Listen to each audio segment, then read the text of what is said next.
Chapter 1. The Rebirth of the Pill Emperor. In the early morning, the Zhengyi sect, nestled within the mist-shrouded Xianxing mountain range, appeared as if it were a realm of the divine. It has been confirmed that Su Chun, a disciple of Weifeng from the Zhengyi sect, has stolen 10 Qi gathering pills, with irrefutable evidence. His actions are despicable and have severely violated the sect's regulations.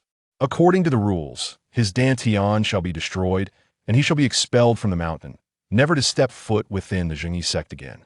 As dawn broke, the imposing hall of the Zhengyi sect echoed with a voice as resonant and authoritative as the sound of a great bell. Within the hall stood thousands of disciples, each with a stoic expression, gazing down at the gray-clad youth whose fate had just been sealed. The destruction of his dantian and expulsion from the sect meant the obliteration of his future, condemning him to a life of uselessness. The boy's protests if I did not do it were drowned out by the chilling decree falling on deaf ears. At that moment, the gray-clad youth suddenly trembled, bewildered as he surveyed his surroundings. He looked down at his fair, youthful hands, and an extraordinary light flickered in his eyes. Is this the punishment hall of the Zhengyi sect? I, Su Chun, have indeed returned to my youth? At this moment, Su Chen's spirit was no longer that of a 15-year-old boy wrongfully accused of theft, but that of a legendary pill emperor who once ruled the realm of alchemy. If his alchemical prowess were to be deemed second in the world, none would dare claim the first position. From emperors of the sacred dynasty to the supreme martial masters and celestial maidens from the 9 heavens, all had exhausted their fortunes in pursuit of a single pill crafted by the hands of the pill emperor. No one knew that in his youth, the pill emperor was actually a discarded disciple of the sect. At the age of 15, he was wrongfully accused of pill theft, leading to his expulsion from the sect and the destruction of his dantian, plunging him into a life of aimlessness. It wasn't until he turned 30, in a state of utter despair, that he was discovered by the esteemed Qing Feng pill master, who recognized his astonishing talent in alchemy and brought him back to the realm of pills. In just a few short years, he surpassed the Qing Feng pill master, ascending to the status of a pill emperor. Yet, despite his illustrious achievements, he could never forget his yearning for martial cultivation. Unfortunately, his dantian had been destroyed upon his expulsion, and he had missed the optimal time for repair. Even with his extraordinary alchemical skills, he could not restore his once vibrant dantian. This became a lifelong regret for him, a pill emperor who could not even step into the most fundamental realm of martial arts. Though he possessed numerous supreme martial texts, he could only hold vast theoretical knowledge without the ability to cultivate it in practice. Decades later, he finally comprehended the profound essence of the cycle of reincarnation and concocted a legendary potion known as the Great Dream of 1,000 Autumns. Initially, he approached this endeavor with mere curiosity. However, to his astonishment, this concoction truly allowed him to reverse time and reincarnation, bringing him back to his youth. And, fortuitously, he returned to the very day at the age of 15 when he had been wrongfully accused of pill theft. This day marked a pivotal turning point in his life. His dantian destroyed, expelled from the sect, and reduced to a state of hopelessness, the ensuing tragedy stemmed from this very day. Now, I have returned back to the moment before my dantian was rendered useless. This time, there is still a chance to salvage everything. Su Chun. At that moment, a thunderous voice erupted. You have stolen 10 Qi gathering pills from the sect, and the evidence is irrefutable. Do you still dare to deny it? Hurry and confess. An elder with graying hair, clad in a robe adorned with celestial patterns, pointed at Su Chun and spoke with great vigor. This elder was the Starfall Elder, responsible for alchemy within the Zhengyi sect, and it was he who had come forward to accuse Su Chun of pilfering the 10 Qi gathering pills he had just refined. However, Su Chun was acutely aware that the charge of stealing the 10 Qi gathering pills was nothing more than a malicious frame-up. His exceptional martial talent had catapulted him to the 7th level of Qi induction within just 3 years of joining the Zhengyi sect, accomplishing what many could not achieve in a decade, which had caused quite a stir throughout the sect. Simultaneously, it had ignited the jealousy of Lu Yuan, the elder's most favored disciple. Fearful that Su Chun would eventually surpass him and threaten his position as the chief disciple of Zhengyi's sect, Lu Yuan had conspired with his master, the Starfall Elder, to orchestrate this elaborate scheme to frame Su Chun for theft. At this moment, Lu Yuan, clad in white like a celestial being, approached leisurely, waving his folding fan with an air of superiority. He cast a condescending glance at Su Chun and remarked nonchalantly, "Junior brother Su, the evidence is indisputable. It would be wise to confess early to avoid further suffering." "Huh, you intend to cripple my Dantian and cast me down the mountain, yet you speak of sparing me suffering?" Even the calmest of hearts, such as that of the Dan Emperor, would undoubtedly ignite with fury at the thought of the 15 years of torment that awaited him. He was driven to the brink of wishing to slay this elder and his disciple on the spot. Nevertheless, he suppressed his inner turmoil. In his past life, he had harbored many regrets, the greatest of which was the destruction of his Dantian. Though he later ascended as a revered Dan Emperor, basking in glory, the past could never be undone. Now that fate had granted him a second chance at life, he was determined to restart his journey and rectify all his regrets. The first matter to amend was the destruction of his Dantian. In his previous life, the irrefutable evidence of his alleged theft of Qi gathering pills had led to his Dantian's ruin, despite his vehement denial. This time, such an ordeal would not befall him again. Facing the Starfall Elder's accusations and Lu Yuan's veiled threats, Su Chun regarded them with disdain, chuckling softly as he uttered 8 words. Those who seek to impose guilt need not worry about lacking pretexts. For a moment, the Starfall Elder thought he had misheard. "What did you say? Do you mean to imply that I am slandering you?" The Elder trembled as he pointed at Su Chun, visibly agitated. In truth, the Starfall Elder was taken aback by the contemptuous gaze of Su Chun. An inexplicable intuition led him to believe that this young disciple had undergone a transformation. Although the previous Su Chun had been remarkably gifted, he had always been a mere 15-year-old boy, immature in temperament and dealings. At this moment, Su Chun exuded an air of disdain, his gaze reminiscent of a natural sovereign surveying mere ants beneath him. Let us not dwell on trivialities. Consider the present situation. Had this been the former Su Chun, would he have dared to confront them so boldly? Yet the current Su Chun displayed no hint of trepidation. Instead, he regarded them with contempt. With a series of cold chuckles, he remarked, "Is it not the case? You and your esteemed disciple, Lu Yuansheng, orchestrated this entire scheme to ensnare me, yet you demand that I confess?" This statement provoked a sharp rebuke from a disciple responsible for punishment. "Impudent! How dare you slander the chief disciple of our sect? Have you no self-awareness? Why would senior brother Lu target you?" Even the surrounding ordinary disciples largely deemed Su Chun to be deranged, spouting nonsensical accusations. Senior brother Lu's prowess far surpasses that of Su Chun. How could he possibly conspire against him? Su Chun truly lacks shame, having pilfered elixirs himself, yet he dares to retaliate. Even Elder Xingyun could not suppress a derisive laugh. "You have stolen elixirs, and the evidence is irrefutable, yet you dare to counter-accuse me? Evidence?" Su Chun scoffed nonchalantly. "Are you referring to the discovery of 10 Qi gathering pills in my residence? Indeed, you took advantage of my inattention to thieve 10 Qi gathering pills from my alchemy chamber, concealing them within your own abode. The physical evidence is undeniable. Do you still wish to deny it?" Elder Xingyun's laughter was relentless. "If I could effortlessly concoct Qi gathering pills, would I need to go to such lengths to steal them?" Upon uttering these words, the hall fell into a profound silence. In the next moment, an uproar ensued. What is Su Chun saying? He claims he can effortlessly produce Qi gathering pills. This is utterly ludicrous. Who does not know that only Elder Xingyun can refine Qi gathering pills within the entire Jingyi sect? What is Su Chun even worth? I have never heard of him possessing the ability to concoct elixirs. Chapter 2. Astonishing skills. Elder Xingyun was momentarily taken aback, as though he had heard an utterly absurd joke. His expression was a mixture of ridicule and disbelief. "What did you say? You can concoct a Qi gathering pill?" He had initially thought Su Chun might present a reasonable justification for himself. Yet, after a lengthy pause, it turned out to be such an outrageous claim. Su Chun could indeed refine a Qi gathering pill. Impossible. Elder Xingyun would wager his entire fortune that Su Chun had never even touched a pill furnace since entering the Jingyi sect. As for before joining Jingyi, he had been merely 12 years old. How much could he have learned about alchemy in such a short span? Crafting a chi-gathering pill was no trivial matter. Bring him a pill furnace. I must see how he intends to casually concoct a chi-gathering pill, Elder Xingyun declared coldly. To him, Su Chen's assertion was nothing short of an affront to the esteemed profession of alchemy.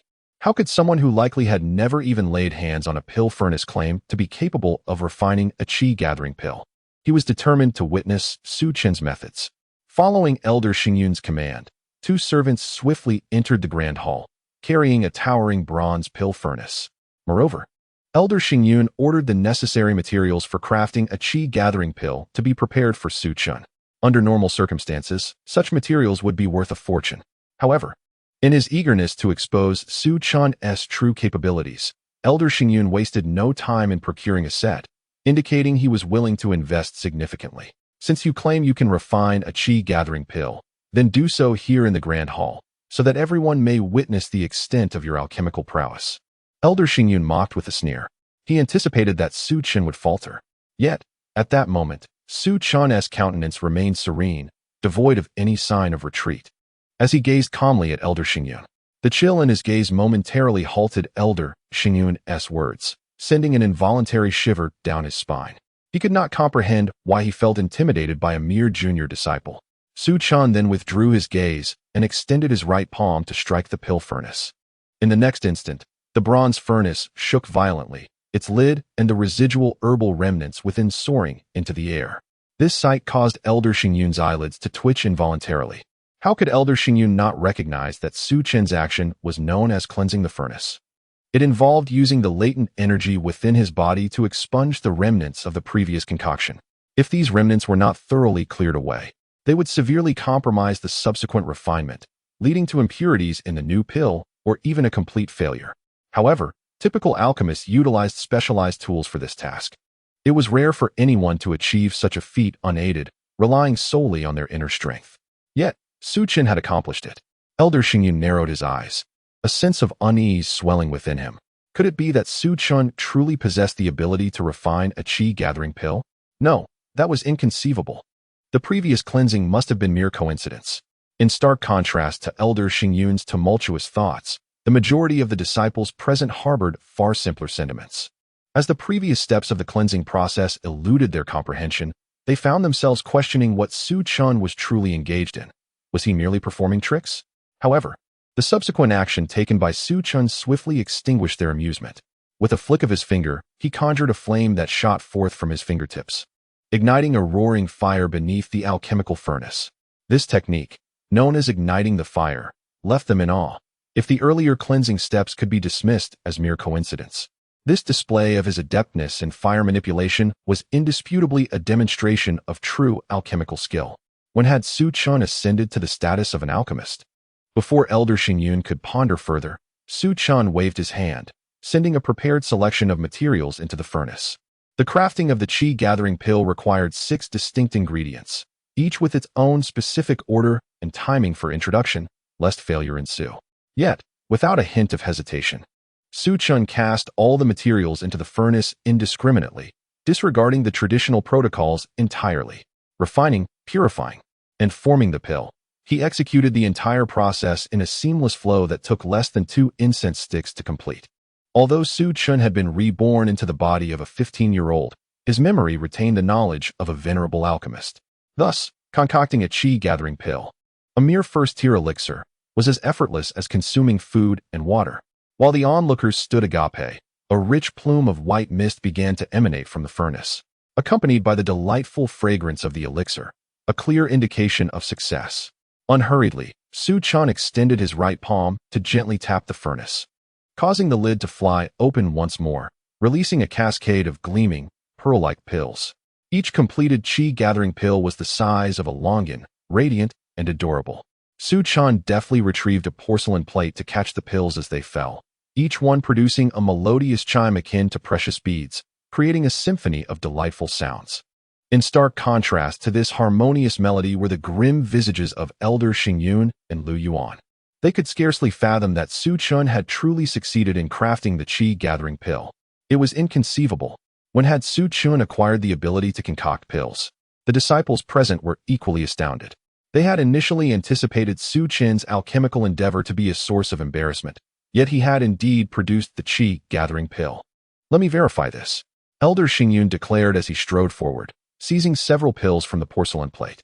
He could not believe that Su Chen's creations were genuine qi-gathering pills. However, upon inspecting and inhaling the aroma of the pills in his grasp, Elder Xingyun's expression darkened further. With his keen eyesight, he could not deny that these were indeed qi-gathering pills, each one rich in color, uniformly crafted, and evidently of superior quality. In less than 2 incense sticks' time, Su Chen had successfully refined a batch of premium qi-gathering pills. This achievement undeniably dismantled the schemes of Elder Xingyun and Lu Yuan. Just as Su Chen had asserted, if a person could effortlessly concoct qi-gathering pills, there would be no need for elaborate schemes of theft. It is crucial to understand that the ingredients for the qi-gathering pill are not particularly rare. Rather, it is the skill required to concoct such a pill that is truly precious. What transpired? Has Su Chen genuinely succeeded in creating the qi-gathering pill? Could it be that he is, in fact, a hidden genius in alchemy? If he could craft it with such apparent ease, would it not render the risk of theft unnecessary? Is it possible that Elder Xingyun has wronged him? Elder Xingyun's expression darkened. Today, he was confident that he could obliterate Su Chen's future and expel him from the sect. Yet, he did not anticipate that Su Chen would successfully produce the qi-gathering pill at such a critical moment, leading to the complete failure of all his schemes. So, Elder Xingyun, do you still refuse to acknowledge your collusion with Lu Yuan to ensnare me? Su Chen spoke calmly. Elder Xingyun would not concede.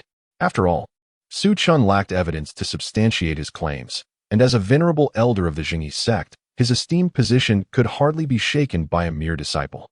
With a cold smirk, Elder Xingyun declared, Su Chen, there are indeed some doubts regarding your alleged theft of the elixir.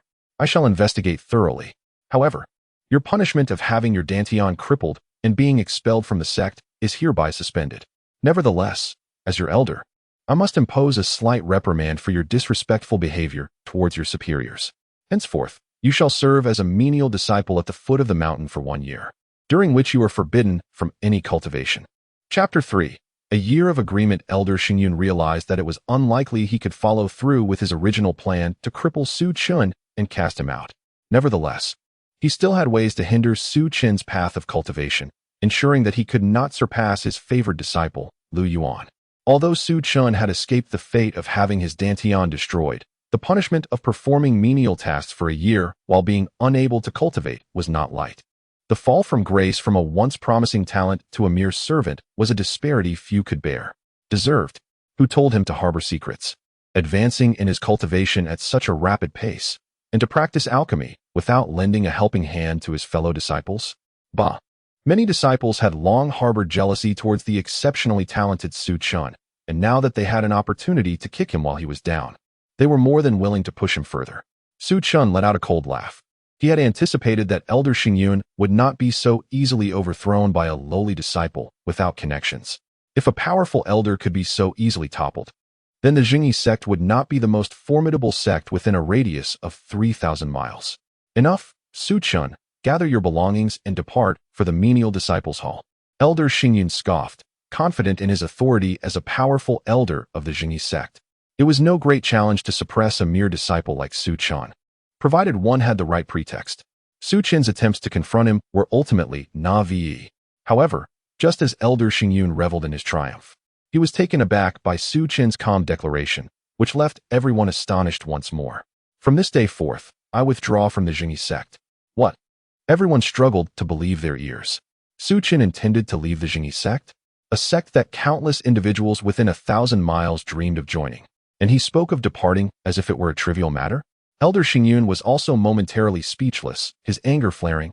Su Chen, what did you just say? You have gone to great lengths to ensnare me, merely to compel my departure from the Jingyi sect?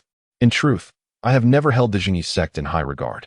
A mere sect such as this, I shall withdraw from. With a frigid glance cast upon the assembly within the grand hall, Su Chen retracted the qi-gathering pill he had concocted and turned to exit without hesitation. Even after Su Chen had completely departed from the hall, the attendees remained engulfed in profound astonishment. They had not only witnessed Su Chen's previously concealed alchemical prowess, but also his departure from the Jingyi sect. The coveted identity of a disciple of the Jingyi sect which others envied, appeared to Su Chun as nothing more than a heap of refuse, easily cast aside. As he had declared, the Jingyi sect was of no consequence to him. However, before the crowd could fully regain their composure, a mountain guard rushed up from below, brandishing a scroll. "Elder, this is the final item left by Su Chun before he departed the mountain gate. He instructed me to deliver it to you." Elder Xingyun, already incensed, snatched the scroll and unfurled it. The words inscribed upon it nearly caused him to faint from rage.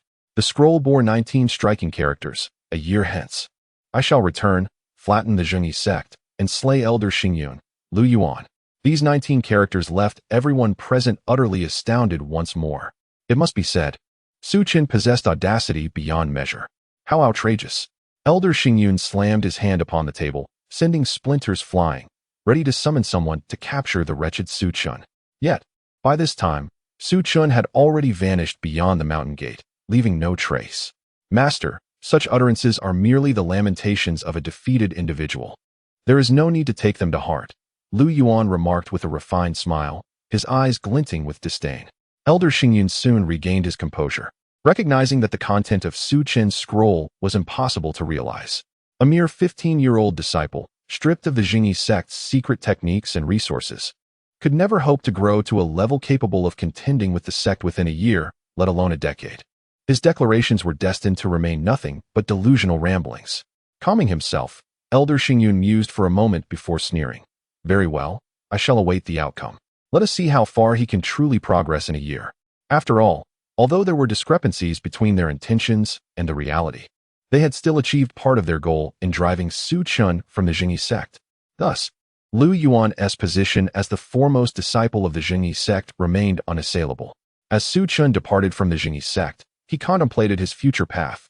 His short-term objective was straightforward. Within a year, he would dismantle the Jingyi sect and exact vengeance upon Elder Xingyun and Lu Yuan, two foes from his previous life. Were others to learn of this, they might deem him a dreamer. Yet, Su Chun understood that a year's time was not an insurmountable challenge. In this life, unlike in his previous existence, he had not been rendered incapable of cultivation, which meant that the vast array of techniques and martial skills he had mastered in his past life could be pursued anew. In this life, he would no longer be a martial arts failure. In this life, he would undoubtedly live 100 times more splendidly than before. This was the confidence of Su Chun.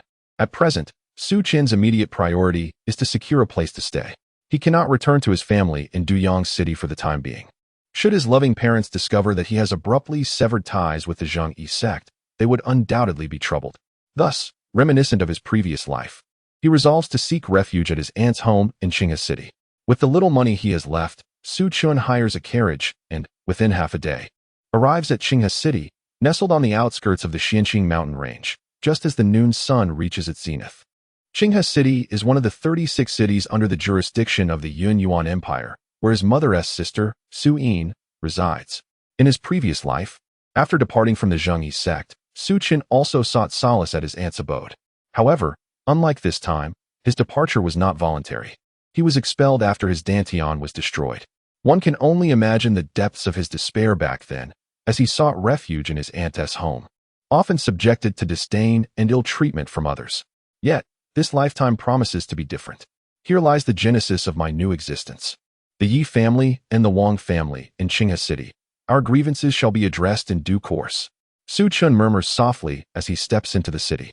The Jiang family of Qinghe City stands among the three prominent clans, alongside the Yi and Wang families.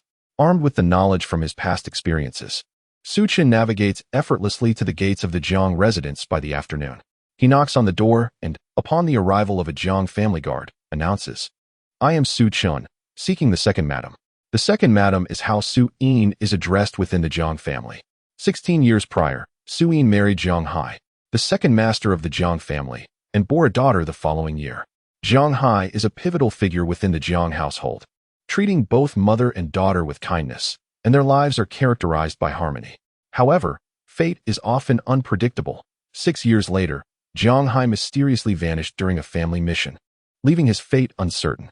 In the aftermath, while Su Yin retained her status within the Jiang family, the whispers and rumors circulating behind her back caused her considerable distress. In a short while, the Jiang guard escorts Su Chun into the residence. leading him to the familiar courtyard from his memories. Xiaochun. A woman with familiar features has been waiting for him in the courtyard. Su-yin appears significantly younger than Su-chun remembers. And even Su-chun, with the composure of a seasoned alchemist, cannot help but feel a pang of emotion. Though not a blood relative, Su-yin was once a maidservant to Su-chen's mother. Possessing exceptional martial talent, she was adopted as a foster daughter by Su-chen's maternal grandfather, making her a sister to Su-chen's mother. Their bond is akin to that of true sisters, and she regards Su-chun as her own, being one of the few who genuinely care for him besides his parents. In his previous life, after being cast out from the Zhengyi sect and reduced to a state of utter despair, he found refuge at the Zhang family, where his aunt took him in without a second thought, providing him with unwavering care. Yet, in that lifetime, he fell into a state of despondency due to his lost Dantian, disappointing his aunt time and again.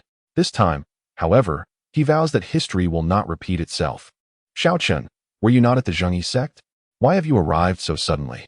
Su-yin's face is etched with concern. She is aware of the strict regulations governing the sect, which seldom permits disciples to descend the mountain. Was Su-chun expelled from the Zhengyi sect? Chapter 4. The Record of Chaos Immortals. Xiaochun. Has the Zhengyi sect indeed dismissed you? Su-chun discerned the concern in her tone and smiled gently. Aunt, I have indeed left the Zhengyi sect. However, fret not. It was not that I was cast out, but rather that I chose to depart on my own accord. His demeanor was nonchalant. Had it been anyone else, they might have presumed that Su-chun was merely concerned with maintaining his pride. After all, the Zhengyi sect stood as the largest sect within 1,000 miles, its cultivation environment vastly superior to that of the cultivation families within the small town. Yet, as Su-yin gazed into Su-chun's eyes, shimmering like stars, she perceived a sense of tranquility and resolve. This prompted her to nod in agreement, feeling considerably reassured. In that case, Xiaochun, I shall speak with the head of the Jiang family on your behalf. You may rest easy here with me. It is rather quiet, and your presence will be a welcome company. Su-yin smiled warmly. Su-chun nodded in acknowledgement. By the way, aunt, I must trouble you to keep this matter confidential for the time being. Please do not inform my parents just yet. Su-yin acquiesced and promptly instructed her staff to prepare a room for Su-chun. A quarter of an hour later, Su-chun found himself in that familiar room from his memories. Surveying the well-known furnishings, he inhaled deeply, clearing his mind of distractions. Subsequently, he extended his arms slightly forward, as if embracing the cosmos. The cultivation technique he was practicing was the Zhengyi sect's foundational method, the Xingyang Heart Sutra, classified as a second-tier technique. While this technique might be commendable for an ordinary individual, it paled in comparison to what Su-chun, a former emperor of alchemy, deemed sufficient. In his recollections, Su-chun possessed numerous martial arts manuscripts, all amassed during his previous life as the alchemy emperor. Many were aware of his penchant for collecting martial arts texts. When they sought his assistance in refining elixirs, they would often offer precious manuscripts in exchange. Su-chun relished the study of these martial arts texts, and over the years, his theoretical knowledge of martial arts had grown vast and profound. Thus, in this life, he aspired to cultivate only the most exceptional techniques. Indeed, he had already determined which technique he would pursue, the Record of Chaos Immortals. This supreme art, bestowed upon him in his previous life, was shrouded in mystery. Its origins and creator were unknown. What Su-chun did know was that when this technique first emerged, it surpassed all known methods in the world, attracting countless powerful beings eager to seize it. Ultimately, a martial emperor nearly lost his life in the process of acquiring it. Regrettably, upon acquiring the technique, the martial emperor discovered it had a particularly stringent requirement. One must begin cultivating it at the first level of the martial path, the chi-attracting realm, to grasp its essence. Unwilling to forsake his existing cultivation to start anew, he chose not to pursue the technique, ultimately gifting it to Su-chun in exchange for a 9th-tier Taiwei beaching pill he had refined for him. Presently, Su-chun found himself at the 7th level of the chi-attracting realm, perfectly poised to cultivate this technique. Thus, Su-chun resolutely abandoned the Xingyang Heart Sutra and turned his attention to the Chaos Immortal Record. With determination in his heart, he began to recall the incantations of the Chaos Immortal Record. As he commenced his cultivation, the surrounding spiritual energy of heaven and earth gradually coalesced, twisting into thick spirals that surged into his body from the crown of his head. Subsequently, the myriad meridians within Su-chun operated at full speed, compressing the vast influx of spiritual energy and continuously transforming it into true qi within his dantian. Should anyone else have witnessed this scene, they would surely have been astonished. For the Chaos Immortal record was extraordinarily miraculous, capable of absorbing all the spiritual energy within a 10-meter radius and completely sealing it within him, allowing only ingress and no egress. It is well known that ordinary techniques, no matter how sophisticated, inevitably expel a significant portion of the absorbed spiritual energy through respiration and pores, often referred to as waste. Yet, the Chaos Immortal record entirely contained the absorbed energy within, converting it into true qi without the slightest waste, which exemplifies the overwhelming nature of this technique. Su Chun, inherently a genius with a physique exceptionally suited for cultivation, was further empowered by this wondrous method, experiencing an astonishingly rapid growth in his internal cultivation. As the moon set and the sun rose, Su Chun concluded his training and, upon opening his eyes and exhaling slowly, realized that it was already the break of dawn, having cultivated throughout the night. With a resounding clap of his palms against the ground, he left 2 half-inch deep, distinctly etched handprints on the solid earth. Merely after one night of cultivation, he had astonishingly broken through to the 8th level of the Qi-gathering realm. The Chaos Immortal record truly was formidable.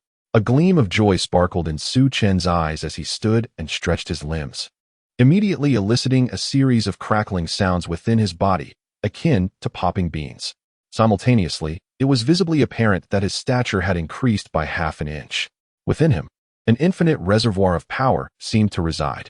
This sensation was something Su Chun had never experienced in his previous life, wherein he had only reached the 7th level of the Qi-gathering realm before his cultivation was abolished, never to be pursued again.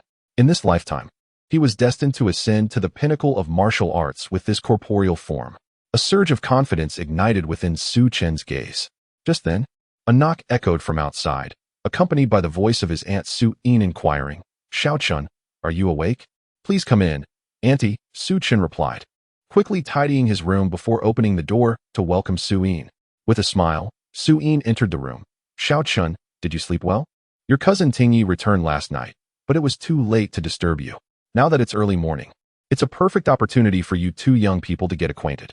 Following Su Yin's gaze, Su Chen's eyes fell upon a young maiden standing in the backlight at the doorway. She possessed a curvaceous figure, clad in a purple short shirt and a silver mini skirt, which showcased her long, porcelain white legs. She seemed to wrinkle her nose slightly, as if sensing something unsavory within Su Chen's abode, unwilling to step inside even a single pace. Her name was Jiang Tingyi. The name of his cousin flashed through Su Chen's mind. In his previous life, having been expelled from the Jingyi sect and rendered a waste, he had endured considerable discrimination from this cousin. In Su Chen's recollection, she was extraordinarily beautiful, one of the most stunning women in Qinghe City. Even in his past life, he had been captivated by her beauty upon their first encounter. However, the current Su Chun was no longer the same as before. Having attracted the admiration of countless noble women in the Dan domain, he had experienced enough of life's grandeur. Thus, seeing his cousin again stirred not a single ripple in his heart. "Why must you bring me here? What is this cousin Chin to us? Just a beggar. Must we really accept him?" the young girl incessantly complained. Su Yin's smile faded as she reprimanded, "Do not be rude in front of your cousin." She then turned to Su Chun, apologizing, "I'm truly sorry. Chen Yi has been spoiled by me." "It's quite all right, Aunt, I don't mind," Su Chen replied with a smile.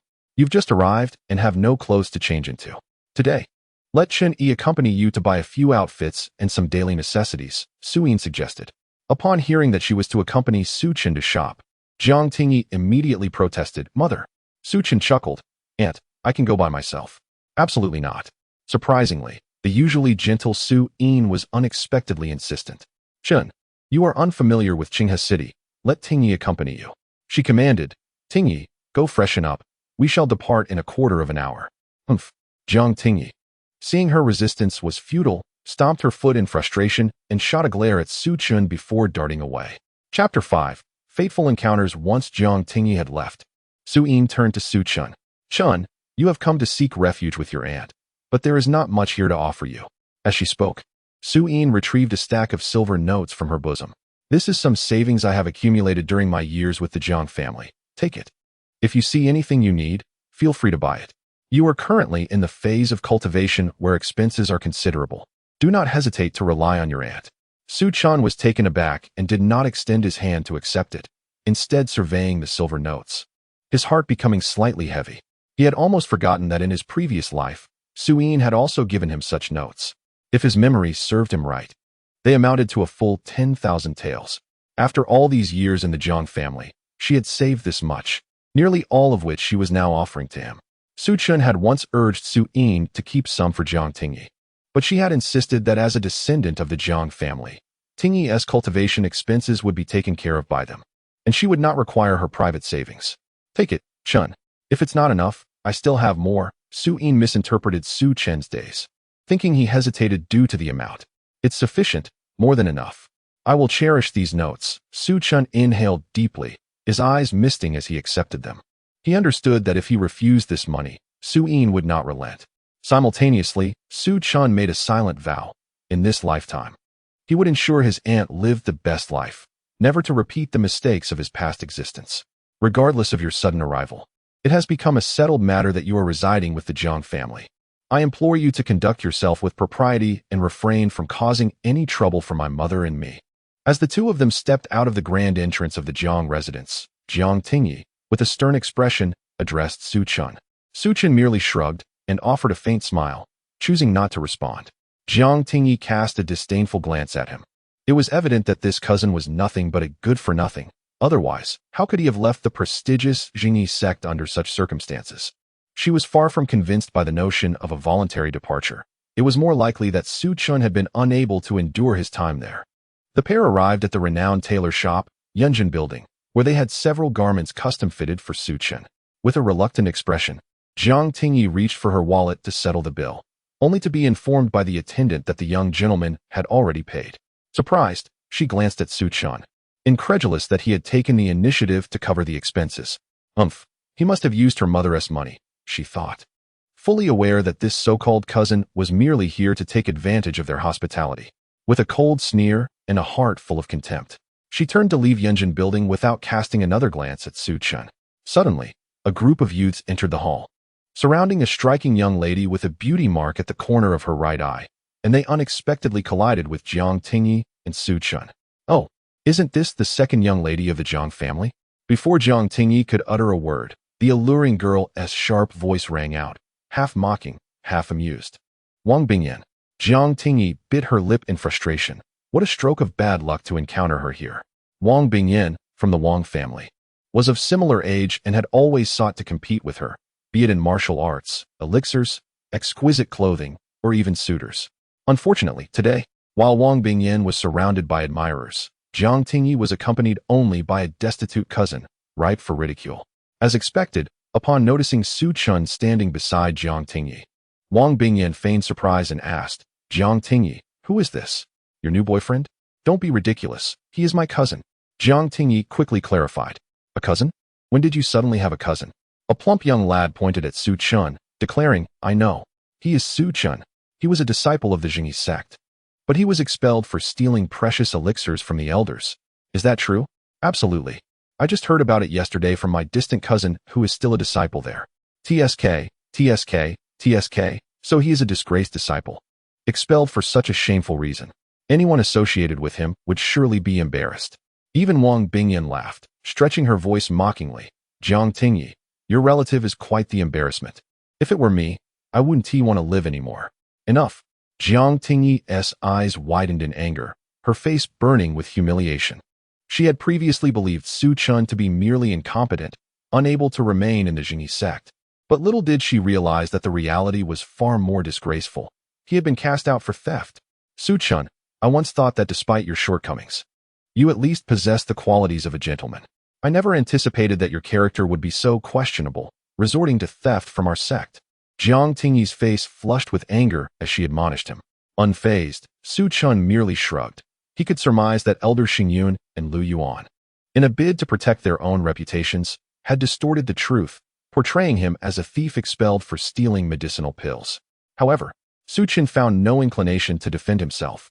After all, how could he, previously known as the Pill Emperor, care about the opinions of these ordinary individuals? It was akin to an elephant concerning itself with the views of ants, an absurdity. Seeing that she had succeeded in humiliating Jiang Tingyi, Wang Bingyan smirked with satisfaction and remarked, "Jiang Tingyi, do take your time dealing with your domestic affairs. I shan't intrude. By the way, I am hosting a banquet at Zui Xianju to welcome young Master Yi this noon. If you wish, you may join us."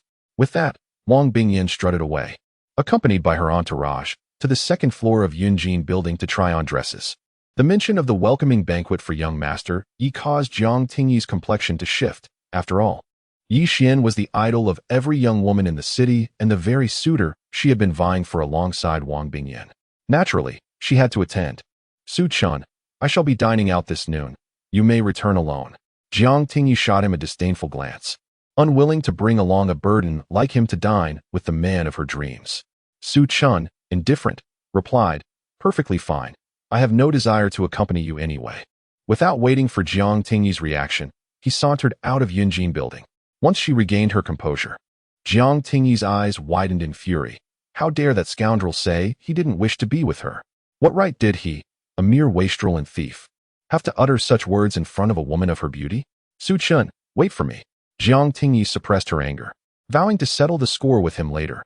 For now, attending young Master Ye's banquet was her utmost priority.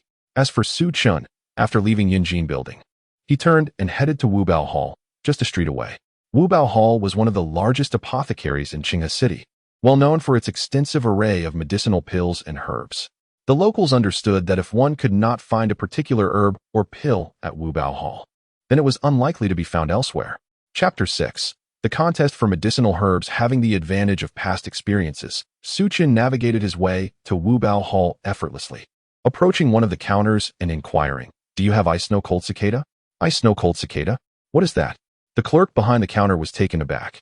Having worked at Wubao Hall for 5 or 6 years, he had never heard of such a medicinal herb. Su Chen was not surprised by the clerk's lack of knowledge. After all, ice snow cold cicada was not something commonly found in the market, and he had not expected to locate it there.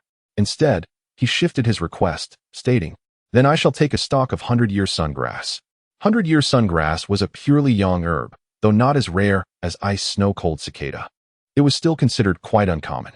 Even a prominent establishment like Wubao Hall possesses at most only 1 or 2 stalks of the rare Nianjiang grass. Su Chen sought to procure a stalk of this precious herb to aid in the recovery of his aunt's health. He was acutely aware that his aunt had sustained severe injuries in her youth, and later, her condition had been exacerbated by physical depletion, resulting in the recurrence of her old wounds at intervals. Each relapse brought her immense suffering. Despite having invited numerous alchemists to their home, no remedy had proven effective. It was only after Su Chen arrived in the Dan domain that he discovered the true nature of his aunt's affliction.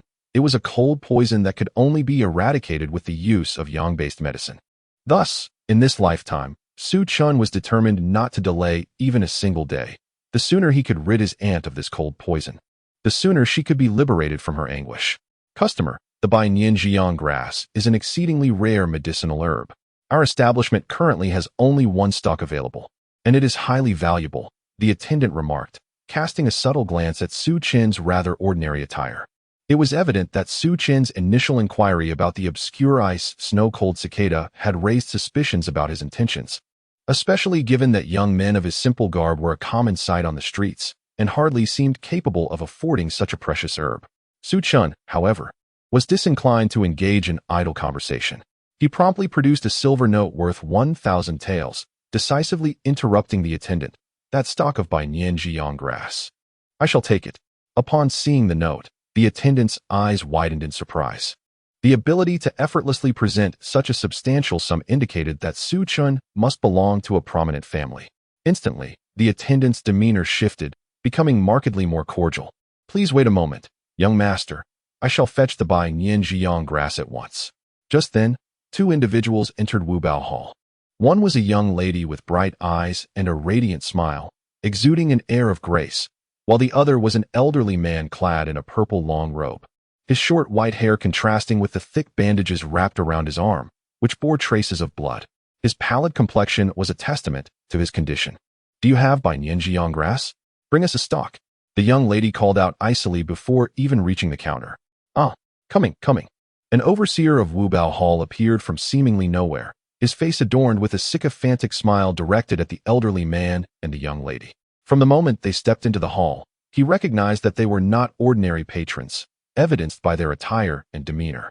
Strangely, they appeared unfamiliar, likely visitors from afar. "Do our esteemed guests require by Nianjiang grass? Quickly fetch it," the overseer commanded his subordinates. At that moment, the attendant who had previously attended to Su Chen emerged, holding a wooden box containing a stalk of by Nianjiang grass. Upon seeing it, the overseer's expression brightened, and he approached hastily. "Quickly, hand over the by Nianjiang grass." "But this by Nianjiang grass is for the young master who requested it," the attendant stammered.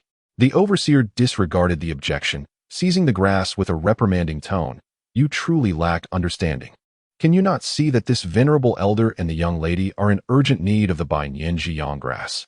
In our Danyao Hall, we ought to anticipate the desires of our guests and respond to their needs with alacrity. Do you understand?" As he spoke, the steward beamed with a smile, presenting the 100-year yang herb to the elder and the young maiden. "Here is the 100-year yang herb you requested." Though it was a matter of elevating one while diminishing another, the steward articulated it with an air of refreshing elegance. The young maiden hesitated for a moment, furrowing her brow as she contemplated accepting the herb from the steward's hand. Just then, a faint yet authoritative voice interjected, "Wait." Simultaneously, a hand emerged from nowhere, seizing the steward's wrist. "Shouldn't the sale of goods adhere to the principle of first come, first served? The 100-year yang herb was mine first," Su Chen stated coldly. Only then did the steward seem to notice Su Chen, casting a disdainful glance at his attire, and chuckled. "My apologies, esteemed guest, but we have only 100-year yang herb in stock. Might I kindly request that you exhibit some grace and relinquish it?" On one side stood the elegantly dressed elder and maiden, while on the other stood an ordinary youth clad in simple garments. It was evident to all who should rightfully receive the herb. Su Chen replied calmly, "What if I refuse?" At this moment, the young maiden, her brow knitted in concern, spoke up.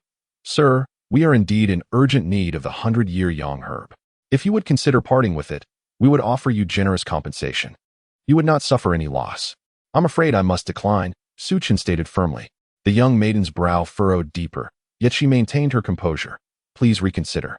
We require the herb to save a life. As for compensation, we can offer you 1,000 taels in silver notes." "Save a life?" Su Chen raised his gaze to the elder and the maiden, responding with calm assurance. "Whose life are we talking about?" The maiden took a deep breath, pointing to the bandaged arm of the elder, and patiently explained, "My grandfather was bitten by an ice scale python in the mountains and urgently needs this 100-year yang herb for treatment. By parting with it, you would perform an act of kindness and reap rewards. Why not?" At that moment, the escalating argument drew the attention of other patrons in the establishment, who began to gather and murmur among themselves. "Young man, why not yield? After all, it is a matter of life-saving medicine." "Indeed. And it is not as though they are asking for it for free. There is compensation involved." This young man seems rather oblivious. Clearly, surrendering the herb would save a life, yet he repeatedly refuses. The patrons expressed their disapproval of Su Chen's obstinacy. Su Chen lifted his eyelids, gazing at the young maiden, and stated calmly, "Who informed you that your grandfather's injury necessitates the 100-year yang herb for treatment?"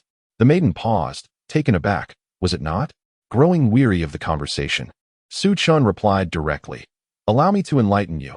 Administering the 100-year yang herb for your grandfather's condition would be a grave mistake, only exacerbating his injury." "How could that be?" The maiden's brow furrowed lightly, clearly skeptical of Su Chen's assertion.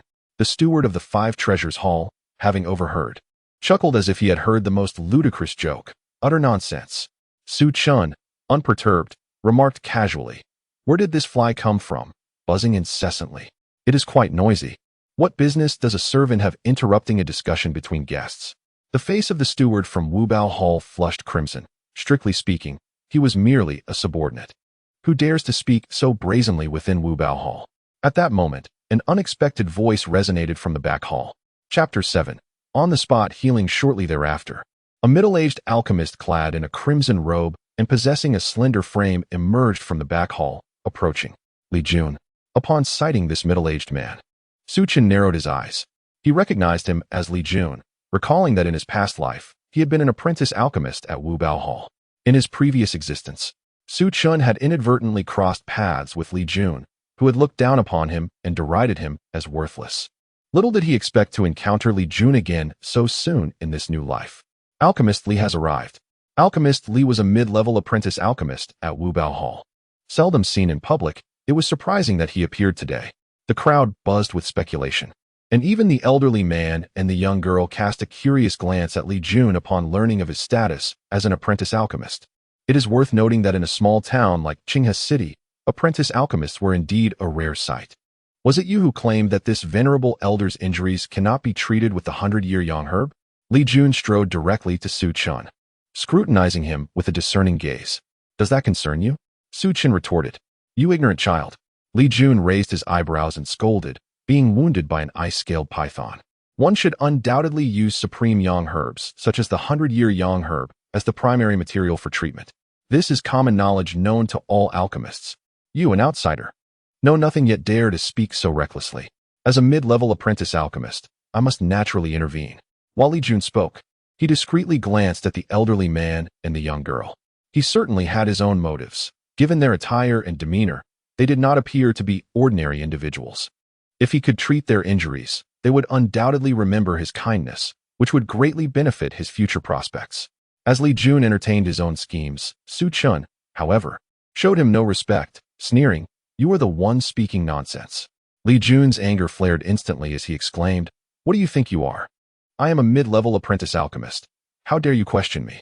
Ignoring Li Jun entirely, Su Chun turned to the young girl and stated, I can treat your grandfather's injuries without the need for the 100-year yang herb. The most ordinary yang origin stone will suffice.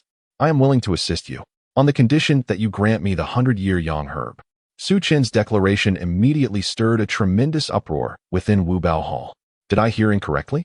This young man actually dares to challenge a mid-level apprentice alchemist? He claims he can treat the ice-scaled python's bite? I doubt he is even a mere alchemical apprentice. He is merely boasting beyond belief. Even Li Jun found himself dumbfounded, scoffing. I thought you were going to say something of substance. You, a mere child still lacking maturity, dare to assert you can treat the injuries inflicted by an ice-scaled python, and without the 100-year yang herb? I suspect your mind has become muddled, or that you have ingested something harmful. Su Chun paid no heed to Li Jun, instead turning his gaze towards the young lady, and calmly stated, If you choose to trust me today, I can assist in healing your grandfather's injuries. Should you decide otherwise, once I step out of the Five Treasures Hall, it will be too late for regrets. Li Jun interjected loudly, Esteemed lady, do not heed the ramblings of this impudent youth. I, as a junior apprentice alchemist, vouch for the fact that his words are utter nonsense. A bite from the ice-scaled python constitutes a complex and difficult injury that can only be treated with the centenary sun herb. Moreover, within the entirety of the Five Treasures Hall, only I possess the capability to administer such treatment. With both parties steadfast in their assertions, all eyes in the room turned to the young lady, eager to discern whom she would choose to believe. After a moment of contemplation, she appeared torn. Finally, she bit her crimson lips and addressed Su Chun, Young sir, I have a modest understanding of alchemy. I wish to know why you assert that my grandfather's injury cannot be treated with the centenary sun herb, and that it may instead worsen. Su Chun cast a glance at the bandage wrapped around the old man's arm and replied, It is quite simple. Your grandfather's wound is not a result of the ice-scaled python's bite, but rather that of the cold heart python. The cold heart python? The young lady's expression shifted dramatically. This creature was exceedingly rare, and its venom was tenfold more potent than that of the ice-scaled python. How can that be? She exclaimed, Young sir, are you certain? The beast that attacked my grandfather must have been the ice-scaled python. I cannot be mistaken. Indeed. Distinguishing between the ice-scaled python and the cold heart python is a challenge even for the keenest of eyes. Su Chun spoke with an air of tranquility, gesturing towards the bandage stained with blood. Yet, from the blood seeping through this bandage, one can ascertain that it is a bite from the cold heart python. Since your party was ambushed in the mountains, and you subsequently arrived in Qinghe City and entered the Five Treasures Hall, at least 3 hours must have elapsed. Yet blood continues to ooze from the bandage, indicating that the wound has not healed. This defies logic, for the bandage emits the scent of wound-healing medicine. Under normal circumstances, there should have been some degree of healing after its application. Only the cold heart python possesses venom that disrupts the clotting process, rendering healing from its bite exceedingly difficult. Su Chen's calm voice resonated throughout the hall. Li Jun's expression changed several times as he examined the old man's bandage, reluctantly acknowledging his oversight and failing to notice the persistent blood seeping from it. With a sullen countenance, Li Jun retorted, "Very well. Even if what you say is true, and it is indeed a bite from the cold heart python, so what? Can the injuries from the cold heart python not be treated with the centenary sun herb?" Su Chen smiled, regarding Li Jun with an expression reminiscent of one observing a fool, and replied, "Of course not. The art of alchemy hinges upon the principle of targeted treatment. The toxicity of the cold heart python differs entirely from that of the ice-scaled python, and thus, one cannot employ the same remedy for both."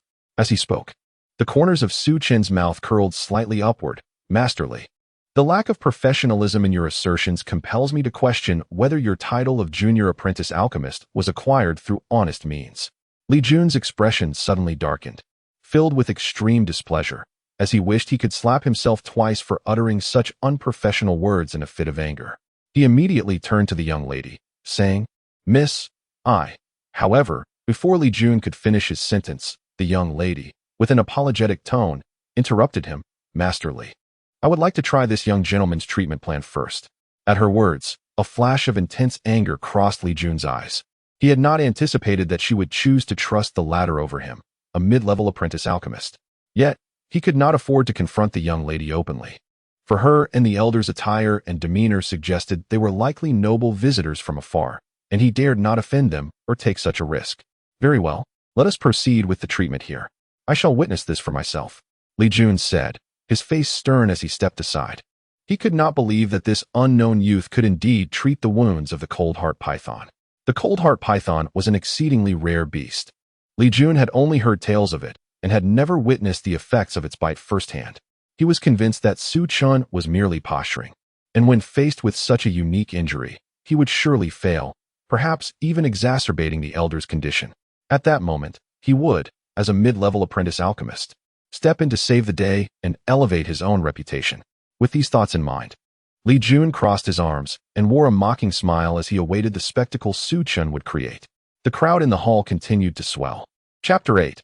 A stir among masters. Under the scrutiny of all present, Su Chen appeared remarkably composed as he extended his hand towards the young lady, requesting, "Please bring forth the Yang Yuan stone." Many were aware that the Yang Yuan stone was a common low-grade material containing traces of Yang energy, widely utilized in alchemy as a supplementary ingredient, with a large quantity obtainable for merely 10 taels of silver. Yet, it was unprecedented for such an inexpensive material to be employed as the primary component in the treatment of any injury. This notion seemed utterly absurd. Without hesitation, the young lady procured a pound of Yang Yuan stone from a nearby counter and handed it to Su Chen. Li Jun scoffed derisively from the side, "Young man, your reckless approach guarantees failure. Should you succeed, I shall willingly sever my own head right here." Li Jun's words stemmed from his unwavering confidence that Su Chen's chaotic method could not possibly yield success. His gaze was fixed intently on Su Chen's actions, observing as he took the Yang Yuan stone without any complex maneuvers, merely placing it on a nearby table and grinding it into powder with a mortar.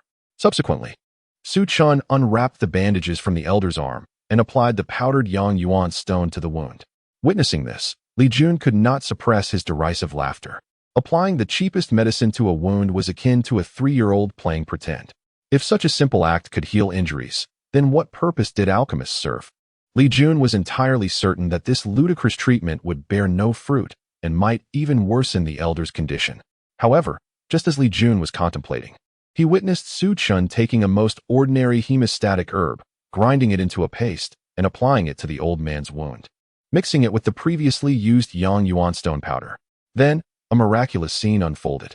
To Li Jun's astonishment, the gruesome, serpentine gash on the old man's arm began to visibly heal at an astonishing pace. How could this be? Li Jun could hardly believe his own eyes. What he was witnessing utterly shattered his understanding.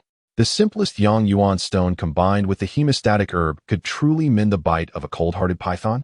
The young girl, her beautiful eyes wide with disbelief, rushed to support the elder and gently inquired, "Grandfather, how do you feel?" The old man's eyes reflected his own astonishment as he slowly replied, "Much better." At this proclamation, the crowd erupted in disbelief. Li Jun stood frozen, as if petrified, recalling how he had confidently declared that if Su Chen succeeded, he would willingly offer his own head. Now, a flush of heat crept across his face, as the gazes of those around him felt akin to a barrage of resounding slaps. Impossible. This was absolutely inconceivable, Li Jun murmured to himself. Yet the undeniable reality before him compelled him to believe. Thank you. The girl sighed in relief, offering Su Chen a smile. When her normally icy visage warmed into a smile, it resembled the first thaw of spring, captivating and enchanting. However, Su Chen seemed unfazed, responding nonchalantly. It was merely a small effort. Suddenly recalling something, the girl hurriedly retrieved the 100-year Yang herb from the hands of the steward of the Five Treasures Hall and presented it to Su Chen, saying, "Young master, for saving my grandfather, I have no means to repay you. I have purchased this 100-year Yang herb for you as a token of gratitude. Additionally, I will ensure that your consultation fee is fully compensated." Su Chen shook his head, producing his own banknote, declaring, "No need. As I mentioned earlier, it was merely a small effort." With that, he paid for the 100-year Yang herb and swiftly departed. The girl remained rooted to the spot, astonished that this unassuming youth would so casually decline her gratitude and depart with such decisiveness, showing no inclination to curry favor. It was well known that due to her noble appearance and demeanor, many sought to please her, including the intermediate apprentice Alchemist Li Jun, whose fervent enthusiasm undoubtedly stemmed from a desire for connection. Yet, this young man turned and walked away with such indifference, not even sparing her a single additional word. In a flash, the girl called out to Su Chen's retreating figure, "May I ask for your name, young master?" Su Chen did not halt his steps or turn around, but simply uttered two words, "Su Chen." "Su Chen," the girl softly repeated, a spark of intrigue glimmering in her beautiful eyes. From this day forth, she would engrave this name in her heart. Meanwhile, Li Jun seethed with frustration. The cure that should have been his triumph had been completely overshadowed by that youth. At this moment, the surrounding individuals gazed upon him with unmistakable scorn. He, a distinguished intermediate apprentice alchemist, had been outshone by an insignificant young upstart. They must be in cahoots. Li Jun glared with resentment at the departing elder and maiden, convinced that they were nothing more than charlatans, deliberately staging a performance at his Five Treasures Hall with the intent of elevating that youth's notoriety. This assertion was evidently rife with flaws and lacked credibility, yet Li Jun, blinded by fury, found himself increasingly convinced. Indeed, they must have colluded to orchestrate this ruse. The notion that the Yang origin stone and hemostatic herb could heal the wounds of the cold heart python was utterly ludicrous. As Li Jun's thoughts spiraled further into irrationality, his peripheral vision caught sight of a white-haired elder, exuding an ethereal aura, hastily emerging from the back hall. Li Jun promptly reined in his thoughts and approached respectfully. "Master Mo." There was no room for disrespect. This elder was the chief alchemist of the Alchemist Guild in Qinghe City, as well as its president, a figure of genuine stature, vastly different from mere apprentice alchemists. Moreover, Master Mo enjoyed immense prestige in Qinghe City, revered by all. It had taken considerable effort for the Five Treasures Hall to invite him as a guest lecturer, and he only graced them with his presence once a month. Today marked the day of Master Mo's monthly visit. Yet he preferred the tranquility of solitude and had always remained in the back hall during prior visits. However, for some unknown reason, he had ventured into the front hall today. Li Jun noticed that Master Mo appeared somewhat anxious, lacking his usual composure. Upon seeing Li Jun, he hurriedly inquired, "Where's that young man?" Li Jun was momentarily taken aback. Which young man? The one who just healed the cold heart python's bite with the Yang origin stone and hemostatic herb. Master Mo's forehead glistened with beads of sweat, a result of his rapid pace.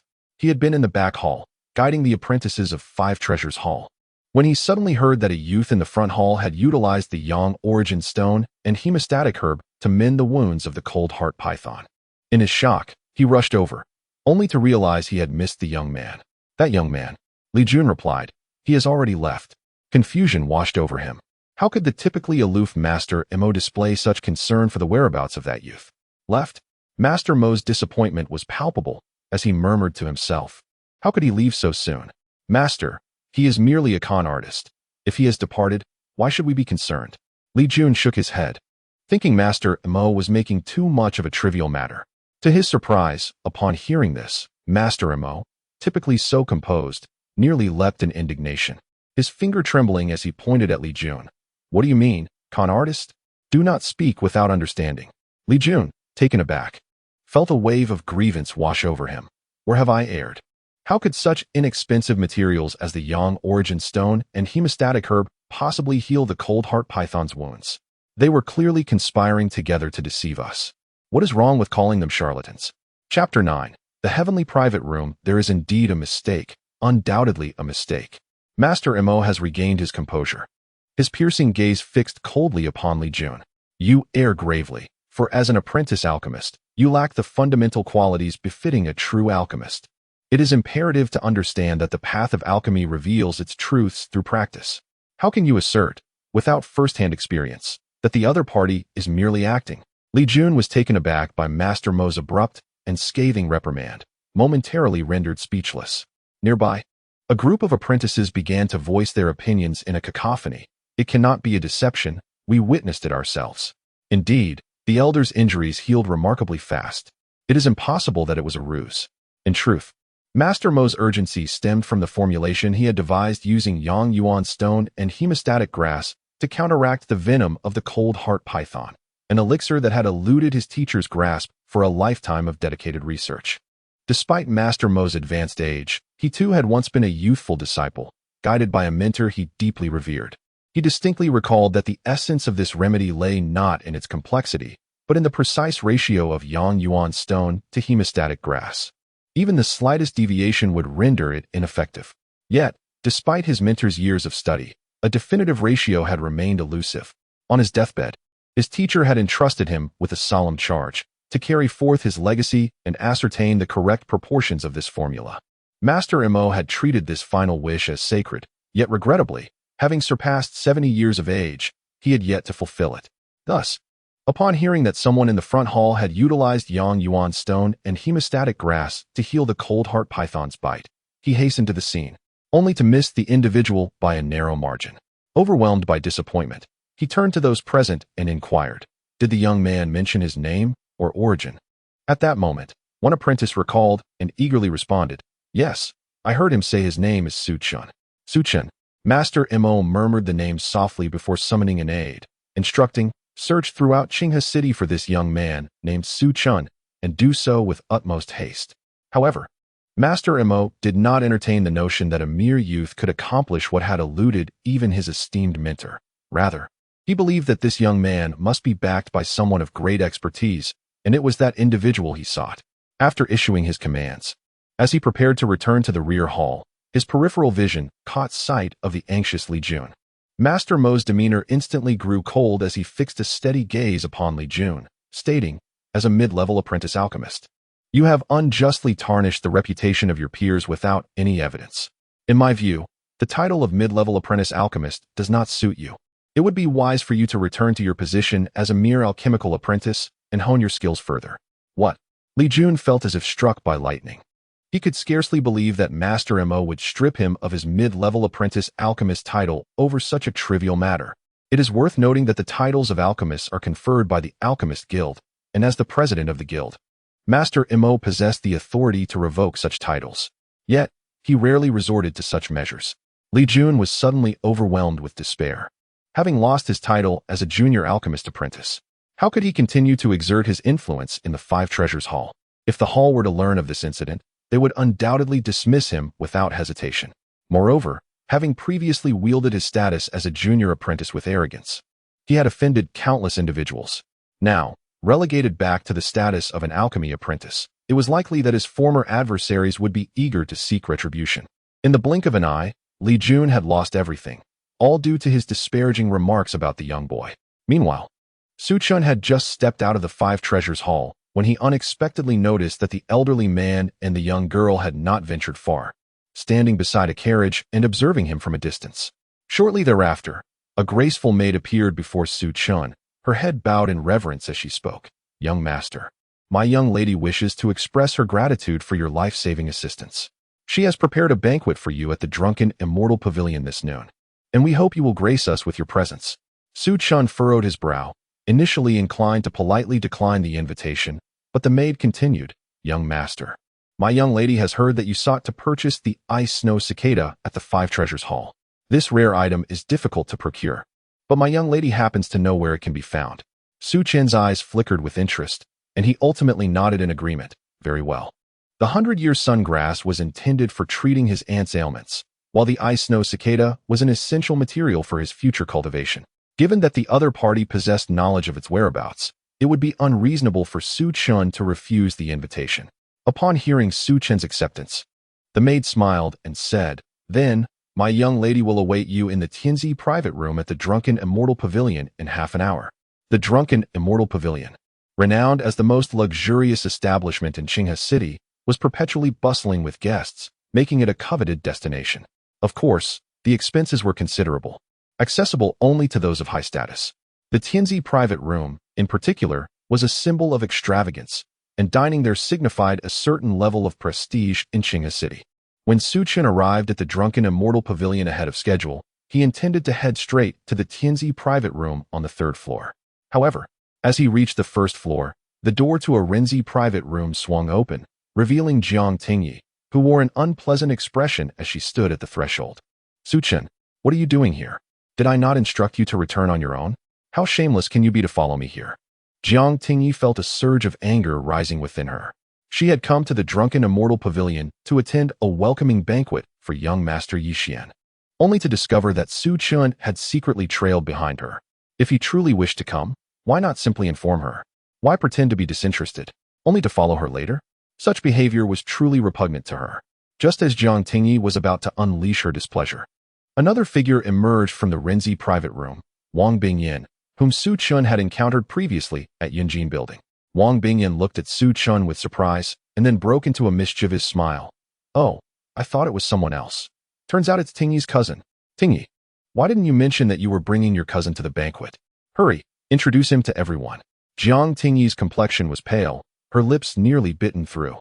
This Su Chun was indeed shameless, audaciously following her all the way to the Zhe Xianju, and to make matters worse, he had been spotted by Wang Bingyan. Chapter 10, Young Master Yi. Observing Wang Bingyan's malicious expression, it was evident that she intended to bring Su Chun into the banquet, aiming to embarrass Jiang Tingyi. It must be noted that those attending young Master Ye's welcoming banquet were all prominent young figures from Qinghe City, while Su Chun was merely a discarded disciple, expelled from Jingyi's sect for thievery. Such a person being related to Jiang Tingyi would undoubtedly tarnish her reputation among the young elite of Qinghe City. "Su Chun, you mustn't go in. Wait outside," Jiang Tingyi said, beads of sweat forming on her fair forehead, desperately trying to prevent him from entering and causing her embarrassment. Wang Bingyan, however, exclaimed loudly, "Oh, Tingyi, how can you be so unkind? He is your cousin after all. How can you deny him entry?" Su Chun furrowed his brow, surprised to encounter Jiang Tingyi at Zhe Xianju, and even more astonished that she had completely misinterpreted his presence there, assuming he had followed her secretly. Nevertheless, at this moment, he was disinclined to explain, observing the two women quietly. "Is there anything else? If not, I shall be heading upstairs." "Upstairs?" Wang Bingyan was momentarily taken aback, then covered her mouth, stifling laughter. "You wish to go upstairs? Do you even know what lies above? Those are the earth and heaven private rooms. Are you truly intending to dine in one of them?" Jiang Tingyi's cousin is quite amusing, boasting without a hint of modesty. Wang Bingyan giggled uncontrollably. Meanwhile, Jiang Tingyi's face turned a deep shade of anger, cursing Su Chun internally 100 times. He had truly embarrassed her, shamelessly boasting here. It was common knowledge that the 2nd floor housed the earth private rooms, while the 3rd floor was reserved for the heaven private rooms, accessible only to individuals of significant status. How could an ordinary junior like Su Chun presume to step foot there? However, with the situation at hand, Jiang Tingyi could not bear to watch Su Chun be mocked by Wang Bingyan any longer. Suppressing her inner fury, she approached Su Chun, her expression icy. "Since you are here, you might as well go in." With that, Jiang Tingyi seized Su Chun's sleeve, forcefully dragging him into the private room. Wang Bingyan was momentarily stunned. She had assumed Jiang Tingyi would prioritize her own reputation and refuse to let Su Chun attend the banquet. Yet here, she was allowing him entry. Nevertheless, this was even better, having such an unrefined cousin alongside her. With Wang Bingyan stirring the pot, Jiang Tingyi was bound to be humiliated today.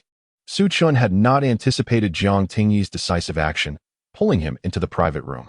As he raised his eyes, he noticed the table within surrounded by a dozen or so young men and women, all clad in luxurious attire, engaged in lively conversation.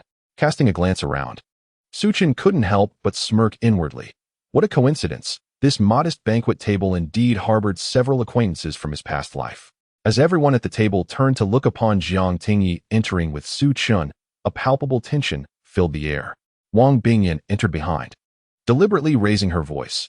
Allow me to introduce a new friend to everyone. This is Jiang Tingyi's cousin, Su Chen. Su Chen, is he not the one who attempted to steal the elder's elixir from the sect and was subsequently expelled from Jingyi's sect, now seeking refuge in Qinghe City with relatives? Exclaimed a youth clad in splendid attire, astonished. Tingyi, is this the sort of person who is your cousin? The crowd erupted in laughter, teasing Su Chen with jests and banter. Jiang Tingyi's face flushed crimson, a level of embarrassment she had never before experienced. How could she not know that allowing Su Chen to join the banquet would subject her to ridicule? Yet, in the earlier moment, the thought of leaving Su Chen standing outside filled her with guilt. After all, he was her cousin.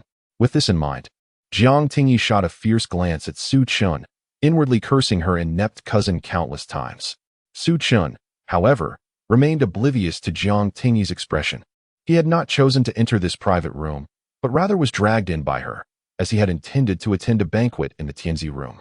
Wang Bingyan observed the entire scene with quiet amusement and deliberately poured a cup of tea, placing it before Su Chen. Young Master Su, have a sip of tea. This is the unique Snow Mountain tea from Zui Xianju, unavailable outside. A youth, adorned with an air of arrogance, immediately seized the opportunity to speak, casting a mocking glance at Su Chen. Indeed, this tea is quite precious, worth a full 10 taels of silver per cup. A rustic like you has probably never tasted such tea in your life. The remark was blunt and devoid of any politeness. After delivering his taunts, the youth pretended to slap his forehead. How thoughtless of me. I mean no disrespect towards young Master Su, merely stating facts. Please do not take offense, ha ha ha. The others at the table regarded Su Chen with various expressions. They were all the elite of Qinghe City, while Su Chen was merely a discarded disciple of a sect, traveling a great distance to seek kinship, indicating his humble origins. To them, he was nothing more than a source of amusement, a country bumpkin to be ridiculed. I shall pass on the tea, Su Chen replied indifferently, having recognized the arrogant youth as Zhou Rong, the son of a small family head in Qinghe City. A glimmer of coldness flickered in Su Chen's eyes as he pushed past Zhou Rong and sat down on the nearest chair. Zhou Rong was taken aback, his expression darkening. Not drinking? Do you look down upon me, Zhou? With this remark, the atmosphere in the room grew tense. Su Chen remained unperturbed, gazing coolly at Zhou Rong, showing no signs of compromise. Just then, a refined voice broke the tension. A guest is a guest. There is no need for hostility. Let us drink and dine together as friends. The voice, though soft, resonated clearly amidst the clamor of the private room. Zhou Rong immediately turned to the source of the voice, bowing respectfully. Yes, Brother Yixian. With that, Zhou Rong returned to his seat, not casting another glance at Su Chen, as if the voice held the weight of a decree. Su Chen turned his gaze towards the owner of the voice, revealing a figure clad in a moon-white brocade robe, adorned with a purple gold jade crown atop his head. The exquisite features of his angular face were complemented by strikingly handsome and profound features, rosy lips, white teeth, and starry brows, resembling a rare orchid or a precious tree, with not a single flaw to be found.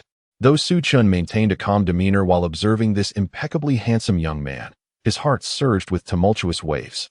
This individual was none other than Yi Xian, a pivotal figure from Su Chen's past life, regarded as the foremost genius of the younger generation in Qinghe City, and an idol in the hearts of all the city's youth, who had just returned from the esteemed Tianyue Academy in the imperial capital.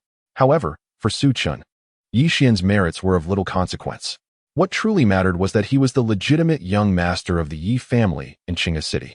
In Su Chen's previous life, there existed an unresolved grievance between the Yi family and himself. His eyes narrowed slightly, a fleeting glint of sharpness flickering across them, only to quickly revert to his previous unperturbed demeanor. After Yi Xian spoke, the attention of those present shifted away from Su Chen. Coincidentally, at that moment, the dishes were served. A dazzling array of exquisite delicacies graced the table, each dish a rare culinary masterpiece, both visually appealing and of considerable value, arousing the appetite like works of art. Once the banquet was fully set, anticipation mounted among the attendees, who eagerly wielded their chopsticks to sample the fare. each praising the culinary delights after indulging. Wang Bingyan beamed with satisfaction. For this banquet in the private room of the drunken immortal house had been a hard-won request from the head of the Wang family, who had reluctantly agreed after much persuasion. It was worth noting that they were merely 16 or 17-year-old children, only a family as affluent as the Wang family, among the most prominent in Qinghe City, could afford such lavishness for their younger generation. Casting her eyes about, Wang Bingyan noticed Su Chun seated nearby, only to be surprised to find him maintaining a demeanor of indifference throughout the gathering, having not touched his chopsticks or tasted a morsel of the sumptuous offerings. "Hey, Jiang Tingyi, why isn't your cousin eating?" Wang Bingyan mocked, unable to perceive that Su Chen's lack of appetite stemmed from his disinterest in the food.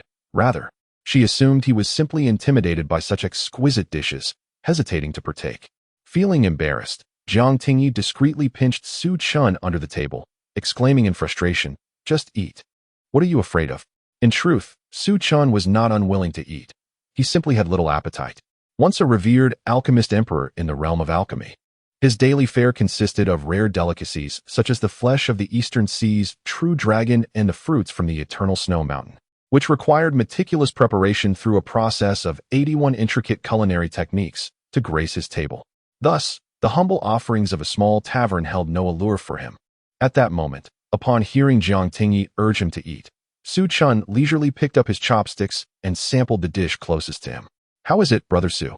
Do the dishes at the drunken immortal house suit your palate?" spoke a slender, fair-skinned youth with elongated eyes, who concluded his remark with a mocking smile. "Oh, I nearly forgot to introduce myself. I am Wang Tong, a member of the Wang family." Wang Tong, how could Su Chun not recognize him? Wang Bingyan has a devoted admirer. Although they share a familial connection, their blood ties are rather distant. It is worth mentioning that this individual possesses considerable talent, having cultivated himself to the 7th level of the Qi drawing realm at a young age, making him a standout among the new generation, even within the prestigious Zhengyi sect. Despite Wang Bingyan's indifference towards him, her affections solely directed towards Yi Xian, Wang Tong remains unwaveringly enamored with her. Interestingly, Su Chen's previous misfortunes in Qinghe City can largely be attributed to Wang Tong, for Su Chun is a cousin of Jiang Tingyi. Consequently, Wang Bingyan often compares Su Chun unfavorably to Wang Tong, rendering Su Chen's past self utterly inadequate in her eyes. Wang Tong, eager to impress the object of his affection, frequently belittles Su Chun, wishing to trample him into the ground. Thus, in Su Chen's past life, his most direct rival was indeed Wang Tong. "Well, it's passable," Su Chun remarked nonchalantly, regarding the rather crude meal before him. His comment was made purely to spare Jiang Tingyi's feelings. However, Wang Tong found this amusing enough to burst into laughter, exclaiming, "It seems our brother Su has quite the worldly experience.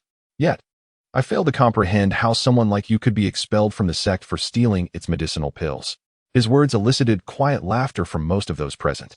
Jiang Tingyi, incensed, retorted, "Do not speak of matters without evidence." Though she was strikingly beautiful, her fury at this moment resembled that of a mother leopard, causing several of those who had been laughing nearby to instinctively retract their necks. With unabashed sarcasm, Wang Tong placed a wine jug before Su Chun, stating, "Brother Su, as our guest, you may not be aware of our local custom in Qinghe City. Whenever a newcomer arrives, we locals are obliged to treat them to a drink. This jug of wine is our token of goodwill. Please, indulge."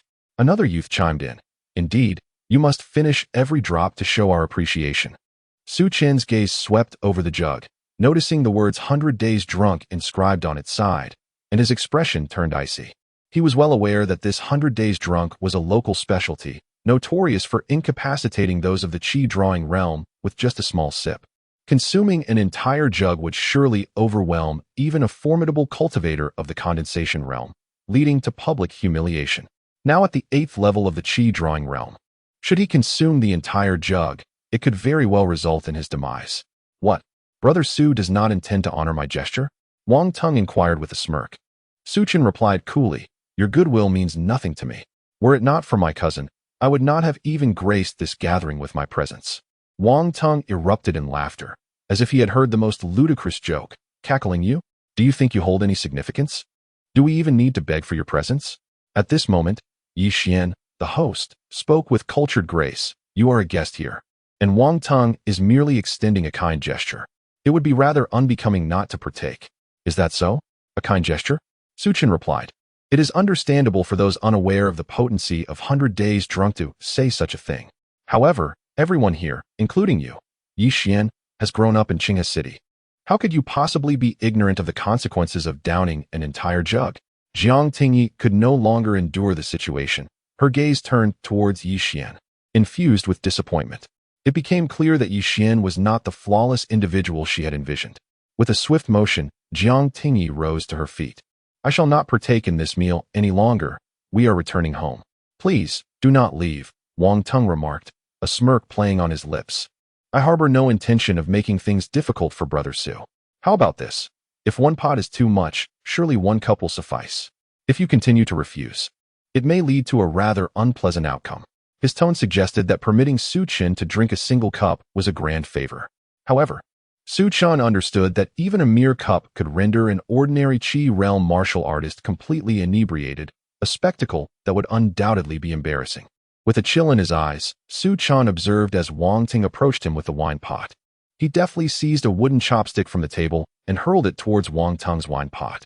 In the next moment, an astonishing scene unfolded. The chopstick, akin to a piercing arrow, penetrated Wang Teng's wine pot effortlessly. Following this, the pot shattered into pieces, and the exquisite wine spilled across the floor. Chapter 12. Princess Shiling. Wang Teng stood in stunned silence. Incredulity etched across his face as he gazed at the fragments of his wine pot. After a brief pause, his eyes ignited with fury. How dare you, Su Chen? I extended a gesture of goodwill by offering you wine, and you repay me by shattering the pot. Not only Wang Teng, but the others present were momentarily taken aback. This secret copper wine pot was notoriously durable, and yet Su Chen had so easily pierced it with a mere wooden chopstick. Was this merely a coincidence? Or did this seemingly unremarkable young man possess some extraordinary abilities? Impatience flickered in Su Chen's gaze. As the esteemed emperor of Dust Dan, he had no time to indulge the childish antics of these inexperienced youths. He lifted his eyes and calmly declared, I shall take my leave. You may continue your meal at your leisure. With that, he stood to depart. Wang Teng's expression darkened, rage surging within him. Without waiting for Su Chen to turn, he kicked over a chair in his path. Having shattered our Wang family's wine, leaving is not so simple. With that, Wang Teng raised his other leg and aimed a kick at Su Chen's chest. Yet before Wang Teng could make contact, Su Chen's fist shot forward like lightning, striking Wang Teng's foot with tremendous force. A muffled grunt escaped Wang Teng's lips, followed by the sickening crack of bone. Soon after, a scream akin to that of a slaughtered pig echoed through the air. His right leg had been shattered beneath the impact of Su Chen's punch. How could this be? Wang Teng's face contorted in disbelief, as though he had seen a ghost.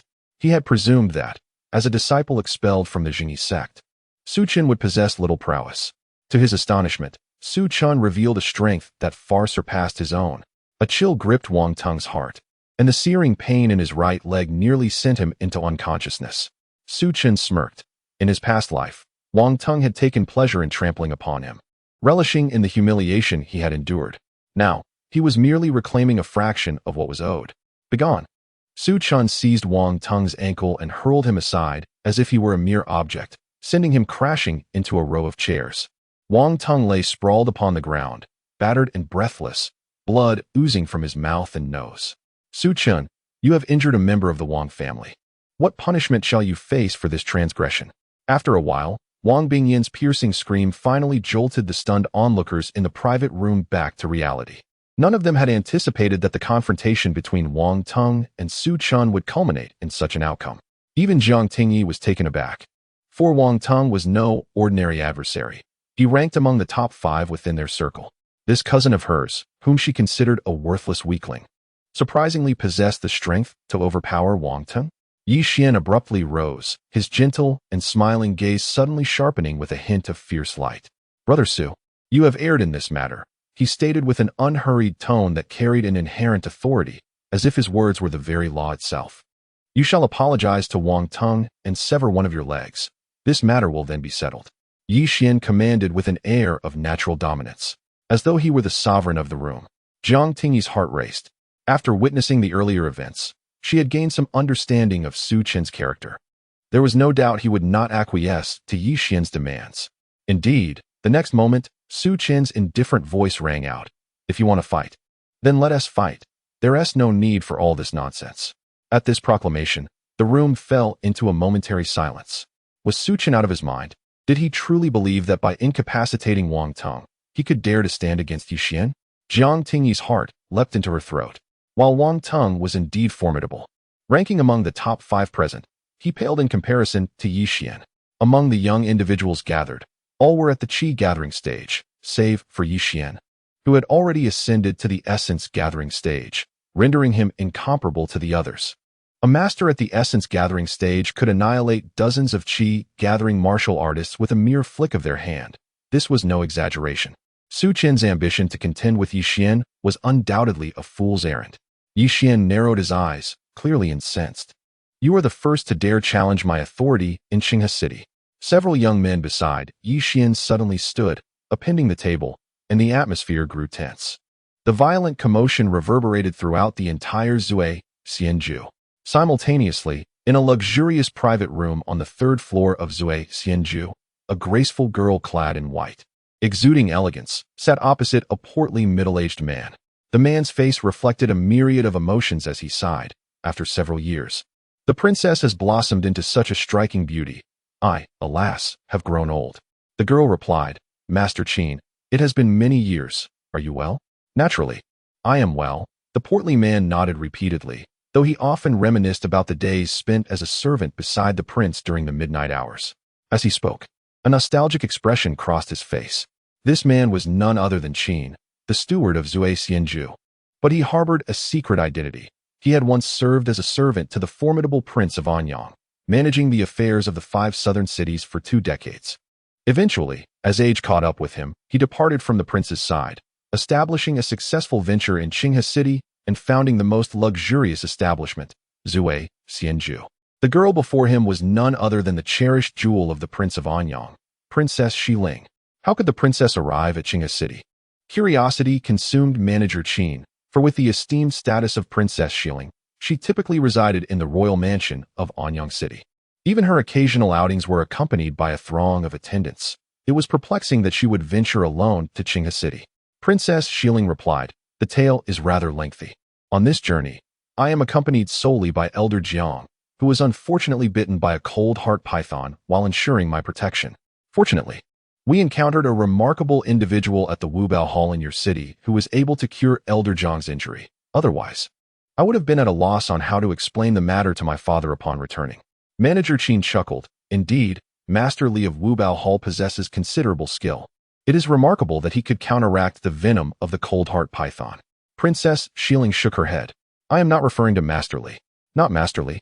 Manager Qin was bewildered. Today is Master Mo's day at Wubao Hall. Could it be that Master Mo neutralized the poison? No. It was a young man named Su Chun. A youth?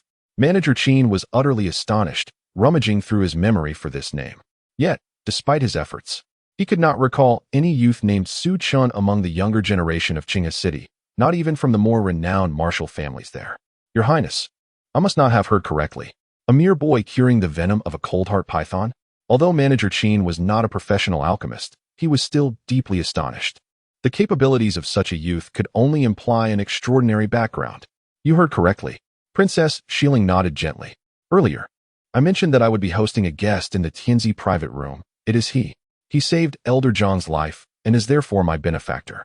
As she spoke, she realized that some time had passed since their agreed-upon hour. Why had he not yet arrived? Doubt crept into Princess Xiling's mind. Manager Qin speculated. Perhaps he encountered some unforeseen circumstances on the way. At that moment, a commotion from downstairs intruded upon the serenity of the Tianzi private room, causing Manager Qin's expression to shift. It seems there is a disturbance below. In the next instant, a flustered attendant from the Drunken Immortal Pavilion rushed into the Tianzi private room, reporting, Manager, there is a ruckus in the Renzi private room. They are on the verge of a brawl. Princess Xiling replied, Manager Qin, please attend to it. I will wait here for Su Chun. Manager Qin repeatedly expressed his apologies before departing the Tianzi private room, heading toward the Renzi private room. Chapter 13. A shift in attitude. Who is causing the disturbance? Manager Qin inquired of the attendant on his way to the Renzi private room. The report states that it is Miss Wang Bingyan of the Wang family, who is hosting young Master Yi Xian along with several other young gentlemen and ladies from various families. The commotion seems to have been sparked by an insignificant individual who unwittingly provoked their ire. Upon hearing that the troublemaker was an unknown person, Manager Qin quickly grasped the situation. Yi Xian was the most valued scion of the Yi family, and facing him was a nameless nobody. Even a fool would know which side to take. Soon, Manager Qin entered the Renzi private room. Casting a glance at the chaotic scene within, he could not help but frown momentarily before regaining his composure. Zhou Rong, standing beside Yi Xian, pointed at Su Chun in the room and declared, "Manager, you have arrived just in time. This person has injured Wang Tong within the private room. Surely, the drunken immortal pavilion cannot turn a blind eye to this." Manager Qin cast a glance at Yi Xian, then turned to observe Su Chin's plain attire, breaking into a chuckle. With his hands clasped within his sleeves, he amiably attempted to mediate, urging everyone to remain calm. In truth, given the relationship between Manager Qin and the Prince of Anyang, there was no necessity to lower himself to curry favor with Yi Xian. However, as a businessman, he was reluctant to outright dismiss the Yi family's reputation. Moreover, an incident had occurred at the Drunken Immortal house where someone had been injured, and it was imperative for the establishment to address such matters, especially when the assailant appeared to be an unremarkable individual lacking any apparent background. At that moment, Manager Qin discreetly signaled to several imposing guards behind him. The guards emanated a formidable aura as they advanced towards Su Chun. Jiang Ting, perplexed, stood up and positioned herself protectively in front of Su Chun, exclaiming, "It was clearly Wang Tong who instigated this. Is the Drunken Immortal house so indiscriminate in its dealings?" Zhou Rong retorted aggressively, "Enough chatter. Su Chun broke Wang Tong's leg, and we all witnessed it. He must pay for this." The astute Manager Qin immediately caught the name mentioned by the youth, stirring a sense of intrigue within him. Was this the same Su Chun, the benefactor spoken of by Princess Shilling earlier in the private room? As the guards approached Su Chun, Manager Qin swiftly interjected, "Wait." His gaze was fixed upon Su Chun, his mind racing with uncertainty. Could it truly be such a coincidence? Or were they merely sharing a name? "Young man, are you called Su Chun?" Manager Qin inquired tentatively. Su Chun nodded. "This morning at Wubao Hall, did you treat an elderly gentleman?" Manager Qin posed the question, internally skeptical that such serendipity could exist. Surely, it must be a simple case of sharing a name. Yet, to Manager Qin's astonishment, Su Chun replied with nonchalance, "Are you referring to the elderly gentleman bitten by the cold heart python?" "Yes, I treated him. It was indeed him." Manager Qin had no doubt regarding Su Chun's authenticity, for a mere impersonator could not possibly know the specifics of the old man's injuries. "Manager, what are you chatting about with this fellow? Just strike him hard." Zhou Rong, growing impatient with Manager Qin's hesitance and his seemingly frivolous conversation with Su Chun, exclaimed. To Zhou Rong's surprise, the typically affable Manager Qin, in that moment, cast a cold glance towards him and firmly stated, "I am conversing with our esteemed guest. Kindly remain silent." Esteemed guest? Who? Zhou Rong stood frozen, bewildered. Manager Qin took a deep breath and swiftly approached Su Chun. In the astonished gaze of those present, Manager Qin performed a respectful bow before Su Chun, then earnestly proclaimed, "I failed to recognize you earlier, young Master Su. What brings you to the Renzi private room? Have you perhaps entered the wrong chamber? The guests in the Tianzi private room are eagerly awaiting your arrival. Please, allow me to escort you." Manager Qin had not anticipated that Su Chun would forego the invitation from the princess in the Tianzi private room to come to the Renzi private room instead. The sole explanation is that Su Chun has wandered into the wrong room. As soon as this was uttered by Manager Qin, an eerie silence enveloped the private room. Yi Xian, Zhou Rong, Wang Tong, Wang Bingyan, and Jiang Tingyi all believed they had misheard. Guests in the Tianzi private room were specifically hosting a banquet for Su Chun? How could that be? It is well known that the Tianzi private room at Zui Xianju has exceedingly high standards for its patrons, not merely in terms of financial capacity, but also in regard to their social standing. Only individuals of the highest caliber, such as the heads of the 3 prominent families of Qinghe City, are permitted to reserve the Tianzi private room.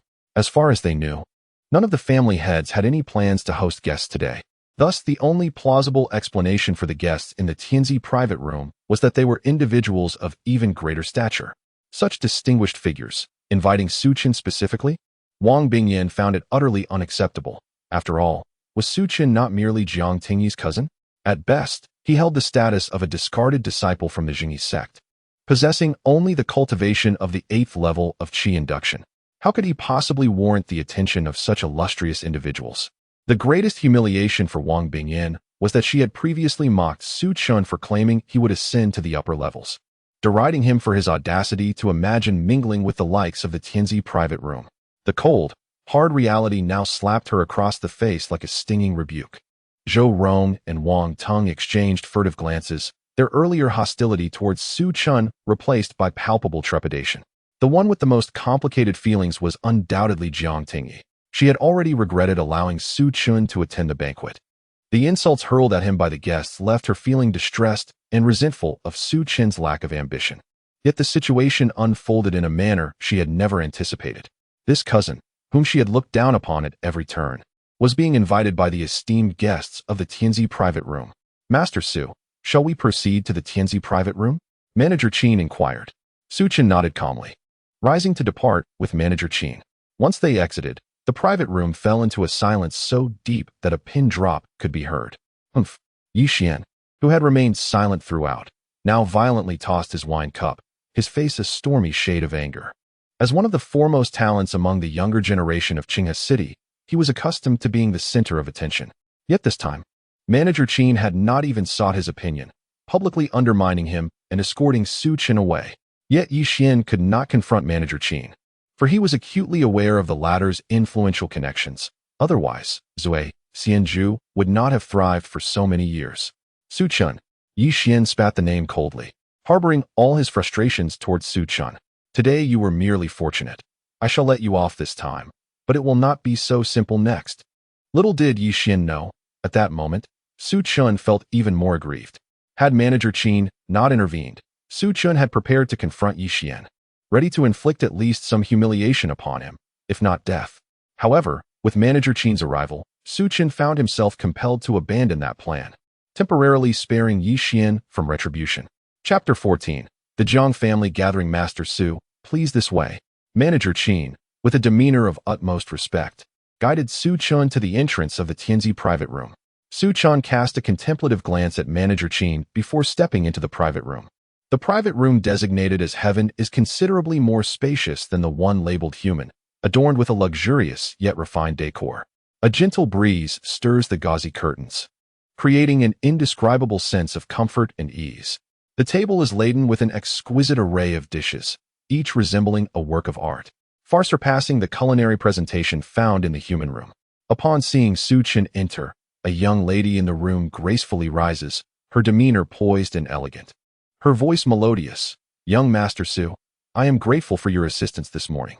It was merely a trifling effort, hardly worthy of mention, Su Chun replies sincerely, as treating the frostbite python's bite was indeed a minor affair for him. The young lady studies Su Chun with curiosity. Earlier at the Five Treasures Hall, her concern for Elder Zhang's condition had prevented her from observing him closely. Now, she perceives an inexplicable aura of mystery surrounding this youth, an air of someone accustomed to high station. Such an essence she had only previously witnessed in her father, the Prince of Anyang. The notion that a boy from a small town could possess such a presence is utterly astonishing. With a mind swirling with thoughts, the young lady speaks slowly. I have heard that young Master Su seeks the ice and snow cicada. Su Chun nods in affirmation. A meow. Please present the envelope to young Master Su, she instructs.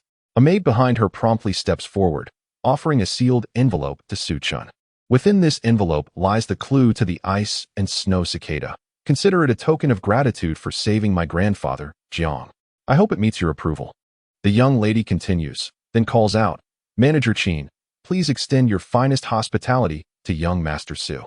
With that, the young lady's figure vanishes from the heaven room. Observing her departing silhouette, Su Chun smiles faintly, idly toying with the envelope. This young girl is quite intriguing. She invites me to a feast, yet only exchanges a few words before disappearing. Manager Qin approaches with a smile, saying, Young Master Su, congratulations. You have encountered an exceptional benefactor. Su Chun glances up at Manager Qin, inquiring, Benefactor? Are you referring to that young lady? Manager Qin's expression shifts dramatically. Young Master Su, one must not speak lightly. Do you know who she is?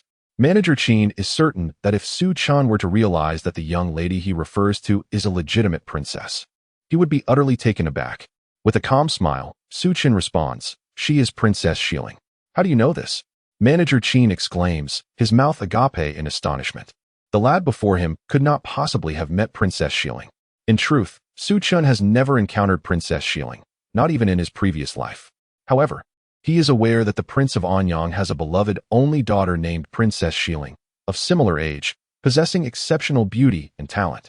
During their initial meeting at the Five Treasures Hall, the young lady's regal demeanor had led Su Chen to suspect her identity. Yet, at that moment, it was merely conjecture, lacking certainty. Only after witnessing her familiarity with Manager Qin did Su Chen confirm that she was indeed Princess Shieling. He had known from his past life that Manager Qin's establishment, the Drunken Immortal Pavilion, was backed by the Prince of Anyang. As for Manager Qin, he scrutinizes Su Chen with wide eyes, unable to comprehend how Su Chen recognized Princess Shieling. However, Master Qin could discern that Princess Shieling regarded Su Chen with a measure of esteem, who could be deemed ordinary in the eyes of Princess Shieling. Thus, Master Qin resolutely decided to cultivate a rapport with Su Chen. "Young Master Su, please indulge in this dish. It is the snow herb braised rainbow fish." Master Qin enthusiastically served Su Chen. After a sumptuous meal, Su Chen departed from the Zui Xianju. Upon returning to his aunt's courtyard, he inadvertently cast a glance at Jiang Tingyi's room, discovering that she had returned, lost in thought, at the doorstep. Upon seeing Su Chen, Jiang Tingyi sprang up as if scalded, hastily retreating into her room and shutting the door behind her. "Is she avoiding me?" Su Chen mused to himself, unconcerned, and returned to his own quarters.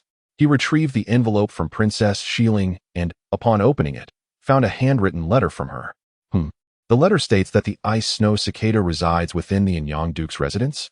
Su Chen read through the contents swiftly, taken aback. He had not anticipated that the elusive ice snow cicada, which he believed would take considerable time to locate, would present itself so swiftly and right within the Duke's estate.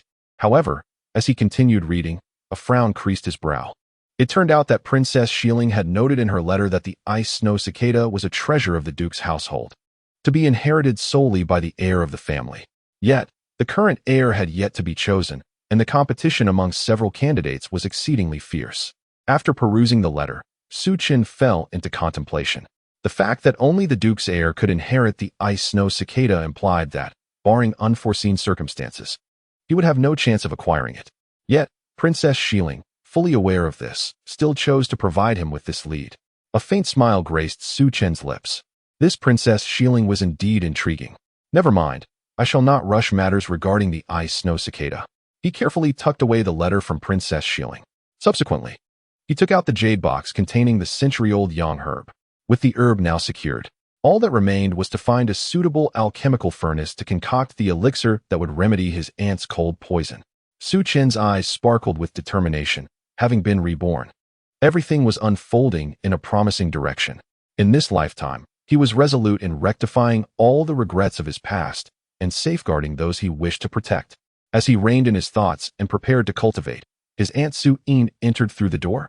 "Xiao Chen, you've returned?" She smiled warmly, assessing Su Chen from head to toe, nodding in satisfaction. "Very well, you've donned new attire. You look more spirited. What brings you to me, Aunt?" Su Chen inquired with a grin. "Oh, you child, can't I come to see you without a reason?" Su Yin playfully chided, "But indeed, I do have something to discuss." As she spoke, Su Yin seated herself, taking a sip from the teacup on the table before continuing. "In 3 days, the Jiang family will hold their clan gathering, and all prominent members will be in attendance. I would like to take this opportunity to introduce you to the Jiang family. What do you think? The Jiang family gathering?" Su Chen's eyes narrowed. In his memories, during his previous life, he had also attended such a gathering upon arriving in Qinghe City. However, due to being rendered a cripple, he had suffered considerable humiliation at the hands of the family during that event. Subsequent to this clan meeting, a multitude of unfortunate events transpired, all stemming from that very gathering. It can be asserted that this clan meeting served as a pivotal turning point in the destinies of Su Chen, Su Yin, and Jiang Tingyi in their previous lives. "Aunt, I shall go," Su Chen declared, his eyes glimmering with a cold light. This time, everything would differ from the past. A faint smirk danced upon his lips. Was he to once again encounter those familiar faces from his former life?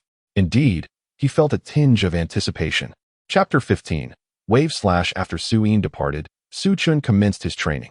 With merely 3 days remaining until the Jiang clan meeting, he resolved to dedicate this time to mastering a martial technique. During his tenure at Jingyi's sect, he had practiced several martial arts, yet in retrospect, their potency seemed insufficient, and their potential for advancement appeared limited. Thus, he sought a superior martial technique. The significance of martial arts for a warrior is undeniable. Take, for instance, Wang Tong from Zhuai Xianju. Su Chen's ability to shatter his leg with a single punch was due to his cultivation at the 8th layer of Qi induction, effortlessly overpowering Wang Tong, who was at the 7th layer. Relying solely on brute strength, Su Chen could easily dominate Wang Tong. However, were he to face another warrior of the same cultivation level, he would need to depend on martial skills to secure victory.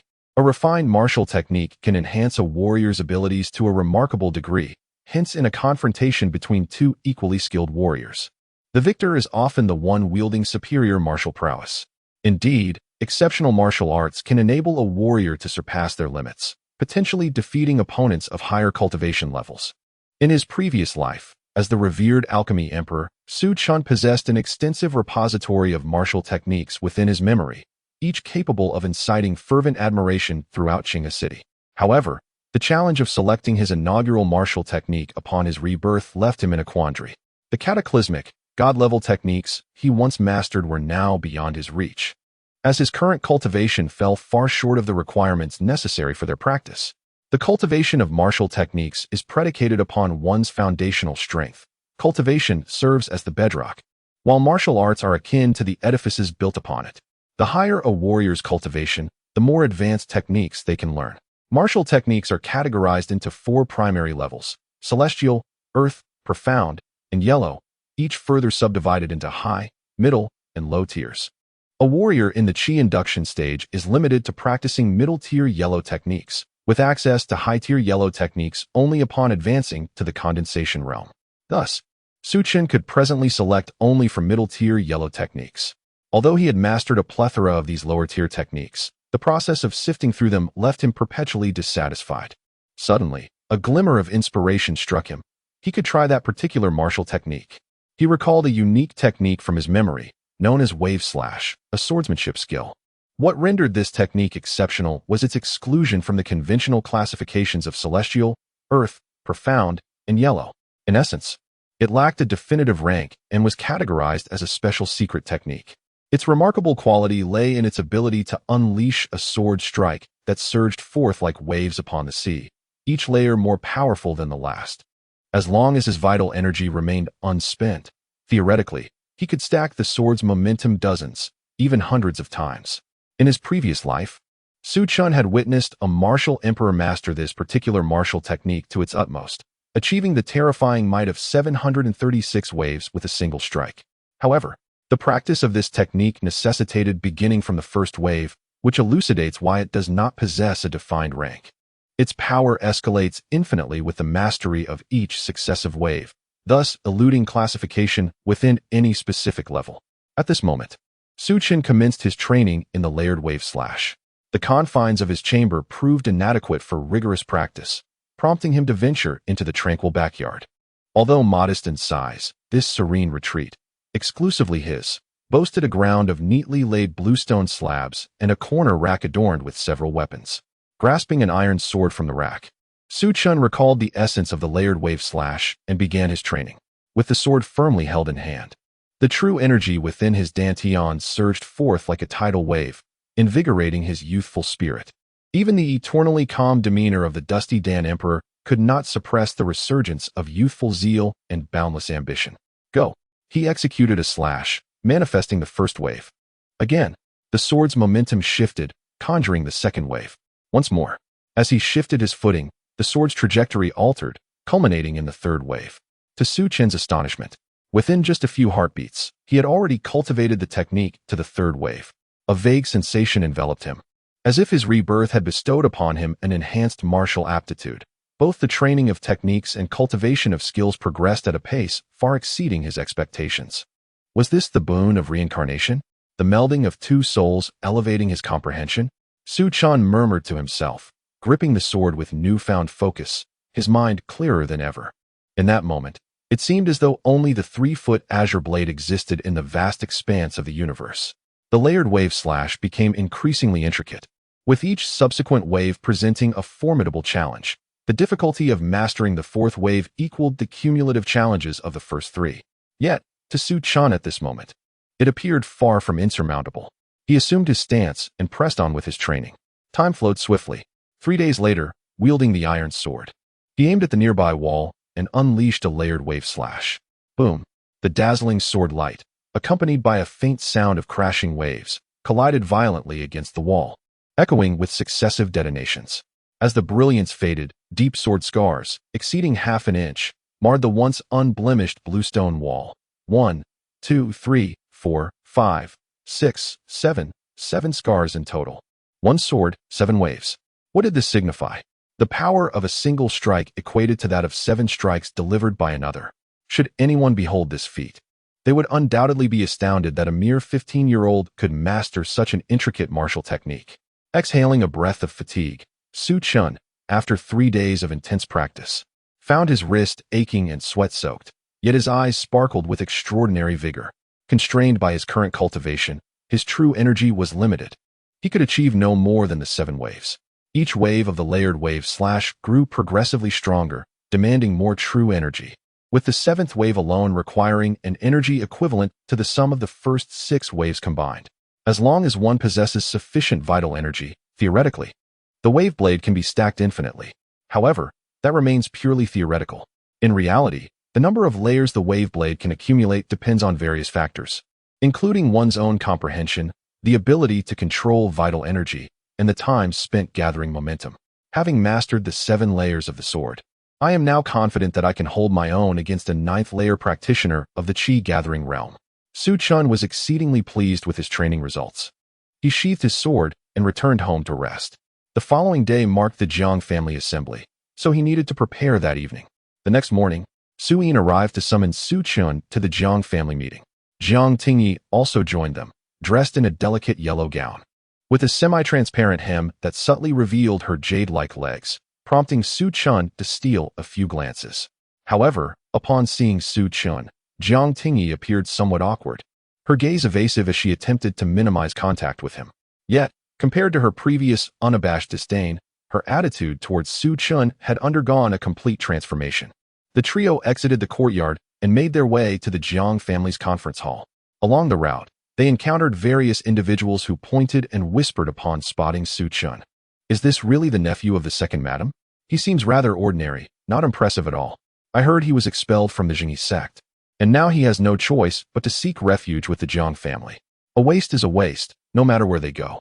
If he was expelled from the Jingyi sect, how could he possibly achieve greatness here? It's impossible. And he dares to attend the clan meeting?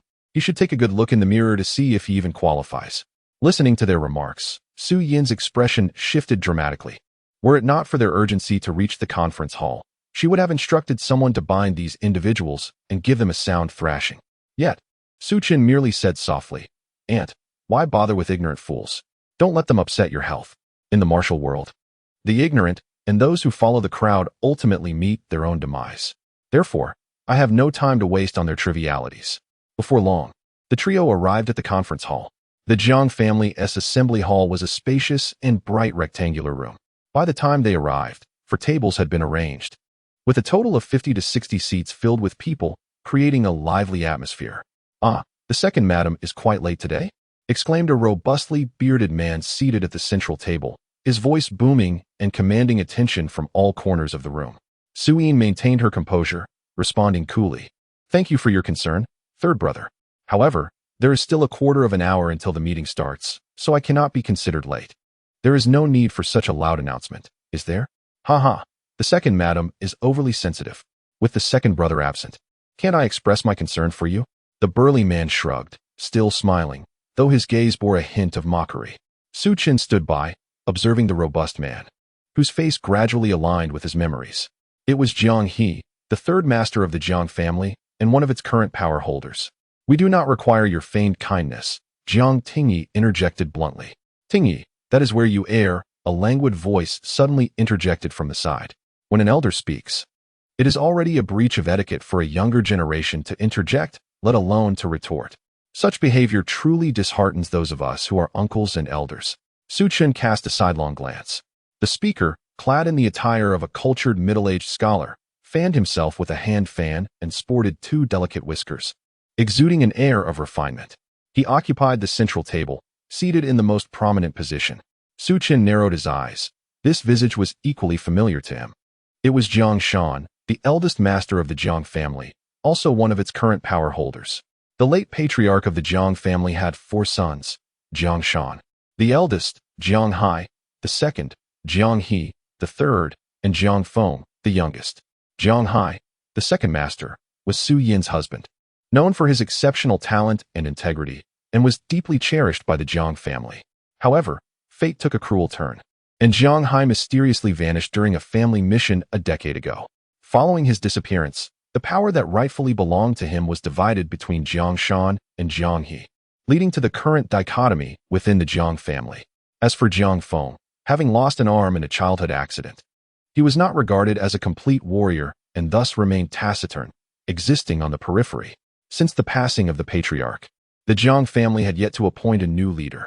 Previously, Jiang Shan, Jiang Hai, and Jiang He had shared power, but after Jiang Hai's incident, it was solely Jiang Shan and Jiang He who ruled together. Who cares about your feelings? I can hardly tolerate your insincere facades. Jiang Tingyi was about to continue her retort when Su Yin grasped her arm, shaking her head subtly. The meaning was unmistakable. She should refrain from further commentary.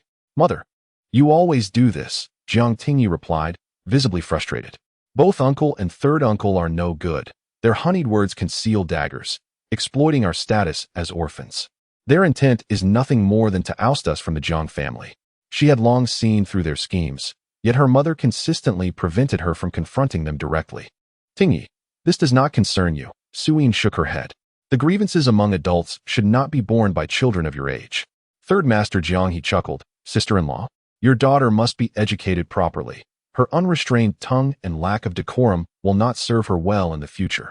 The moment those words were uttered, Su Yin's head snapped up, her eyes flashing with a fierce light. However, it was but a fleeting moment, and she quickly regained her composure, turning her gaze back to her daughter. All right, the clan meeting is about to commence. Tingyi, sit down, and little Chun, you too. Su Chen acquiesced and took a seat at the central table alongside Su Yin and Jiang Tingyi. This table was reserved exclusively for the direct descendants of the Jiang family. Besides Su Yin and her daughter, it was occupied by Jiang Shan's family, Jiang He's family, and Jiang Feng. Su Yin quietly explained the identities of each individual to Su Chen. Seated beside Jiang Shan were his son and daughter, Jiang Mingxian and Jiang Yuewu. On Jiang He's side sat his only son, Jiang Mingho. Jiang Feng, however, remained unmarried and childless, leading a solitary existence. At this moment, the thunderous voice of Third Master Jiang He reverberated once more. Whose little imp is sitting beside you? Why do they seem so unfamiliar? Our Jiang family assembly does not permit the attendance of outsiders. Su Yin calmly replied, I was just about to address this matter. Su Chen is my nephew from my maternal family, akin to my own son. He will be residing in the Jiang family from now on, which is why I brought him to introduce to everyone. Upon hearing Su Yin's words, Jiang He merely emitted an annoyed grunt, unable to voice any further objections. After all, although Jiang Hai had been missing for many years, Su Yin was still nominally the second mistress of the Jiang family, and it was not unreasonable for her to take in a nephew from her maternal family. At this juncture, elder brother Jiang Shan interjected leisurely, so he is the nephew of our second sister-in-law. We naturally welcome him. However, second sister-in-law, your nephew is not a direct descendant of the Jiang family. It would be inappropriate for him to sit at this table. Perhaps he should take his leave. Su Yin was taken aback, as she had not considered this before arriving. Indeed, Su Chen was not a direct member of the Jiang family, and Jiang Shan's request for him to leave the table was not unreasonable. This point left Su Yin without a counterargument.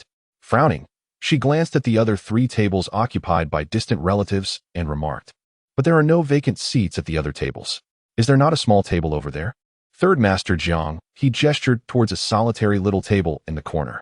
Su Yin turned to look, only to see that the small table was covered in dust, piled with miscellaneous items, clearly serving as a place for storage rather than seating. At that moment, even Su Yin's usually serene demeanor could not contain her indignation. What nonsense is this? Is that table fit for anyone to sit at? Jiang, he scoffed. I am merely reminding you not to disrupt the Jiang family's rules. Whoever wishes to sit at that table may do so. In any case, little Chun will not be sitting there. Su Yin retorted coldly. Did he think her a fool? Jiang He was clearly belittling Su Chan, and she would never acquiesce to such an affront. The two stood in a stalemate, and the atmosphere in the assembly hall grew increasingly tense. Chapter 17. Maintaining dignity. I said it before. That fellow named Su is merely inviting humiliation upon himself by attending our Jiang family assembly. As an outsider, it's already a privilege for him to enter the clan meeting, yet he dares to be so choosy. In my opinion, that table for miscellaneous items was prepared just for him. Haha. As the distant relatives' discussions rose and fell, Su Yin's expression turned icy. Yet she showed no inclination to relent. After a while, even the murmurs began to dwindle, and the entire hall fell into silence. Just as everyone awaited the resolution of this matter, a cold voice unexpectedly broke through the stillness. Is it worth arguing over a mere seat? The crowd turned in astonishment, shocked to discover that the speaker was none other than Fourth Master Zhang Feng, who was typically reserved. It was precisely his usual silence, sometimes going an entire month without speaking, that rendered his sudden words so startling to everyone present. As Zhang Feng noticed the collective gaze upon him, he rose to his feet, directing his attention towards Su Chan. I relinquish my seat to you, he stated succinctly, before turning away under the scrutiny of all present. Exiting the hall, even from behind, it was evident that his right sleeve hung emptily, devoid of any substance. It was only after Jiang Feng's figure had completely vanished that the assembly began to comprehend the implications of his actions. Jiang Feng had indeed ceded his position to Su Chen. Was he opting out of the clan meeting? Although Jiang Feng was known for his unconventional demeanor, this particular act took everyone by surprise. Even Su Yin was momentarily taken aback. Was Jiang Feng assisting her? Yet, their interactions had been minimal, leaving her puzzled as to why he would suddenly extend such a gesture. Only Su Chen, gazing in the direction of Jiang Feng's departure, felt a wave of nostalgia. In his previous life, Jiang Feng had performed an identical act at the clan meeting. Coupled with subsequent interactions, Su Chen had come to realize that this fourth master Jiang Feng was, in truth, a person of cold exterior yet warm heart.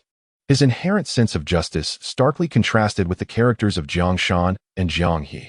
In his former existence, Jiang Feng met a grim fate. However, this time around, things would differ. Su Chen, a man of clear distinctions between gratitude and enmity, resolved that anyone who assisted him in this life would receive a 100-fold recompense. Shifting his focus, Su Chen's gaze settled upon Jiang Shan and Jiang He, his expression gradually turning frigid.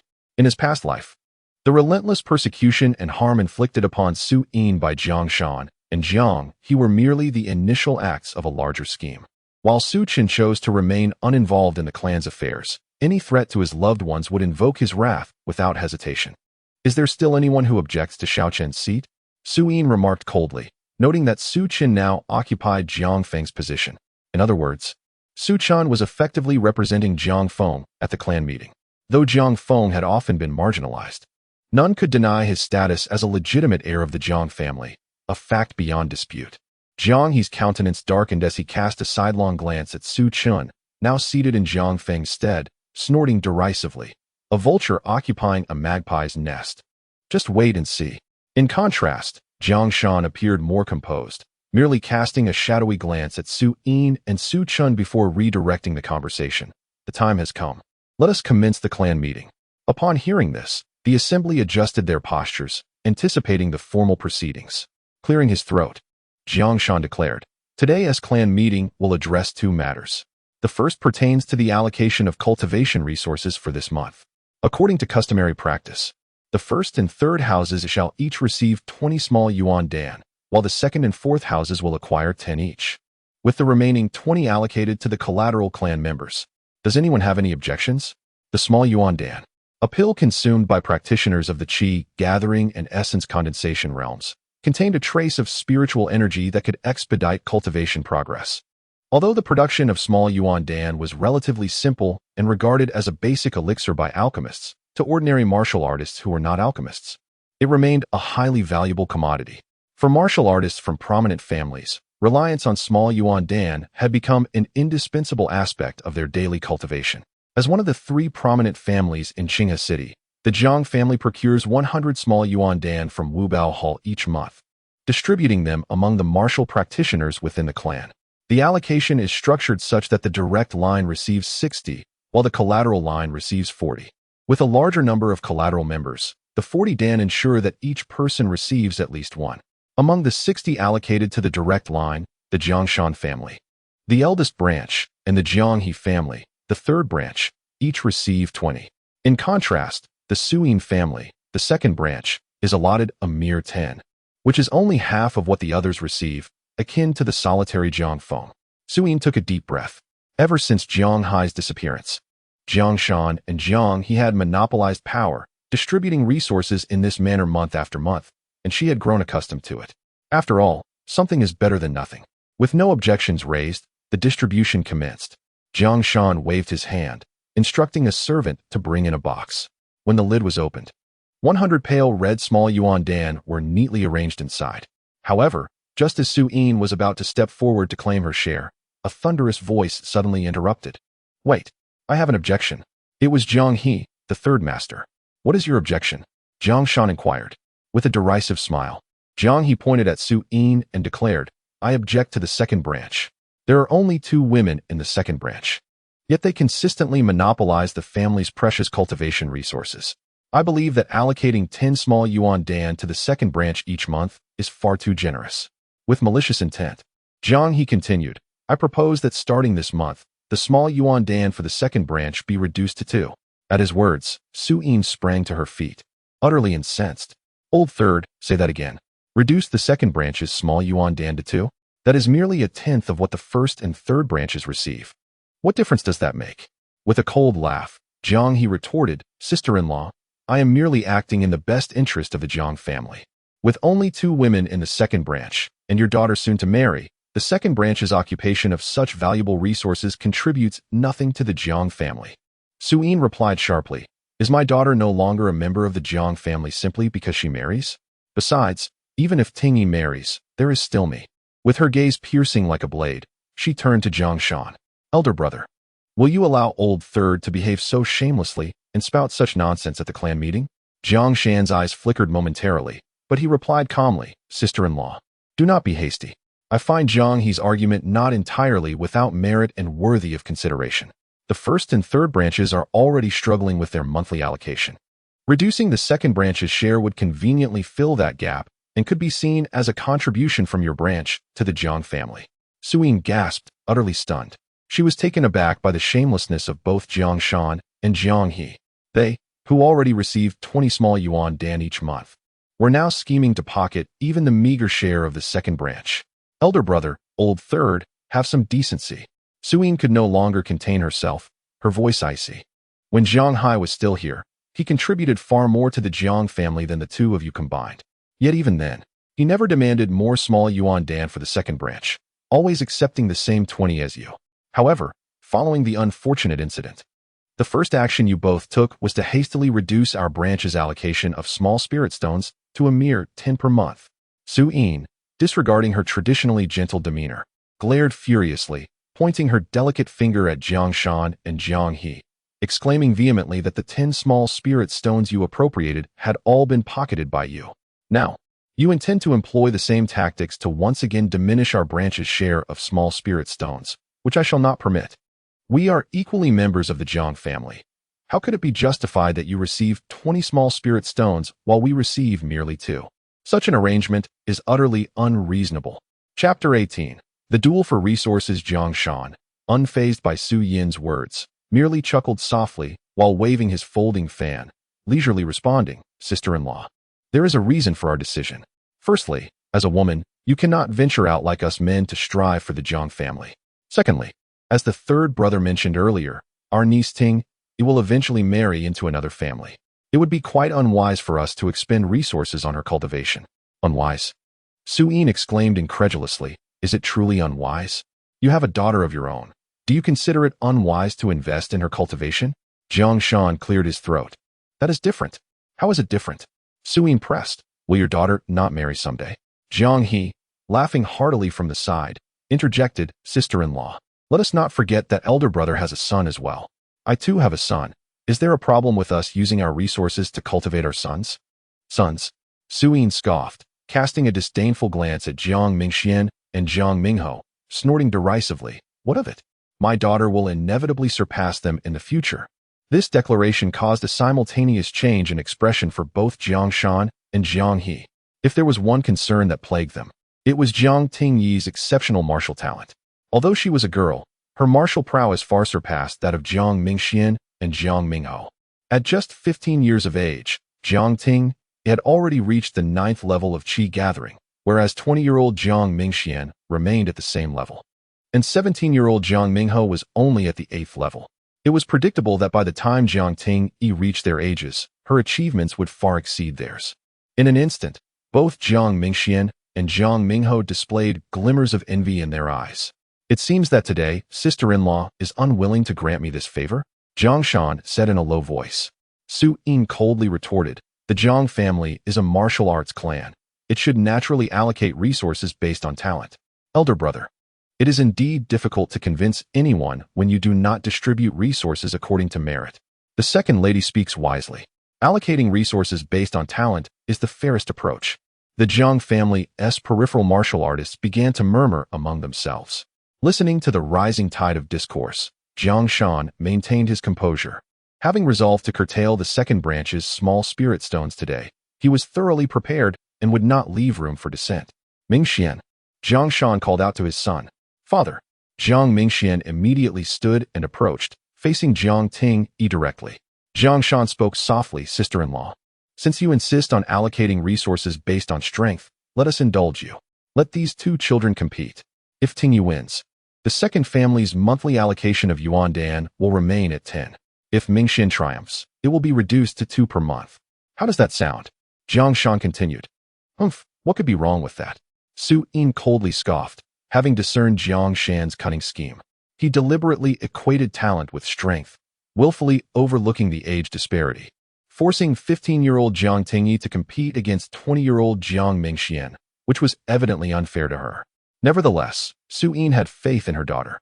Both Jiang Tingyi and Jiang Mingxian were at the 9th level of qi gathering, and their martial skills were equally matched. In a true contest, Jiang Tingyi might very well have a chance of victory. Before long, the two tables in the assembly hall were moved aside, clearing a space for the duel in the center of the hall. Jiang Mingxian and Jiang Tingyi stood facing each other in the arena.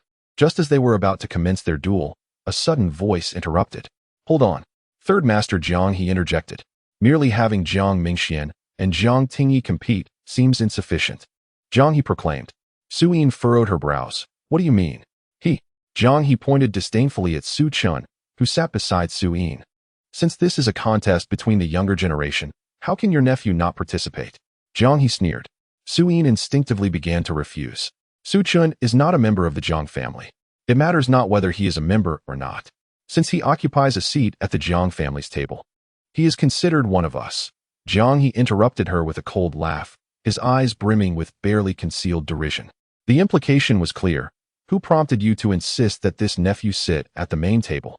Now that he occupies this position, it is not so easy to back out. Jiang He had thoroughly investigated Su Yin's nephew, a discarded disciple expelled from Jingyi sect, and it was reasonable to assume he possessed little strength.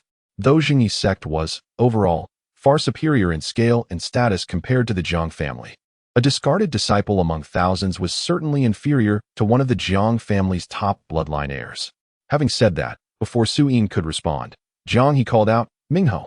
Jiang Mingho, Jiang He's son, stood up from his seat and walked over to his father. No. Su Yin immediately objected. Understanding Jiang He's intention was to have Mingho compete against Su Chun. However, Jiang Mingho was at the 8th level of qi gathering, while Su Chun had only achieved the 7th level when Su Yin had assessed his cultivation on the day he arrived in Qinghe City. The disparity in their cultivation levels was substantial. How could Su Chun possibly stand a chance? Jiang He laughed heartily, sister-in-law. Are you truly worried that my Mingho might injure your nephew? Fear not. I shall instruct Howard to go easy on him. Waste. Jiang Mingho scoffed derisively from the side. As a martial artist, he doesn't even dare to step onto the stage without a woman shielding him. What else could he be but a waste? Just as Jiang Mingho's words fell, Su Chun, who had been meditating with his eyes closed, suddenly opened them wide. His gaze pierced like a sword, directly targeting Jiang Mingho's eyes. Jiang Mingho felt an involuntary shiver within, as under Su Chen's gaze, he experienced an unsettling sensation akin to the bristling of fur on the back of his neck. It was as though a sheep had suddenly caught the predatory eye of a wolf, and the chilling aura enveloped him like a plunge into an icy abyss. You deem me a worthless fool. Then what shall you be if you lose to me? Su Chen remarked with a calm demeanor. Lose to you? Impossible. Jiang Mingho instinctively retorted, while secretly chastising himself for having been unsettled by someone he deemed inferior. Surely, it must have been a mere illusion. This fellow posed no real threat. I hope you remember your words, Su Chen replied with a faint smile, rising from his seat and approaching Su Yin. Xiao Chen, are you truly going to participate in the duel? Su Yin inquired. Indeed, Su Chen nodded. Su Yin hesitated, reluctant to undermine Su Chen's confidence, though she perceived his chances of victory as nearly non-existent. Yet, Su Chen remained unfazed. In truth, from the moment Jiang he had pointed at him, he had anticipated being drawn into the contest. In his previous life, Jiang he had refrained from such actions. Perhaps because Su Chen had been a mere waste of potential then, unworthy of such humiliation. Reflecting upon this, Su Chen couldn't help but smirk inwardly. It was unexpected that in this life, he had not fallen into the depths of despair, but instead found himself targeted by Jiang He. However, this was fortuitous, as those who fixated upon him seldom emerged unscathed. Chapter 19. A monumental bet at that moment. The duel between Jiang Mingxian and Jiang Tingyi commenced. As they engaged, both unleashed their prowess at the 9th level of the Qi induction realm, plunging into fierce combat. Jiang Mingxian employed a low-grade yellow-level fist technique, while Jiang Tingyi utilized a low-grade yellow-level finger technique. The first 10 exchanges yielded no clear victor, but as the duel progressed, a distinction began to emerge. Though both combatants were evenly matched in cultivation, Jiang Tingyi gradually gained the upper hand through her superior mastery of martial arts. Watching from the sidelines, Su Yin's racing heart finally began to steady. As long as Jiang Tingyi could triumph over Jiang Mingxian, she could devise a way to prevent Jiang Mingho from facing Su Chen in a second duel. However, just as Su Yin breathed a silent sigh of relief, the situation on the field took an unexpected turn. Jiang Mingxian, who appeared on the verge of defeat after parrying an attack from Jiang Tingyi, retreated to the edge of the arena. With a sudden clang, he unsheathed a long sword from his waist. A gasp of astonishment swept through the crowd. Is young Master Mingxian switching to sword techniques? Has he been holding back this entire time, saving his trump card for the brink of defeat? Su Yin furrowed her brow, exclaiming, this does not seem appropriate for Mingxian. Jiang Shan chuckled. What is wrong with changing techniques during a duel? No one has stipulated that one must use the same martial art from start to finish. Indeed, no such rule existed. But the duel had commenced with unarmed techniques. Suddenly introducing a sword seemed inherently unfair. After all, it was common knowledge that for a Qi induction realm warrior, the lethality of a weapon such as a long sword was substantial. Su Yin was indeed tempted to unleash her anger, yet she ultimately restrained herself, only to gaze at the expressions within the arena, a hint of concern creeping onto her face. However, upon reflection, even if Jiang Mingxian had transitioned his martial skills from boxing to swordsmanship, as long as his sword technique remained at the low-tier yellow level, Jiang Tingyi's chances of victory would still be considerable. This was due to her mastery of the low-tier yellow-level finger techniques, which she had refined to a remarkable degree, making it difficult for ordinary low-tier yellow skills to match her prowess. Yet, just as Su Yin was contemplating this, an unexpected turn of events unfolded. After drawing his long sword, Jiang Mingxian astonishingly executed a mid-tier yellow-level sword technique, Qingmu sword art. The moment he displayed this technique, Su Yin's expression shifted dramatically. Jiang Shan had actually passed down the Qingmu sword art, a mid-tier yellow-level sword technique, to Jiang Mingxian. How impressive! At merely 20 years of age, he had already mastered such advanced sword skills. It seemed that in this contest, Jiang Mingxian was poised to turn the tide in his favor. Indeed, while Miss Tingyi's finger techniques were exceptional, the advantages conferred by a mid-tier yellow-level martial art were insurmountable. Su Yin's face turned ashen. Jiang Mingxian had concealed his abilities remarkably well, revealing this trump card only at the last moment. Simultaneously, Su Yin finally grasped that she had been outmaneuvered by Jiang Shan and Jiang He from the very beginning. They had dispatched Jiang Mingxian to compete against Jiang Tingyi, fully aware of their assured victory. As for the upcoming match between Jiang Mingho and Su Chen, it was merely a sideshow, intended to humiliate her family. In the arena, Jiang Tingyi struggled valiantly for a moment, but ultimately succumbed to the might of the mid-tier yellow-level sword technique, conceding defeat. "I lost," she reluctantly uttered, her small face taut with a mixture of anger and frustration. After speaking, she swiftly exited the competition area. "Mother." Upon returning to Su Yin's side, Jiang Tingyi could no longer contain her tears. Su Yin, feeling a pang of sorrow, gently patted her back, saying, "Do not cry. Mother knows you did your best." Jiang Tingyi lifted her tear-streaked face, choking back sobs, "But our small Yuan Dan." Su Yin, too, felt a deep ache in her heart and sighed. "This time, we were simply outmatched. Let's consider it a lesson learned." While the words were simple, the reality was anything but. The 10 small Yuan Dan per month had barely sufficed for the two of them, and a sudden reduction to 2 would be utterly inadequate. Moreover, Jiang Tingyi was at a pivotal age for cultivation, experiencing rapid growth in her abilities and requiring substantial resources. Even if Su Yin refrained from cultivating herself and allocated both small Yuan Dan to Jiang Tingyi, it would still fall woefully short. There was a real possibility that such a talented young cultivator as Jiang Tingyi might see her martial path brought to a standstill due to a lack of resources. The thought of this caused Su Yin's heart to ache profoundly. At that moment, a gentle voice suddenly broke the silence. "Aunt, why must you be so sorrowful? The competition has not yet concluded, has it?" Xiaochen. Su Yin was momentarily taken aback before she finally comprehended. She nearly forgot about the duel between Jiang Mingho and Su Chun. "Xiaochen, are you truly going to face Jiang Mingho in combat?" Su Yin hesitated. "Rest assured, I shall retrieve the Xiao Yuan Dan for you," Su Chun replied, his tone as casual as if discussing a meal. Both Su Yin and Jiang Tingyi were momentarily taken aback. After uttering those words, Su Chun strode resolutely toward the arena, not looking back. "Ah, commendable courage." Jiang Mingho sauntered into the arena, exuding an air of nonchalance. "I truly admire you. Knowing full well you will lose, you still come to embrace defeat." Jiang Mingho scoffed, his expression one of derision. After all, they were merely 16 or 17, their emotions vividly displayed, far less composed than their forebears. Su Chun cast a glance at him and said, "Enough with the idle chatter. Unleash your full strength immediately. I have no time to waste." Jiang Mingho's expression stiffened, annoyance flickering across his face. "What is that attitude? I could easily subdue you with one hand. Do you believe it?" "Not a chance," was Su Chin's curt reply. "I see you're quite impervious to reality." Jiang Mingho retorted with a cold snort. "Since you are so confident, why not wager?" Su Chin replied nonchalantly. "What do you propose we wager? If you lose, you shall kneel and call me grandfather." "Dare you?" Jiang Mingho unabashedly provoked him, certain Su Chun would decline.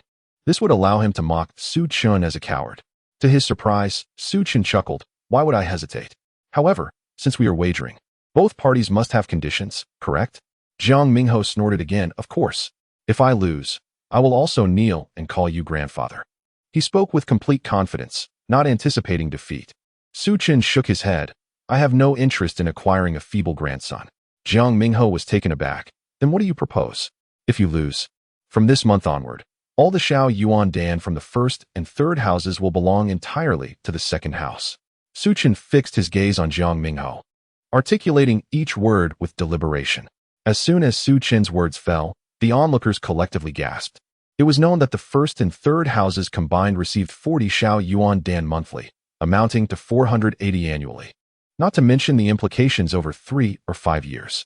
The stakes Su Chun proposed were undeniably severe.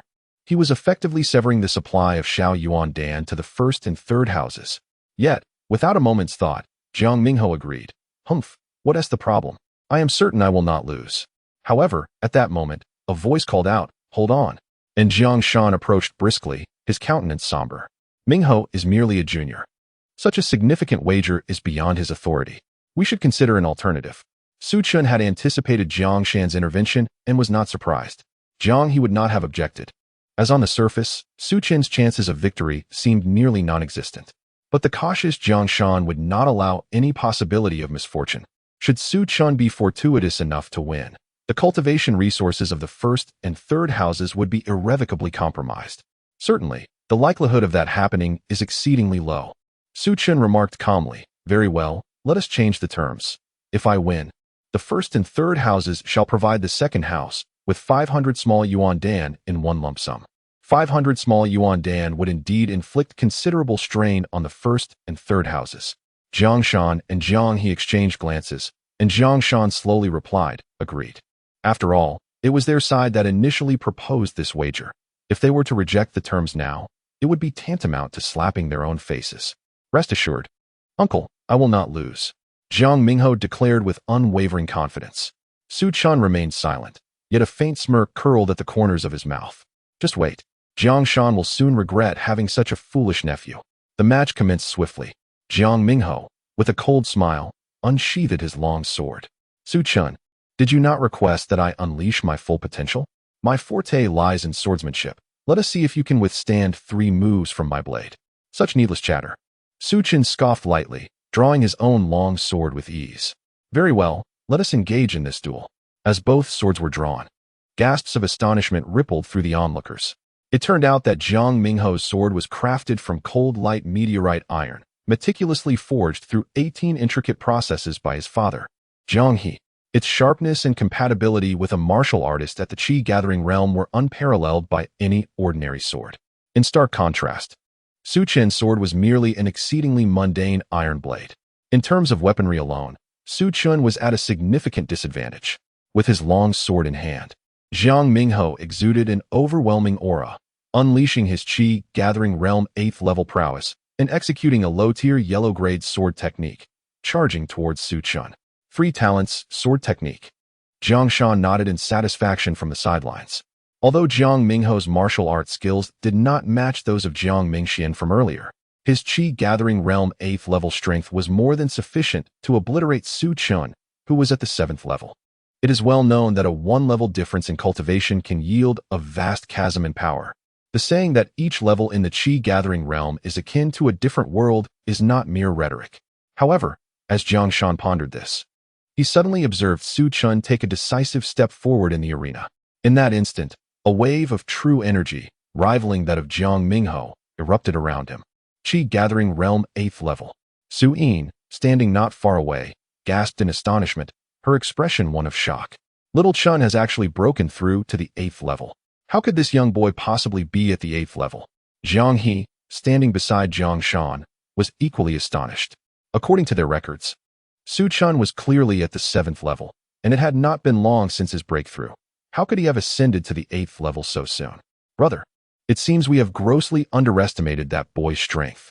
Jiang He's face darkened. He had initially believed that Jiang Mingho would undoubtedly overpower Su Chun. Yet now the situation had taken an unexpected turn. Jiang Shan, though surprised, quickly regained his composure. What is there to panic about? Even if their cultivation levels are the same, the disparity in martial techniques and weaponry cannot be bridged. Do you not have faith in your own son? Not to mention the power of Jiang Mingho's sword. The 3 talents sword technique he practices is a rather rare low-tier, yellow-grade martial art, not significantly inferior to mid-tier yellow-grade techniques. The elder brother is right. I cannot believe that this young lad can present a swordsmanship superior to the Sankai sword technique. Upon hearing Jiang Shan's reminder, Jiang He sneered once more. Su Chun is merely an ordinary disciple of the Zhang Yi sect. It would be remarkable for the sect to provide him with a mundane, low-tier yellow-grade martial skill, let alone expect him to receive a precious low-tier yellow-grade technique like the Sankai sword technique. To take it further, even if Zhang Yi sect were to bestow upon Su Chun a valuable low-tier, yellow-grade martial skill, such techniques are not easily mastered by just any practitioner at the 8th level of Qi induction. Just moments ago, Jiang He had lost his composure upon witnessing Su Chen's true cultivation level, especially considering the wager of 500 small yuan dan. However, now that he has regained his calm, he realizes that Su Chun stands no chance of victory. In the arena, Jiang Mingho shouted, "Receive my sword." The blade flashed like snow, swiftly approaching Su Chun. Yet, Su Chun remained with his eyes gently closed, as if in deep meditation, neither dodging nor evading. Observing this, Jiang Mingho couldn't help but smirk. Could it be that Su Chun felt hopeless and chose to forego his defense?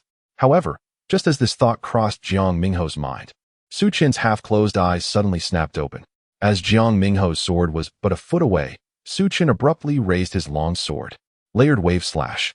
The successive layers of sword intent erupted forth like crashing waves, each one more forceful than the last, sweeping towards Jiang Minghe with tremendous momentum, striking horizontally with a seemingly paradoxical speed. First wave, second wave, third wave, clang. The long swords collided with a resounding crash. Boom, boom, boom, following 3 resounding explosions. One combatant's arm trembled violently, nearly losing grip on his sword, and he staggered back several paces.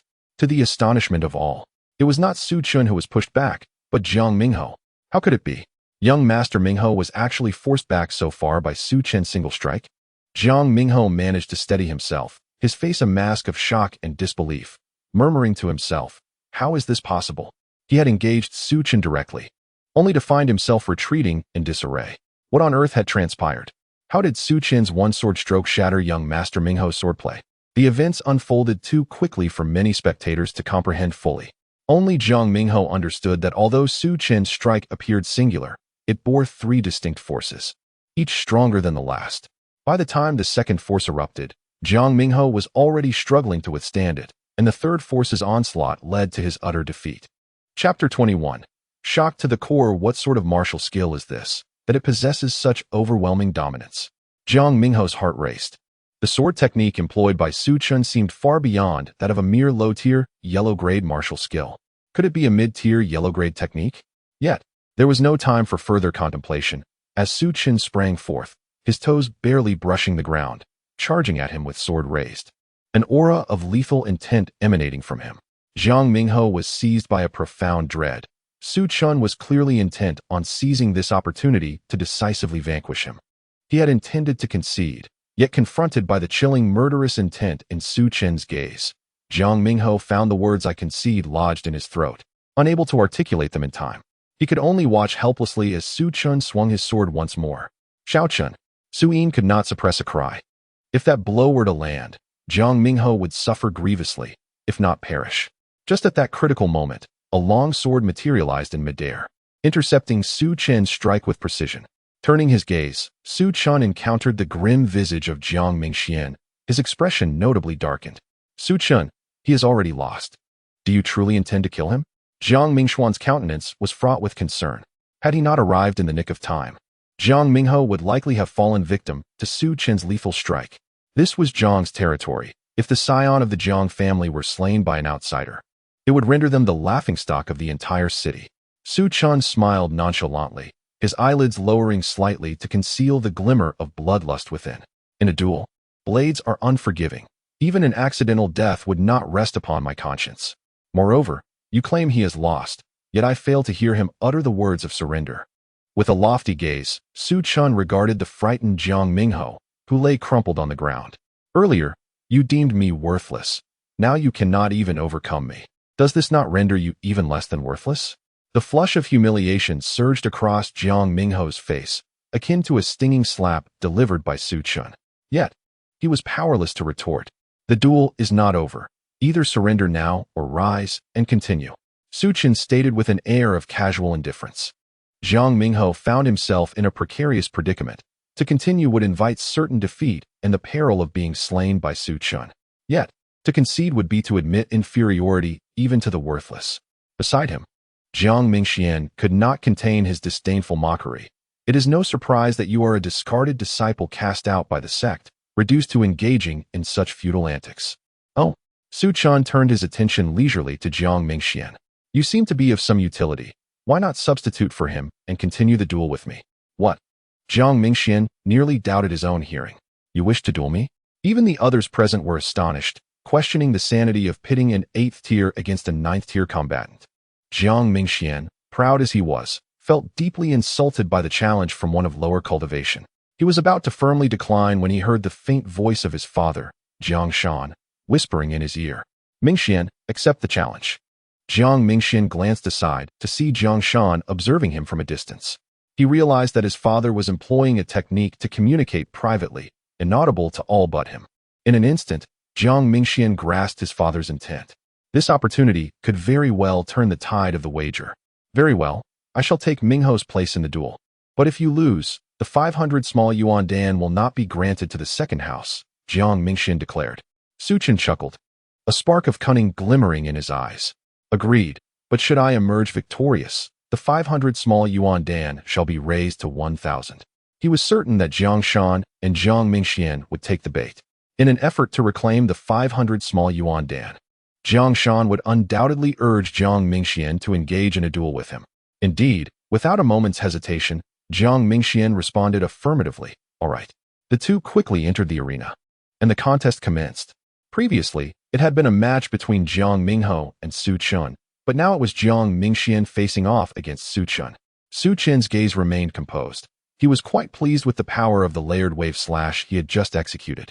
Truly, it was worthy of its classification as a special technique beyond ranks, as merely manifesting the triple wave of a single strike had allowed him to effortlessly defeat Jiang Mingho, who was of equal cultivation level. Now, Su Chun was curious to discover the might of unleashing the sevenfold wave without reservation. As Jiang Mingxian stepped forward, he wasted no words and immediately displayed his full strength at the 9th level of Qi Induction Realm, employing the mid-tier Huang level Greenwood sword technique.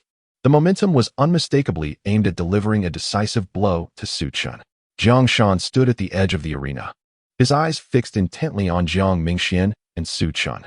He understood that, from any perspective, Su Chen's chances of victory were nearly non-existent.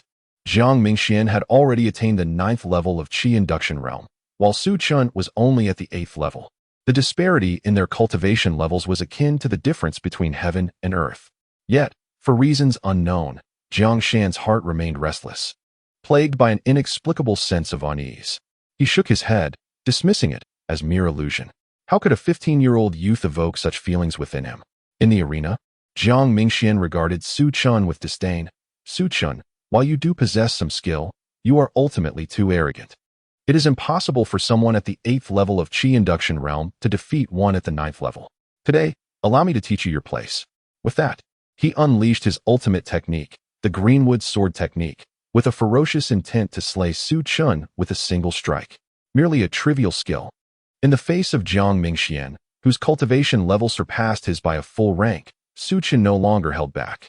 He raised his sword high and executed the sevenfold wave. As he struck, the force of wind and thunder accompanied the sound of crashing tides, colliding squarely with Jiang Mingxian's sword. The clash reverberated with a deafening noise, followed by a series of heavy explosive sounds. Everyone present felt a tremor, envisioning the imminent scene of Su Chen's dismal defeat. Yet, in the next moment, an unimaginable spectacle unfolded. There stood one person, frozen in place, maintaining a stance as if gripping a long sword, utterly motionless. Upon closer inspection, it became apparent that the long sword in his hand had been severed by more than half, leaving only a bare hilt.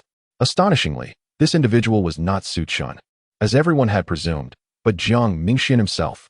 At that moment, silence enveloped the arena. Shock and disbelief were etched on the faces of all present. They could scarcely fathom the scene unfolding before their eyes. Jiang Mingxian had actually lost.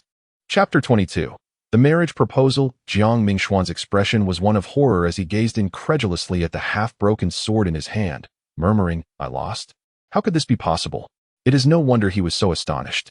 Just moments ago, within Su Chen's 7 waves of the sword, there resided an astonishing 7 layers of power, each more formidable than the last. This was only possible because Jiang Mingxian had attained the 9th level of Qi Induction and wielded a mid-level yellow grade sword technique, enabling him to withstand the entirety of this 7-fold force unscathed. However, even so, the long sword in Jiang Mingxian's hand could not endure the impact of this overwhelming power and was severed in 2. Internally, Jiang Mingxian experienced profound shock, finding it nearly impossible to accept the reality of being defeated by Su Chun, who had transcended levels. In contrast, Su Chun, having vanquished Jiang Mingxian, displayed no signs of elation. Instead, he furrowed his brow and muttered to himself, "My cultivation is still too low." Merely severing Jiang Mingxian's sword was not enough to satisfy him. The might of the 7 waves of the sword was indeed formidable, but constrained by Su Chen's 8th level of Qi Induction, the technique's power remained limited. Su Chun understood that his next step must be to rapidly elevate his own cultivation. Nevertheless, he recognized that defeating Jiang Mingxian, even by 1 level, and cutting his sword was already an astounding achievement. Xiaochun, Su Yin, who had been anxiously observing from the sidelines, rushed over as soon as the duel concluded, grasping Su Chen's shoulders and meticulously checking for any injuries. Only after confirming that Su Chen was unharmed did she breathe a sigh of relief, looking up at him with a proud smile in her eyes. Xiao Chen, you have truly astonished your aunt. Although Su Yin was a martial practitioner, she remained a woman at heart. Initially, she had not envisioned such grand aspirations for Su Chen. Her only wish was for his safety, even if he were merely an ordinary individual.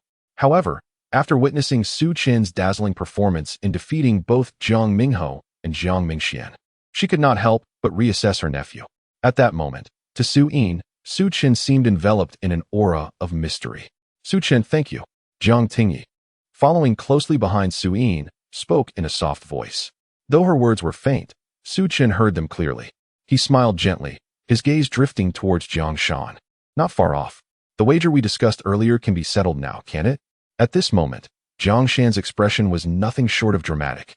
A mix of iron and green hues, his eyes dark and brooding, as he spoke in a grave tone. Well, young man, you are impressive. It was unlikely that even if given 100 chances, Jiang Shan could have predicted that his pride, Jiang Mingxian, would be overcome by a mere 8th-level Qi induction youth. Su Chen, however, remained unfazed by Jiang Shan's murderous glare, responding with calm composure. Surely, the head of the Jiang family would not be a man of broken promises, especially over such a trivial wager. Trivial wager? That amounts to 1,000 small yuan pills. Jiang Shan suppressed his urge to curse. Though his heart bled, he commanded his subordinates in a solemn tone, "Give it to him." What? Jiang he was taken aback and quickly interjected, "Elder brother, how can we truly give them that? That amounts to a full 1,000 minor yuan don, equivalent to the combined share of the first and third houses for 2 years. If we bestow such a substantial quantity of minor yuan don to the second house, the first and third houses will suffer greatly." Silence. Jiang Shan's expression darkened. "Just give it to them.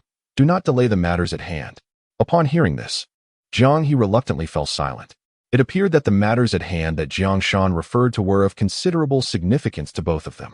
Not far away, Su Chen overheard their conversation, his demeanor remaining tranquil and unperturbed. Before long, a servant of Jiang Shan returned to report, "Master, the stockroom is far from having 1,000 minor yuan don." Jiang Shan turned his gaze towards Su Chen. "You have heard. Gathering 1,000 minor yuan don presents quite the challenge. It will require some time. 3 days, Su Chen declared. Jiang Shan ground his silver teeth in frustration. But to avoid hindering the upcoming important matters, he conceded, "Very well, 3 days it shall be." At Su Chen's request, Jiang Shan promptly penned a written agreement, stipulating that the first and third houses must gather 1,000 minor yuan don within 3 days and deliver them to the second house.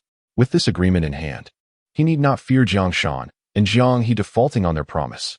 It must be said that Jiang Shan was quite astute. Just moments ago, he wore a face of deep distress, as if his heart were being wrenched, yet he quickly reverted to a composed demeanor, as though he were not the one to lose 1,000 minor yuan don. This level of restraint was admirable, even to Su Chen. In contrast, Jiang He's composure was evidently lacking. His frustration at losing 1,000 minor yuan don was plainly etched upon his face. Su Chen could not help but feel a sense of satisfaction at Jiang He's expression, reminiscent of someone who had just swallowed a fly or was plagued by constipation. However, contemplating the significant matters Jiang Shan and Jiang He were about to discuss, Su Chen's mind began to wander with speculation. In his previous life, this matter had not arisen so swiftly. It had occurred after a period following the clan meeting. It seemed that changes had unfolded in this life, perhaps linked to his rebirth. It was likely that such alterations in events would continue to increase. Clearing his throat, Jiang Shan's countenance had regained its earlier tranquility as he announced, "Next, the second matter of today, as clan meeting." He paused briefly, casting a fleeting glance at Su Yin, his gaze imbued with a subtle chill. Su Yin felt a jolt within her, an ominous premonition surging forth. She could not articulate why she felt this way. Could it be that the second matter Jiang Shan was about to address concerned her? Second sister-in-law, Ting Yi has reached 15 this year. She is indeed a young lady now. Jiang Shan, however, did not reveal what this matter entailed, instead appearing to engage in casual conversation with Su Yin. Yet, this casual remark set off alarm bells in Su Yin's mind, and she suddenly lifted her head, staring incredulously at Jiang Shan. Jiang Shan chuckled, as if the prior conflict between them had never existed, and warmly continued, "Ting Yi has reached the age for engagement. Just a few days ago, I and the third brother arranged a marriage for Tingyi. It is fortuitous to mention it during this clan meeting. Engagement? Arranging an engagement for Tingyi? Su-yin was utterly astonished and blurted out. Who is the other party? Beside her, Jiang He, unable to contain his eagerness, interjected swiftly. The other party is Wang Sheng from the Wang family. They will come to present the betrothal gifts in 3 days. As soon as the words left his mouth, a sharp sound of shattering porcelain echoed abruptly. It was Jiang Tingyi, overwhelmed with shock, who let the teacup slip from her grasp, causing it to break upon hitting the floor. Chapter 23. The family head seal Wang Sheng from the Wang family? Su-yin felt as though she had been struck by lightning, taking a step back in disbelief. Have you all lost your minds? Who is Wang Sheng? Su-yin trembled with rage, for he was a man born incomplete, with a dark and brutal disposition. You intend to marry Tingyi off to him? What has Tingyi done to deserve such a cruel fate at your hands? Her fury was justified. Wang Sheng's reputation was indeed terrifying. He was the youngest son of the Wang family patriarch, born with one ear and a missing finger, and he was a eunuch as well. Perhaps feeling a sense of guilt, the patriarch doted on Wang Sheng excessively. However, this indulgence had fostered Wang Sheng's insecurities, leading to his sinister and violent nature. He relished in torturing others, and it was not uncommon for a maid to perish due to his abuse every few days. The very thought that Jiang Shan and Jiang He would attempt to marry their niece to such a man left Su-yin feeling as though she were submerged in frigid waters, chilled to the bone.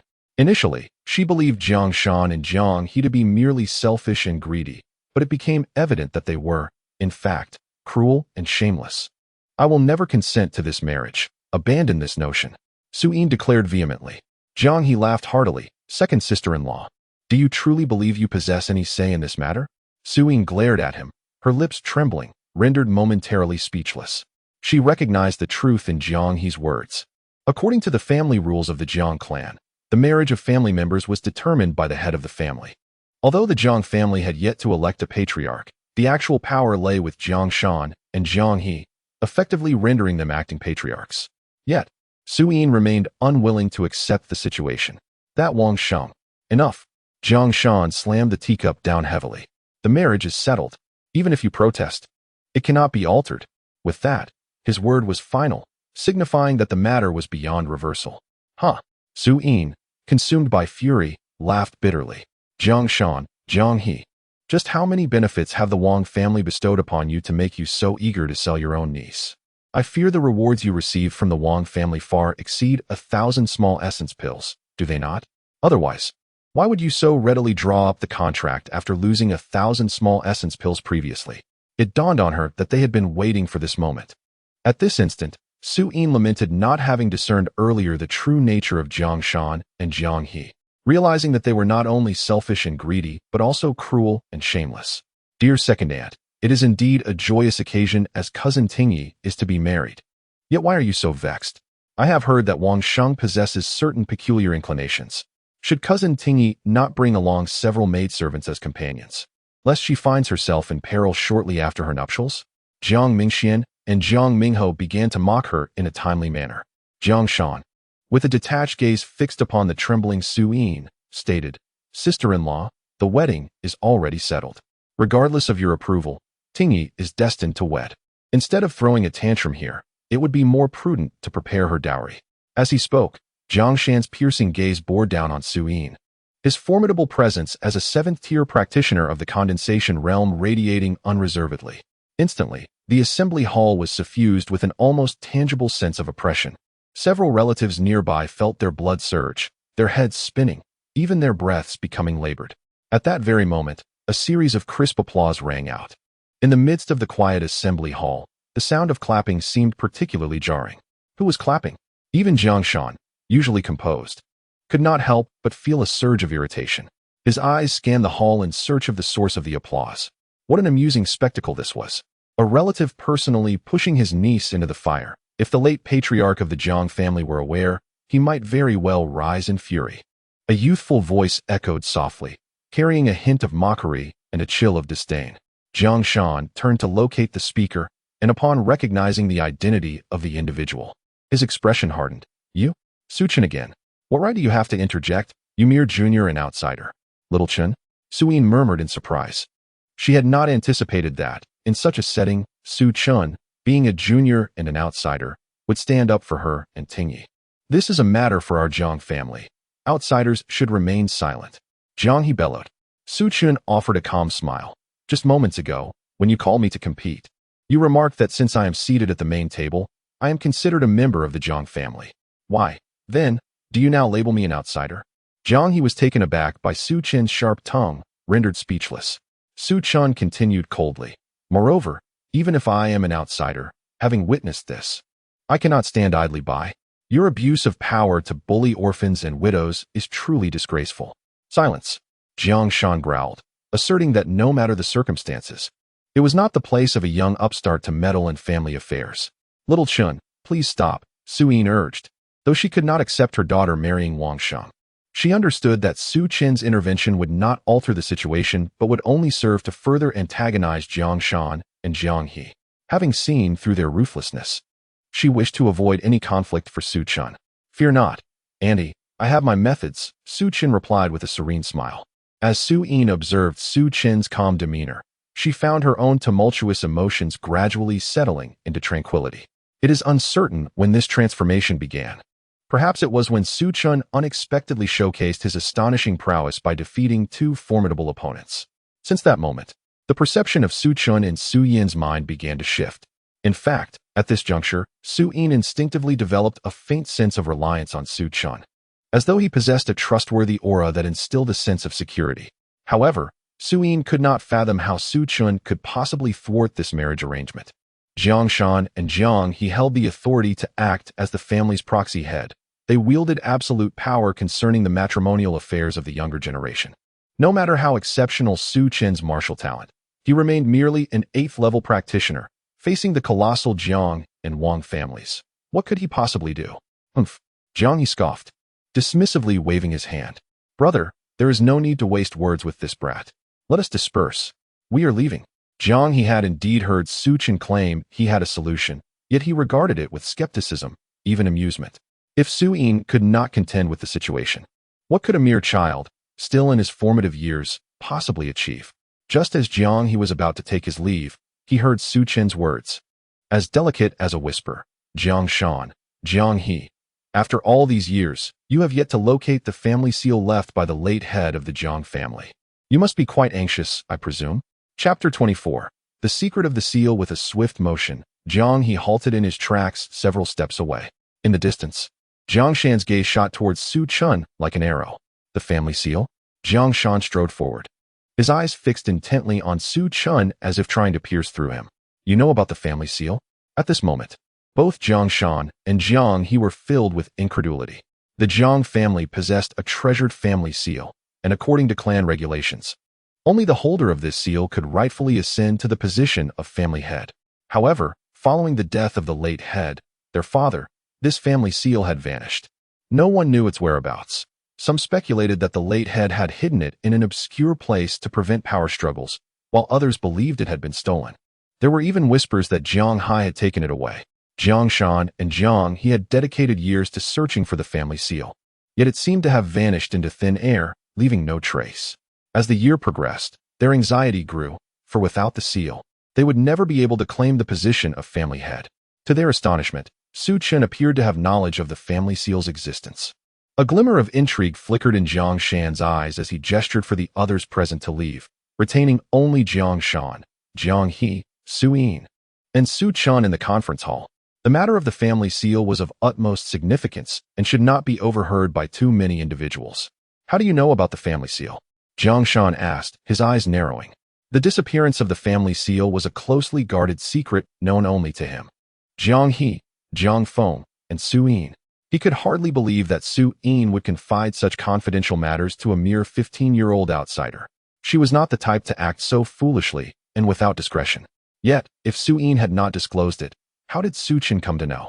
Su Yin's expression mirrored his astonishment. Indeed, she had never shared the matter of the family seal with Su Chun.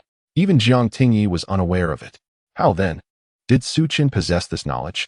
You need not inquire how I came to know, Su Chen replied, maintaining a calm demeanor in the face of Jiang Shan, a formidable figure at the 7th level of the condensation realm, who bore down on him with an intimidating gaze.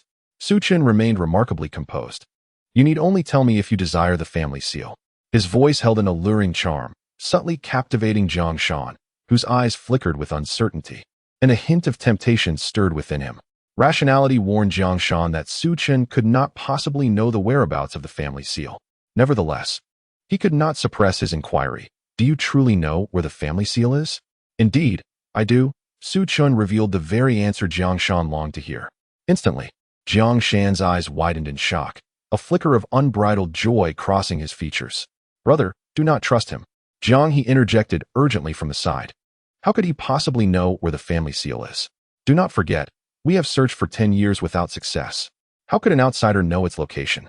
Jiang Shan, reminded by Jiang He, felt his exuberance ebb like the retreating tide. His inherent caution resurfaced. He had momentarily lost his sense of reason upon hearing the news of the family seal. Now, regaining his composure, doubt began to overshadow his earlier excitement. He fixed his gaze intently on Su Chen and demanded, You claim to know where the family seal is. Present your evidence. Jiang He, standing beside him, glared menacingly. Boy, if you are lying, do not blame us for being merciless. Su Chen's expression remained unperturbed. I state that I know. There is no need to deceive you. Bring me some paper and a brush. Furrowing his brow, Jiang Shan, though uncertain of Su Chen's intentions, instructed a servant to fetch white paper and a brush. Su Chen took the brush and with sweeping strokes, deftly rendered a depiction on the paper. He then tore it away and tossed it to Jiang Shan. Isn't evidence what you seek? Take this. Jiang Shan instinctively caught the paper, but as he focused on its contents, he was rendered speechless. What has this boy drawn that astonishes you so? Jiang He leaned in, skepticism etched on his face. Yet, upon seeing the drawing, his eyes widened in disbelief. Su Yin, noticing their reactions, approached with confusion, and upon viewing the drawing, gasped in astonishment. Xiao Chun, how do you know what the family seal looks like? Their astonishment was well-founded. Su Chen had rendered an exact likeness of the Jiang family seal. Every detail was vividly portrayed, identical to the actual seal. The three, as core members of the Jiang family, had seen the family seal once many years ago and thus recognized its form. Yet, it was astonishing that Su Chen also possessed such knowledge. This could only imply one thing. Su Chen had indeed laid eyes on the family seal. Could it be that this fellow truly knows the whereabouts of the family lord seal? Jiang Shan's eyes sparkled with intensity. If he had previously held considerable doubt towards Su Chen, he now found himself increasingly convinced. The family lord seal possessed a remarkably unique shape, and those who had never seen the actual object could never replicate it with such precision. Reveal to us the location of the family lord seal. Jiang Shan uttered in a low voice. He and Jiang He had been searching for the seal for a decade, and now that they had acquired information about it, he could not afford to let this opportunity slip away. Tell you? It is not entirely out of the question, but, Su Chen replied with a faint smile. Jiang Shan, seasoned and astute, immediately recognized that Su Chen intended to negotiate terms. What must we do for you to disclose the location of the family lord's seal? He inquired. Cancel the engagement between Tingyi and the Wang family. Su Chen stated directly and without preamble. Upon hearing this, Jiang Shan's heart sank heavily. The Wang family had promised him and Jiang He substantial benefits. If the engagement were to be annulled, those advantages would vanish, and they would also incur the wrath of the Wang family. The thought alone was excruciating. However, Jiang Shan understood that while the promises of the Wang family were alluring, they paled in comparison to the temptation of the family lord seal. Without the seal, ascending to the true position of family lord would remain an impossibility. The distinction between being a proxy lord and the actual lord was undeniable. Imagining himself as the authentic family lord, commanding the Jiang clan, who could resist such an allure? After a moment of contemplation, Jiang Shan finally resolved, as long as you reveal to us the location of the family lord seal, I can pledge to annul the engagement between Tingyi and the Wang family. Indeed, the master of the Jiang family is a straightforward individual. Su Chen remarked with a rare compliment, a smile gracing his lips. Now, can you disclose the location? Jiang Shan asked, his gaze fixed on Su Chen. Chapter 25. Thank you. Su Chen. The location is a cave situated 20 miles northwest of Qinghe City. Su Chen indeed provided a specific location, and, seemingly considerate of Jiang Shan's potential difficulties, even sketched a map. However, I visited that cave a year ago, and it appears that it has since collapsed. The family lord seal is concealed within the deepest part of the cave, so you may need to send someone to excavate for a while to retrieve it. Su Chen added. Jiang Shan accepted the map and spoke solemnly. Please wait here. I will dispatch someone to investigate. Su Chen smiled faintly, recognizing that Jiang Shan was indeed a cunning fox. He would not easily place his complete trust in him and would certainly send someone to verify the existence of the cave he described. An hour later, Jiang Shan's subordinate hastened back to the hall, reporting, Master, there is indeed a cave at that location, but it has collapsed, and the entrance is blocked by massive boulders. It will take at least 3 months to excavate what lies within. Jiang Shan took a deep breath and asked Su Chen in a serious tone, Are you certain the family lord seal is truly in that cave? Su Chen replied nonchalantly, I could sketch the appearance of the family lord's seal. How could it be false? With his final doubts dispelled, Jiang Shan nodded, affirming, Very well. In 3 days, the Wang family will come to propose marriage. I will personally inform them that this engagement is to be cancelled. The master of the Jiang family is indeed a wise man. Conducting business with you is quite agreeable. Su Chen responded with a gentle smile. I merely hope you have not deceived me. Otherwise, you shall face a most dreadful fate. Jiang Shan turned and strode away with Jiang He. In the council hall, only Su Chen and Su Yin remained. Su Yin, utterly spent, collapsed into a chair, her back drenched in sweat. When Jiang Shan announced his intention to betroth Jiang Tingyi to Wang Sheng, Su Yin felt as though the heavens were collapsing around her. She could hardly fathom that, amidst such turmoil, Su Chen could indeed turn the tide, employing his silver tongue to compel Jiang Shan to annul the preordained engagement. Her gaze involuntarily drifted towards Su Chen's calm silhouette as she voiced her lingering question, Xiao Chen, is it true that the family patriarch seal is truly hidden within that cave? Of course, that was a ruse, Su Chen replied with a smile. A ruse? Su Yin was taken aback, believing Su Chen's certainty to be genuine. Alas, she had underestimated his ability to lie without a trace of hesitation, managing to deceive even Jiang Shan. Su Chen chuckled softly, remaining silent. There was no way he would allow Jiang Shan and Jiang He to truly acquire the patriarch seal. The collapsed cave indeed existed, yet the seal was not concealed within.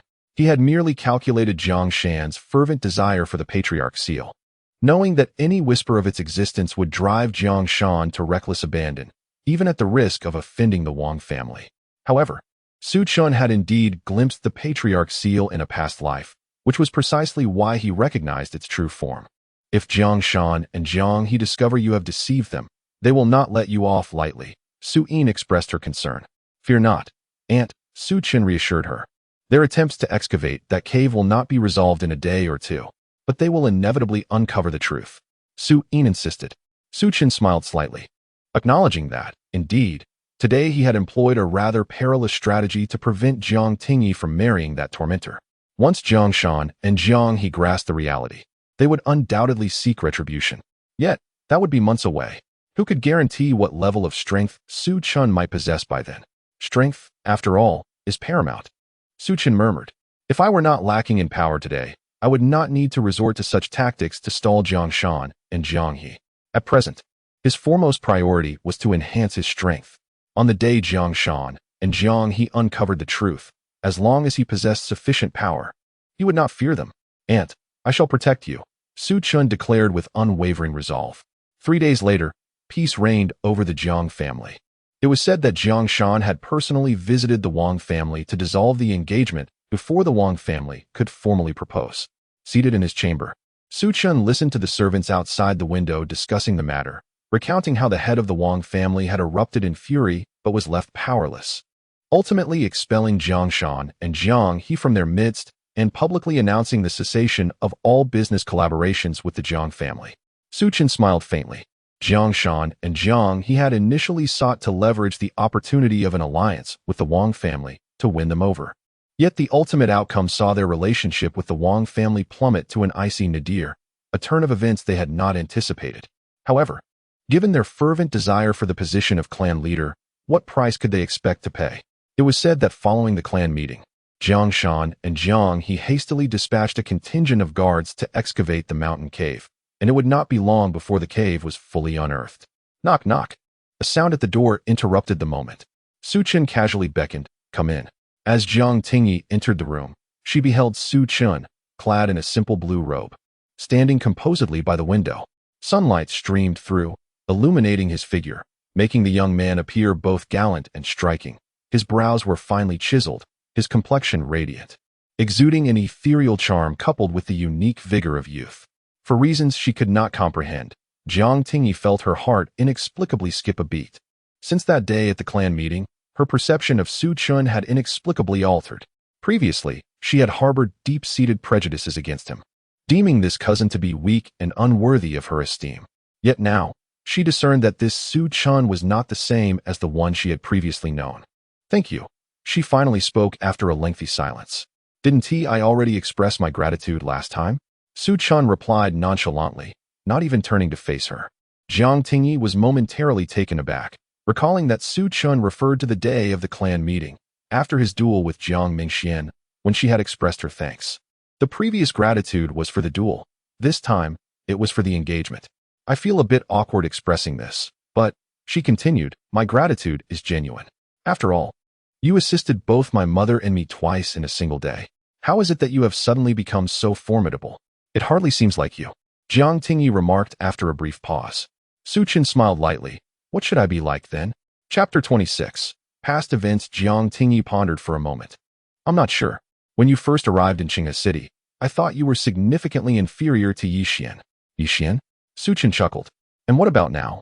Jiang Tingyi shook her head. "I don't know, but I'm quite disappointed in Yi Xian.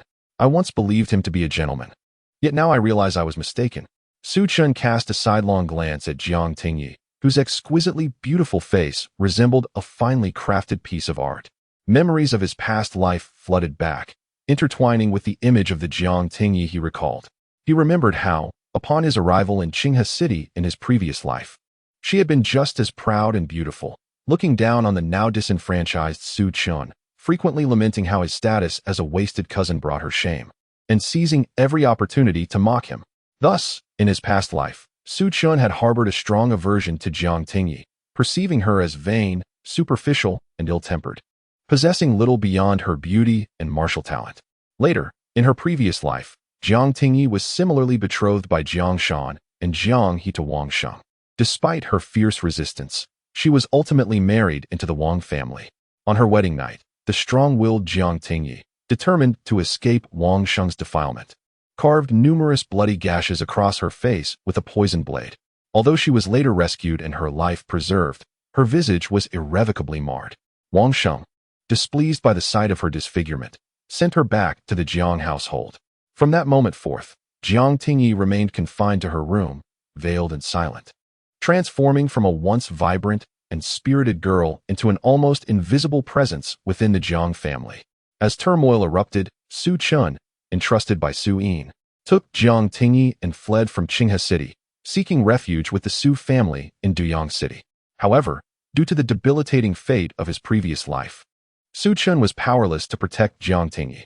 Along the journey, she was ambushed by a monstrous beast, sustaining injuries that exacerbated her old wounds, swiftly leaving her on the brink of death. Helpless, Su Chun could only watch as she closed her eyes forever in his embrace. Her tragedy stemmed entirely from that ill-fated marriage. In his past life, Su Chun could never forget the poignant moment before her death, when her once brilliant obsidian-like eyes gradually dimmed. Just before they closed for eternity, she uttered the rare words, "Su Chun, thank you." He would forever be haunted by the feelings that surged within him upon hearing her gratitude. For what, he pondered? He had done nothing to aid her. The despair he felt in that moment was overwhelming. His lack of strength rendered him incapable of protecting even his own kin.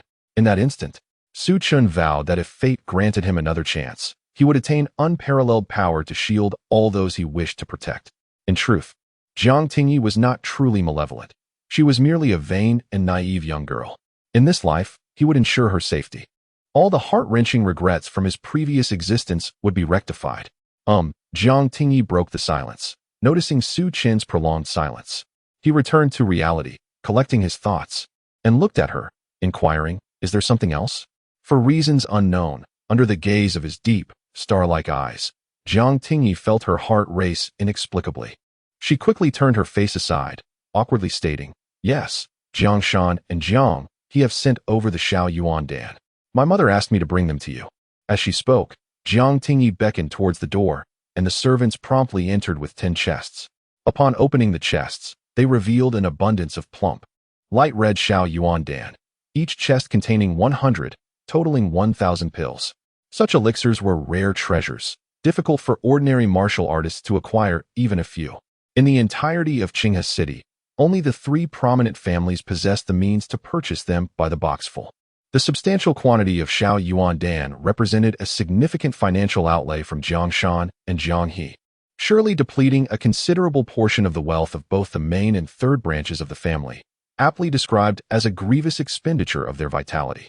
Jiang Tingyi remarked, "My mother said that these small Yuan Dan are all won by you. You should keep them for your cultivation." Su Chun cast a fleeting glance at the 10 full boxes of small Yuan Dan, yet his expression remained utterly unperturbed. Jiang Tingyi felt a twinge of surprise. She had expected Su Chun to be overwhelmed with excitement or at the very least astonished by such a substantial number of small Yuan Dan. Even she had been quite taken aback upon her first encounter with so many. However, Su Chen's eyes reflected a tranquil depth, devoid of any ripple of emotion. She was convinced that his demeanor was genuine, for even his pupils showed no sign of change. What a peculiar individual. As Jiang Tingyi quietly pondered this, she suddenly heard Su Chen's voice. "I will keep 5 boxes of small Yuan Dan. The remaining 5 boxes you should take back to your mother." Jiang Tingyi blinked, momentarily convinced she had misheard. What? Su Chen's expression turned slightly exasperated as he replied, "Are you deaf? I said to take half of these small Yuan Dan back with you." "But why?" Jiang Tingyi was so astonished that she hardly registered Su Chen's comment about her hearing. After all, 500 small Yuan Dan was an astonishingly generous gift to her and her mother. Did he not comprehend the significance of 500 small Yuan Dan? Even if not used for cultivation, selling them would yield an impressive fortune. "Take them if I say so, why the fuss?" Su Chen spoke with an air of indifference, treating 500 small Yuan Dan as casually as if he were discussing 5. He was a man of gratitude, both in his past life and this. Su Yin had treated him sincerely, being one of the few family members he held dear. He would never allow her to suffer any loss. 500 small Yuan Dan was merely a beginning. Su Chun intended to find a more suitable cultivation method and martial techniques for Su Yin to replace her current practices. However, such a task was not one to be accomplished in a day or two. Custom tailoring methods and techniques for someone was far more complex than one might imagine. Jiang Tingyi soon departed with 5 boxes of small Yuan Dan, and as she left, Su Chun distinctly heard her mutter, "What a strange person." Su Chun remained unfazed, his expression still calm. Once she had gone, he closed the door and retrieved a small Yuan Dan from the boxes. It must be said that the batch sent by Jiang Shan was of commendable quality, likely exquisite products from the 5 Treasures Hall. Though they fell short compared to the Dan he refined himself, Su Chun was not inclined to be choosy, given that they were free. Chapter 27. The Master's Banquet as a type of medicinal pill used to assist in cultivation. Small Yuan Dan contain a richness of spiritual energy far greater than that found in the outside world. Consuming them can significantly enhance one's cultivation speed, making them a coveted treasure among all martial artists. In Qinghe City, where hundreds of thousands of ordinary martial artists reside, acquiring even a single small Yuan Dan is a formidable challenge. Conversely, members of martial families receive a small Yuan Dan from their clan every few months. Among the more exceptional individuals, it is not uncommon to receive 1 or 2 small Yuan Dan each month. In the case of the 3 great families, collateral relatives can generally expect a small Yuan Dan each month, while direct descendants and those who excel may receive 5 to 10 small Yuan Dan monthly. In the realm of Qinghe City, there exists but one individual, Su Chun, who possesses the unique ability to consume the small Yuan Dan as if they were mere candies. Upon swallowing the elixir, it traverses his esophagus and settles in his stomach, where its potency unfurls into a soothing warmth that spreads throughout his being, nourishing his flesh and meridians with an indescribable comfort. Seizing the moment while the medicinal effects linger, Su Chun begins to channel the Chaos Immortal Record. Absorbing the essence of the elixir within him, the Chaos Immortal Record is not only remarkable in its capacity to absorb the spiritual energy of the universe, but also exhibits an extraordinary prowess in harnessing the medicinal power of elixirs. Its enchantment lies in its ability to absorb energy with utmost efficiency, leaving no trace of waste. It is well known that the spiritual energy of the cosmos constitutes a form of energy. When operating the Chaos Immortal Record, all absorbed spiritual energy is transformed into true qi within his dantian, achieving a perfect absorption rate. This same principle applies to the medicinal power. When utilizing the Chaos Immortal Record to absorb it, Su Chun can achieve a complete absorption with no energy squandered. Typically, due to variations in individual constitution, practitioners at the Qi drawing realm may only absorb 20 to 50% of the medicinal power from a small Yuan Dan, with the remainder rendered ineffective. However, Su Chun's ability to absorb a full 100% bestows upon him an unparalleled advantage. Thus, he enters a state of focused meditation, immersing himself in a realm of undistracted cultivation. As time swiftly passes, 10 days elapse in the blink of an eye. Throughout this period, Su Chun has consumed 10 small Yuan Dan, elevating his cultivation to the pinnacle of the 8th level of the Qi drawing realm, tantalizingly close to breaking through to the 9th level. It is time to step outside for some fresh air. Su Chun understands that enhancing one's strength cannot solely rely on seclusion and relentless training. Practical experience and mental fortitude are equally essential. No martial artist would sequester themselves indefinitely, for such an approach would likely yield counterproductive results. In his current situation, remaining indoors for further cultivation would likely lead to stagnation and the formation of a bottleneck. Thus, it is often necessary to venture beyond the confines of seclusion in search of opportunities for breakthrough. Speaking of which, the century-old yang grass should be refined into elixirs for his aunt's consumption at the earliest convenience. It seems the time has come to seek a suitable alchemical furnace. As Su Chun steps out of the courtyard, he notices the Jiang family adorned with vibrant decorations, bustling with servants hurrying to and fro, creating an atmosphere of lively activity. However, unlike before, despite their busyness, the servants pause to acknowledge Su Chun, greeting him respectfully as young Master Su Chun, rather than ignoring him or whispering behind his back as they once did. Casually, he seizes one of the servants and inquires what joyous occasion is unfolding within the estate. The servant, having recognized Su Chun, reflects on the recent discussions among the Jiang family regarding the events that transpired at the Heavenly Clan, where Su Chun, at the 8th level of the Qi drawing realm, had remarkably triumphed over the esteemed young masters Jiang Mingho and Jiang Mingxian, thus dramatically altering the prevailing perceptions of him within the Jiang household. In the realm of martial arts, it is the prodigies who command the utmost respect and admiration. The fact that Su Chun was able to triumph over Jiang Mingxian, despite the latter's higher standing, serves as a testament to his formidable talent in martial arts. At that moment, a servant, bowing his head in reverence, reported, "Young Master Su Chun, today the third master is hosting several alchemists from the Alchemist Guild, and all family members are expected to attend." Hosting the Alchemist Guild? The servant nodded emphatically, unable to conceal his joy. It seems that young Master Mingho's alchemical talent has caught the attention of the esteemed alchemist, who wishes to take him on as a disciple. This evening will be the apprenticeship banquet. There was a hint of pride in his voice, as if he shared in the glory. Jiang Mingho, the very subordinate who had suffered defeat at his hands? Su Chun chuckled softly, realizing why the Jiang family was in such high spirits. One must understand that becoming an alchemist is not for the masses. There are few among ordinary warriors who possess the innate talent for alchemy. Otherwise, the status of alchemists would not be held in such high regard. Moreover, to receive recognition from a formally recognized alchemist and be taken as a disciple surely foretells a future of great success. Jiang Mingho truly had stumbled upon a stroke of luck. However, Su Chun felt no intrigue in this matter and inquired, "What of my aunt?" At that moment, Su Yin and Jiang Tingyi, dressed in splendid attire, emerged from the adjacent room. Upon seeing Su Chun, Su Yin remarked, "Xiao Chun, you have arrived just in time. Will you accompany us to the banquet this evening?" Su Chun shook his head, replying, "No, I have other matters to attend to."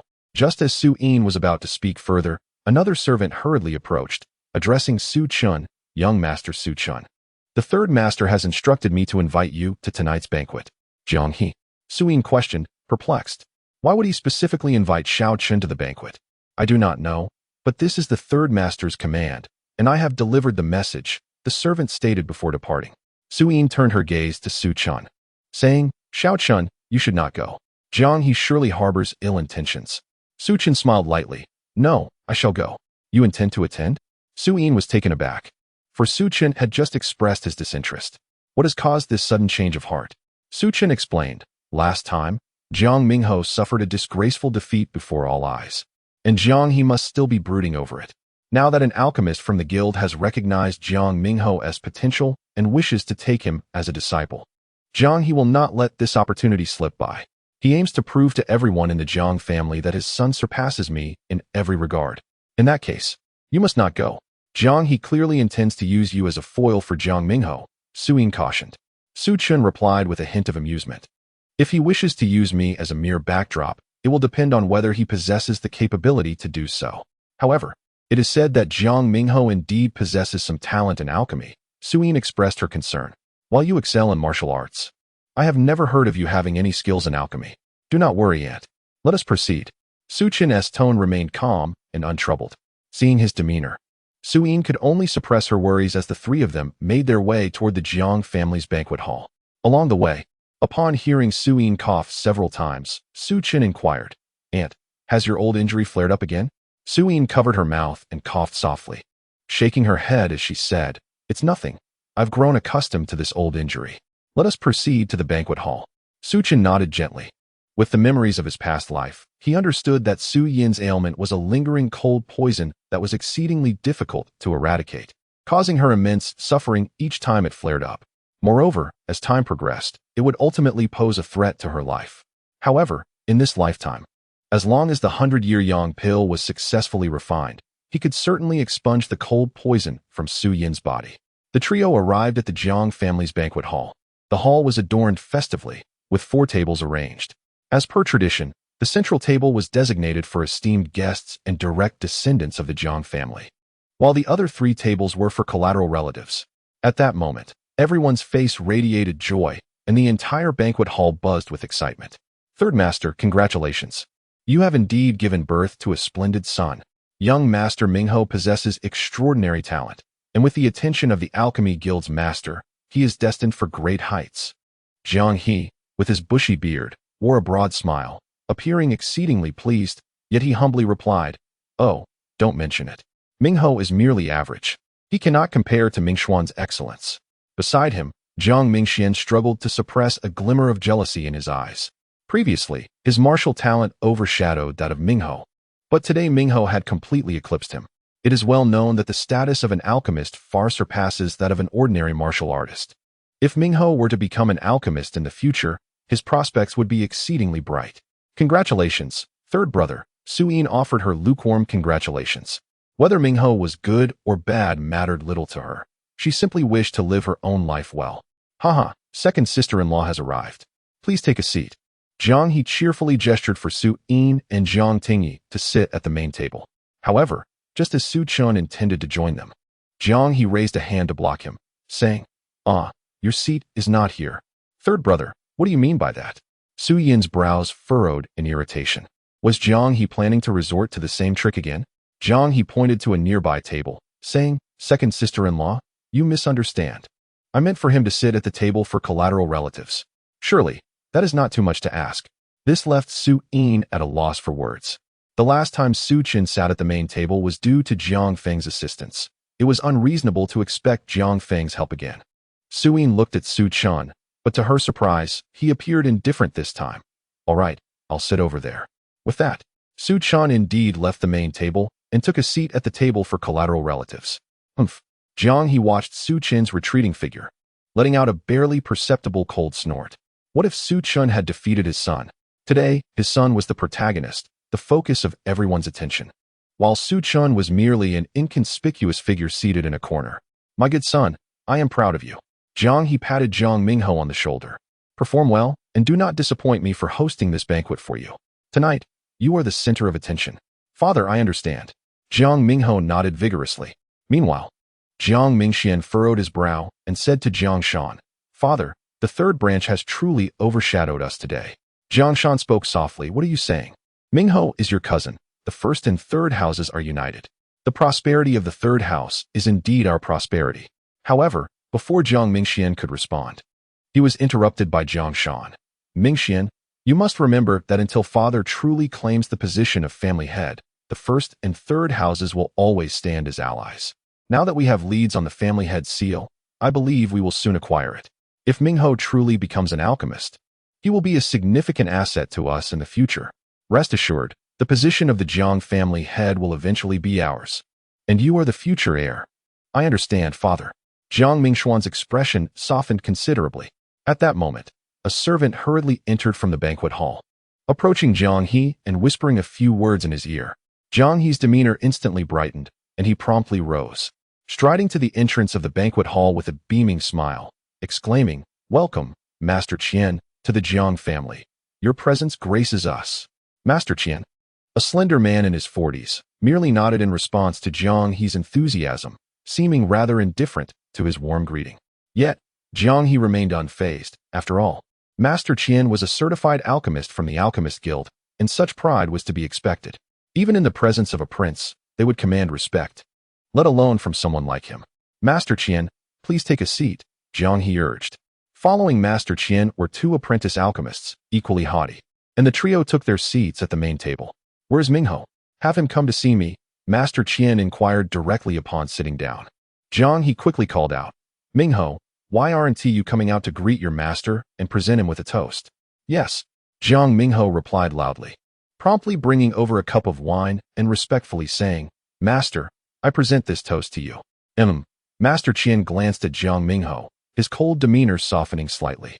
Although he did not appreciate Jiang He's vulgarity, he recognized that Jiang Mingho indeed possessed some talent for alchemy. With time and cultivation, he could aspire to become an apprentice alchemist.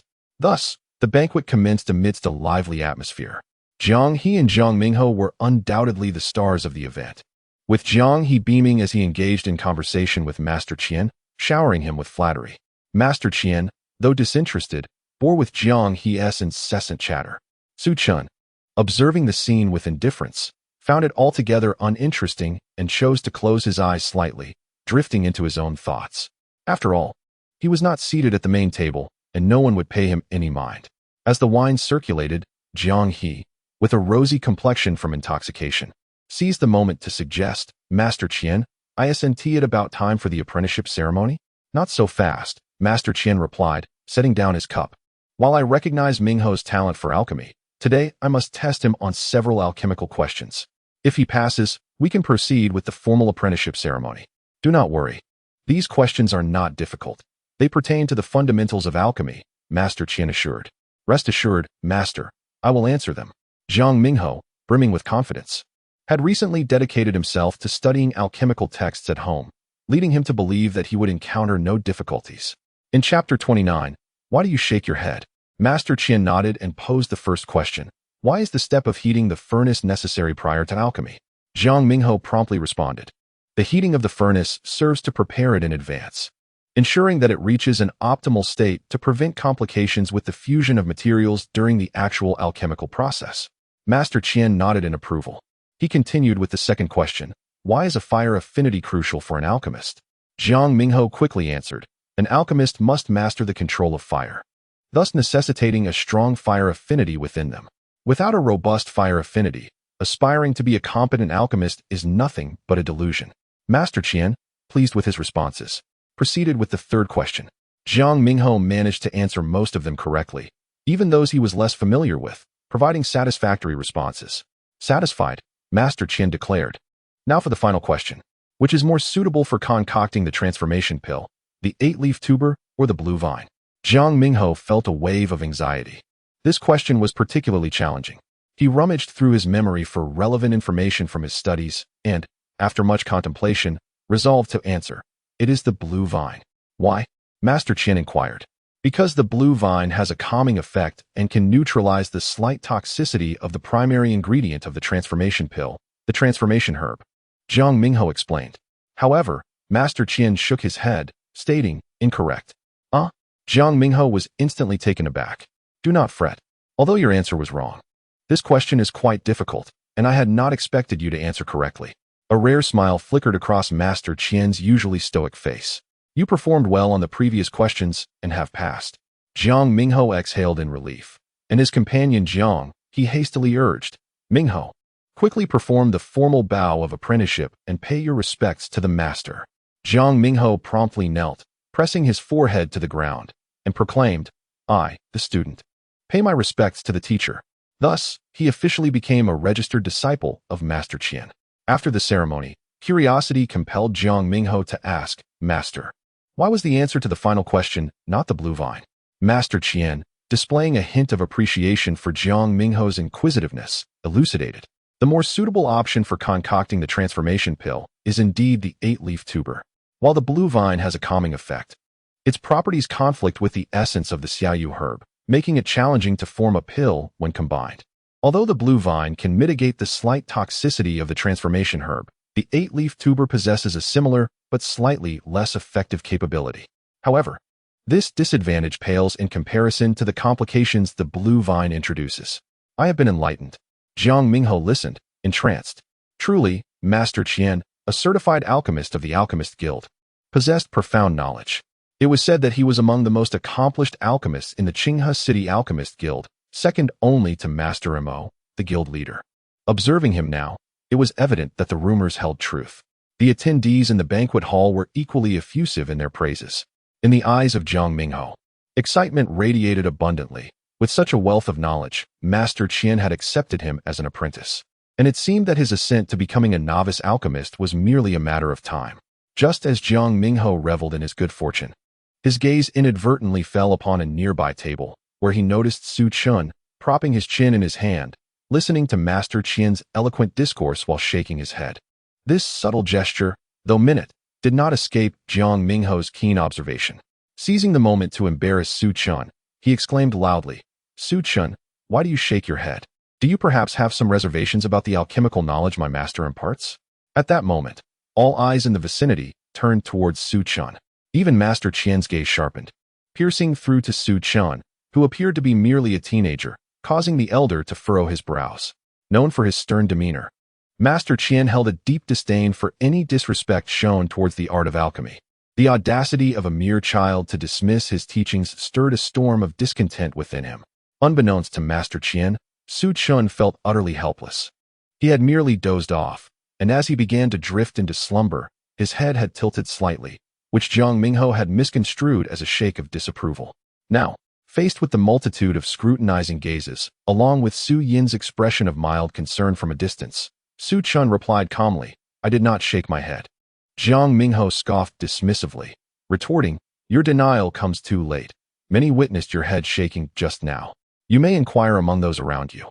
Several individuals near Su Chun nodded in agreement, confirming that his slight head tilt indeed resembled a shake. With a look of disdain, Jiang Mingho declared, "Su Chun, while my master imparts his wisdom on alchemy, your gestures below suggest a lack of decorum or a blatant disregard for his teachings." This proclamation sparked a ripple of outrage among those present. What? Who does Su Chun think he is to disrespect Master Qian, despite any martial prowess he may possess? Such insolence in this setting only revealed his ignorance, marking him unfit for greatness. After all, Master Qian was a distinguished guest of the Zhang family. Was Su Chun attempting to bring harm to their reputation? Zhang he promptly stood up, addressing Master Qian, "My lord. This individual is merely a distant relative of the Zhang family, somewhat lacking in mental acuity. Please do not take offense at his thoughtless behavior. I assure you, he will be reprimanded severely after the banquet." Upon hearing that his intellect was in question, Master Qian's expression softened considerably, and he nodded. "In that case, I shall not hold it against him." Jiang Mingho, reveling in his triumph, taunted, "Su Chun, my master is magnanimous. Why not promptly apologize? Be sincere about it. In fact, why not kneel and bow your head in contrition?" Su Chun cast a calm glance at Jiang Mingho, perceiving him as a fool whose sole ambition was to humiliate him. Engaging with him would be a waste of time. Su Chun then reflected on the segment of knowledge Master Qian had just shared.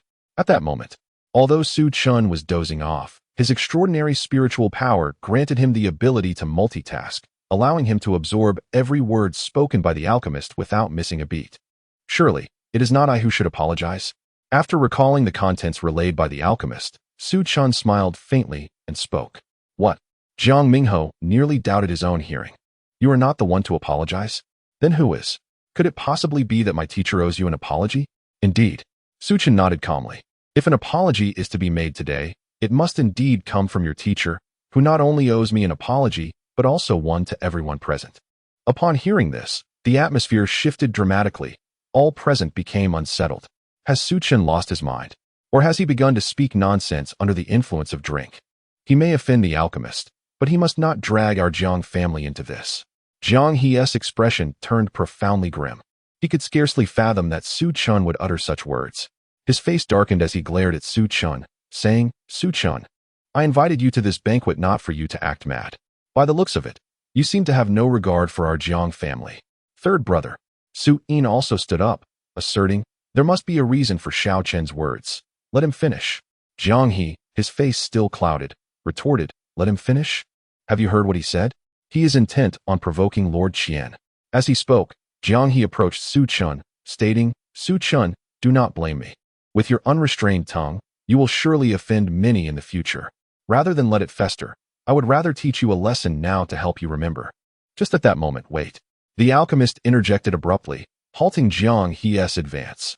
He then approached Su Chun, scrutinizing him with a penetrating gaze, and asked, young man, are you implying that my earlier teachings were incorrect? Su Chun smiled lightly, without lifting his gaze, and replied, whether they are correct or not. You should know all too well. To present an obviously erroneous answer as truth, should I not call you out for misleading your students? The moment these words left his lips, the alchemist's expression shifted dramatically, his facial muscles twitching uncontrollably as he stared at Su Chun in disbelief. Jiang Mingho gasped sharply, immediately reprimanding, Su Chun, you insolent wretch, do not dare to disrespect my teacher. Before he could finish, the alchemist abruptly turned to chastise Jiang Mingho. Silence. Jiang Mingho was taken aback, incredulous as he questioned, teacher, he has disrespected you. Why do you turn to silence me? When I command you to be silent, you should comply without question. Why ask so much? The alchemist's expression was grave. Having said that, he disregarded Jiang Mingho and instead turned to Su Chun, bowing respectfully. The esteemed one has indeed provided a valuable lesson. I previously failed to recognize your greatness, and I humbly ask for your forgiveness. As these words echoed in the banquet hall, an eerie silence enveloped the room. Jiang Mingho blinked in disbelief, almost convinced he was dreaming, while the other attendees exchanged incredulous glances, unable to comprehend the unfolding situation. Why does Master Qian refer to Su Chun as a distinguished figure? Has the world descended into chaos? Yet, disregarding the astonishment of the crowd, Master Qian earnestly addressed Su Chun, asking for enlightenment on the issue regarding the 8-leaf tuber and the blue tuber, inquiring why his previous answer was deemed erroneous. The respectful demeanor of Master Qian towards Su Chun left Jiang Shan and Jiang He in disbelief. Who is Master Qian? He is the esteemed figure in the Qinghe City Alchemy Guild, second only to Master Mo. If anyone could command such respect from Master Qian, it would surely be Master Mo himself. Yet now, this lofty Master Qian is bowing with deference to the mere 15-year-old Su Chun, even referring to him as a sage, clearly elevating him to the status of someone akin to Master Mo. On what grounds? Is it merely based on Su Chen's recent utterance? Jiang Shan and Jiang He gazed at Su Chun with a myriad of emotions, while Su Chun, seemingly oblivious to their scrutiny, calmly responded to Master Qian. It appears you are aware that your previous answer was flawed. Master Qian nodded earnestly. Indeed, I have harbored doubts about that answer for quite some time. Every time I employ the 8-leaf tuber in crafting the transformation pill, the slight toxicity of the transformation herb remains unneutralized, resulting in a consistently mediocre quality of the pill. Thus, I have questioned whether the inclusion of the 8-leaf tuber is truly the optimal choice. This dilemma had troubled Master Qian for nearly a decade.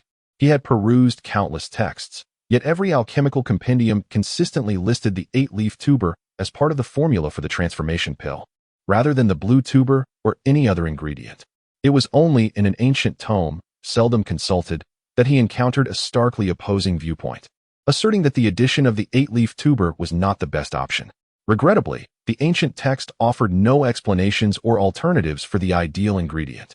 Over time, the 8-leaf tuber became the standard answer among contemporary alchemists, leaving only meticulous practitioners like Master Qian to harbor lingering doubts.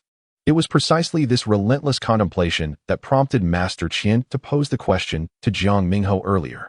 However, Su Qian's unequivocal assertion that the inclusion of the 8-leaf tuber was erroneous resonated perfectly with the ancient text perspective, making Master Qian acutely aware of Su Qian's exceptional alchemical prowess.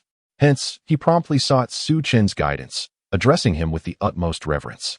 Master Qian was utterly astonished, never anticipating that such a modest, yet formidable alchemist lay hidden within the Jiang family. At this moment, He suppressed his trepidation and gazed at Su Chun with hopeful anticipation, yearning for his insights. "Do you know where the 8-leaf tuber is mistaken?" Su Chun inquired. Master Qian immediately composed himself, replying, "I humbly seek your guidance, esteemed sage." Su Chun remarked, "The reason is quite simple. As you mentioned, the ability of the 8-leaf yam to neutralize toxins is insufficient, resulting in the mediocre quality of the elixirs produced. However, if we were to utilize the immature blue yam, this issue would be resolved." Qian Dan could not help but reveal a hint of disappointment. He had hoped Su Chun would offer a groundbreaking insight, yet it seemed to be the same old adage. The ineffectiveness of mature blue yams for refining elixirs had been validated numerous times. Yet, just as Qian Dan was silently disheartened, he heard Su Chun calmly state, "Indeed, mature blue yams do present challenges in forming elixirs due to a unique substance within them that counteracts the properties of the xiaoyu grass.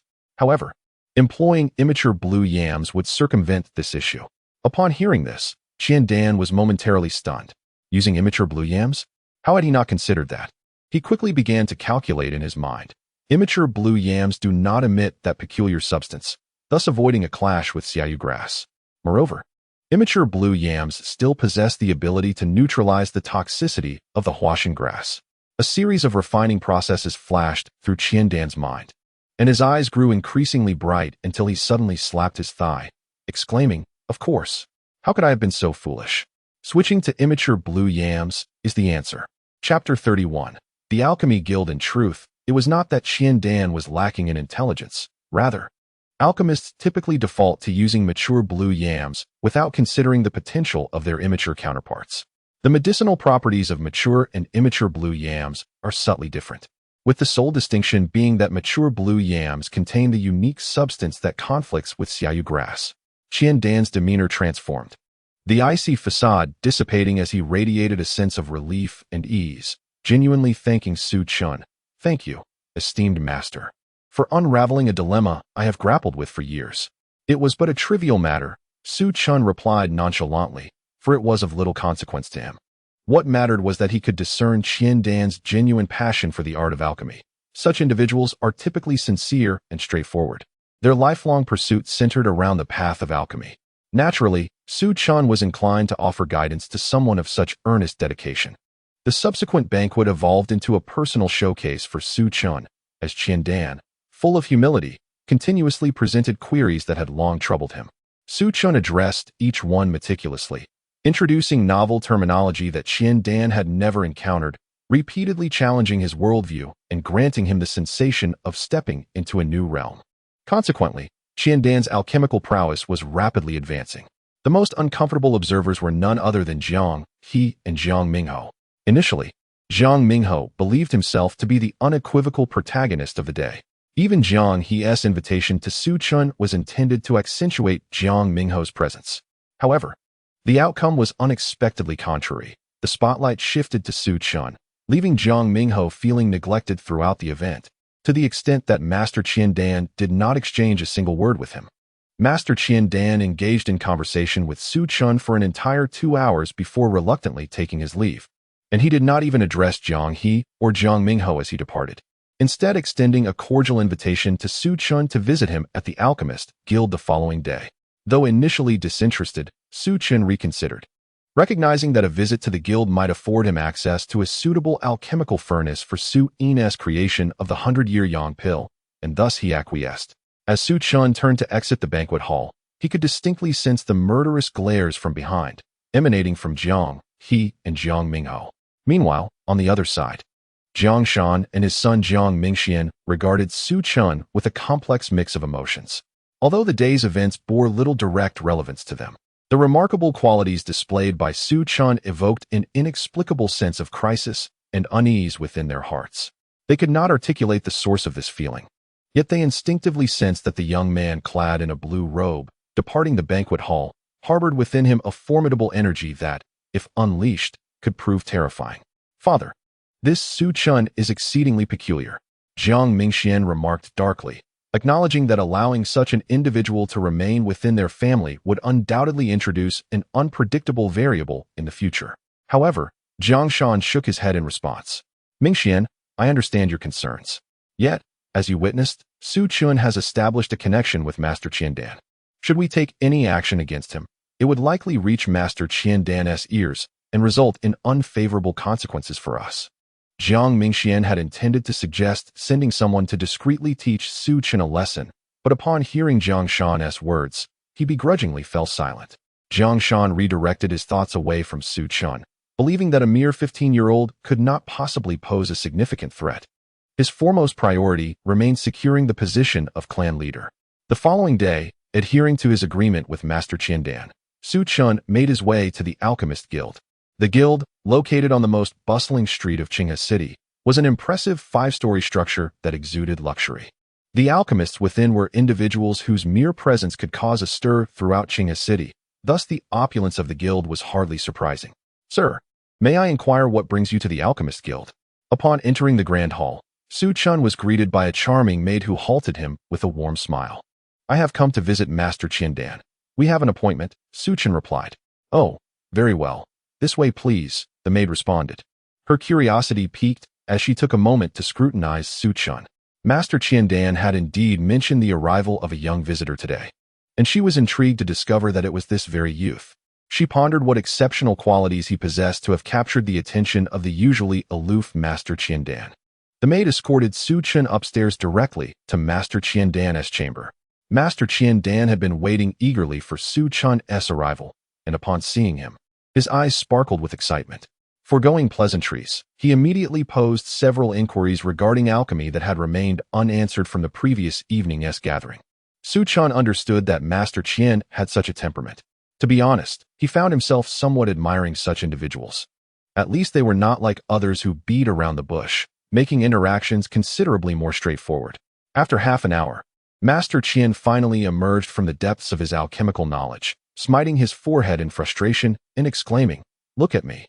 So preoccupied with inquiries that I neglected to properly host a distinguished guest." With that, Master Qian hastily instructed a maid to brew the finest tea and added, "This must be your first visit to the Alchemist Guild in Qinghe City. May I show you around?" Thus far, Master Qian could not discern Su Chun's origins. This young man possessed an extraordinary wealth of alchemical knowledge and mastery over various schools of thought, rendering it impossible to ascertain his specific affiliation. Most astonishingly, a mere 15-year-old exhibited such formidable alchemical prowess. No sect or family in the vicinity could boast of such talent. Unless, of course, Su Chun was backed by a hidden force or an extraordinary figure. While Master Qian was lost in thought, he suddenly heard Su Chun wave his hand and declare, "No need for a tour. I actually have a matter to discuss with Master Qian today. Would you be willing to assist me?" Master Qian quickly responded, "What are you saying, esteemed guest? You have resolved so many of my alchemical dilemmas. I am grateful beyond measure. I shall do everything within my power." Su Chun nodded and stated, "I wish to borrow a quality alchemical furnace, preferably one oriented towards the yang attribute. Might there be such a furnace available at the guild?" Master Qian pondered, recognizing that different furnaces were suited for various attributes.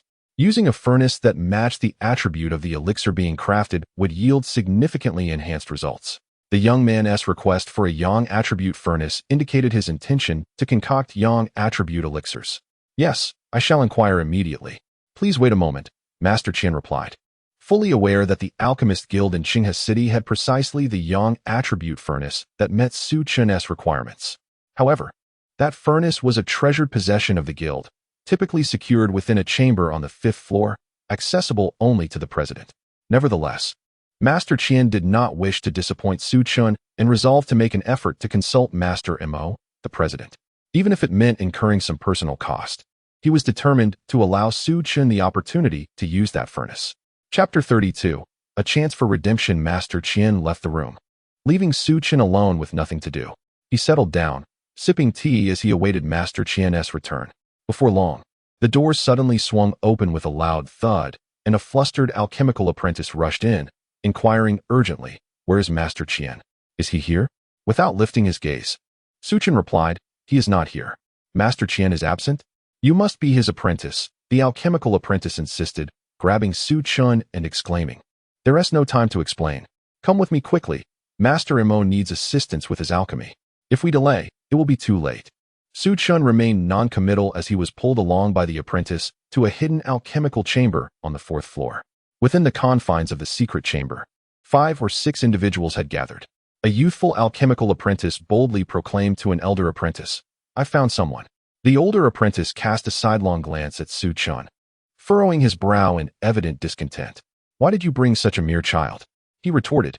The apprentice who had brought Su Chun was about to interject, but was cut off by the elder, who continued, "Never mind, time is of the essence. He'll do. You lot, hurry over. You, grind the rainbow stones. You, crush the cloud herbs. Move quickly. Master Mo will begin the alchemical process shortly." Su Chun glanced toward the innermost part of the chamber, where indeed, a violet alchemical furnace emitted wisps of steam. A white-haired elder clad in a crimson alchemist's robe was busily tending to the furnace, his back turned to them. "Is that Master Mo?" Su Chun inquired, having heard tales of the esteemed alchemist in his past life. This Master Mo was the president of the Alchemist Association in Qinghe City, a figure of immense prestige. Someone whose mere footfall could cause tremors throughout the city. "Indeed, that is Master Mo. Stop dawdling. You cut the heads off these iron threadworms." Su Chun was handed a small jar of the creatures along with a knife.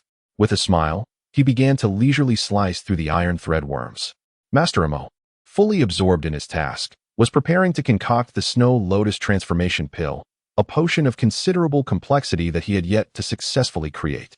Today marked his 7th attempt, and he had meticulously prepared, adjusting the formula based on previous failures.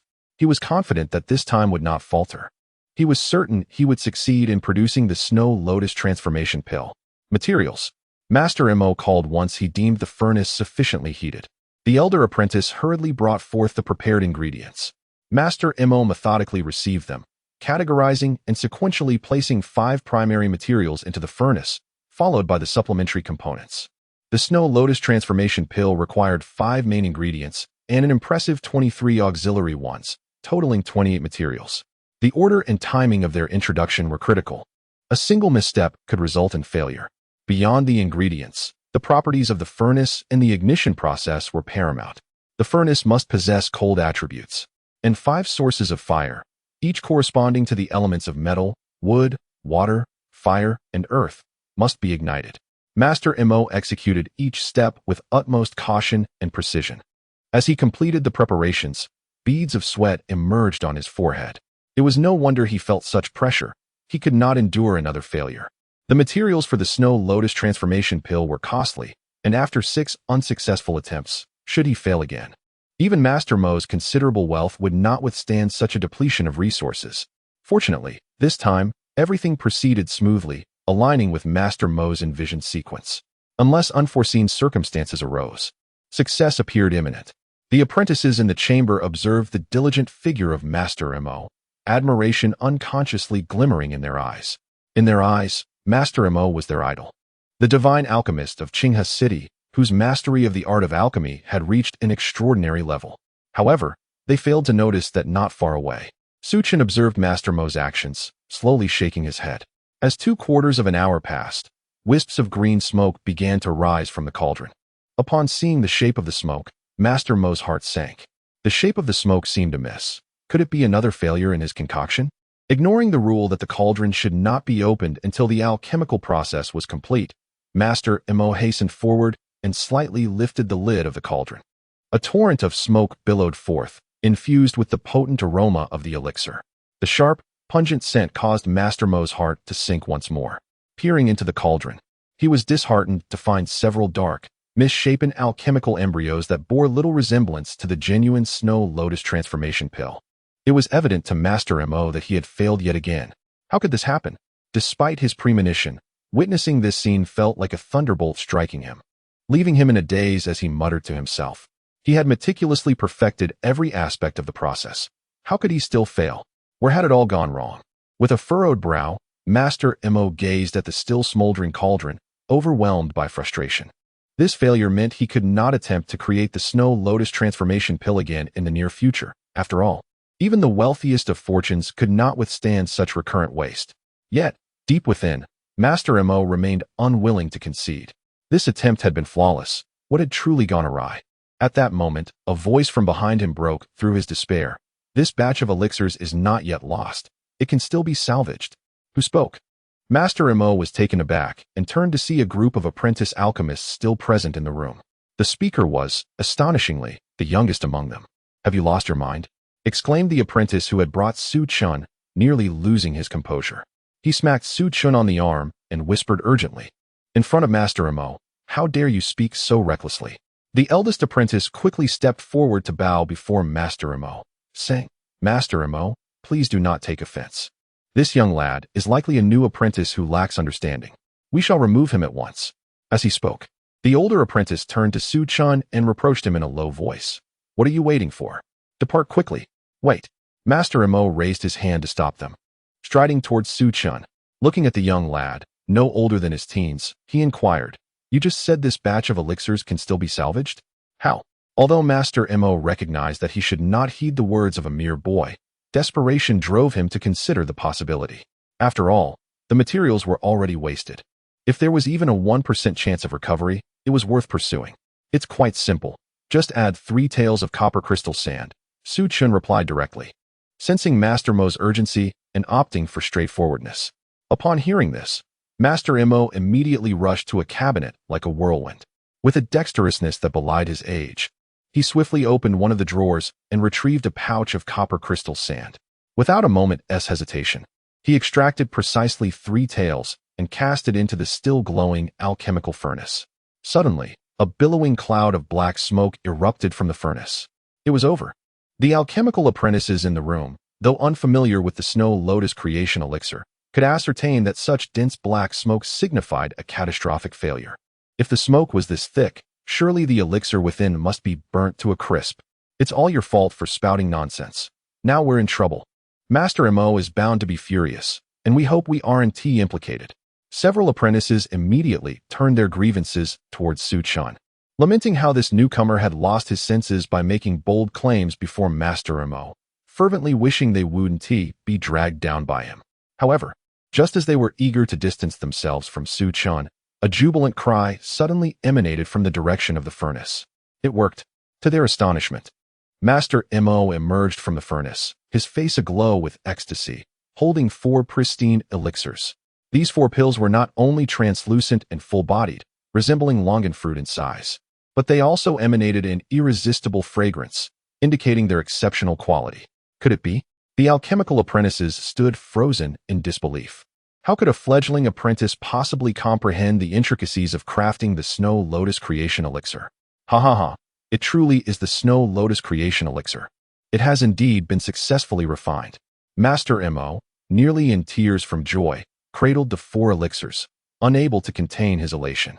Such a success was hard won. After a considerable while, Master Mo composed himself and approached Su Chun. Taking a deep breath, he bowed deeply, his voice laden with profound respect. "I, Emperor, have the honor of meeting the master." This declaration left everyone in attendance in a state of stunned silence. How could the esteemed president of the Alchemy Guild show such reverence to a mere 15-year-old boy, referring to him as a master? Was this a dream? Su Chun himself was taken aback by Master Mo's deference. Unlike Qian Dan, who held a different status, Master Mo was a highly esteemed alchemical master. At his level, even the Duke of Anyang would show him respect. In his past life, it was said that the Duke once remarked that Emperor's worth surpassed that of a city housing 1,000,000 souls, even bestowing upon him the title of Mo Cheng. This highlighted just how elevated Master Mo's status was in the eyes of the public. Quickly, Su Chun helped Master Mo to his feet, saying, "Master Mo, as the president of the Alchemy Guild, how can you bow to me?" A wave of emotion washed over him. He recalled how, in his previous life, he had only caught a distant glimpse of Master Mo at an alchemical convention, where Master Mo was revered by thousands, while he himself was but an inconspicuous ordinary person in the crowd. Yet in this life, Master Mo bowed to him with such respect. Everything was changing. On the other hand, the reason Su Chun treated Master Mo with greater respect was due to his understanding of Master Mo's character from his previous life. He knew that Master Mo possessed noble virtues, caring deeply for the populace and often generously providing medicinal pills to the impoverished. Furthermore, he frequently waived treatment fees for severely injured or gravely ill martial artists in need.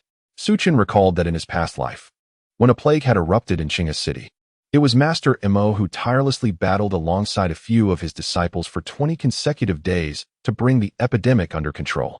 For someone of such caliber, Su Chen would naturally not hesitate to express his respect. Master is too humble, Master Mo said earnestly, shaking his head adorned with white hair. Just for your ability to guide me in refining the Snow Lotus creation pill, you deserve the title of Master from me. After speaking, Master Mo could not help but inquire, Master, there is one matter I am still unclear about, and I would like to seek your guidance regarding the failure of my recent refinement. What went wrong? Su Chen shook his head and replied, in truth, your refinement process is already commendably perfect. However, you overlooked one crucial aspect, the alchemical furnace. The alchemical furnace? Master Mo was taken aback, glancing at the violet furnace beside him in confusion. Is there something wrong with this violet silver furnace? It is one of my most adeptly used furnaces, and its cold attributes are well suited for refining the Snow Lotus creation pill, so there should not be any issues. You have recognized that the violet silver furnace's cold properties are appropriate for refining the Snow Lotus creation pill, yet you have neglected that it contains silver essence stone, which, when heated, will release a small amount of vapor. This vapor, upon encountering the heart of the underworld flower within the Snow Lotus creation pill, generates numerous impurities, which is the reason for your repeated failures in refinement using the violet silver furnace. However, if you introduce copper crystal sand just before a failure occurs, it can purify the impurities within the pill, allowing for the perfect refinement of the Snow Lotus creation pill. Upon hearing Su Chen's explanation, Master Mo stood there, utterly astonished. Indeed, while the principles Su Chen articulated might not seem overly complex, the ability to verbalize such insights requires a profound familiarity with the violet silver furnace, the Snow Lotus creation pill, and the properties and characteristics of various materials.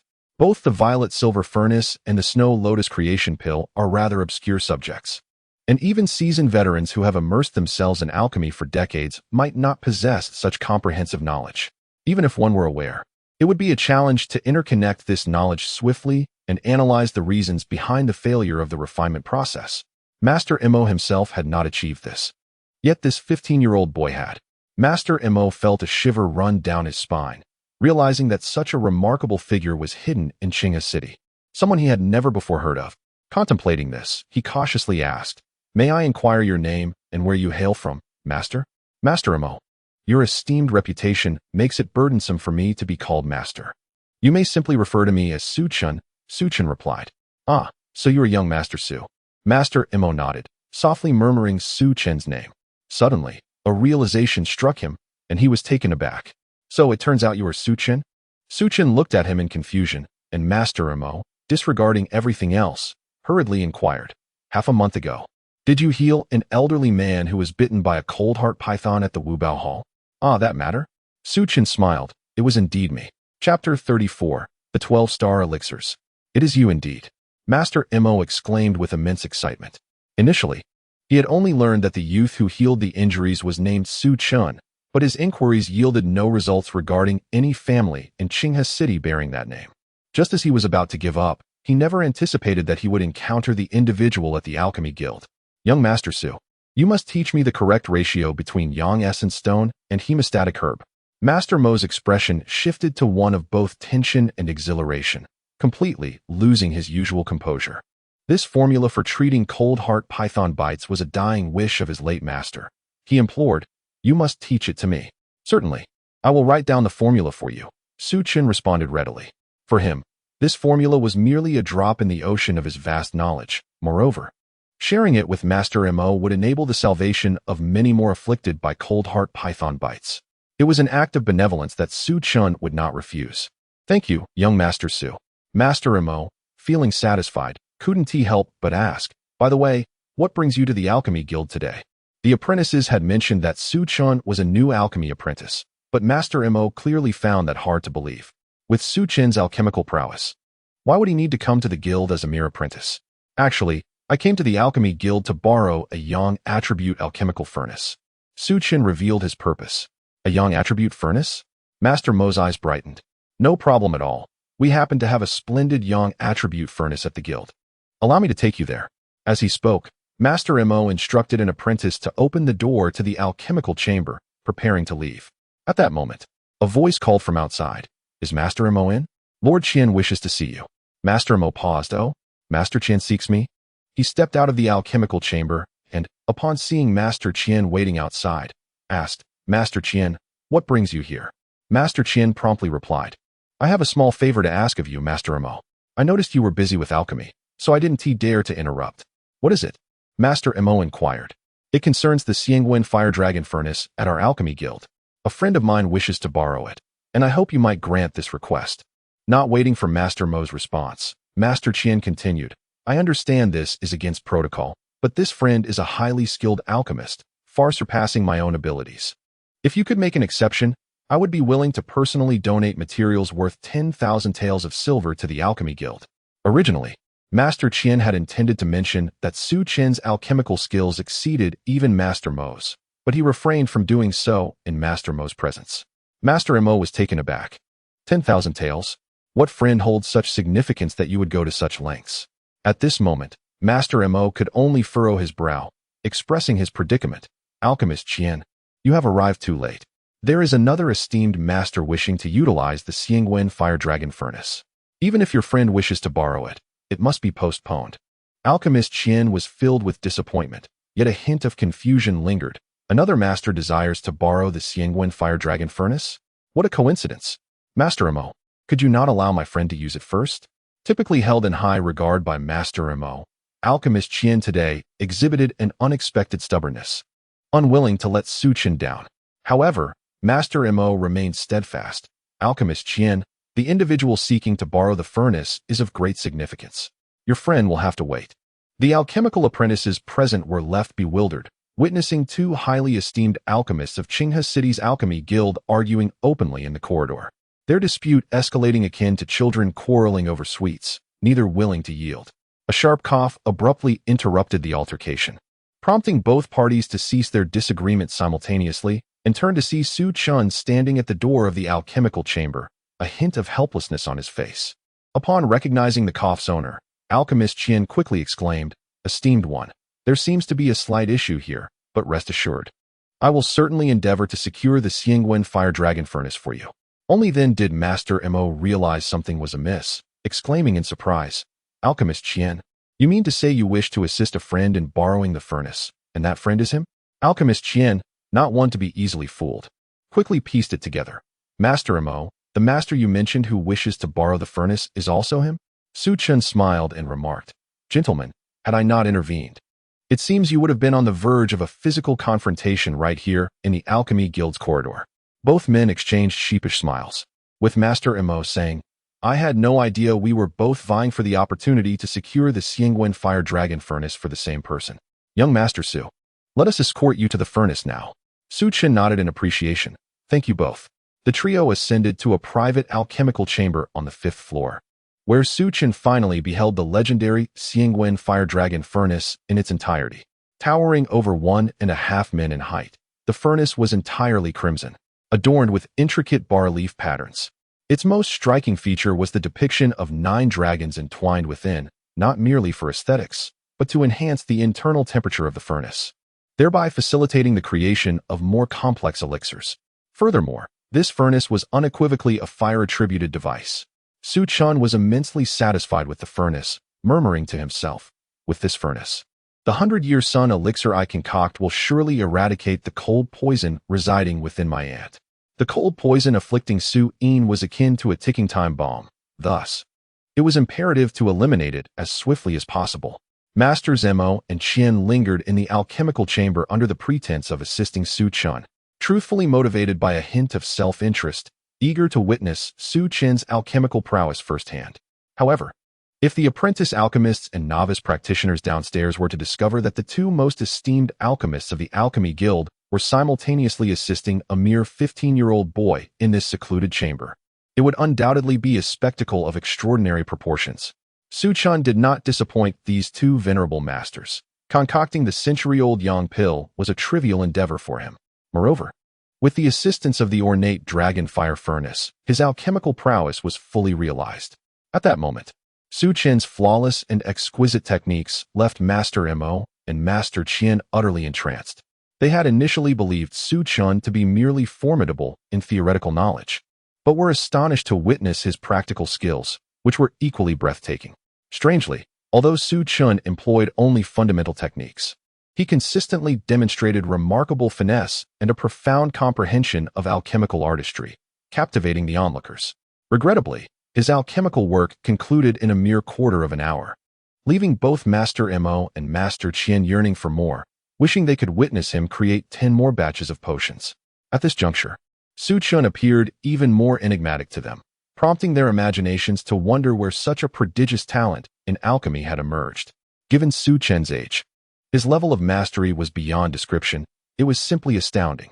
When Su Chun lifted the lid of the dragonfire furnace and beheld the completed potion, a hint of joy crept across his face. The 12-star century-old Yang Pill. Chapter 35. Honorary Guest Elder upon completion.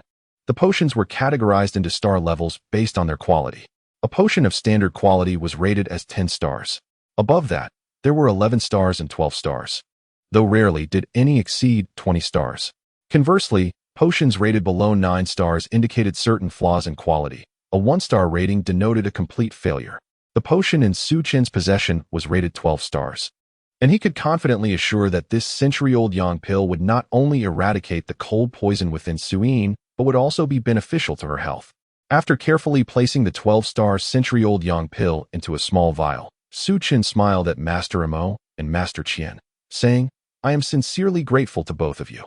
Had it not been for your generosity in allowing me to use the dragonfire furnace, this 12-star pill would not have been possible. There's no need for such formality." Young Master Su, Master Mo replied with a smile. "By the way, I wonder if you might be interested in joining our alchemy guild?" Joining the alchemy guild? Su Chun furrowed his brow, as this was a notion he had not previously entertained. He understood that for an ordinary warrior, joining the alchemy guild could mean a meteoric rise to wealth and status unattainable by most, especially with Master Mo's evident respect for him. He would surely be offered a distinguished position within the guild. Yet, while the advantages of joining the guild were plentiful, so too would be the constraints, and Su Chun, having lived a life anew, was reluctant to bind himself to anyone. At this moment, Su Chun politely declined, expressing gratitude for Master Mo's kindness. However, he stated that he needed to devote himself to martial arts training and could not attend the alchemy guild daily. He added that if Master Mo were to assign him a position, he would be unable to fulfill his duties properly. Master Mo smiled and reassured him, saying, "Rest assured, young Master Su, I have already considered this. Therefore, I would like to invite you to serve as an honorary guest elder of our alchemy guild."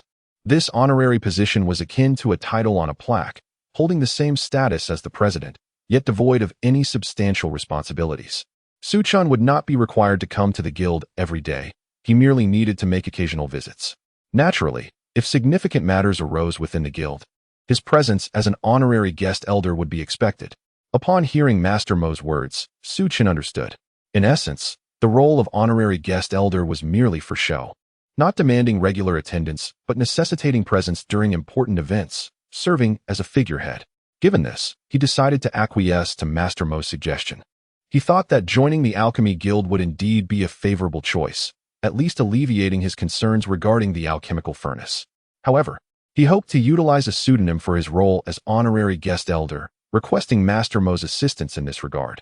Su Chen's identity entangled numerous interpersonal relations, and having an additional false identity would facilitate his future endeavors. Master Mo readily agreed, stating, "As long as young Master Su is willing to join our alchemy guild, it matters not whether you use your real name or a pseudonym. May I inquire what name you wish to adopt?" Su Chen contemplated for a moment and replied, "Let it be Chun." "Very well. From this day forth, you shall be known as Honorary Guest Elder Chun of our Alchemy Guild in Qinghe City.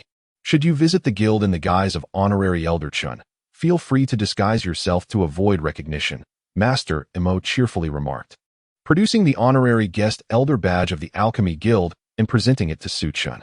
"Allow me to escort you downstairs, young Master Su," Master Mo added, clearly satisfied with the day's events, and he took the initiative to accompany Su Chen down the stairs. As they descended, they arrived at the grand hall of the Alchemy Guild on the first floor. "Safe travels, young Master Su," Master Mo said. Just as Su Chen was about to leave, 4 or 5 individuals burst through the entrance, carrying a stretcher. The leader of the group shouted upon entering, "Is there an alchemist present? Hurry, help my young master." Another voice joined in, We need several alchemists to cure our young master. You will not be left unrewarded." Seeing this scene, Master Mo could not help but furrow his brow and was about to step forward when a middle-aged man adorned with a senior apprentice alchemist badge swiftly approached the group, sternly stating, "This is the Alchemy Guild. No loud noises are allowed. What is your business here? Outsiders are prohibited from entering the guild." One of the individuals carrying the stretcher rudely pointed at the richly dressed child lying on it and proclaimed, "We are from the Wong family. Our young master accidentally ingested something this morning and is now convulsing and struggling to breathe. You are an alchemist, right? Please help determine the cause and treat him. You will be generously rewarded." The senior apprentice alchemist frowned at this and retorted, "We are an alchemy guild, not a roadside clinic. If you have a patient, take him to a medical facility. Do not disturb our peace here." "Huh? A mere junior alchemist dares to act arrogantly before the Wong family?" A disdainful female voice echoed, followed by the entrance of a captivating young woman, her right eye adorned with a prominent beauty mark. She was accompanied by a slender-eyed youth, who limped as if nursing an injury. Whispers erupted among the onlookers, speculating if they were indeed the young lady and gentleman of the Wong family. Not far away, Su Chun immediately recognized them as Wang Bingyan and Wang Tong, the very individuals he had encountered at the Drunken Immortal Pavilion. The junior alchemist's expression shifted as he spotted Wang Bingyan and Wang Tong. "Miss Wang, young Master Wang," he greeted, albeit with a hint of trepidation. Wang Bingyan, with her chin held high, regarded the junior alchemist imperiously. "The person on the stretcher is my younger brother, the legitimate young master of the Wang family. Should you succeed in treating him, the Wang family will reward you handsomely. Otherwise, it would be a grave insult to us."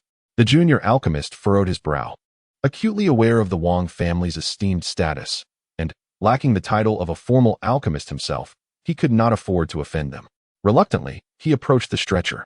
At that moment, a middle-aged man burst into the Alchemy Guild, carrying a child on his back.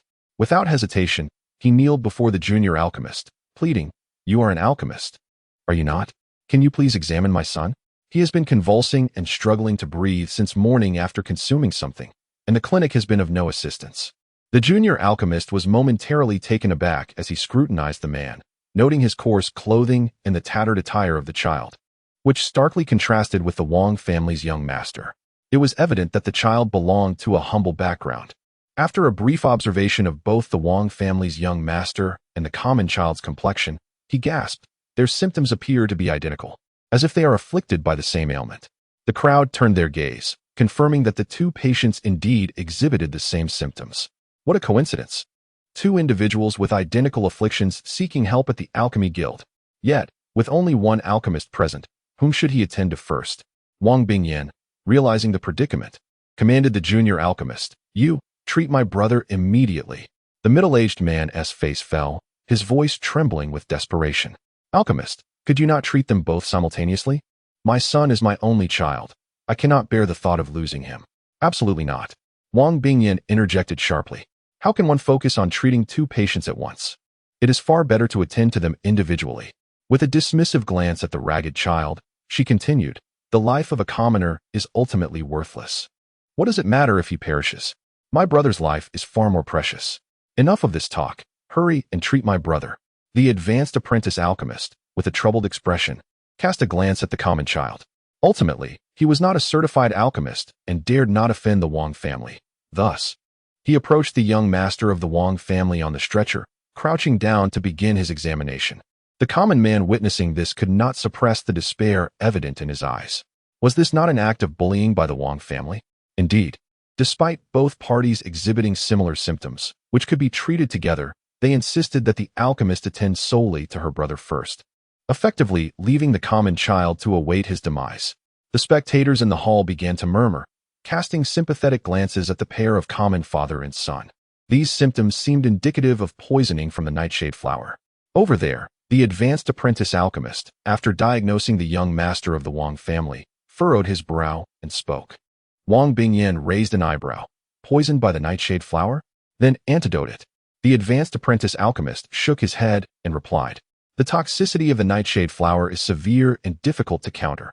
I cannot provide the antidote." "If you cannot, does your alchemical guild not have anyone capable?" Wang Bingyan surveyed the entire alchemical guild hall. The advanced apprentice alchemist pondered for a moment and remarked, Only Master Mo might possess the ability to neutralize the toxicity of the nightshade flower. Upon hearing Master Mo's name, Wang Bingyin's arrogance diminished slightly as she said, "Then let us summon Master Mo." The advanced apprentice alchemist shook his head again, stating, "Master Mo is reclusive.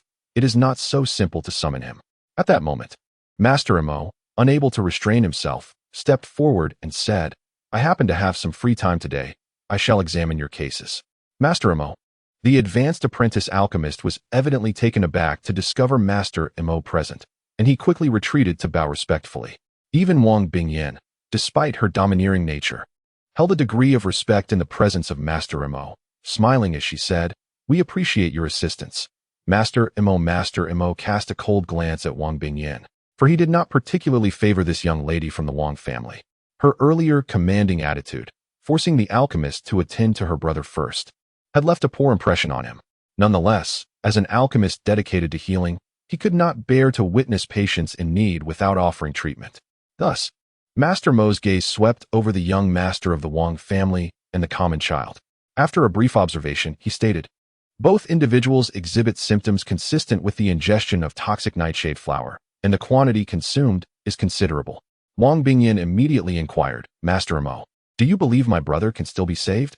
Master Mo sighed and shook his head, saying, "The amount of nightshade flower ingested by both is excessive, and the delay in their arrival has allowed the toxin to spread to the heart and lungs. Even if the antidote is administered now, the toxicity cannot be entirely eradicated, leaving significant aftereffects. They may endure lifelong paralysis of the limbs, confined to bed for the rest of their days." "How could this be?" Wang Bingyin exclaimed incredulously, her voice rising sharply. "My brother cannot become a lifelong cripple. Master Mo, is there truly no way to completely eliminate the poison?" Master Mo shook his head, replying, "A lifelong disability is already the best possible outcome. With my capabilities, I can do no more than this. I apologize. How could this happen?" Wang Bingyin was taken aback, her face revealing a palpable sense of unwillingness as her gaze wandered around the Alchemy Guild's hall. She lamented, "Is there truly no one capable of completely eliminating this poison?" The hall fell into a profound silence. Everyone understood that Wang Bingyin's words were mere fantasies. If even Master Mo could not eradicate the toxin, who in the Qinghe City Alchemy Guild could? At that moment, however, Master Mo suddenly recalled something and turned to inquire, "Young Master Su, do you have a solution for the poison of the Minji flower?" Su Chun, who had been standing at the back of the crowd, leisurely stepped forward upon hearing this. He glanced at the young master of the Wang family and the commoner child before stating, "The poison of the Minji flower is not difficult to eliminate. You can." Master Mo's spirit soared. Su Chun had already provided him with countless surprises. Su Chun smiled without responding. The Minji flower, a common weed, was deceptively toxic, often mistaken for other harmless plants by many, leading them to unwittingly consume it and suffer poisoning. The two before him had ingested an excessive amount of the flower, and the toxicity had already permeated their hearts and lungs. Given the current level of alchemical mastery in Qinghe City, there seemed to be no hope for them. However, for the Emperor of Alchemy, even if they had consumed a full 10 pounds of the Minji flower, as long as Su Chun was willing, he could restore them to perfect health. "Is it you?" Wang Bingyin initially had not noticed Su Chun's presence until this moment. She raised her delicate brows in disdain and retorted, "What do you think you are, to speak so boldly here? This matter does not concern you. Step aside." Master Mo interjected, "Miss Wang, why not allow young Master Su to take a look? His alchemical skills are considerable, and his confidence in saying this suggests he possesses substantial assurance." In front of many witnesses, Master Mo refrained from directly stating that Su Chen's alchemical prowess surpassed his own, both to respect Su Chen's desire for discretion and because many would likely not believe it regardless. Thus, he chose to imply that Su Chen's skills were noteworthy. Had an ordinary person heard this, they might have considered Master Mo's suggestion and allowed Su Chen to assist. However, upon hearing this, Wang Bingyin rolled her eyes dramatically and coldly scoffed. "Are you trying to deceive us at the Alchemy Guild? If you look down upon the Wang family, just say so. As the president, you refuse to handle the detoxification yourself, and instead bring forth someone who isn't even an apprentice in alchemy to treat my brother. Are you intent on jeopardizing my brother's life?" Master Mo furrowed his brow, visibly displeased. "In my lifetime, I have never deceived anyone. Your brother's condition is deteriorating rapidly. I offer you this benevolent suggestion. hasten to request young Master Su's assistance. Delay, and you shall regret it. Wang Bingyan replied coldly, Master Emo, the Alchemy Guild is overstepping its bounds. Let me make myself clear. Either you personally administer the antidote and guarantee my brother will not be left disabled for life, or I will immediately inform the citizens of Qinghe City how the Alchemy Guild disregards human life and stands idly by in the face of death. Chapter 37. The Ruthless Rejection. Very well. Master Emo, accustomed to an exalted status, had never been so openly challenged. His face trembled with fury as he reprimanded. You truly do not recognize a kind heart. The old man hereby declares that what you assert he cannot accomplish. Only young Master Su possesses the capability to achieve it. If you are unwilling to seek young Master Su's assistance in detoxification, then perhaps you should venture outside to find someone more accomplished. With that, Master Mo retreated a few steps, plopping down onto a chair, his chest heaving in agitation, clearly incensed by Wang Bingyan's words. At that moment, a timid and faint voice suddenly resonated in the hall. Esteemed guests, if anyone could assist in saving my son, I would be eternally grateful. Please, I implore you. He is my only child. It was the common man, who had not yet departed, kneeling on the ground and bowing his head in desperation, beseeching anyone to rescue his son. Rest assured, I shall save your son, came Su Chen's calm voice. Really? The common man's eyes brightened, as if he had grasped a lifeline, expressing his gratitude. Thank you, young master. However, I will not save anyone from the Wang family, Su Chen added. Wang Bingyan found this statement absurd, letting out a derisive laugh, her expression laced with mockery. Does anyone from the Wang family require your assistance? I hope you do not come to regret your words, Su Chen replied coolly, then turned his attention away from Wang Bingyan and approached the common man's child. Master Emo, standing some distance away, shook his head subtly, sensing that Wang Bingyan would indeed come to rue her words. Lift the child onto that bed. Su Chen instructed the alchemy apprentices without further ado. Initially reluctant to heed Su Chen's command, the apprentices complied once they caught Master Mo's significant glance. Witnessing this scene, Wang Bingyan could not suppress a cold scoff. Su Chen, do not pretend to be someone you are not. We are well aware of your background. You are merely Jiang Tingyi's cousin. At your age, being an alchemy apprentice is already commendable. How could you possibly unravel the poison of the Minji flower? For some reason, Wang Bingyan felt an unusually intense animosity towards Su Chen, perhaps due to his connection with Jiang Tingyi. Anyone associated with her was met with her disdain. The idea of Su Chen treating her brother's poisoning instinctively triggered her resistance and rejection, not to mention her disbelief in his capabilities. However, reality swiftly disproved Wang Bingyan's assumptions. Su Chen instructed the apprentices to gather several materials, then proceeded to concoct a medicinal powder on the spot, which he had the common child ingest. As the child consumed Su Chen's remedy, the pallor of his face rapidly faded, and he soon regained his vigor, sitting upright in no time. All done. The poison has been eliminated. Take him home, Su Chen announced. The common man, witnessing his son restored to health, was overwhelmed with joy, bowing repeatedly in gratitude. Thank you, benefactor. Thank you. Subsequently, the common man departed the Alchemy Guild with his son, their spirits lifted. All that remained were the members of the Wang family. At this moment, Wang Bingyan was utterly astonished. She could hardly fathom that Su Chen had truly managed to dispel the poison of the Minji flower. It was laughable that she had just boasted that the Wang family did not require Su Chen's assistance. Little did she know, the slap in the face came swiftly. Master Emo, I shall take my leave, Su Chen remarked with a faint smile, not sparing a glance at the Wang family as he strode out of the Alchemy Guild. Farewell, young Master Su, Master Emo called after him. As Wang Bingyan observed Su Chen nearing the entrance of the guild, anxiety gripped her heart. Could it be that Su Chen truly intended to forsake her brother? Su Chen, halt! Wang Bingyan shrieked. Are you truly going to stand idly by while my brother suffers? Upon hearing her words, Su Chen could not help but chuckle. He shrugged and replied, Wang Bingyan, what connection do we share? Am I obliged to intervene on behalf of your brother? With that, he resumed his journey toward the exit. Su Chen, do not be so heartless. After all, we once shared a bond. Wang Bingyan cried out from behind. Su Chen paused momentarily and replied coolly, as I mentioned earlier, I will not assist anyone from the Wang family. He then exited the Alchemy Guild without a backward glance. Wang Bingyan stood frozen, unable to comprehend that Su Chen would not extend any kindness, resolutely refusing to offer help. After a lengthy pause, with no other recourse. She turned to plead with Master Emo. Master Emo, it is said that you possess unparalleled skill and compassion. My brother's life hangs in the balance. Surely, you cannot turn a blind eye to his plight. It must be acknowledged that Wang Bingyan was indeed a character capable of both humility and assertiveness. Realizing that there was no hope from Su Chun, she immediately shifted her approach to beseech Master Emo. However, the usually benevolent Master Emo appeared cold and unyielding at this moment. I am truly sorry, Miss Wang, but I cannot fulfill your request to alleviate the poison without leaving residual effects. Therefore, I shall refrain from embarrassing myself further. Seek assistance elsewhere. With that, Master Emo rose from his chair and departed, leaving Wang Bingyan in a state of disbelief. Observing the other members of the Alchemy Guild, it was evident that none dared remain to witness the unfolding drama. They had all hastily vacated the premises. The esteemed young heir of the Wang family had tragically found himself poisoned with no one to administer aid, left to lie on a stretcher awaiting his fate. Su Chun, it is all because of you.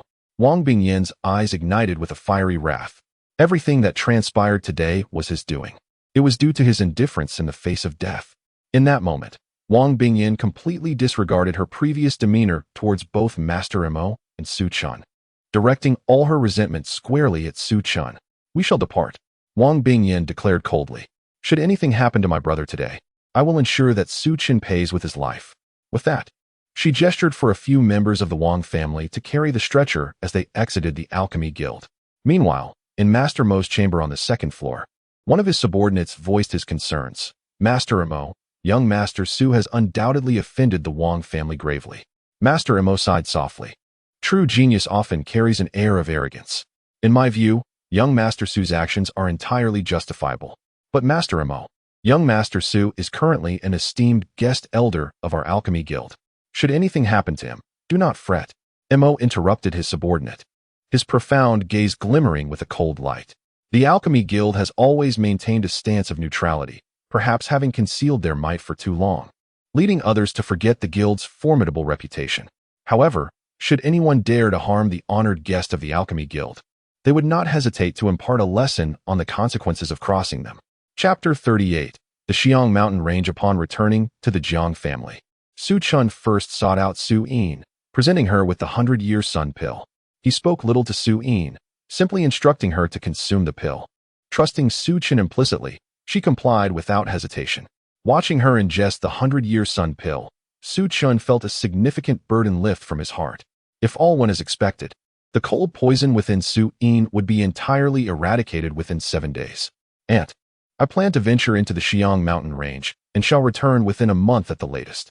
During this time, please take care of yourselves, Su Chun stated. Going to the Xiang Mountain Range?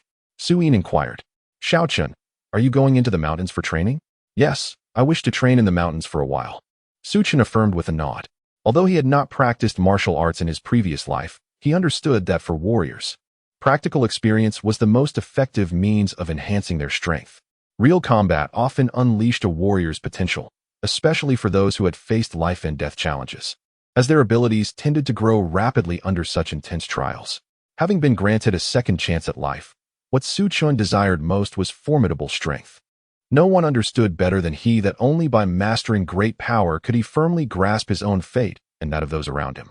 Su Yin observed Su Chun, feeling increasingly reassured by her young nephew. Although training in the mountains was inherently perilous, his words conveyed a sense of confidence and preparedness. Nevertheless, her concern lingered, prompting her to ask, have you brought enough healing medicines? Su Chun nodded. Prior to his return, he had purchased several healing elixirs and powders from the Wubao Hall, which were quite valuable.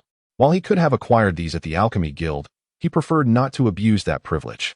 Wait a moment, Xiao Chen. Su Yin appeared to have recalled something and turned to enter the house. When she emerged, she held a sword case in her hands. Open it and take a look, she instructed gently, placing the sword case on the table. Su Chen opened the case to reveal a 3-foot-long blade, its body exuding a chilling light, clearly forged from high-quality steel.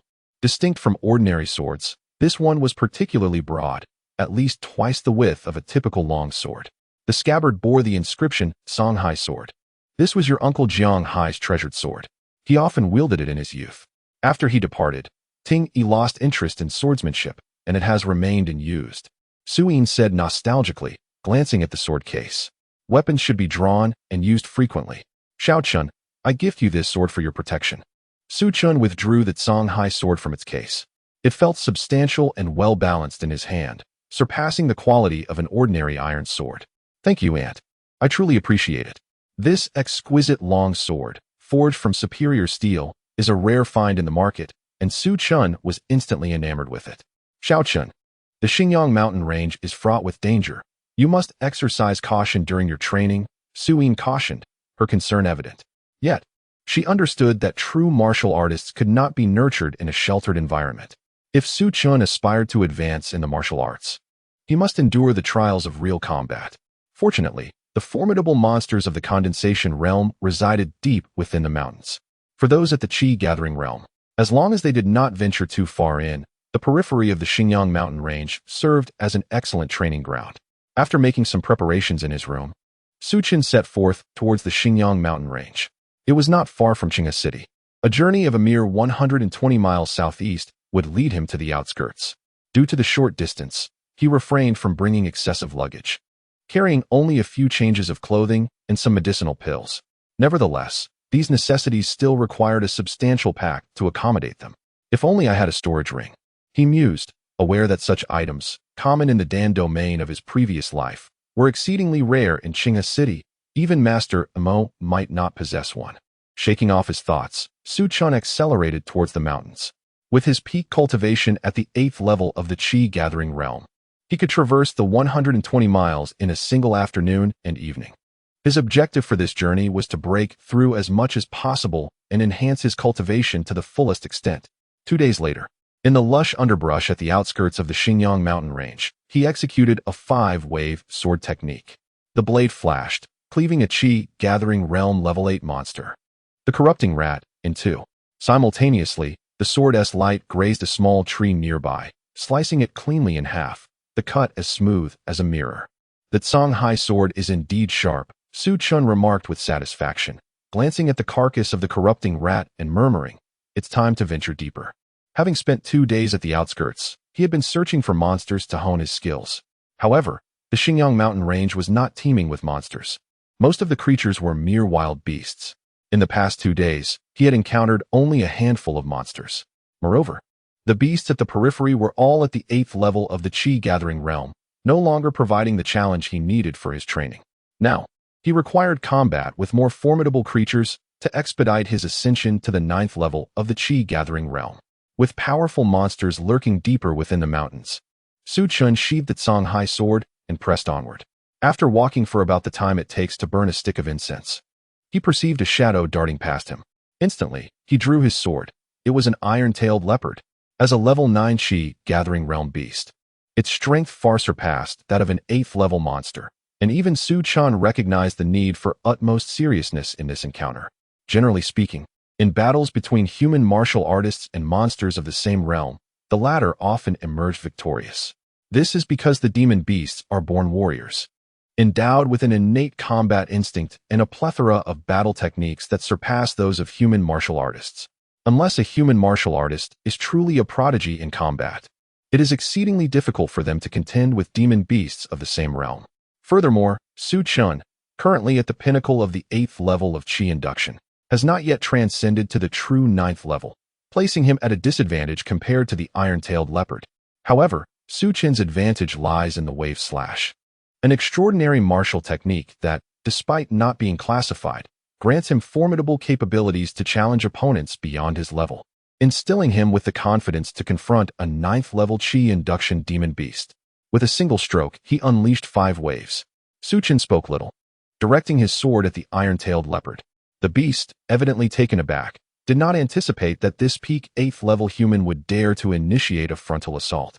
With a fierce roar, it lunged at Su Chun with the swiftness of the wind. Clash! The sound of Su Chun's sword colliding with the leopard's tail reverberated through the air, akin to the jarring noise of metal striking metal. Su Chun felt a sharp pain shoot through his wrist, yet he beheld a deep gash, over half an inch, appear on the leopard's tail, blood oozing forth. Chapter 39, 9th level of Qi induction excellent. Observing this, Su Chun's lips curled into a smile. It is worth noting that the tail of the iron-tailed leopard is its most resilient feature, and its combat heavily relies on it. Inflicting a wound upon its tail is akin to injuring a human's arm. The fact that Su Chun could deliver such force without fully executing the wave slash left him immensely satisfied. With a single stroke, he unleashed 7 waves. Seizing the opportunity, Su Chun struck with even greater might against the iron-tailed leopard. His aggressive approach ignited the beast's ferocity, prompting it to roar incessantly as its massive form collided with Su Chun, engulfing them in battle. In this lifetime, Su Chun experienced for the first time such exhilarating combat. With each encounter, his excitement surged, and his swordsmanship flowed like water, reveling in the thrill that battle bestowed. In his past life, unable to cultivate, he had immersed himself in alchemy, channeling all his unfulfilled aspirations for martial arts into the path of refining elixirs. Now, in this life, he had finally realized his dream of becoming a true warrior, savoring the ecstasy that accompanied immense strength. At this moment, the iron-tailed leopard had effectively become his sparring partner, allowing Su Chun to unleash his full potential and hone his skills, while his martial understanding grew rapidly through this practical experience. Ultimately, after a brief incense's passage, the iron-tailed leopard was bloodied and battered, its body riddled with wounds, and its once proud tail nearly severed. It gazed at Su Chun with fear, perplexed by the formidable strength of this seemingly weak human. Just as Su Chun was reveling in the height of his battle, he executed another masterfully refined wave slash. In that instant, a cacophony akin to popping beans erupted from within him, as waves of energy surged around him, sweeping up the surrounding leaves and dust like a tempest, compressing the cyclone within his dantian to its utmost limit. Boom! With a resounding thud, the cyclone within Su Chun's dantian expanded, signifying his instantaneous breakthrough to the 9th level of the Qi-gathering realm in the midst of battle. A hearty laugh escaped him. The thrill of a timely breakthrough was exhilarating. The formidable power of the 9th level surged forth, coalescing into the Songhai sword as he directed a supreme strike. The 7 waves of the sword, at the iron-tailed leopard before him. In an explosive display, a column of crimson erupted skyward as the creature's tail and head were cleaved away, its severed head soaring through the air, eyes wide with disbelief. Unable to comprehend that it had been vanquished so effortlessly by a seemingly frail human. Blood splattered onto Su Chun, yet he paid it no mind, instead closing his eyes to revel in the euphoria of his newfound strength. Indeed, a single level could transform the landscape. The 9th level of the Qi-gathering realm was vastly superior to the pinnacle of the 8th. What had once been a formidable beast was now annihilated in an instant. As Su Chun savored the prowess within him, he felt an aura sharper than before, akin to a sword freshly tempered in the fires of creation, radiating brilliance. He reflected on his previous life as the Dust Dan Emperor, high above all. Yet he had never experienced the grounded satisfaction that came from steadily advancing on the path of martial arts, as he did now. To be granted a second chance at life was undoubtedly a divine blessing. Regaining his composure, Su Chun sought a nearby brook to cleanse himself of the blood and donned a fresh set of attire, inhaling deeply the sweet, crisp air of the Xinjiang mountain range. He murmured to himself, having reached the 9th level of the Qi-gathering realm, I should now seek out that place. His journey to the Xinjiang mountain range was not solely for the purpose of honing his strength. There lay another significant objective, to uncover a legendary location he had once heard of in his previous life. In the past, a sensational tale emerged from Qinghe City, recounting how an inconspicuous Qi-gathering martial artist unexpectedly experienced a metamorphosis, revealing astonishing talent and rapidly ascending to become a dominant force in martial arts, eventually attracting the attention of the Yun Yuan Emperor's royal family, who conferred upon him titles and lands. Many speculated about the fortuitous opportunity that had enabled this transformation. Serendipitously, Su Chun had encountered a map that purportedly led to the very site where that martial artist had stumbled upon his fortune, resulting in his meteoric rise in power. This marked location was nestled within the Xinjiang mountain range. Though Su Chun was unaware of the precise nature of the opportunity concealed there, he sensed it must be of considerable significance. Otherwise, an ordinary martial artist would never transform overnight. Given the timeline, it was evident that the martial artist had yet to discover this place. Thus, Su Chun's current endeavor was to seize this fortuitous opportunity for himself. Su Chun did not perceive his actions as a betrayal towards the martial artist. The essence of the martial arts world is a ruthless struggle for survival. Every formidable warrior ascends by stepping over the corpses of others, Only those with a fierce disposition can become true masters. At this moment, Su Chen recalled the map in his mind. Although many years had passed, the details of that map remained vividly etched in his memory. The location should be deeper within the Xinjiang mountain range. He shouldered his pack and continued his journey inward. For the next 5 days, Su Chen traversed the Xinjiang mountain range. The further he ventured, the more densely populated it became with ferocious beasts. Over these 5 days, he encountered hundreds of such creatures. Yet truly formidable opponents numbered fewer than 10. With his current prowess at the 9th level of Qi gathering, ordinary beasts of the same rank posed no threat to him. Only the more powerful among them could challenge him. As for beasts at the 10th level of Qi gathering, he had yet to cross paths with any. Through these 5 days of practical training, Su Chen had refined his wave/technique to the 8th wave, significantly enhancing its power. According to his recollections, he was now not far from the location indicated on the map. At that moment, Su Chen's ears perked up as he suddenly heard sounds of distress and combat nearby. Were there others in the vicinity? It was not unusual to find people in the Xinjiang mountain range, as it was home to numerous medicinal herbs, and martial artists often formed teams to gather them. However, the sounds he heard did not seem to be from herb gathering or battles between humans and beasts. They resembled a clash between two groups. Moreover, the sounds were drawing closer. Chapter 40. Dare to provoke us. Iron Garment Sect. Moments later, 3 disheveled young individuals burst forth from the nearby thicket, pursued by a menacing group of martial artists. Chase them. Snatch that precious jade fruit from their hands. How dare they seize what the Iron Garment Sect has set its sights on?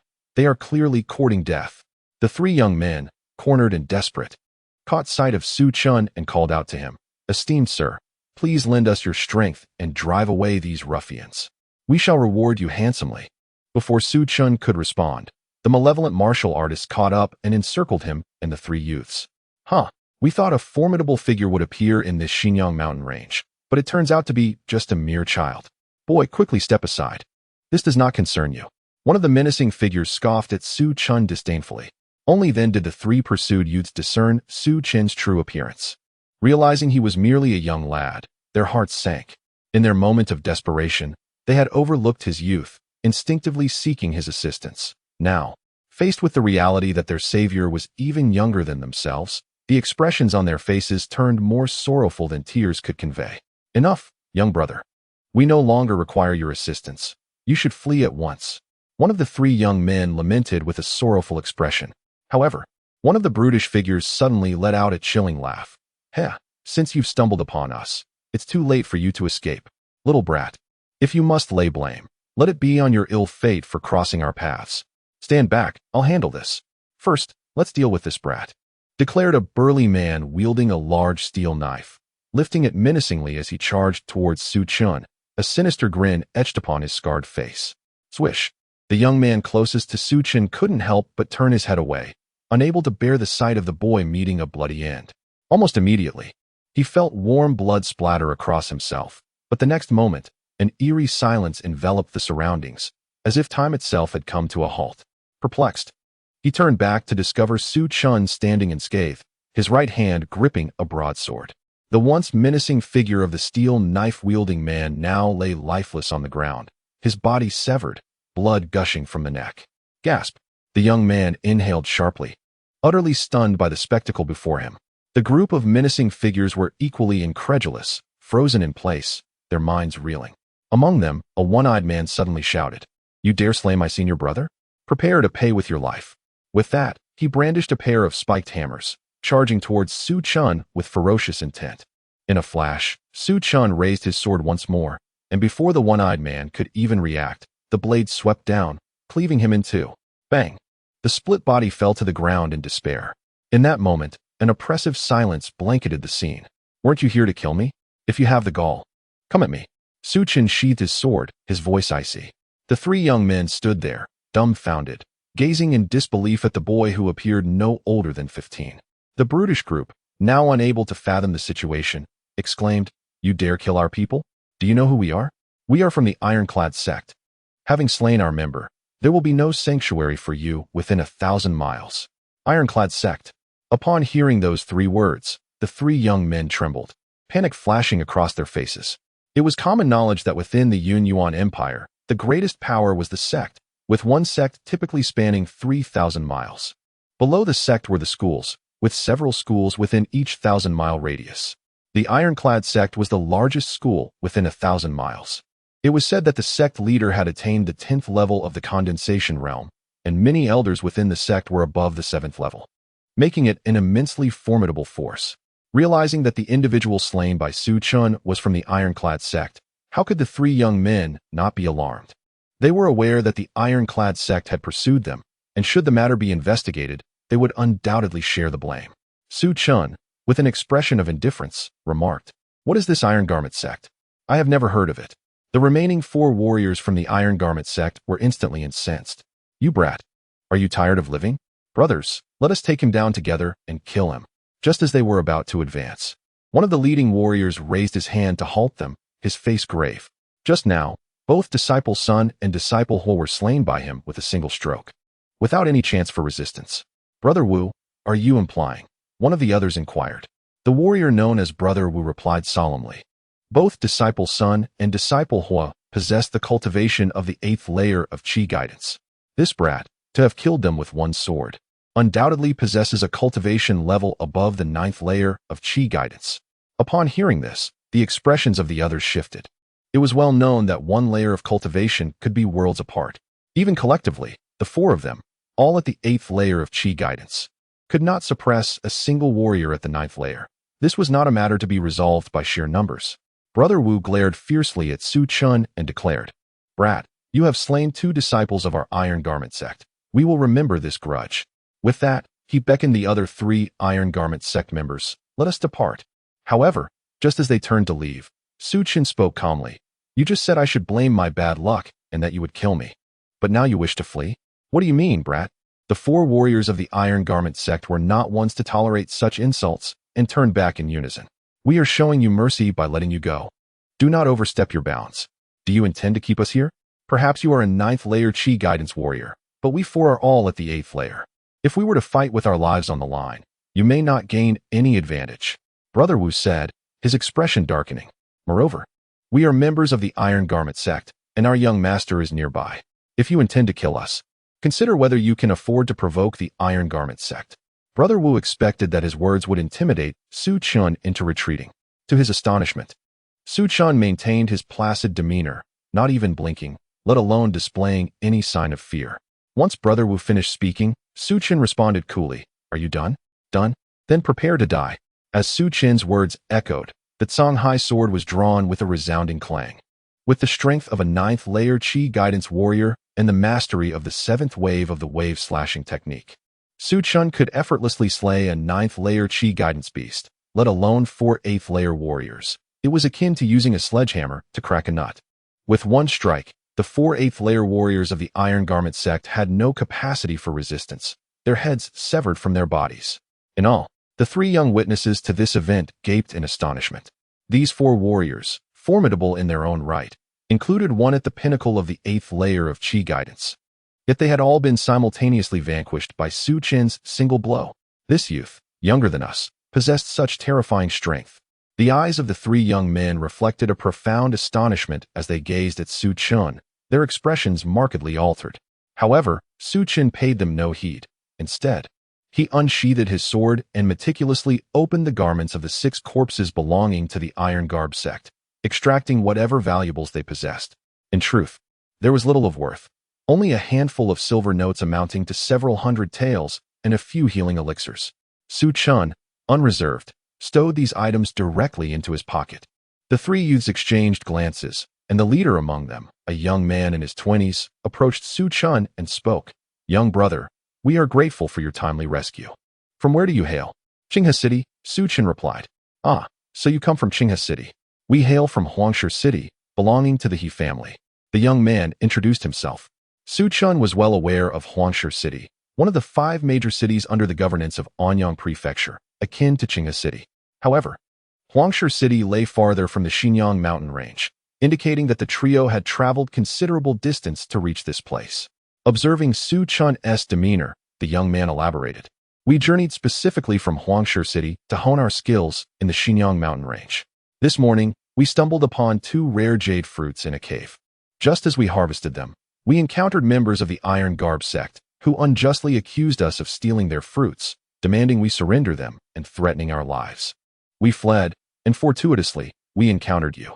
Is that so? You discovered jade fruits? Su Chen's expression shifted, revealing his surprise. In the deep mountains, certain plants absorb the essence of heaven and earth over the years, eventually becoming rare treasures. These treasures are imbued with abundant spiritual energy, far surpassing ordinary herbs in value, making them exceedingly scarce and challenging to unearth. The jade fruit is one such treasure. When consumed by a martial artist in the chi-gathering realm, it can dramatically enhance their cultivation. Unlike elixirs, which may cause adverse effects if taken in succession, accumulating toxicity within the body, these treasures bear none of such drawbacks. Su Chen's awareness of the jade fruit's rarity accounted for his astonishment at the trio's serendipity.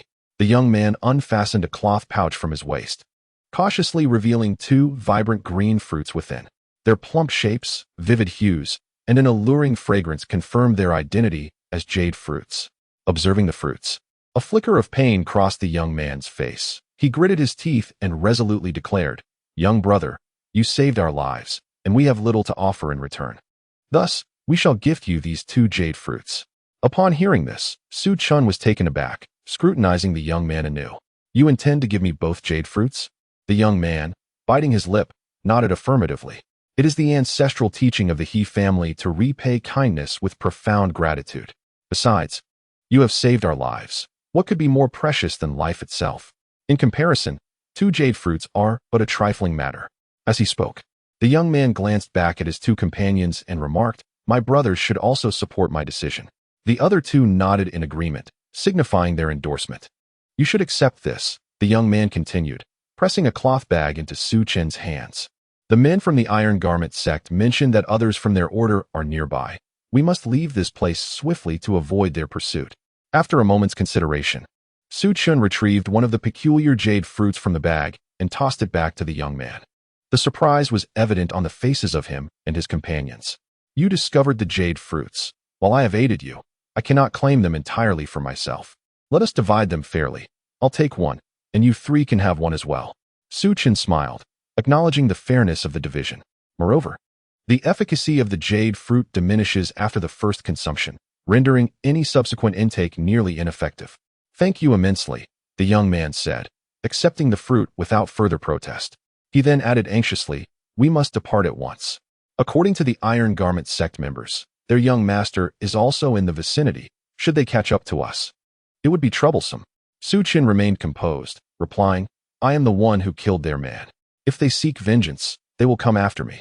As long as you do not travel in the same direction as I do and hasten your departure from the Xinjiang mountain range, you should be safe."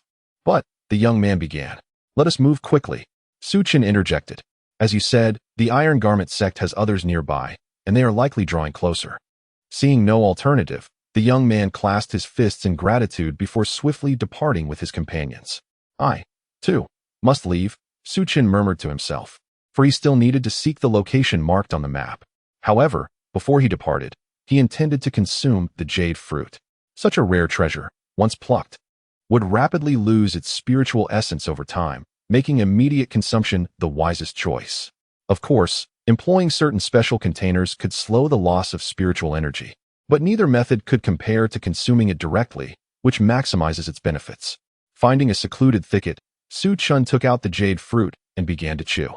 The fruit was crisp and juicy, imbued with a natural fragrance. As he swallowed, a gentle warmth spread through his throat, enveloping him in a comforting sensation.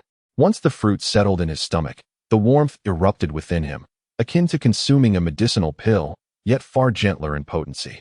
It flowed through his limbs and bones like a nurturing spring rain. Seizing the moment, Su Chen activated the Chaos Immortal Record, unconditionally absorbing the spiritual energy from the jade fruit and converting it entirely into true energy within his dantian. His cultivation surged with astonishing speed. Chapter 42. The young master of the Iron Garment sect. An hour later, a powerful wave of energy suddenly surged around Su Chen, resembling a miniature whirlwind that swept up sand and stones in its wake. His eyes suddenly flew open, a flicker of lightning shimmering within, exuding an invisible yet formidable pressure. He had finally ascended to the 10th level of chi gathering. Su Chen slowly exhaled a white arrow of energy, his gaze radiating with unwavering confidence. In just 7 days since entering the Xinjiang mountain range, he had advanced from the pinnacle of the 8th level to the 10th level of qi gathering, a breakthrough speed so astonishing it would be met with disbelief if spoken of.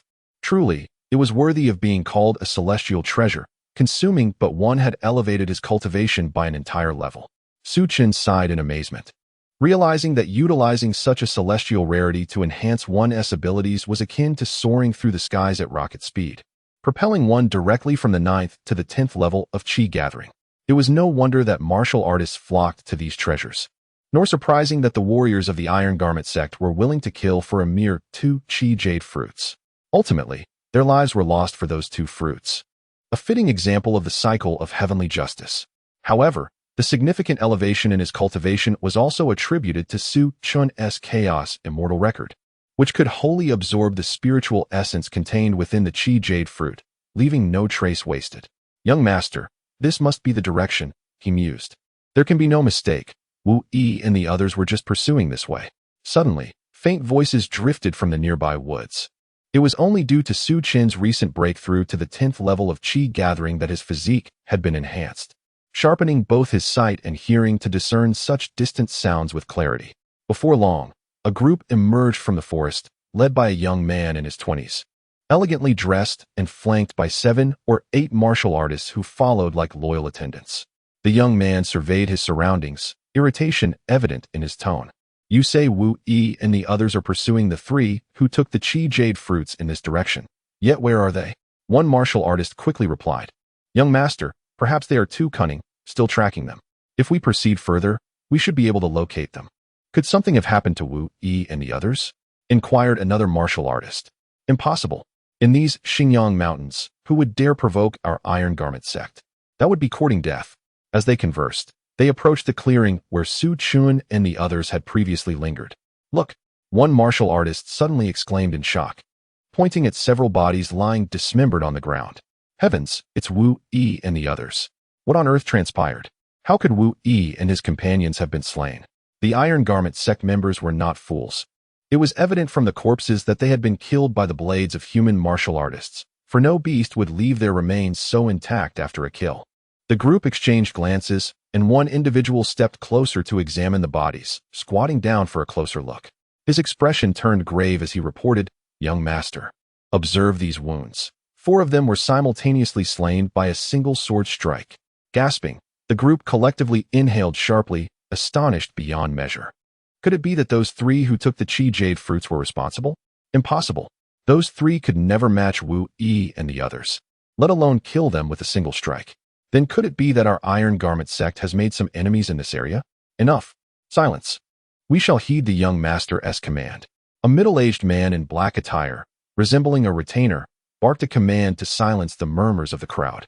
Su Chen, standing not far away, had long taken note of this formidable figure, who exuded the most potent aura among the group. His cultivation was likely the highest, marking him as a true powerhouse. Following closely was the youth referred to as the young master, and subsequently, the rest of the assembly. The young master approached several corpses, his expression darkening as he surveyed the scene. Who dares to slay the disciples of our Iron Garment sect shall find themselves at odds with us. Immediately search for the culprit, capture them, and execute without mercy. The crowd of Iron Garment sect warriors echoed his decree fervently. At that moment, someone finally noticed Su Chen standing aside. An Iron Garment sect warrior approached him, scrutinizing him from head to toe, and inquired, Youngster, you've been here all along. Did you witness who killed these men? The warrior did not associate Su Chen with the murderer, perhaps due to the assumption that his youth precluded him from possessing the strength to dispatch 4 men with a single sword strike. I did not see, Su Chen replied, shaking his head. He spoke the truth. How could he have witnessed his own act of violence? What? Just a passing brat, the warrior scoffed. Upon hearing Su Chen's denial, a menacing glint flickered in his eyes as he brazenly assessed Su Chen, remarking, You seem to carry something of value, young one. Su Chen had recently consumed a rare jade fruit to break through his limits, leaving a lingering aura of rich spiritual energy about him, which the warrior had detected, mistakenly believing Su Chen to possess some precious herb or elixir. With a sinister grin, the warrior continued, though this matter does not concern you. Your misfortune lies in possessing something valuable at this very moment. It was undeniable that the brothers of the Iron Garment sect shared a certain camaraderie, even in their words.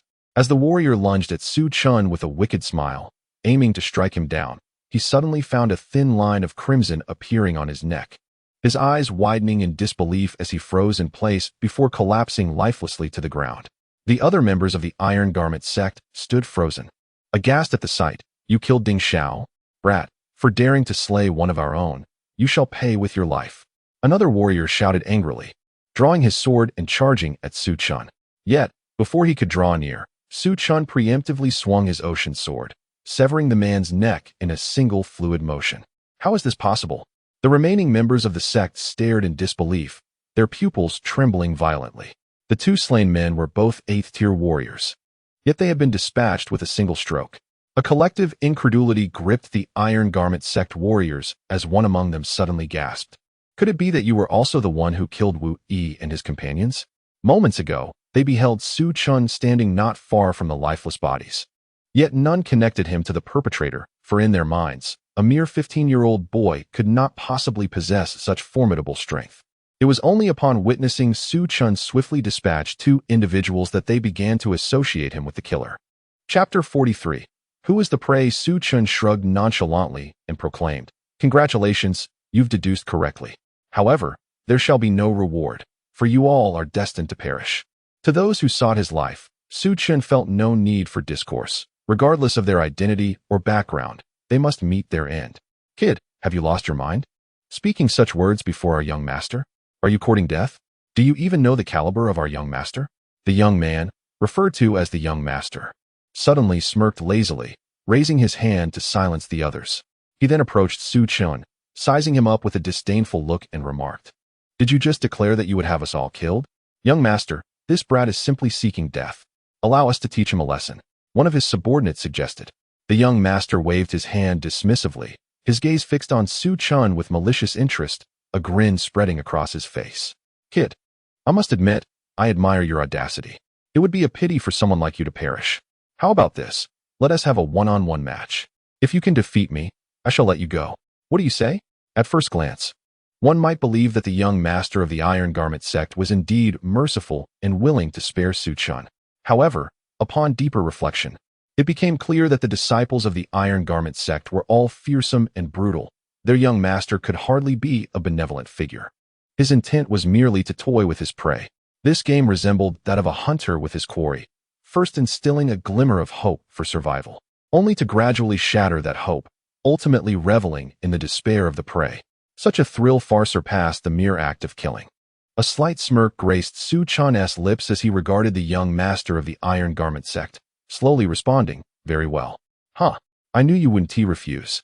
The young master of the Iron Garment sect waved his hand, instructing, "Clear a space for us." In no time, the members of the Iron Garment sect stepped aside, creating a vast area for Su Chun and their young master. Su Chun could distinctly sense a piercing gaze fixed upon him from behind. He knew without turning that it belonged to the middle-aged black-clad guardian of the young master. However, Su Chun remained unfazed, merely gazing calmly at the young master of the Iron Garment sect. "Shall we commence? Let us begin." The young master retrieved a whip and added, "Oh, I almost forgot to introduce myself. My name is Ma Hui. Do remember it. Should you perish, at least you will know the name of your slayer. So you want to die a fool." With that, Ma Hui summoned his inner energy, instantly erupting with a power at the 10th level of the Qi attraction realm. "Kid, if you wish to survive, then muster all your strength to defeat me." The corners of Ma Hui's mouth curled into a sinister smile. The prey had taken the bait. Since they were to compete, it implied that the prey had garnered a glimmer of hope for survival. His task was to shatter that hope time and again until the prey was plunged into utter despair. The thrill of such a conquest would be exhilarating. With a flick of his wrist, Ma Hui unleashed the silver serpent whip, the leather lash striking forth like a venomous serpent, aimed with lightning speed at Su Chun. If all went as expected, the whip would land savagely upon Su Chun, ensnaring him and rendering him immobile. This was Ma Hui's preferred method of torment, binding his opponent tightly without taking their life, forcing them to struggle desperately for survival, allowing him to revel in the beauty of their plight. Yet this time, the circumstances appeared markedly different. As the whip lashed out, instead of the anticipated sensation of triumph, it struck something solid and was abruptly rebounded. Ma Hui glanced across to find Su Chun standing firm, sword in hand. His whip had clearly been deflected by the blade. Cursed be it, to think he could withstand my whip technique. A sharp pain seared through Ma Hui's wrist, the force of his own strike rebounding and injuring him. However, the true shock lay within. He was already a 10th tier practitioner of Qi induction, and Su Chun had managed to counter his technique. Did this not suggest that Su Chun too had attained the 10th tier of Qi induction? A 15-year-old 10th tier practitioner? How utterly astonishing. Had he not witnessed it firsthand, he would never have believed it. In the midst of his astonishment, a voice rang out from Su Chun. Now it is my turn to pose a question. Let us engage in a duel. If you can defeat me, I shall spare your life. What say you? What? Ma Hui was momentarily taken aback, when suddenly, Su Chun raised his sword high. A torrent of radiant sword light, imbued with boundless power, descended upon him. This is bad. A primal instinct, characteristic of a 10th tier practitioner, surged within Ma Hui, making him acutely aware that the force behind Su Chun's strike far surpassed that of an ordinary 10th tier warrior. Flee. This was the instinctive thought racing through Ma Hui's mind. But at such a close distance, where could he possibly evade? The brilliant white light of the sword drew ever closer, rapidly enlarging before his eyes, becoming the final image etched in his mind. Young master. A figure suddenly lunged forward. It was the dark-clad guardian. Yet, at this moment, his intervention would come too late. Bang! Ma Hui's body fell rigidly to the ground with a resounding thud. A gaping wound on his neck, gushing blood. His eyes were filled with disbelief, as if struggling to comprehend that he had been slain by what he had deemed mere prey. You dared to kill the young master of the Iron Garment sect. The dark-clad guardian stood frozen for a moment before registering the reality. Su Chun had indeed dared to slay the young master, showing no fear of incurring the wrath of the Iron Garment sect, and moreover, doing so in the presence of his own protector. How infuriating! The figure cloaked in black seethed with barely contained rage. Su Chun's actions were undoubtedly a blatant challenge to his formidable prowess. Yet, at that moment, Su Chun's voice resonated in his ear, calm and unhurried. Did you truly believe you could escape? What? The black-clad warrior, now filled with fury, sensed that Su Chun seemed intent on ending his life. Boy, I concede you possess some skill, but to think you could kill me is a gross underestimation. In his wrath, the black-clad warrior unleashed the entirety of his cultivation power. His prowess revealed itself as the pinnacle of the 10th layer of Qi induction, mere steps away from transcending to the realm of the formidable condensation of essence. With a resounding roar, he summoned a torrent of true energy within his palms, which began to shimmer with an iron hue, transforming his mortal hands into what appeared to be those forged from metal, exuding overwhelming power. Boy, should you slay the young master of the Iron Garment sect today, I shall ensure you pay in blood for your transgressions. His voice echoed in the air as he closed the distance to Su Chun, now just a meter away. Returned to Source Iron Palm. He struck with both hands, generating violent waves in the air that produced a sharp sonic boom. Chapter 44. Slaying a half-step condensation of essence expert without hesitation. Su Chun wielded the Zhonghai sword to counter the formidable strikes of the black-clad warrior. Boom, boom, boom. The warrior's palms relentlessly hammered against Su Chun's sword, each impact reverberating like two colossal metal blocks colliding. Yet, to the black-clad warrior's astonishment, it was not his intent to strike Su Chun's sword. Rather, each of his attacks was met with Su Chun's immediate parry, creating an impression that he was deliberately targeting the sword. Such a feat could only be accomplished by someone with profound understanding of palm techniques. Was it possible that this 15-year-old youth not only possessed exceptional cultivation, but also mastery over martial arts? In truth, although Su Chun could not cultivate martial arts in his past life, he held the esteemed title of Dan Emperor, having amassed a wealth of martial manuals, making his expertise in martial techniques unparalleled by ordinary individuals. At this moment, the black-clad warrior continued to unleash dozens of strikes upon the sword. Yet he could not harm Su Chun in the slightest. His expression grew increasingly grim, and he suddenly sneered. To withstand my barrage of strikes is no small feat. However, I shall now unleash my full strength. As he spoke, the black-clad warrior struck the air with great force, causing countless shadowy palms to surge forth from his hands.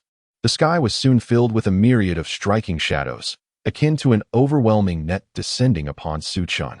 Boy, awaken. Today, you shall meet your doom. The black-clad warrior bellowed, confident that this move could overpower even other half-step condensation of essence experts, let alone Su Chen, who was merely at the 10th layer of Qi induction. Even if Su Chen's martial skills were indeed exceptional, the gap in cultivation levels was insurmountable, and he could not compensate for it. However, what the dark-clad warrior did not anticipate was that Su Chen stood calmly in place, his gaze directed at him imbued with a hint of mockery. He uttered a phrase. I have thoroughly discerned your combat prowess and offensive techniques. It is you who should prepare for demise. What did you say? The dark-clad warrior, now consumed by rage, unleashed a flurry of palm shadows, incredulous at the notion that Su Chen could comprehend his methods. You, a mere child, think you can grasp my techniques? Prepare to witness the true might of a half-step into the condensation realm. The barrage of palm shadows intensified, akin to an army of thousands, descending upon Su Chen like an overwhelming tempest. Enveloped by this deluge of palm shadows, Su Chen appeared as a small vessel amidst tumultuous waves, seemingly unable to evade their voracious grasp. At that moment, Su Chen made his move, not in retreat, but boldly stepping forward into the maelstrom of palm shadows, allowing them to strike him fiercely. Slap, slap, slap. In an instant, Su Chen endured numerous blows, his skin torn and blood flowing from his mouth. Yet, despite the grievous wounds, he did not even flinch, instead revealing a smile of assured confidence. Simultaneously, the long sword in his hand sprang to life, thrusting forward with swiftness. 8 waves of a single sword. This strike, akin to a celestial sword descending from the heavens, pierced through the multitude of palm shadows, creating a gaping void amidst the chaos. The sword tip pressed onward, targeting the vital area of the dark-clad warrior's chest. Impossible. He has discerned the flaw in my technique? The dark-clad warrior was incredulous. Su Chen's strike, seemingly simple and unadorned, had directly struck at the most vulnerable point of his palm techniques. Though formidable, every technique harbors a flaw, the weakest point.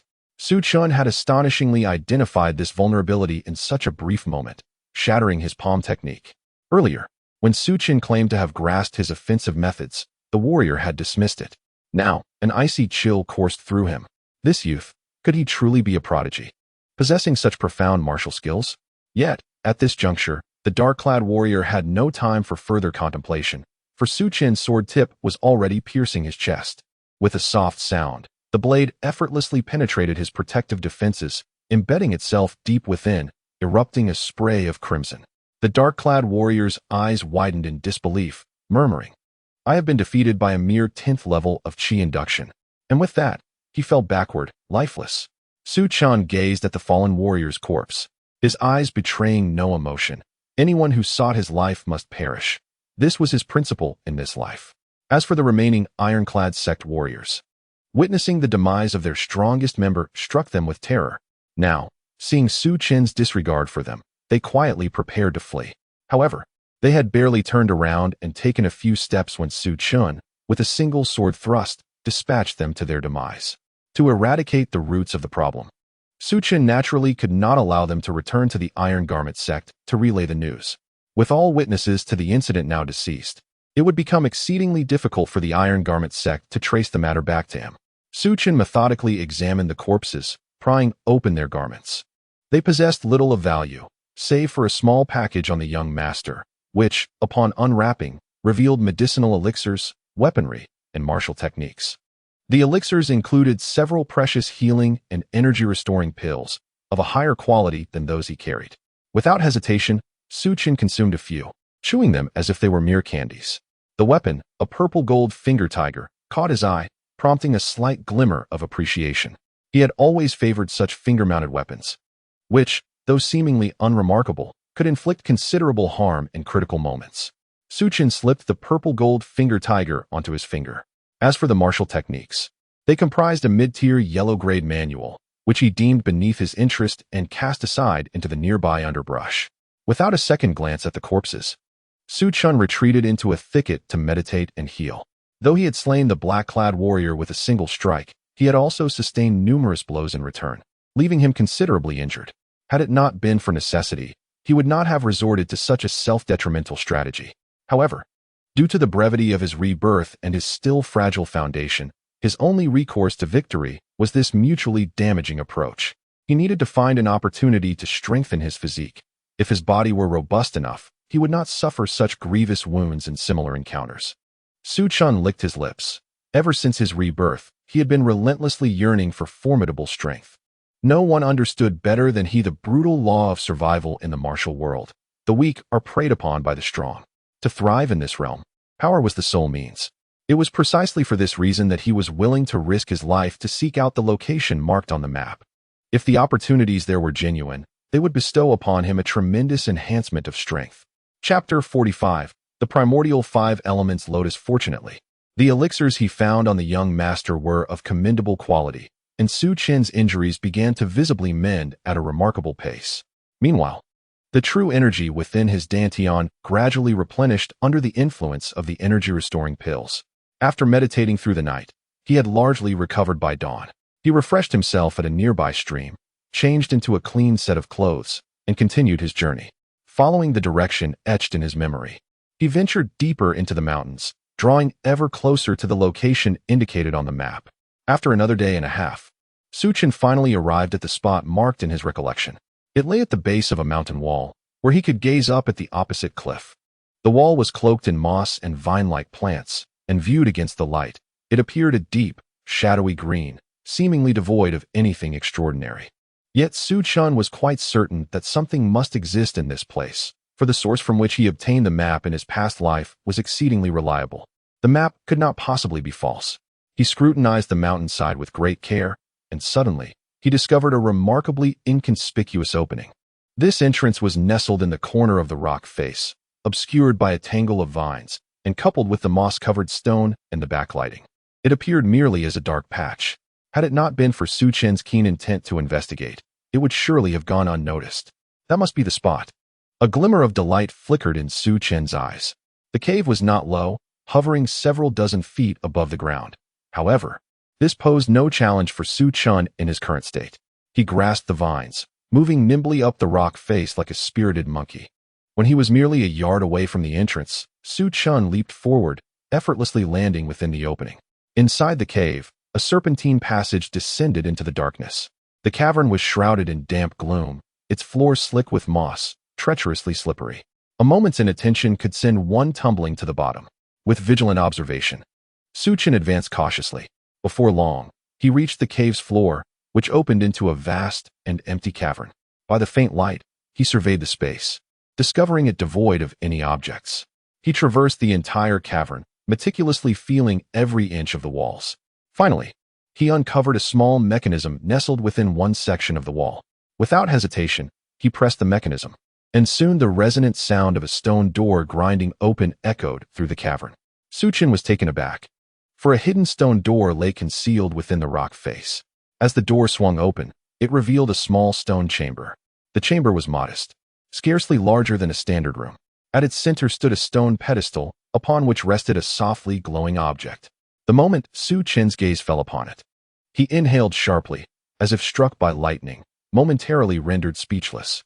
He swiftly approached and cradled the object, examining it with incredulity illuminating his eyes, murmuring, "The primordial 5 elements lotus. It is indeed the primordial 5 elements lotus." Upon closer inspection, the object bore a resemblance to a lotus yet diverged in form. Its petals glimmered like jade, crafted as if from the finest stone. The entire lotus radiated a luminous aura, exhibiting 5 distinct colors: gold, green, blue, red, and yellow. While this object might remain unrecognized in Qinghe City, and perhaps even throughout the entire Yin Yuan Empire, Su Chun, once a Dan emperor in his previous life, was intimately familiar with it. In the realm of elixirs, it was known as the primordial 5 elements lotus. This lotus could not merely be encapsulated by the 4 words rare treasures of heaven and earth. Ordinary treasures of heaven and earth merely contained abundant spiritual energy, allowing warriors to rapidly enhance their cultivation upon consumption. The primordial 5 elements lotus, however, ought to be termed a divine entity of the universe. When ingested by a warrior, it could effectuate a complete transformation, its efficacy tantamount to defying fate itself. This statement is by no means an exaggeration, at least in his previous life. Su Chun had witnessed formidable warriors of the martial emperor rank fiercely competing for a Hunyuan 5 elements lotus to secure advantages for their descendants. What astonished Su Chun the most was the unexpected appearance of the Hunyuan 5 elements lotus in this locale. Given his understanding of the Yunyuan Empire, the spiritual essence in this region should not be capable of nurturing such a divine object. Could it be that this place harbors some hidden secrets? Shaking his head, Su Chun dismissed further contemplation and instead scrutinized the Hunyuan 5 elements lotus in his hand. Murmuring, "It seems that the warrior from my past must have inadvertently fallen into this cave and, by chance, triggered a mechanism that led to the discovery of this lotus. This would explain why that warrior experienced a sudden surge in power, ascending to become a formidable figure. Indeed, the Hunyuan 5 elements lotus possesses miraculous properties for martial artists, transforming mediocrity into genius and elevating talent to new heights." At this moment, Su Chin's heart brimmed with excitement. Who would have thought that his reincarnation would grant him such a remarkable fortune, acquiring the Hunyuan 5 elements lotus? Without hesitation, he settled into a cross-legged position, preparing to consume this extraordinary lotus. As a celestial treasure, the Hunyuan 5 elements lotus would not suffer from the gradual depletion of its spiritual essence like ordinary rare items. Nevertheless, to avoid prolonged delays, it was prudent to ingest it as soon as possible. Currently at the 10th level of Qi induction, the potent spiritual essence contained within the lotus could potentially propel him into the condensation realm. Thus, Su Chun consumed the Hunyuan 5 elements lotus and began to channel the chaos immortal record to absorb its essence. The spiritual energy within the lotus was exceedingly violent, swiftly transforming into true energy within Su Chin's dantian, inflating it to an unprecedented degree. His dantian was now filled with true energy, and he felt an inflated sensation akin to that of a balloon, a mere illusion caused by the overwhelming accumulation of energy. It was reminiscent of a fully inflated balloon that risks bursting unless a vent is made to release some pressure. He was on the cusp of breaking into the condensation realm. Su Chun understood that the feeling of impending rupture signified that he could commence his ascent to the condensation realm. Much like a balloon filled with air, if the air could be compressed into a denser form, the balloon would not burst. The condensation realm involves the extreme compression of true energy within the dantian, transforming it into a more potent and compact form, known as true essence. The reason why even the strongest Qi induction realm warriors cannot match those of the condensation realm lies in the vastly superior power of true essence. To illustrate, a Qi induction realm warrior wields a wooden sword, while a condensation realm warrior brandishes a blade capable of slicing through iron effortlessly. The hallmark of entering the condensation realm is the transformation of true energy into true essence, culminating in the formation of a true essence core. The true essence core is a rapidly rotating nucleus of true essence, analogous to the energy vortex of the Qi induction realm. Once the true essence core is formed, it resembles a high-speed motor, continuously delivering true essence outward. Upon entering the condensation realm and forming the first true essence core, one achieves the first level of this realm. This process continues until the 10th true essence core is formed, signifying the 10th level of the condensation realm. At this moment, Su Chun is skillfully controlling the true energy within his dantian, beginning the process of condensing true essence. Chapter 46. Entering the condensation realm. Although Su Chun lacks experience in breaking through to the condensation realm, the primordial 5 elements lotus he ingested earlier has proven immensely helpful. The sheer volume of true energy transformed by the lotus exceeds the capacity of his dantian, prompting the energy to autonomously compress into true essence. Soon, the first wisps of milky white true essence appear, followed by the second, third, and fourth. Su Chun gains confidence, expertly intertwining these strands of true essence to form a cocoon-like core. If all goes as planned, once this core reaches the size of a walnut, he will officially break through to the first level of the condensation realm. However, Su Chun soon discovers that matters are not so straightforward. Following the emergence of the first true essence core, a second, third, fourth, and fifth core unexpectedly appear within his dantian. A total of 5 true essence cores float within him. Su Chun has never witnessed such a phenomenon. His first instinct is to wonder if he has suddenly advanced to the 5th level of the condensation realm. Yet, he quickly realizes that this is implausible, as these 5 cores are too diminutive, far from the standard size of a true essence core. rather than 5 separate cores. It appears as though a single large core has divided into 5 parts. These 5 diminutive true essence cores, although distanced from one another, clearly form a cohesive whole. They seem to engage in a delicate balance of mutual attraction and repulsion. Each small core showcases a distinct color: gold, green, blue, red, and yellow. These hues mirror those of the primordial 5 elements lotus, representing the 5 elemental attributes of metal, wood, water, fire, and earth. Su Chen's heart races. Could this be the true function of the primordial 5 elements lotus? In his previous life, he only understood that the lotus could fundamentally transform a martial artist, without knowing the specifics of this transformation. It now appears that the primordial 5 elements lotus alters a martial artist's constitution, endowing them with innate talents for all 5 elemental attributes. It is well known that most martial artists typically possess a physique inclined towards one of the 5 elements, leading many to condense only a single attribute's true essence core, such as a metal or wood core, upon breaking through to the condensation realm. Subsequently, they focus solely on developing that particular attribute's talent. Only exceptionally gifted individuals can condense dual attribute true essence cores, known as dual cores, a rarity indeed. As for 3 or even 4 cores, such talents are exceedingly scarce. Yet, the primordial 5 elements lotus can enable a martial artist in the condensation realm to condense 5 true essence cores. This implies that the martial artists who consume the mixed origin 5 elements lotus will experience a flourishing of their martial talents, simultaneously possessing the aptitude for all 5 elemental attributes, thus enabling them to cultivate techniques of each element. Moreover, the benefits extend far beyond this. The 5 true essence cores amalgamate into a singular grand true essence core, signifying that every time Su Chen strikes, all 5 cores will jointly channel true essence, amplifying his power 5-fold compared to an ordinary individual. However, there are drawbacks. The downside is that during cultivation, he must simultaneously strengthen all 5 cores, which requires resources quintupled compared to others who need only to augment a single core. Furthermore, as one progresses in martial cultivation, the demand for resources escalates, and by the later stages, the resources required for the 5 true essence cores can be described as monumental.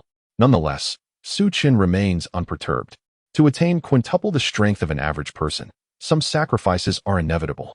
Moreover, as the illustrious Dan Emperor, if the issue of cultivation resources could daunt me, then I would no longer deserve the title. A spark of unwavering confidence ignites in Su Chen's eyes. In this lifetime, I possess the advantage of foresight, coupled with the extensive knowledge of the Dan Emperor, and now, I have acquired the coveted 5 true essence cores sought after by countless martial artists. In this lifetime, I shall fulfill the aspirations of my past, ascending to the pinnacle of martial arts. Su Chen inhales deeply, resuming his cultivation. He has just broken through to the first level of the true essence realm, and his foundation remains somewhat unstable, necessitating further training to solidify his standing. 3 days later, his first level of the true essence realm is finally consolidated. He ceases the operation of his techniques, meticulously guiding the true essence coursing through his meridians back into the core within his dantian. His aura retracts, and thus, the true essence within him remains condensed and undispersed. To others, he would merely appear as a martial artist at the chi gathering stage. However, upon closer inspection, one would discern subtle differences. Su Chen's gaze now shines brighter. His demeanor radiates confidence, and his entire presence exudes a more profound composure, akin to an extraordinary sword yet to be unsheathed, poised to unleash an energy capable of tearing through the heavens. Calculating the time, Su Chen realizes he has been in the Xinjiang mountain range for nearly half a month. During this time, he has ascended from the pinnacle of the 8th level of the Qi gathering realm to the 1st level of the True Essence realm, resulting in a transformative enhancement of his capabilities. From this day forth, he is indeed a formidable presence in the True Essence realm. It is high time he returned. Su Chen embarks on his journey back home, expending the True Essence within his dantian to expedite his travel. The outward journey took an entire afternoon and evening, yet he returns in merely an afternoon. By evening, he enters the gates of Qinghe City. Su Chen had anticipated a direct return to the Jiang family. However, fate had other plans. Shortly after entering the city gates, he finds himself obstructed in the street by a throng of individuals. Su Chen, I have waited for you for half a month. You have finally returned. The leader of this group is none other than Wang Bingyan. One might assume from her words that she shares a particularly close relationship with Su Chun. However, when Wang Bingyan uttered these words, her eyes blazed with fury, and her tone was laced with anger and a hint of resentment. Su Chun halted his steps and inquired, "Wait for me." Wang Bingyan spat with venom. "You have caused my brother to become a lifelong cripple. We shall settle this score right now." At that moment, her heart was ablaze with rage. After Su Chun had refused to treat her brother, she had no choice but to bring him back to the Wang family.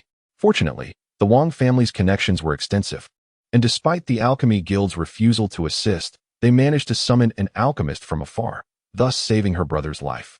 Nevertheless, the poison within him could not be entirely expelled, and with the optimal treatment window having passed, he was left in a state of perpetual disability.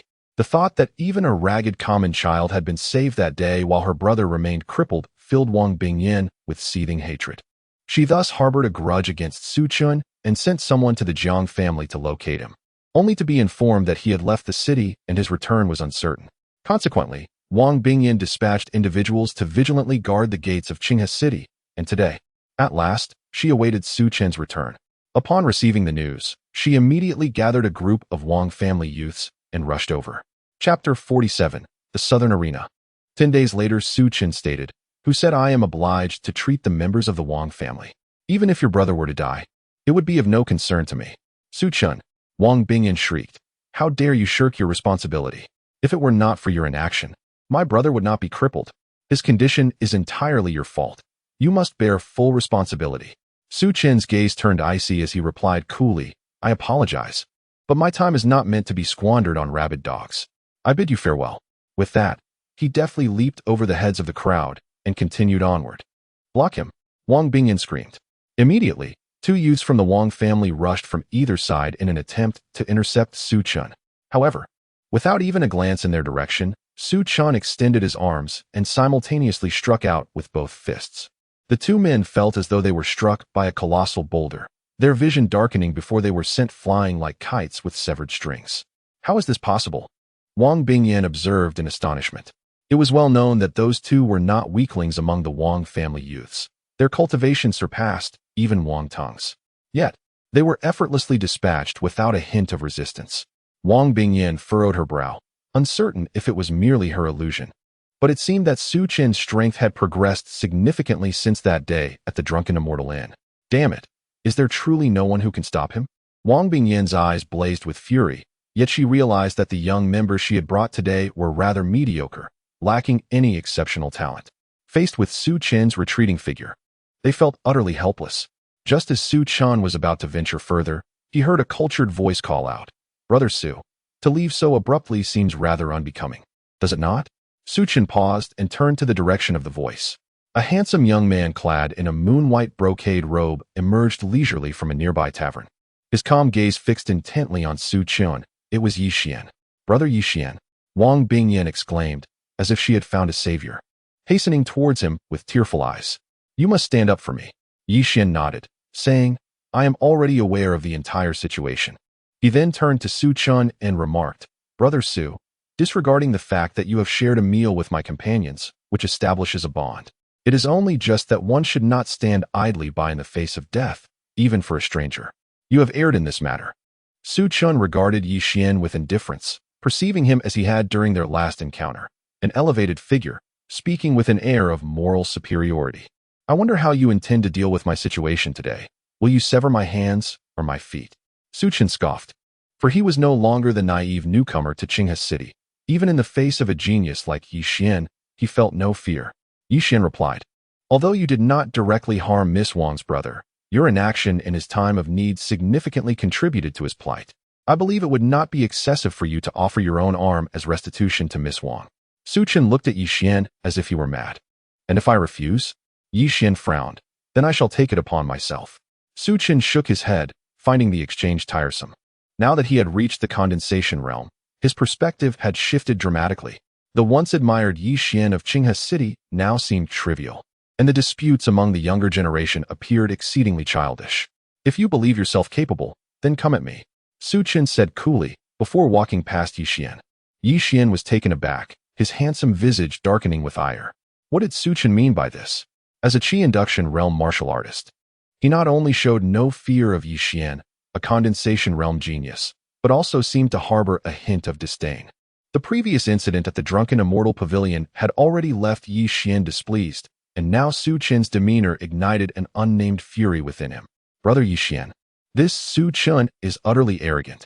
If you do not personally teach him a lesson, he will never grasp the weight of his own worth. Wang Bingyan interjected. Yi Xian, his expression stern, nodded in agreement. He called out coldly to Su Qin's retreating figure. Su Qin, since you are so confident in yourself, let us duel. With a chilling tone, Yi Xian declared, if you lose, I shall sever one of your arms before the entirety of Qinghe City. Do you dare accept? He was convinced that Su Qin would refuse. Among the younger generation in Qinghe City, none dared to challenge him. However, Su Qin merely paused for a moment, then replied nonchalantly, when and where? Yi Xian, gritting his teeth, coldly uttered, 10 days hence, at the southern arena. Very well, Su Qin nodded. I shall be there.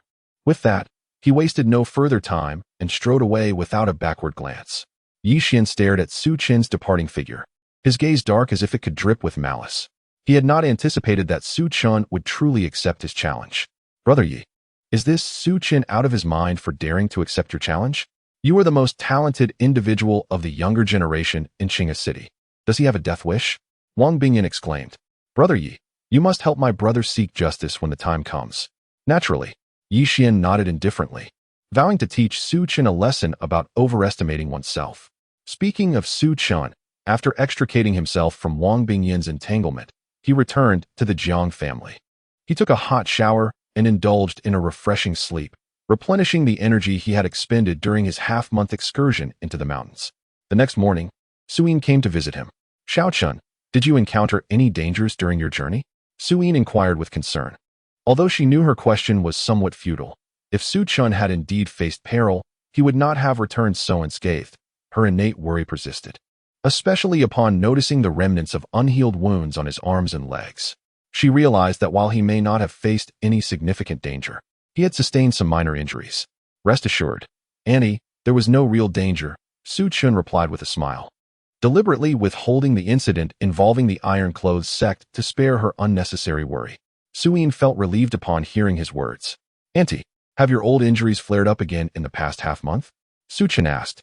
No, Suyin shook her head, then added with curiosity, by the way, what pill did you give me last time? Ever since I took it, my old injuries have not recurred, and I feel remarkably invigorated, as if I possess boundless energy. Almost 10 years younger. Su Qin chuckled. That is simply because you are inherently youthful. Auntie, your beauty is timeless and exquisite. It has nothing to do with my pill. Suyin laughed. You cheeky child, when did you become so glib? Chapter 48. Quota for Tianyue Academy. It was evident that Su Yin had been living quite comfortably during this period. Her old injuries had ceased to trouble her. And with the 500 small elemental pills provided by Su Qin, she had no immediate concerns regarding her cultivation resources. Suyin scrutinized Su Qin closely, her brows furrowing slightly as she sensed an unfamiliarity about him today, though she could not pinpoint what had changed. After a while, she tentatively asked, Xiao Chun, have you broken through to the 10th layer of the Qi induction realm? Su Qin hesitated for a moment before nodding. Yes, I have broken through. Wonderful. Su Yin's face lit up with joy. She had feared she might have misjudged, but indeed, Su Qin had truly advanced to the 10th layer of the Qi induction realm. This journey into the mountains had yielded him such remarkable gains. Su Yin felt a sense of satisfaction swell within her, her smile radiating even brighter than if she herself had achieved a breakthrough. What Su Yin did not realize, however, was that Su Qin had concealed his true cultivation level. The leap from the peak of the 8th layer of the Qi induction realm to the 10th layer was already astonishing enough. Were he to reveal that he had actually achieved the 1st layer of the condensation realm, it would surely be more than anyone could bear. By the way, there are 2 matters I must inform you of. Su Yin transitioned to the main topic. What is it? Su Qin inquired. The first matter at hand is that Tingyi is to attend Tianyue Academy, and the Academy's representatives have arrived in Qinghe City to escort her. Su Yin, upon mentioning this, displayed a hint of delight. The teachers from Tianyue Academy? Su Qin mused, momentarily taken aback by an odd sensation. Indeed, Su Yin nodded. You may have heard your parents speak of this. Tingyi's father, your uncle Zhang Hai, once struck a deal with Tianyue Academy. In exchange for his assistance in retrieving a certain item from a forbidden area, the Academy promised to grant Tingyi an admission spot upon her 15th birthday. As you are aware, Jiang Hai fulfilled his end of the bargain, but subsequently vanished.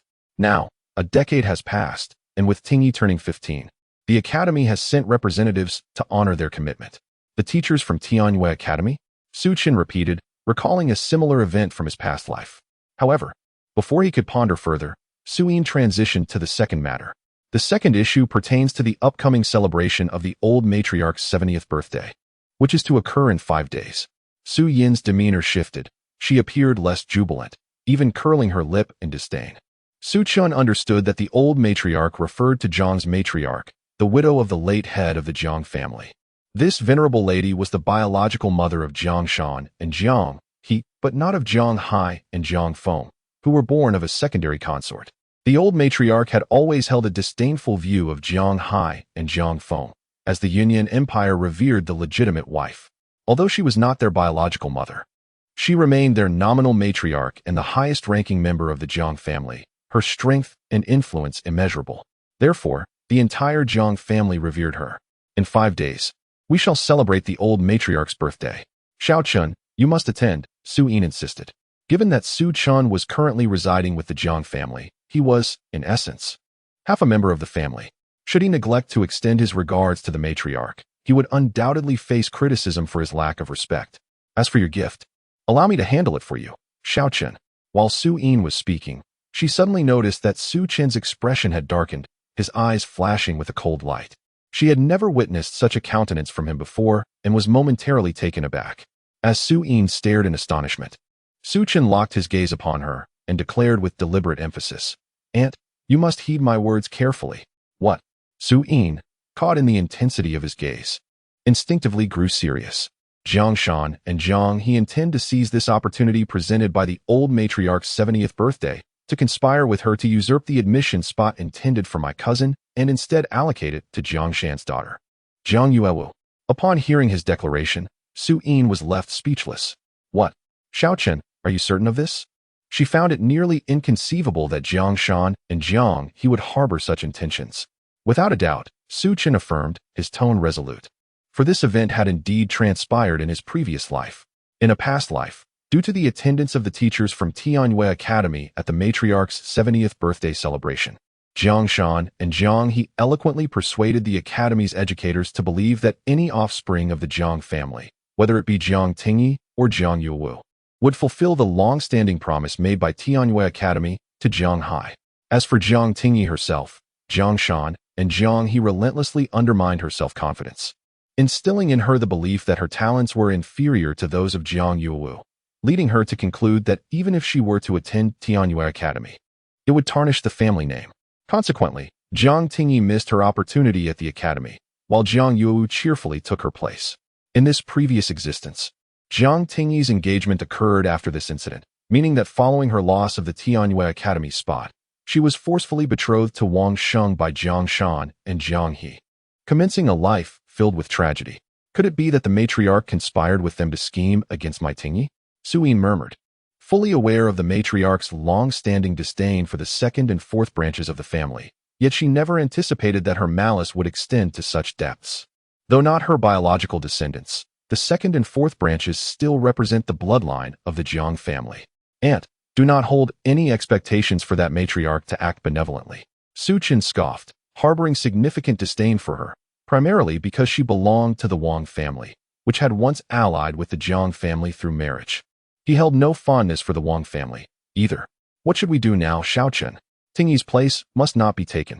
Su Yin had unwavering faith in Su Chen, including his forewarning about events at the birthday banquet, trusting him without questioning how he had acquired such knowledge. Su Chen replied, this time, it must rely on my cousin's own efforts.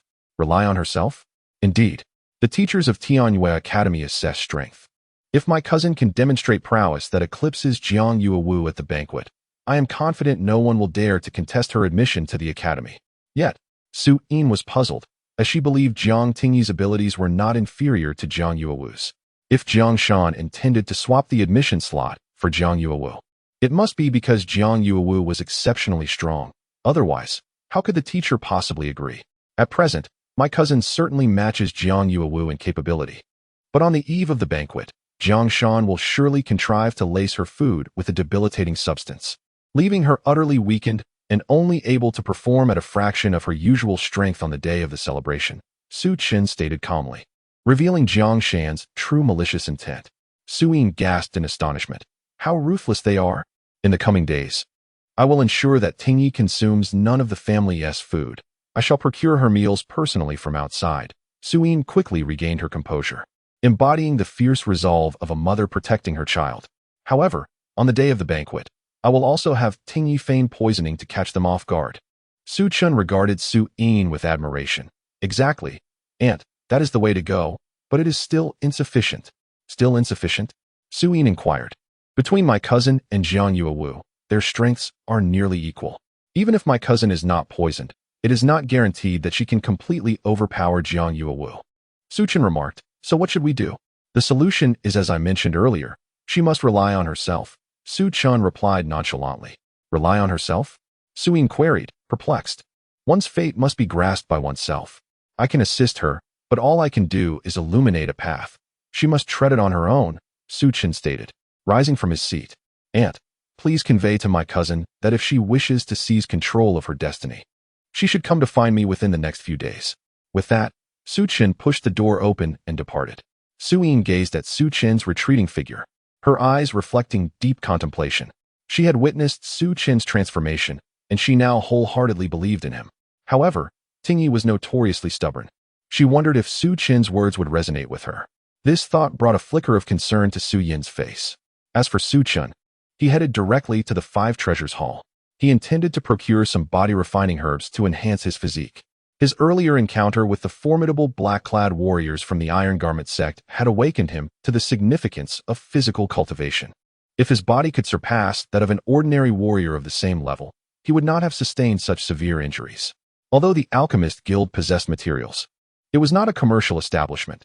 Thus, the variety and availability of resources were far inferior to those at the Five Treasures Hall. Often, the Alchemist Guild found itself purchasing materials in bulk from the Five Treasures Hall. Upon arriving at the entrance of the Five Treasures Hall, Su Chen was about to step inside when he was unexpectedly halted by two guards stationed at the door. Apologies, sir, but today marks one of the 2 exclusive guest days of the month at the Five Treasures Hall. Only distinguished guests may enter. May I inquire if you possess a guest pass? Exclusive guest day? Su Chen glanced around and indeed noted the unusual emptiness at the entrance, a stark contrast to the usual bustling crowd. Nevertheless, since he had come this far, turning back was not an option. Furrowing his brow, he inquired, is it impossible to enter without a guest pass? Indeed, sir, the guard replied respectfully, though a hint of disdain flickered in his eyes. Without a guest pass, entry is prohibited today. This posed a dilemma. Although Su Chen held an honorary badge from the Alchemist Guild, granting him unrestricted access anywhere, he did not wish to reveal his identity prematurely. He shook his head, silently lamenting that had he foreseen this, he would have disguised himself before venturing out, perhaps donning a black robe to conceal his identity, allowing him to present his honorary badge without hesitation. At that moment, a familiar figure emerged from the Five Treasures Hall, Jiang Mingho. Upon spotting Su Chen, Jiang Mingho couldn't help but smile. Ah, is this not our brilliant alchemical prodigy, Su Chen? What is this? Stopped at the door without a guest pass? Would you like me to assist you in gaining entry? Though it was said, one could discern from Jiang Mingho's tone that he was not genuinely inclined to assist Su Chen in entering, but rather relished the opportunity to humiliate him. Indeed, Jiang Mingho's subsequent remark was, as long as you call me grandfather twice and acknowledge yourself as my lapdog, I wouldn't mind helping you in, haha. Being a direct descendant of the Jiang family, it was unsurprising that Jiang Mingho possessed a VIP pass to the Five Treasures Hall.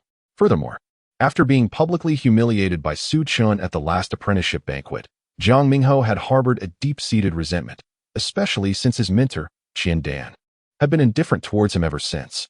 Seizing this rare opportunity, he was determined to demean Su Chen thoroughly. However, Su Chen merely regarded him with indifference and replied, "Were you speaking to me just now? I apologize. Could you kindly repeat that? It seems a dog was barking loudly, and I didn't quite catch what you said." Su Chen had audaciously likened his words to the barking of a dog. Jiang Mingho was instantly incensed, exclaiming, "Do not get too carried away. Remember, You are merely a despicable wretch living under our roof, subsisting on our generosity. I could evict you from the Jiang household at any moment if I so wished. What did you say? Su Chun's expression turned frigid. Even though he resided in the Jiang household, it was in Su Yin's quarters, and his sustenance was provided by her, rendering Jiang Mingho's words utterly irrelevant. Undoubtedly, Jiang Mingho had struck a nerve, and Su Chun felt a surge of energy coalescing within his palm. Unbeknownst to Jiang Mingho, misfortune was imminent, and just as he was about to utter another word, a voice interrupted. Who is causing a disturbance at the entrance of the Five Treasures Hall? Immediately, a steward emerged. Upon locking eyes with Su Chun, the steward's pupils constricted in recognition. He was the young man who had publicly healed the cold heart python's bite at the Five Treasures Hall. At that moment, Su Chun retracted the energy in his palm. After all, instigating violence at the entrance of the Five Treasures Hall would undoubtedly lead to complications. Unaware of his narrow escape, Jiang Mingho, seeing the steward's arrival, chuckled. It's nothing, merely a person without a VIP pass attempting to sneak into the Five Treasures Hall, and I stopped him. He pointed at Su Chun. However, in the next instant, an astonishing scene unfolded before Jiang Mingho's eyes. The stewardess' gaze shifted sharply, and he hastily approached Su Chun, bowing deeply, and respectfully stated, I was unaware that you, young master, were visiting the Five Treasures Hall today. I apologize for the lack of proper welcome. Please, allow me to escort you inside. The steward gestured invitingly and led Su Chun through the entrance of the Five Treasures Hall. Jiang Mingho, witnessing this spectacle, was nearly left aghast. What was transpiring? The steward was treating Su Chun with such reverence? It was well known that the Five Treasures Hall typically favored the prominent and disregarded the lesser known. Su Chun had no notable reputation, and the Five Treasures Hall could not possibly be aware of the events that transpired at the Jiang family banquet. How could they afford to regard Su Chun with such importance? Jiang Mingho, however, remained oblivious to the fact that Su Chun had already showcased his alchemical prowess at the Five Treasures Hall. For the establishment, the most valuable asset to cultivate was undoubtedly the alchemist. How could they possibly show disrespect to Su Chun? The steward of the Five Treasures Hall was no fool. And after that day when he failed to recognize Su Chun's significance, he was soundly reprimanded by the hall's overseer.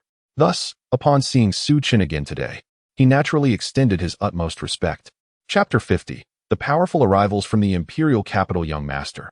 I shall have someone prepare a VIP pass for you at once.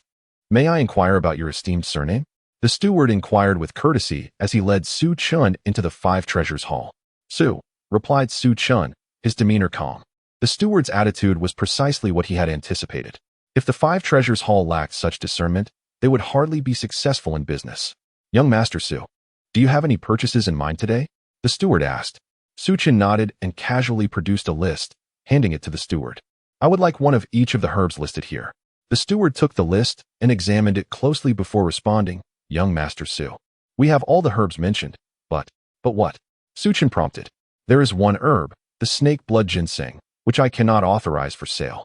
We possess only a single specimen, and it is our prized treasure, the steward said, his expression troubled. The snake blood ginseng was far more precious than the century-old yang grass and required the overseer's consent for sale. Take me to see the overseer, Su Chun stated plainly. Without further ado, the steward escorted Su Chun to a door on the third floor of the hall and knocked gently, announcing, Manager Min. A distinguished guest wishes to purchase the snake blood ginseng. Enter, came a voice from within. Su Chun opened the door to find two individuals seated across from each other. One was an elderly man with graying hair, while the other was a middle-aged man in a purple robe, his eyes gleaming with intensity. Manager Min, this is our esteemed guest, young Master Su. He wishes to purchase the snake blood ginseng, the steward informed the elderly man, who was evidently the overseer of the Five Treasures Hall. Upon hearing this, Manager Min stroked his white beard, peering at Su Chun with a hint of curiosity, and inquired with a smile, I am afraid I do not recognize you, young Master Su. Which Su are you? The steward quickly interjected, Manager Min. He is the one who healed the bite of the cold heart python the other day. At this revelation, surprise flickered in Manager Min's eyes as he promptly rose and clasped his hands in greeting. Ah, so you are that young Master Su. I apologize for my oversight. Greetings. Manager Min, Su Chun replied, returning the gesture. I would like to purchase a snake blood ginseng, if it pleases you. Since it is you, young Master Su, there is certainly no reason to refuse. Manager Min declared, instructing the steward to fetch the ginseng from the storeroom. As the steward turned to comply, a cold voice interrupted. Hold on. Manager Min was taken aback, glancing in confusion at the middle-aged man in purple across from him, and asked, Envoy Feng, is there an issue? The man known as Envoy Feng possessed a demeanor as dark as water, surveying Su Chun with disdainful eyes. The snake blood ginseng is the prized treasure of the Five Treasures Hall in Qinghe City. Such a valuable item cannot be so casually sold to a mere child. Manager Min quickly interjected, Envoy Feng, you may not be aware, but young Master Su is no ordinary youth. He is a highly skilled alchemist. The last time someone was bitten by a frostheart python and sought medicine at the Five Treasures Hall, it was young Master Su who miraculously healed them. Yet, upon hearing this, Envoy Feng remained utterly unmoved, sneering dismissively, an alchemist? How can one ascertain their true abilities based solely on a single incident? Perhaps it was mere chance. With a scornful gaze directed at Su Chun, he continued, you claim to be an alchemist, but do you possess any proof? Present the alchemist badge certified by the Alchemist Guild. Otherwise, not only will you be denied the purchase of the snake blood ginseng, but you will also face charges of deceiving the Five Treasures Hall and be expelled from here with force. As he spoke, a formidable aura, characteristic of a condensation realm expert, began to emanate from him, enveloping the entire room. If Su Chun were an ordinary Qi drawing realm warrior, or even a typical first-level condensation realm practitioner, he would undoubtedly be intimidated by this oppressive presence. However, Su Chun stood resolutely, unperturbed as if the pressure were non-existent. His gaze towards the envoy laced with disdain as he retorted, Who are you? I am conducting business with the Five Treasures Hall. Do you have the authority to interfere? Impudent. Envoy Feng erupted in fury, slamming his hand on the table, his facial muscles twitching with rage.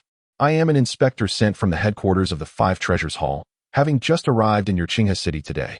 Tell me, do I not possess the authority? Manager Min hastily added, Young Master Su, this is Envoy Feng, dispatched from the Five Treasures Hall in the imperial capital. You must not be disrespectful. The Five Treasures Hall is not exclusive to Qinghe City. It has a presence in every city of the Yun Yuan Empire, with its headquarters located in the imperial capital, gathering a multitude of powerful individuals and standing as a significant force in the capital. Su Chun was well aware of this, yet he remained unafraid, sneering. I care not whether you are a mad envoy or a deranged envoy. Since you operate a business, I have come with silver in hand. Is there any logic in refusing to conduct business and instead driving away a paying customer? Such reasoning is unheard of. Manager Min was momentarily taken aback, rendered speechless. Under normal circumstances, had Su Chun wished to purchase the snake blood ginseng, he would have faced no obstacles. Given Su Chin's status as an alchemist, Manager Min would have willingly sold him the ginseng. Moreover, Su Chin's alchemical prowess had already been established at the Five Treasures Hall, so Manager Min would not have demanded the Alchemist Guild certification badge. However, today was different. Envoy Feng had suddenly intervened, and as merely the manager of a branch in Qinghe City, Manager Min could not oppose the envoy's wishes. Young Master Su, I apologize, Manager Min could only say. However, he too felt puzzled by Envoy Feng's antagonism towards Su Chun. Logically, they were strangers and should have no grievances against one another. Envoy Feng spoke again, disdainfully addressing Su Chun, Enough. Since you cannot produce the Alchemist Guild certification badge, you may leave. He then commanded the attendant. Go to the storeroom and fetch the snake blood ginseng. Package it well. I shall take it. Manager Min was taken aback, realizing that the Envoy Feng also required the snake blood ginseng, and thus deliberately obstructed Su Chin's purchase in order to acquire it for himself. Although this action slightly contravened the regulations of the Five Treasures Hall, who would dare to challenge an envoy from the imperial capital? When he spoke, who would dare to voice dissent? Consequently, Manager Min had no choice but to instruct the steward, go fetch the snake blood ginseng. At that moment, a chilling voice emerged from behind. Whatever price he offers for the snake blood ginseng, I shall pay double. It was Su Chun, coldly asserting his stance. Audacious. Envoy Feng seethed with rage. Who do you think you are to confront me so boldly? Chapter 51. Keep your eyes wide open unperturbed. Su Chun turned to Manager Min and declared, Manager Min, I am prepared to pay double for the snake blood ginseng. Will the Five Treasures Hall still refuse my offer? Envoy Feng retorted coldly, Manager Min, do dare to sell it to him. Manager Min, caught between the two, hesitated and said, But, Lord Feng, According to the regulations of the Five Treasures Hall, if someone offers double the price, we must initiate a bidding process. Envoy Feng barked, bidding? Who would wish to compete with him? Inform him that since he lacks the Alchemist Guild's insignia, he cannot purchase the snake blood ginseng. Manager Min nervously licked his lips and replied, Lord Feng, that may be feasible, but if the higher-ups learn of this, Manager Min did not complete his thought. But his meaning was clear.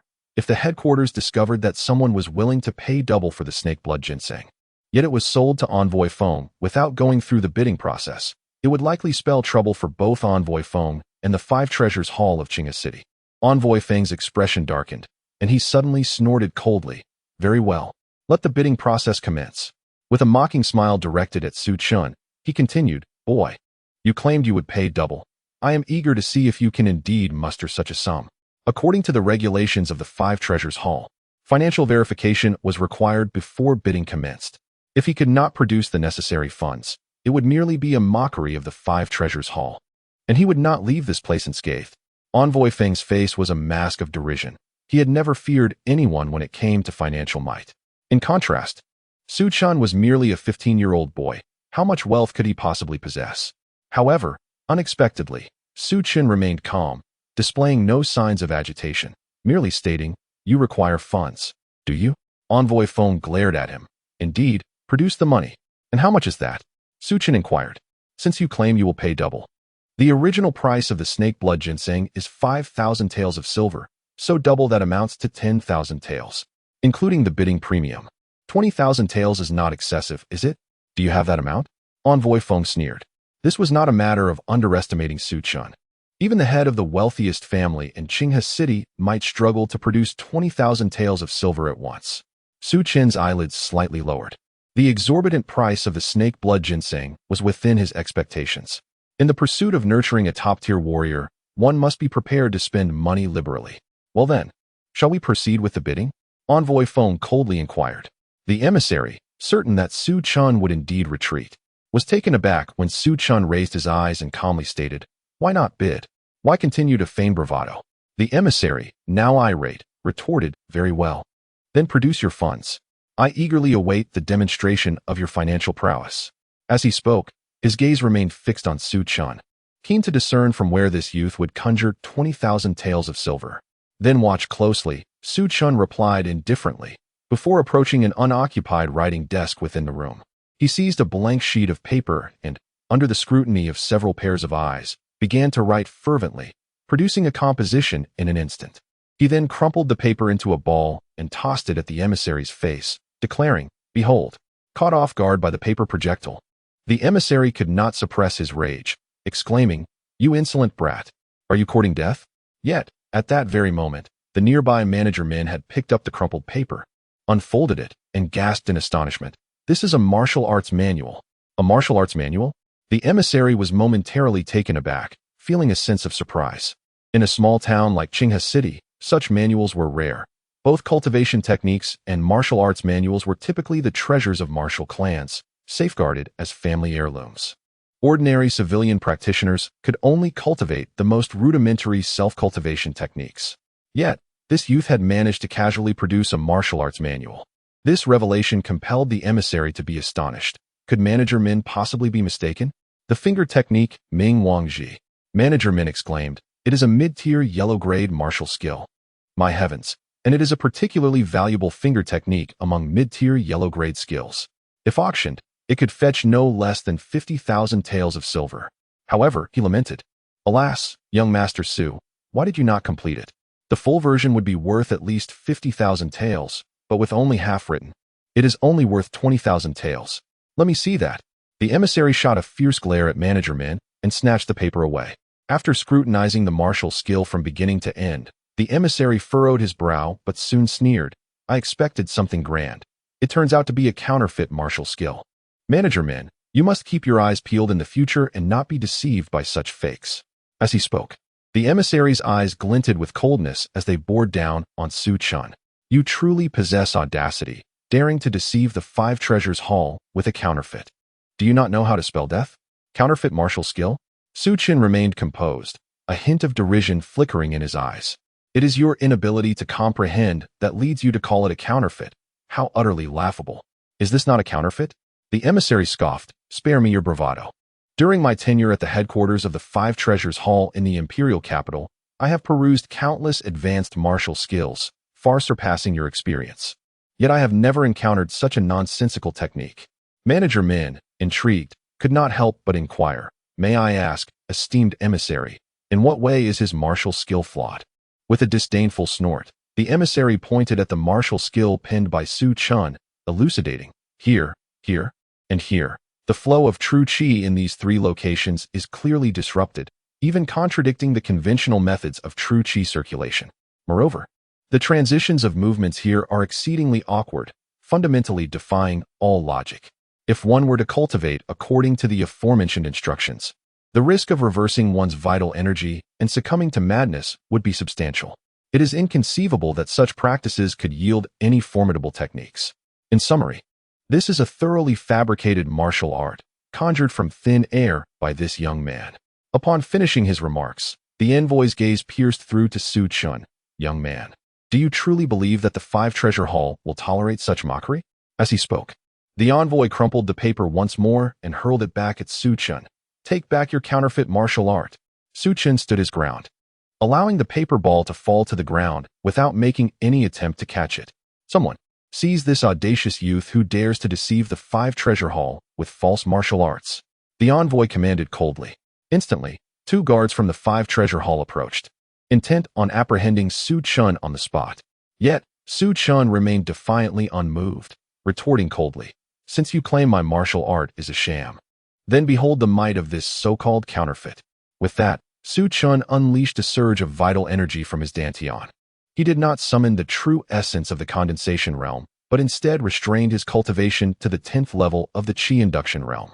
Utilizing the vital energy of that level, he raised his arm slightly, his fingers poised together, and with a casual motion, he thrust forth as if a celestial being descended from the heavens. The Ming Wang finger. The fierce wave of vital energy erupted from his fingertip, like a meteorite streaking through the sky, striking one of the Five Treasure Hall's guards squarely in the chest. The guard had no time to resist, as the force of the attack sent him staggering backward, akin to being struck by a massive boulder. A jet of blood erupted from his mouth as he collided against the wall. Almost simultaneously, Su Chun executed a second finger thrust. The second guard emitted a pitiful groan before being slammed against another wall, creating an indentation in the shape of a person. This spectacle left both the envoy and manager Min utterly astonished. What Su Chun had just performed seemed to be the very technique he had inscribed. Yet when executed by him, it appeared remarkably fluid, devoid of any awkwardness or illogicality. Furthermore, its power was visibly formidable. It was noteworthy that both guards were advanced protectors of the 10th level of the Qi induction realm. Yet they were effortlessly dispatched by Su Chun with a mere finger each. As Su Chun concluded his demonstration and stood firm, he cast a cold glance. "So, do you still insist that this martial art is a forgery?" Manager Min's expression shifted dramatically as he hurriedly retrieved the paper ball from the ground, carefully unfolding and smoothing it out. "Young Master Su, may I please attempt to practice this?" From Su Chun's display, it was evident that the martial art was genuine. But for the sake of prudence, he wished to give it a try. If he could indeed cultivate it, it would unequivocally confirm its authenticity. As Manager Min began to practice, he found his movements exceedingly clumsy. What appeared to be a straightforward technique eluded him, and he could not replicate Su Chun's fluidity. "Young Master Su, what is the meaning of this?" Manager Min could not restrain his inquiry. Su Chun replied with a calm demeanor, "This is a yellow-level intermediate martial art, and among such techniques, it is quite exceptional, naturally not easily mastered. Even Su Chun himself, had it not been for the profound comprehension gained from his 2 lifetimes, would undoubtedly have found it impossible to successfully execute this martial skill on his first attempt."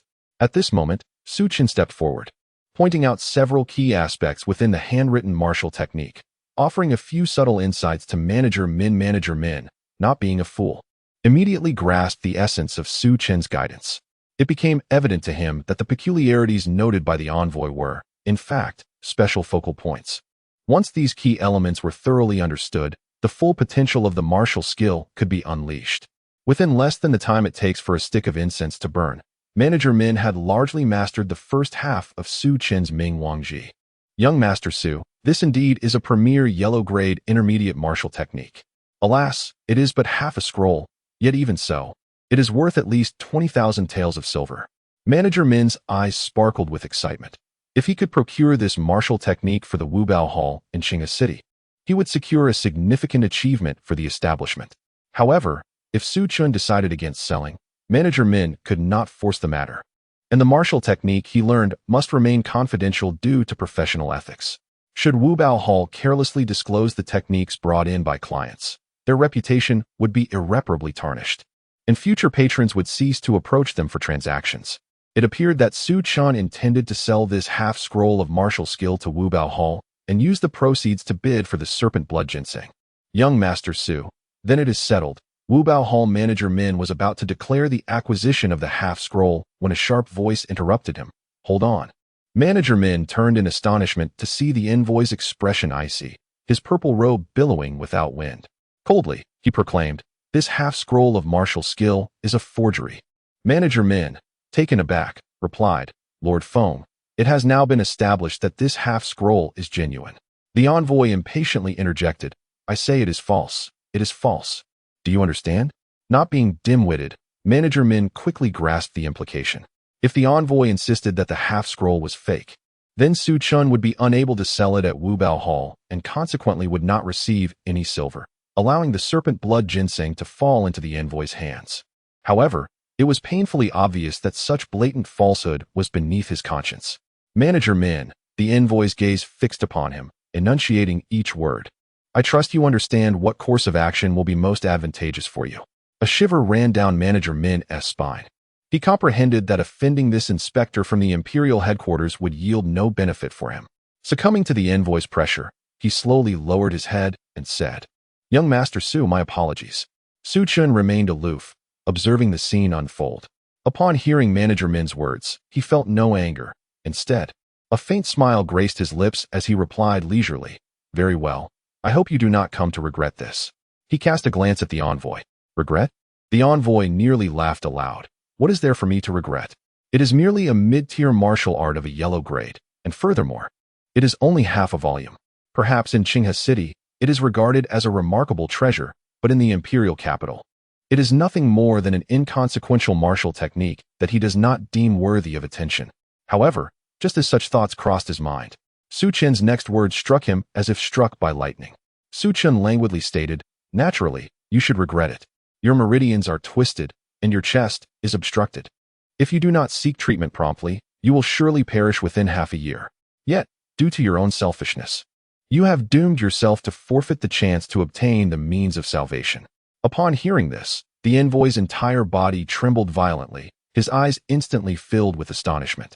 Gazing incredulously at Su Chun, his voice quivering uncontrollably. How do you know? He struggled for a moment, unable to articulate a complete sentence. What is there to panic about? It is merely the result of practicing an erroneous technique, leading to the obstruction of the meridian pathways in your chest, causing you to fall into madness. It was evident at a glance. Su Chun shook his head. But your panic is quite understandable. Once such a condition arises, without effective treatment within 6 months, death is inevitable. No wonder you are so desperate to acquire the snake blood ginseng. However, it is unfortunate that the snake blood ginseng can only slightly delay the symptoms. Ultimately, the inevitable will still come. Su Chun regarded the envoy with a semblance of sympathy, as if genuinely lamenting his plight. The envoy stared at Su Chun in disbelief. How could this be? This youth had succinctly revealed the hidden ailment that had troubled him for so long. Chapter 53, Body Tempering Bath. Taking a deep breath, the envoy endeavored to regain his composure, though his voice still trembled with suppressed emotion.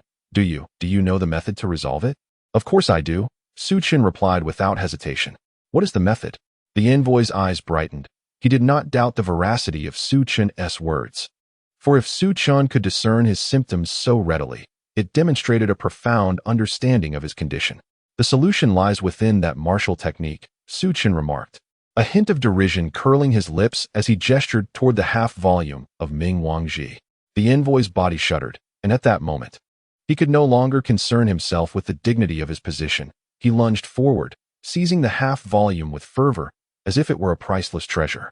Just then, Su Chun leisurely added, Oh, I forgot to mention, it is in the latter half. At this juncture, the envoy could no longer maintain his composure. Raising his bloodshot eyes to fixate on Su Chun, he hoarsely inquired, "What must I do to obtain the latter half from you?" Su Chun leisurely extended 3 fingers. 3 conditions. First, sell me the snake blood ginseng. Second, the first half of Ming Wang Ji shall be purchased by your 5 treasures hall at market price. Third, I will teach you the latter half of Ming Wang Ji gradually, according to my discretion. During this time, you must obey my commands. As these 3 conditions were laid forth, the envoy instinctively retorted, "No. The first 2 points are acceptable. But the third point, requiring a powerful envoy from the imperial capital to obey a mere youth from Qinghe City? This is utterly humiliating. If this were to reach the capital, one would lose all face." The envoy could not possibly accept such terms. Su Chun, with an air of indifference, remarked, "If you are willing, so be it. If not, then so be it. The opportunity has been presented to you. Do not lament your decision." In his previous life, countless unparalleled powers yearned to be Su Chen's subordinate, only to be turned away. In this lifetime, the chance to heed his command was a stroke of fortune that the other party could not hope to attain in 10 lifetimes. To still hesitate and resist was nothing short of foolishness. The envoy remained silent for a moment, clearly engaged in an intense internal struggle. Just as Su Chun was on the verge of losing all patience, the envoy finally resolved to speak. "Very well. I shall heed your command." The desire for survival ultimately triumphed over all else. Even though the envoy could not be certain if Su Chun was deceiving him, the glimmer of hope was preferable to despair. Meanwhile, the shopkeeper Min stood by, mouth agape, hardly daring to believe his ears. The envoy had truly agreed to follow Su Chen's orders? Was this a dream? "I hope you will honor your promise and teach me the method of resolution." The envoy intently fixed his gaze upon Su Chun. Leaning back lazily, Su Chen replied, "The latter part of the Ming Wang Ji technique is precisely what you need to alleviate the symptoms of the twisted and blocked meridians in your chest. With diligent practice of the latter section, these symptoms will gradually reverse and eventually vanish altogether. However, now that we have reached an agreement, it seems appropriate to adjust our forms of address, does it not?" Su Chun cast a casual glance at the envoy. The envoy's pupils constricted sharply, and after a moment's hesitation, he reluctantly inquired, "What should I call you?" "I am quite easygoing. You may refer to me as young Master Su, as others do."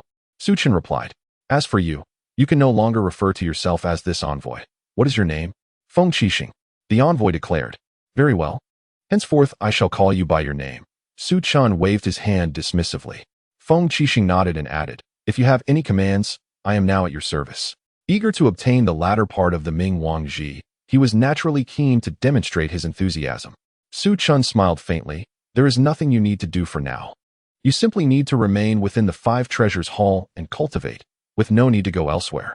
However, I can teach you the initial segment of the latter part of Ming Wang Ji at this moment."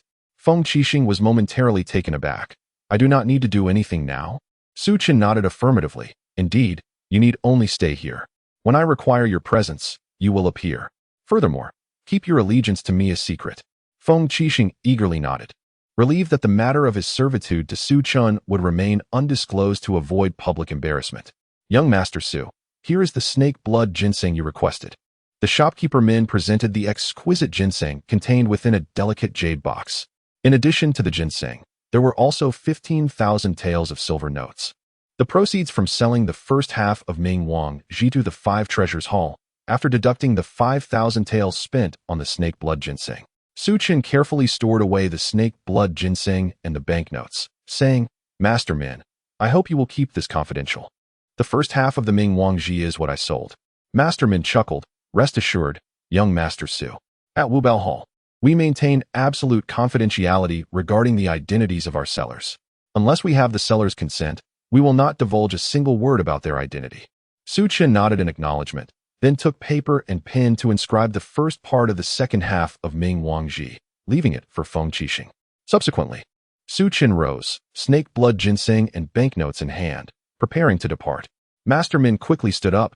"Young Master Su, allow me to see you off." "No need."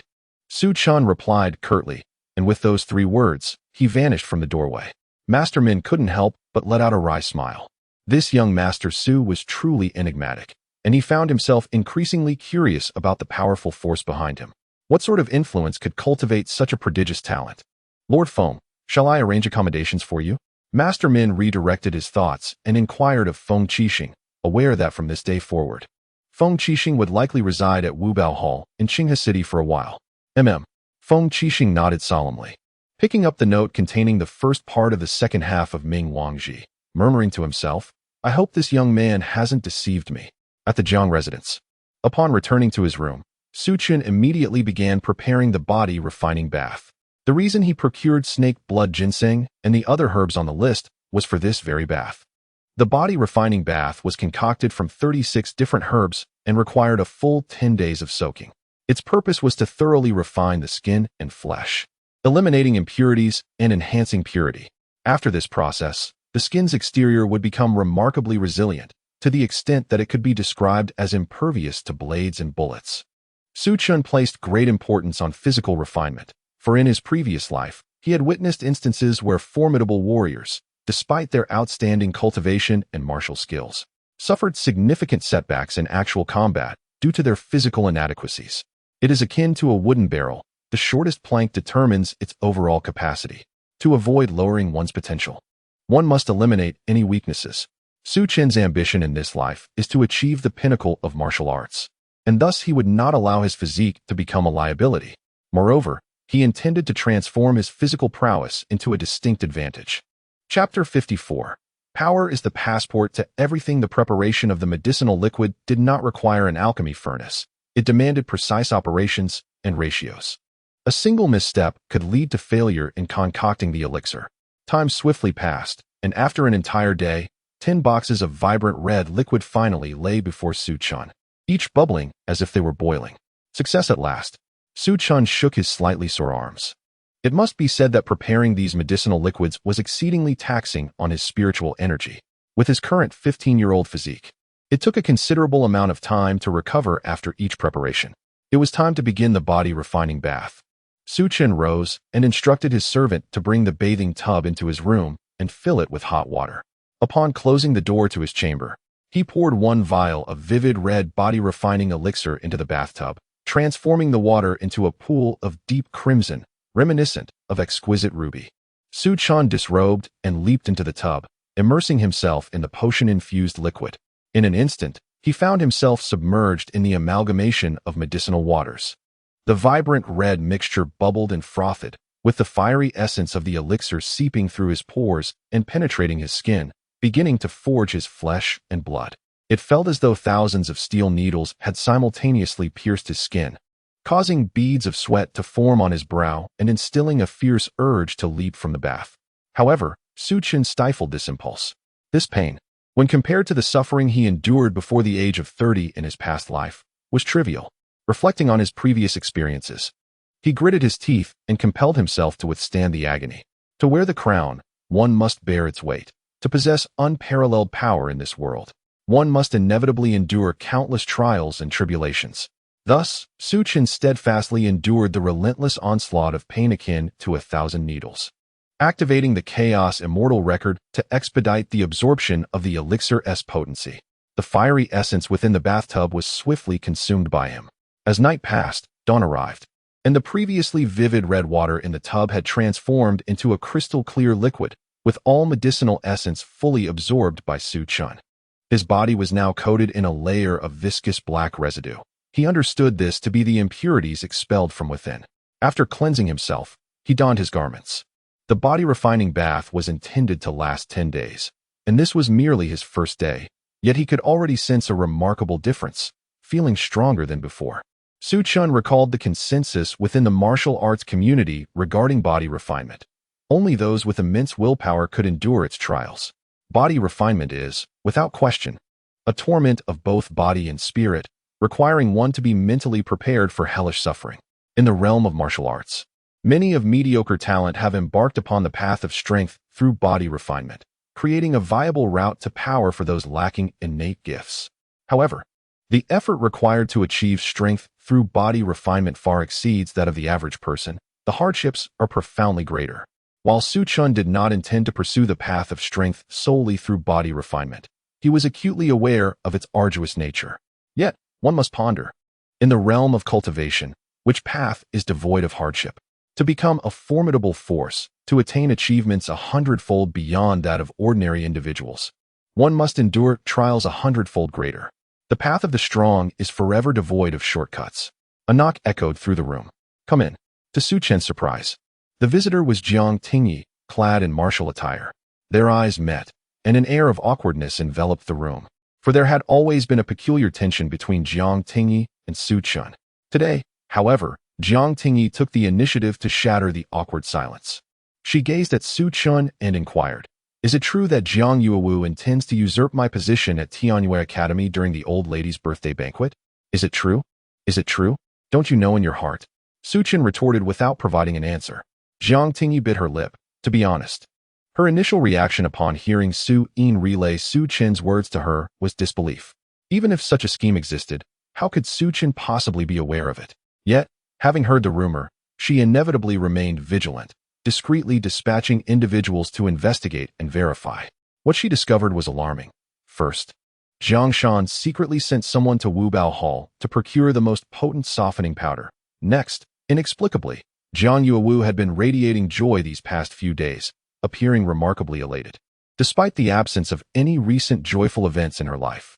Piece by piece, everything aligned with what Su Chen had stated, and Jiang Tingyi's heart gradually sank, growing heavy with realization. She understood that Su Chen's words were indeed true. "You will assist me, won't you?" Jiang Tingyi, biting her lip, fixed her gaze on Su Chen. "You have aided me several times before. This time, you will lend me your support as well, won't you?" Although Jiang Tingyi spoke with certainty, Su Chen could clearly see a flicker of anxiety in her eyes, as if she feared rejection. "I can assist you momentarily, but I cannot be your crutch for a lifetime," Su Chen replied. "This challenge, you must overcome on your own." "Rely on myself?" Jiang Tingyi questioned, bewildered. "What should I do?" Su Chen did not respond directly, but posed another question. "Why do you think Jiang Shan and Jiang Yuewu dare to covet and snatch away your position at Tianyue Academy?" Confronted with this inquiry, Jiang Tingyi's complexion paled.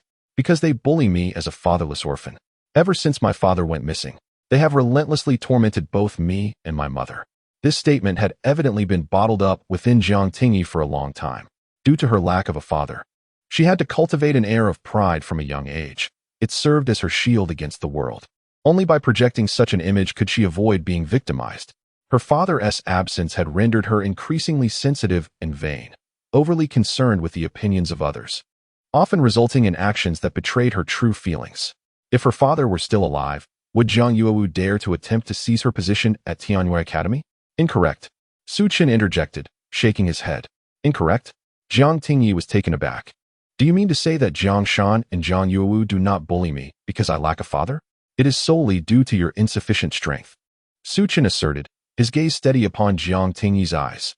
"It is not due to any other trivial reasons, but simply because your strength is lacking. In the realm of martial arts, strength is the ultimate passport. Only those of formidable power can attain everlasting life. Only the strong can transform authority and wealth into something easily grasped. Similarly, only the powerful can seize control of their own destinies, free from the manipulation of others. If you possessed strength today, who would dare to take your place? Similarly, in the past, if you possessed great strength, who would dare to meddle in your marital affairs?" Jiang Tingyi had never encountered anyone who conveyed such sentiments to her, leaving her momentarily stunned. "Likewise, should you acquire unparalleled power in the future, you might endeavor to reclaim your father." Jiang Tingyi's eyes gradually sparkled with newfound brilliance. These thoughts were not foreign to her. However, they had never crystallized in her mind until now. No one had ever assured her with such certainty that by obtaining immense strength, she could firmly grasp her own destiny. In that instant, it felt as though she had received an enlightening revelation. Chapter 55. Fantasies. For instance, if she were now a formidable practitioner at the condensation origin realm, standing shoulder to shoulder with Jiang Shan and Jiang He, would Jiang Shan still dare to seize her place at Tianyue Academy for Jiang Yuewu? Would Jiang Shan and Jiang He still brazenly arrange her marriage to Wang Sheng? "What must I do to become stronger?" Jiang Tingyi murmured. Su Chen silently nodded. He discerned a tenacious belief in Jiang Tingyi's gaze, a quality that every warrior desperately requires, and one of the reasons he deemed her worthy of cultivation. Su Chen spoke. "There are 4 days remaining until the birthday banquet. I will teach you a martial technique, which you must master within this time." Naturally, It will require considerable effort. I fear no hardship, Jiang Tingyi declared defiantly. Su Chun acknowledged her resolve with a nod. This martial art is called Withering and Flourishing Fist. He selected this technique from his memories of past martial arts to impart to Jiang Tingyi. Withering and Flourishing Fist embodies the profound principles of yin and yang, simulating the cycle of life and death. The entire technique comprises 9 forms, with each mastered form doubling its power. Thus, upon mastering the second form, its might can reach the intermediate level of the yellow grade, and at the 4th form, it can ascend to the advanced level. As for the forms beyond the 4th, their power is even greater, far beyond Jiang Tingyi's current capabilities. Of course, Su Chun had other reasons for choosing this particular technique for her. Upon learning that the second form could attain the intermediate level of the yellow grade, Jiang Tingyi felt invigorated. After all, this intermediate level technique surpassed the low-level yellow grade finger techniques she was currently practicing by a significant margin. Thus, Su Chun imparted the incantations of Withering and Flourishing Fist to Jiang Tingyi. Once she became familiar with the incantations, she immediately commenced her training. It must be noted that Jiang Tingyi appeared to possess an innate talent for learning Withering and Flourishing Fist, as she quickly grasped the fundamentals. However, mastering any martial technique truly tests one's endurance after this initial understanding. It is during this phase that one must repeatedly practice the movements until they become second nature, solidifying into muscle memory. In the courtyard, Jiang Tingyi focused on a sandbag, diligently repeating the movements of Withering and Flourishing Fist hundreds, even thousands of times. Her knuckles soon became raw, and her delicate hands were bloodied and bruised, yet she remained unfazed, persisting in her relentless practice. Upon contemplating Jiang Shan and Jiang Yuwu, who were conspiring to seize her quota at Tianyue Academy, a conflagration ignites within Jiang Tingyi's chest, as an inner voice incessantly clamors for strength, insisting that she must become formidable. This unwavering conviction propels Jiang Tingyi to practice the Withering and Flourishing Fist 1,000, 2,000, even 3,000 times. Meanwhile, Su Chun has commenced his own training in his chamber, consuming a minor Yuan Dan and activating the Chaos Immortal Record. He harbors no doubts regarding Jiang Tingyi's ability to master the Withering and Flourishing Fist, for he recognizes that this technique appears tailor-made for her, in her capable hands. It is destined to unleash its utmost potential. Jiang Tingyi's physique is inherently suited for the cultivation of the Withering and Flourishing Fist, a secret known solely to Su Chun. In her past life, upon breaking through to the condensation realm, Jiang Tingyi unexpectedly awakened an unprecedented dual True Yuan core physique. Although not as extraordinary as Su Chen's current 5 True Yuan cores, her dual cores possess mutated attributes. These attributes deviate from the conventional elements of metal, wood, water, fire, and earth, with most martial artists possessing cores of one of these elements, and only a rare few exhibiting mutated attributes, such as wind or thunder. Jiang Tingyi's dual True Yuan cores consist of 1 yin attribute and 1 yang attribute, achieving a flawless equilibrium. One might assert that the moment she awakened her dual True Yuan cores, she underwent a metamorphosis from an ordinary prodigy to an unparalleled genius. Such a physique should have marked her as a top-tier talent, fervently sought after by various academies and sections. Yet, at that time, Jiang Tingyi was left disfigured and despondent, her dual mutated True Yuan cores remaining largely undeveloped, with few cognizant of her formidable potential until her demise. However, in this lifetime, everything shall differ. The Withering and Flourishing Fist merely heralds the inception of Jiang Tingyi's destiny-altering journey. Thus, 3 fleeting days passed. During this span, Su Chun diligently practiced the Chaos Immortal Record by day and immersed himself in body-tempering baths by night. He could distinctly perceive an increasing vigor coursing through his body, with each passing day amplifying his latent strength, even without the utilization of any true qi or true yuan. Merely the essence of his flesh harbored a burgeoning explosive power. Concurrently, Jiang Tingyi relentlessly honed the Withering and Flourishing Fist in the courtyard, her fists wrapped in bandages that had been replaced countless times, each new strip stained with blood. Yet, she seemed impervious to pain, dedicating herself to an unceasing regimen. How has her training progressed? When Su Chen's inquiry resonated behind her, Jiang Tingyi finally paused. She confidently proclaimed that she had completely mastered the first stance and had gained a preliminary understanding of the second, despite not fully grasping a few key points. Although she had never practiced a mid-tier yellow-grade martial technique before, she recognized that achieving full mastery of the first stance and a foundational grasp of the second in just 3 days was indeed an extraordinary accomplishment. However, upon hearing these words, Su Chen furrowed his brow. Too slow. Too slow? Jiang Tingyi looked at Su Chen in disbelief, expressing her discontent. For this was a mid-level yellow-grade martial skill. Achieving this level of mastery in just 3 days surpassed 99% of practitioners. Yet, Su Chen replied, "If your only aim is to compare yourself with that 99%, I suggest you leave this courtyard. It is not suited for you." Jiang Tingyi was taken aback. Indeed, how could she measure herself against that 99%? Her aspirations should be aligned with the 1% of geniuses. Her restless heart gradually cooled, and taking a deep breath, she asked, "Could you point out the areas I do not fully understand?" Only then did Su Chen retract his aloof demeanor, stepping forward to patiently guide Jiang Tingyi through each movement. Under his meticulous instruction, Jiang Tingyi made rapid progress, mastering the second form within reach. However, the close proximity of their teaching inevitably led to physical contact. Jiang Tingyi found herself inexplicably flustered, her heart racing uncontrollably, and the areas of her fair skin that brushed against Su Chen's began to flush a delicate pink. Fortunately, Su Chen seemed oblivious to her turmoil. Cursing her own fanciful thoughts, Jiang Tingyi refocused on her training. Chapter 56. The birthday banquet begins as the two immerse themselves in their training. They remained unaware of a fleeting figure lurking in the nearby grove outside the courtyard. So that's why she adamantly refuses to marry into the Wang family. It appears she has long been entangled with her cousin.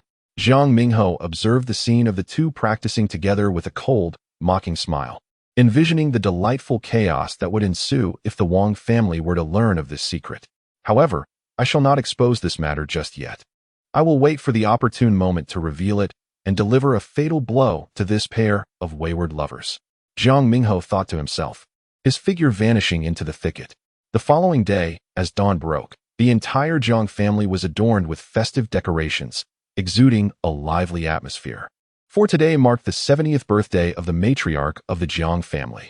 Early in the morning, Su Chen leapt from the refining bath, donning his attire. Were anyone present, they would have observed that his exposed skin gleamed like jade, flawless, and, under the morning light, almost crystalline. In just 5 days, the refining bath would be completed. Su Chen's eyes sparkled with confidence as he stepped outside, where Su Yin and Jiang Tingyi awaited him, elegantly dressed. "Little Chen, we are ready." Beside Su Yin, a servant held 2 boxes, evidently containing the gifts they had prepared for the matriarch's birthday celebration. Su Chen merely glanced at them before disinterestedly turning his gaze away. He had not prepared any gifts for the matriarch, as there was no familial bond between them, and she had never treated him kindly in his previous life. Thus, he saw no reason to expend any effort or resources on her. Little Chen, during the banquet, Su Yin took a deep breath, her expression tinged with a hint of anxiety. "Aunt, do not worry." Seeing her like this, Su Chen remarked that the quota for Tianyue Academy rightfully belonged to his cousin, and no one could take it away. Su Yin nodded, the tension on her face gradually dissipating as she smiled once more, saying, "Let us depart." The 3 of them set off towards the banquet hall of the Jiang family. At this moment, the banquet hall was adorned with festive decorations, and the sound of drums and gongs filled the air. The hall was filled with exquisite and valuable furnishings, exuding an aura of grandeur and opulence. The head of the Wang family has arrived. The head of the Yi family has arrived. The head of the Zhou family has arrived. The head of the Sidu family has arrived. Manager Wan of Guibao Building has arrived. Master Lu from the Tianying Martial Arts Hall has arrived. The Jiang family steward, clad in a celebratory red robe, stood at the entrance of the hall, announcing the origins and names of each group of guests with a loud voice. Today, the Jiang family was indeed basking in glory, hosting not only the heads of the other 2 prominent families in Qinghe City, but also nearly 100 representatives from various martial arts families and other influential factions, all gathered to celebrate the birthday of the Jiang family matriarch. Under normal circumstances, the mere stomping of their feet would shake the entire Qinghe City. Yet now they were all united in honoring the matriarch. The Jiang family had truly spared no expense for this grand birthday celebration. It was said that they had reserved a private room at the Drunken Immortal Pavilion, with the establishment sending personnel to personally cater the feast. Moreover, They had seemingly invited official alchemists from the Alchemist Guild to grace the occasion, a rare honor, as these esteemed figures typically disdain participation in such gatherings. Oh, you cannot fathom the magnitude of this event. Today, there will even be teachers from Tianyue Academy in attendance, esteemed guests from the imperial capital, the whispers continued. As Su Chun and his companions entered the banquet hall, they were met with such discussions. The hall was now filled to the brim with joy and laughter. In the very center stood a resplendent dais, upon which a purple gold wooden chair was firmly placed, occupied by the day's honored guest, the Jiang family matriarch. Dressed in a magnificent red phoenix crown and colorful robes, the matriarch sat gracefully upon her chair, her hair elegantly styled, with only a few wrinkles gracing her face, showcasing her exceptional care. From a distance, she appeared not as a 7-year-old matriarch, but rather as a refined lady in her 40s, still possessing her charm. The Jiang family matriarch was indeed a legendary figure. Once merely a minor branch daughter of the Wang family, she married the head of the Jiang family, who subsequently triumphed in fierce competition to ascend to the position of family head. As a result, the matriarch's status rose alongside his, becoming the lady of the house. Now, with a multitude of descendants, she enjoyed the pinnacle of wealth and honor. At this moment, Jiang Mingxian and Jiang Mingho stood by her side, occasionally sharing light-hearted banter that elicited joyful laughter from the matriarch. Meanwhile, Jiang Shan and Jiang He stood nearby, beaming as they greeted guests. "Second Madam, Miss Tingyi, and Master Su Chen have arrived." With this loud announcement, the smiles on the faces of Jiang Shan and Jiang He suddenly froze.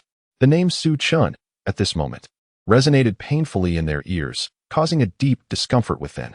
The previously jovial old Madame Jiang suddenly withdrew her smile, her expression turning icy.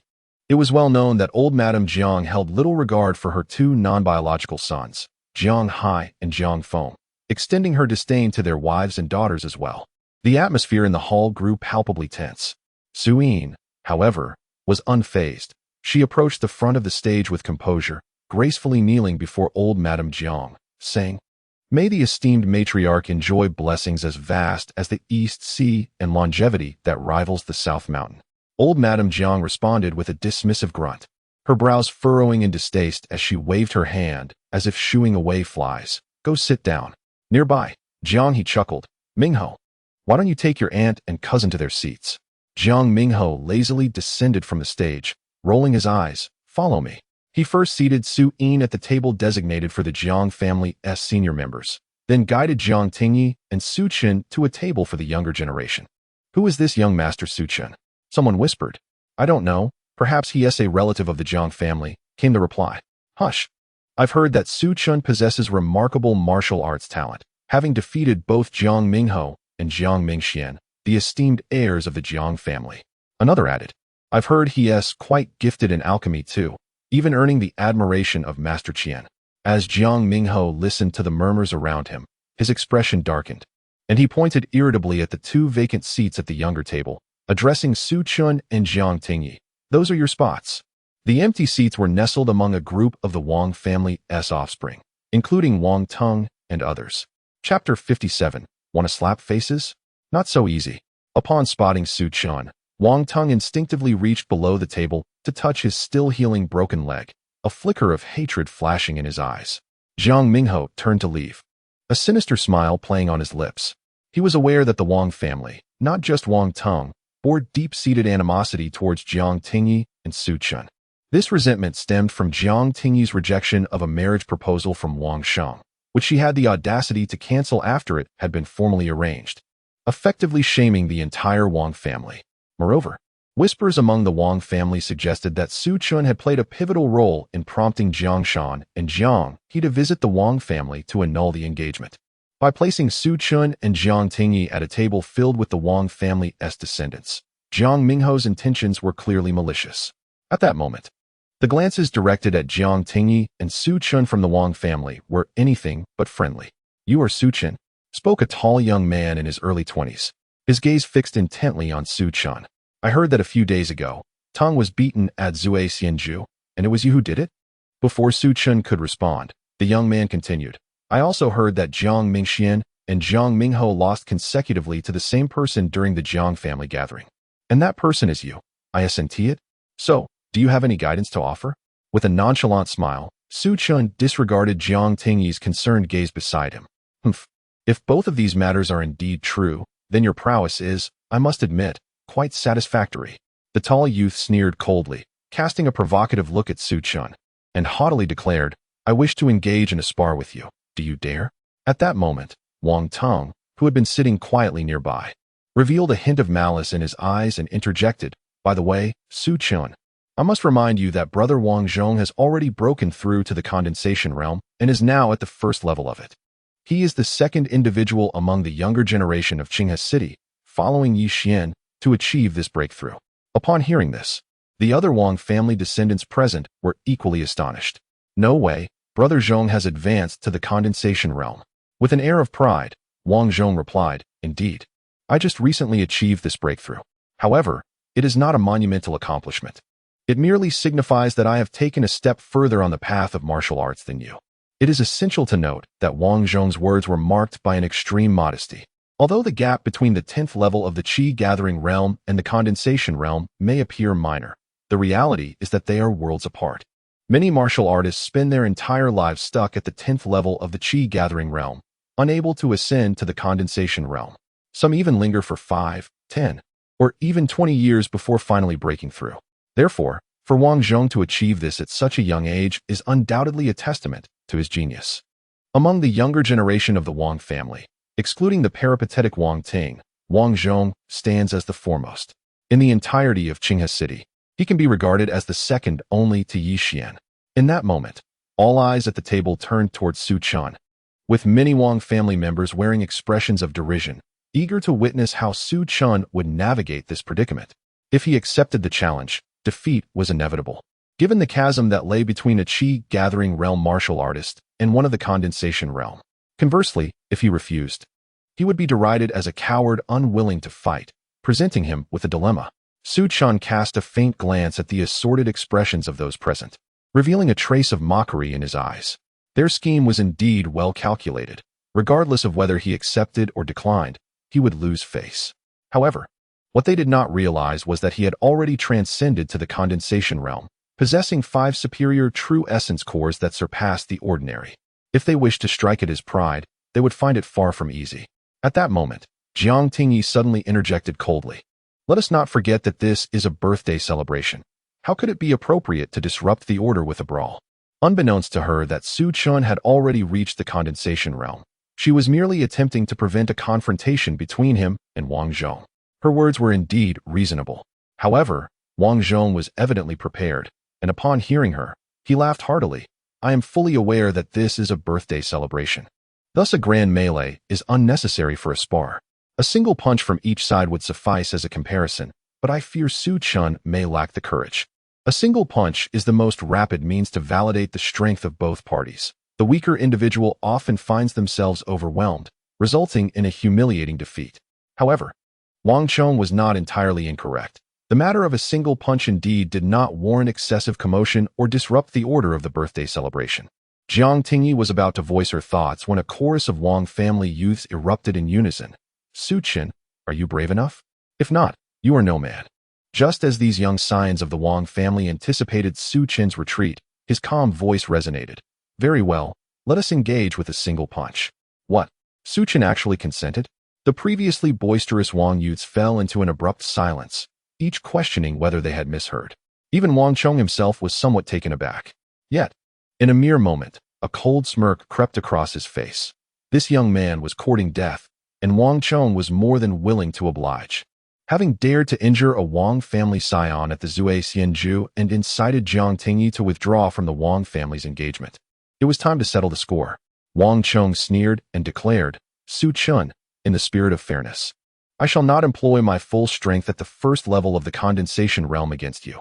I will suppress my prowess to the Qi gathering realm and confront you with a single punch. This should be sufficiently equitable, correct?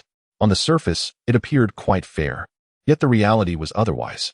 Wang Chong had already advanced to the condensation realm, possessing a physique, strength, and combat reflexes commensurate with that level. Even when suppressing his cultivation to the 10th level of the Qi gathering realm, he would undoubtedly overpower any typical practitioner at that stage. This was well understood by all present. Nevertheless, Su Chun remained unfazed, lifting his gaze and impatiently replying, "Let us not linger with idle chatter. Let us compete swiftly. You may choose how you wish to measure our strength." Gasps of astonishment filled the room. How could Su Chun muster such audacity to speak thus to a genius of the condensation realm? Wang Chong felt momentarily stifled, a flicker of anger igniting in his eyes, swiftly replaced by a chilling resolve as he intoned, "Very well, then brace yourself for my punch. Wang Tung, keep count for us." With that, Wang Chong rose, looming like an imposing iron wall, exuding an air of superiority as he positioned himself before Su Chun. 3, 2, 1. As Wang Tung concluded the count, Wang Chong propelled his fist towards Su Chun with great force. Chapter 58. A stunning revelation. Wang Chong refrained from employing any martial techniques, believing it unnecessary. He was confident that even without techniques, by suppressing his cultivation to the 10th level of the Qi-gathering realm, his physical strength from the condensation realm would easily overwhelm Su Chun. Simultaneously, Su Chun met his advance with a punch of his own, devoid of any martial prowess. Amid the focused gazes of the onlookers, their fists collided with tremendous impact, producing a sound akin to two heavy metal masses crashing together. To Wang Chong's utter astonishment, he had anticipated effortlessly dominating Su Chun, yet he was astounded to discover a torrent of surging power emanating from Su Chun's fist, rendering his own motionless. For a full 3 breaths, they remained locked in position, their fists pressed against one another. To the spectators, this scene was nothing short of breathtaking. How could this be? Su Chun and Wang Chong had exchanged a punch, and neither had gained the upper hand. It was a stalemate. The haughty expression in Wang Chong's eyes had completely vanished, replaced by a furrowed brow as he regarded Su Chun with incredulity. How could this be? Although he had suppressed his cultivation at the 10th level of Qi induction, his physical strength was at the level of essence condensation. How could he possibly be unable to contend with this young man? At that moment, a mocking smile suddenly appeared in Su Chun's eyes, and he abruptly thrust his fist forward with great force. With this push, Wang Chong felt an overwhelming surge of power emanating from Su Chun's fist, akin to a tidal wave. This force was so formidable that it compelled Wang Chong to stagger back 2 steps, colliding against a nearby chair. The resounding crash of the fallen chair drew the attention of those at surrounding tables. When they beheld this scene, disbelief washed over them. Wang Chong had actually been pushed back by a single punch from Su Chun. Wang Chong's expression fluctuated between shades of green and white, and as he sensed the scrutinizing gazes from all around, he felt an acute sense of humiliation. Could it be that this young man had broken through to the essence condensation realm? Wang Chong pondered anxiously, yet he quickly dismissed the thought. Breaking through to the essence condensation realm was no simple feat, and he would have sensed it had Su Chun harnessed such power. However, if Su Chun had not advanced to the essence condensation realm, how could he possess such formidable physical strength? Unbeknownst to Wang Chong, Su Chun had indeed refrained from tapping into the powers of the essence condensation realm. Yet, after 5 days of body-tempering baths, Su Chun's physical strength surpassed that of an ordinary first-level essence condensation practitioner. This was still not the culmination of Su Chun's tempering. Had he completed a full 10-day body-tempering bath, Wang Chong would have surely been sent flying with a single punch. Rumors circulated among the onlookers. Wang Chong had supposedly achieved the essence condensation realm, yet here he was, being pushed back by Su Chun. It seemed that while Wang Chong had suppressed his cultivation to the Qi induction realm, it was still astonishing that Su Chun could force him back. The crowd buzzed with speculation, and Wang Chong felt an intense heat rise to his face. He had intended to humiliate Su Chun, but instead, he found himself subjected to humiliation. The guests at the birthday banquet were not oblivious. Word of the incident swiftly spread throughout the gathering, leaving Wang Chong utterly disgraced. With a fierce glare directed at Su Chun, Wang Chong declared in a low voice, "Su Chun, I will not let this go." He then returned to his seat in silence, his face darkened with anger. From a distance, Jiang Shan and Jiang He observed the scene, their expressions equally grim. They could not help but acknowledge that Su Chun seemed to possess a peculiar charm. Anyone who sought to confront him directly invariably found themselves at a disadvantage. "Is that the young man you refer to as Su Chun?" asked the elderly matriarch Jiang, narrowing her eyes as she spoke slowly. "Yes, mother, that is indeed Su Chun," Jiang Shan responded hastily. The matriarch cast a distant glance at Su Chun, recalling that the old patriarch had failed to disclose the whereabouts of the family seal before his passing. Yet, It seemed that this Su Chun might possess that knowledge, stirring a flicker of curiosity and intrigue in her eyes. However, as her thoughts shifted, the matriarch of the Jiang family recalled the various grievances regarding Su Chun relayed to her by Jiang Shan and Jiang He. A deep, discontented huff escaped her nostrils, and her gaze towards Su Chun was now imbued with palpable disdain. Jiang Shan and Jiang He exchanged glances, sharing a subtle smile. The matriarch, who typically dotes on her two beloved grandsons, could hardly feel at ease knowing that Jiang Mingxian and Jiang Mingho had both fallen victim to Su Chun's prowess. Moreover, it was Su Chun who had single-handedly thwarted Jiang Tingyi's marriage to the Wang family, a union that the matriarch held dear as it was her own maternal lineage. This only served to deepen her displeasure with Su Chun. "Let us set this young man aside for now," the matriarch declared, diverting her gaze. "Have you arranged everything regarding Yu Wu?"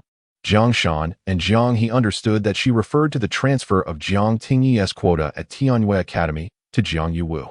Jiang Shan nodded affirmatively. "All arrangements have been made." The matriarch's face lit up with satisfaction. "Yu Wu is my only legitimate granddaughter. I must see her enter Tianyue Academy." As she spoke, the butler welcoming guests outside suddenly announced in a resounding voice, "Master Yu of the Alchemy Guild has arrived." Instantly, all eyes were drawn to the entrance, and even Jiang Shan and Jiang He sprang to their feet. A frail old man in the robes of an alchemist strode in, offering a courteous bow before smiling. "Congratulations to the matriarch on your enduring longevity." Joy sparkled in the matriarch's eyes as she leaned slightly forward in her chair, her face adorned with a radiant smile. "It is an honor for me to have Master Yu gracing my birthday banquet." The guests below collectively gasped. It was indeed Master Yu. A veteran alchemist of the Alchemy Guild, his presence at the matriarch's celebration was a testament to the Jiang family's extensive connections. Both Jiang Shan and Jiang He beamed with pride. Master Yu's stature within the Alchemy Guild surpassed that of Master Qian, and his attendance was likely due to the Jiang family's generous donation of materials to the guild. Jiang Shan respectfully escorted Master Yu to the most esteemed table in the hall. However, before Master Yu could settle into his seat, a louder proclamation echoed from outside. "Instructor Ouyang of Tianyue Academy has arrived." In an instant, the banquet hall erupted with excitement. The Jiang family had indeed managed to invite a teacher from Tianyue Academy to the feast. Instructor Ouyang, a middle-aged man clad in embroidered martial robes and bearing a stern demeanor, entered the hall, merely acknowledging the matriarch with a bow before silently taking a seat to one side, without uttering a word of congratulation. Yet, none among the attendees considered his silence impolite. Rather, it was deemed entirely appropriate, for he was a teacher from the prestigious Tianyue Academy, and he possessed that privilege. Tianyue Academy was a veritable gathering place for extraordinary talents, where even Yi Xian, the foremost figure of Qinghe City, was merely an outer court student, highlighting the academy's formidable reputation. After a considerable time, the commotion caused by Instructor Ouyang's arrival gradually subsided. Chapter 59. Public Presentation of Gifts. The banquet commences. As all the guests gathered, Jiang Shan bellowed with a robust voice. In an instant, the sound of drums and gongs filled the air, and 2 rows of beautifully adorned maidens, their faces aglow with smiles, entered the banquet hall, presenting exquisite dishes. The tantalizing aroma of the culinary delights wafted throughout the hall, igniting appetites. Alongside the dishes, numerous jars of fine wine were also being served. Soon, astute observers discerned the significance. It appeared the wine was a renowned vintage from Zui Xianju.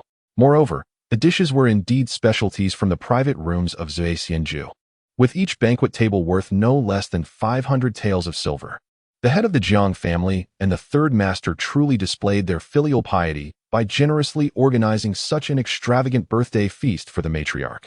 At that moment, from the tail end of the 2 rows of colorful maidens, a man clad in festive red stepped forth, his face beaming as he clasped his hands in greeting towards the matriarch, Lady Jiang. "I am Qiu Tian, the steward of Zui Xianju, here to extend our heartfelt congratulations to the matriarch on her longevity." This scene evoked a chorus of admiration from the guests. In that instant, Lady Jiang's vanity reached its zenith. She beamed with joy, casting a satisfied glance at her 2 sons, her heart brimming with pride. Her greatest accomplishment in life was having these 2 dutiful sons and her well-mannered grandchildren, Jiang Mingxian, Jiang Yuwu, and Jiang Mingho. Their commendable achievements afforded her such a grand celebration for her 70th birthday. In contrast, Su Yin, Jiang Feng, and others were neither her biological children nor her daughters-in-law, and they hardly endeared themselves to her, garnering her disdain. Nevertheless, Jiang Tingyi still held some merit, as she could provide her granddaughter Yuewu with an opportunity at Tianyue Academy. Not entirely in vain after the Jiang family had supported her for so many years. At that moment, Jiang Tingyi, who occupied Lady Jiang's thoughts, sat silently in her seat, gazing at the lavish banquet before her, yet not partaking in a single bite. Beside her, Su Chun, with a languid smile, remarked, "Why aren't you eating? This feast is all funded by your Jiang family. Organizing such a birthday banquet must have cost at least 10,000 taels of silver." Jiang Tingyi shook her head. "I have no appetite."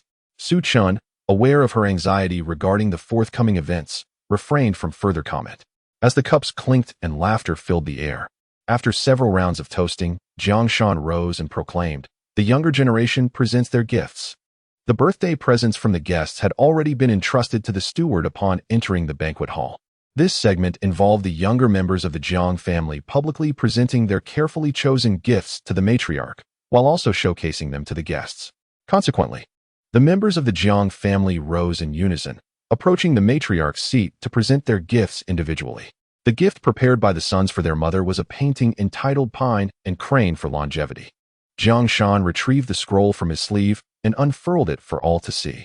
As the scroll unfurled, it immediately elicited an uproar of admiration. It became evident that this exquisite painting of the longevity of Pine and Crane was entirely woven from delicate gold and silver threads, adorned with lustrous pearls. Even the scroll itself was crafted from the most opulent purple sandalwood, measuring an impressive length of 10 feet, shimmering with an air of grandeur and elegance. A middle-aged man near the venerable matriarch exclaimed in admiration, declaring that such a scroll would be perfectly suited to adorn the living room, complementing the matriarch's regal demeanor. He opined that had this artwork been displayed in the esteemed Guibao building, it would be valued at no less than 5,000 taels of silver. This assertion sent waves of astonishment through the crowd, for this man was none other than manager one of the renowned Guibao building in Qinghe City. His appraisal carried significant weight. The depth of Jiang Dai's filial piety and his lavish expenditure was indeed commendable. Such a piece displayed within one's abode undeniably elevated one's status. Lady Jiang beamed with delight, responding to Jiang Shan, "There is no need for such extravagance." To which Jiang Shan replied with a smile, "As a son, it is my duty to honor my mother." Subsequently, Jiang Mingxian and Jiang Yuewu approached to present their birthday gifts. Being of the younger generation, they did not offer gifts as lavish as Jiang Shan's. Instead, each presented a beauty-enhancing elixir as a token of their respect. The crowd erupted in praise, acknowledging that these elixirs could delay the signs of aging, maintaining one's beauty. And each was valued at no less than 1,000 taels of silver, a true testament of filial affection. Lady Jiang expressed her satisfaction, playfully chiding Jiang Shan. "These two children are at an age where they require resources for cultivation. Yet here you are, making such expenditures for this old woman." Despite her words, her expression clearly betrayed her fondness for the two elixirs. Following this, Jiang He and Jiang Mingho also presented their gifts. Jiang He offered a red ginseng known for its longevity-promoting properties, while Jiang Mingho presented a night pearl the size of a longan. Both gifts were undeniably valuable, and Lady Jiang was exceedingly pleased, instructing her attendants to treat these offerings with utmost respect. Next, the attention of the gathered guests shifted to Su Yin and Jiang Tingyi. With the eldest son's family and the third son's family already having presented their offerings, the onlookers were keen to discover what gifts the matriarch's second daughter-in-law and granddaughter had prepared. While outsiders might be unaware, the Jiang family was well aware that the matriarch typically held little regard for her second daughter-in-law and granddaughter, often meting out cold treatment. It was uncertain whether Su Yin and Jiang Tingyi harbored any resentment, and whether their gifts would reflect their sincerity. Under the watchful gaze of the assembly, Su Yin and Jiang Tingyi rose from their seats and approached the matriarch. Each held a box in their arms, evidently containing their prepared gifts. Jiang He, standing nearby, smirked, his smile lacking warmth, and remarked, "After all, my sister-in-law is a woman. She is likely to be more attentive than us men, and should be able to present a gift that pleases our mother even more." As these words were spoken, all eyes were drawn to Su Yin. Many members of the Jiang family secretly shook their heads, well aware that Su Yin was not financially endowed. The family's economic lifeline was firmly held in the hands of Jiang Shan and Jiang He. Despite Su Yin being the second wife, she merely received a modest monthly allowance from the family. Consequently, her wealth paled in comparison to the extravagant fortunes of Jiang Shan and Jiang He. At this moment, Jiang He chose to utter a remark clearly intended to embarrass Su Yin. If what Su Yin presented was significantly inferior to the lavish gifts from Jiang Shan and Jiang He, she would inevitably become the subject of ridicule and possibly be accused of being unfilial. Su Yin's expression shifted slightly, taken aback by Jiang He's deliberate attempt to undermine her. Nevertheless, with no alternative, she steeled herself and opened the box she held. Daughter-in-law wishes the esteemed matriarch a year filled with such joy. Inside the box lay a handcrafted forehead band, its deep green satin embroidered with a delightful peach motif, bordered with delicate azure lace, and lined with warm rabbit fur. While the forehead band appeared exquisite, it starkly contrasted with the opulent gifts presented by Jiang Shan and Jiang He, appearing overly simplistic by comparison. Looking at the matriarch, her smile had vanished, replaced by a cold demeanor as she remarked, "Second daughter-in-law, is this truly the gift you prepared?" Su Yin replied, "This forehead band was meticulously sewn by me, and I specifically included herbs known for their calming properties, intended to promote the matriarch's health. I hope you will find it to your liking." However, the matriarch's expression remained as frigid as ice, revealing no hint of appreciation. The onlookers began to murmur amongst themselves. What sort of birthday gift was this? At most, it could hardly be valued at 100 taels of silver. How could the affluent matriarch possibly regard such a meager offering? In their view, it was evident that the second wife was woefully unfilial, unwilling to spend even that modest sum on the matriarch. Su Yin's countenance darkened. This forehead band was the result of her painstaking effort over the past month. Although she held no affection for the matriarch, she had approached this endeavor with sincere filial piety, crafting the forehead band with care. She had even incorporated carefully blended herbs, hoping to contribute to the matriarch's health. Her intention was to repay grievances with kindness, perhaps hoping to soften the matriarch's harshness towards her and her daughter. Yet, she found herself subjected to such disparagement. Was everything in this world to be measured solely by wealth and social standing? Did sincere intentions hold no value? The matriarch examined the forehead band, her face devoid of any trace of joy, and dismissively waved her hand, instructing a maid, "Take it away." The maid approached without a hint of concern, carelessly retrieving the box containing the forehead band and tossing it into the pile of gifts. The box struck another one and tumbled aside, causing the forehead band to spill out. Yet the maid merely regarded it with indifference, showing no inclination to pick it up. This attitude starkly contrasted with the earlier scene, where the matriarch had joyfully instructed a maid to carefully collect the gifts from Jiang Shan and Jiang He.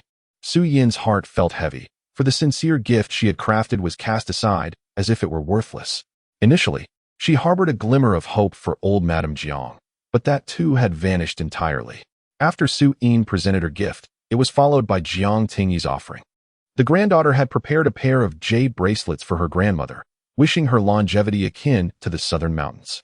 However, the quality of the jade bracelets was rather ordinary, and their worth paled in comparison to the luminous pearl that Jiang Mingho had gifted moments earlier.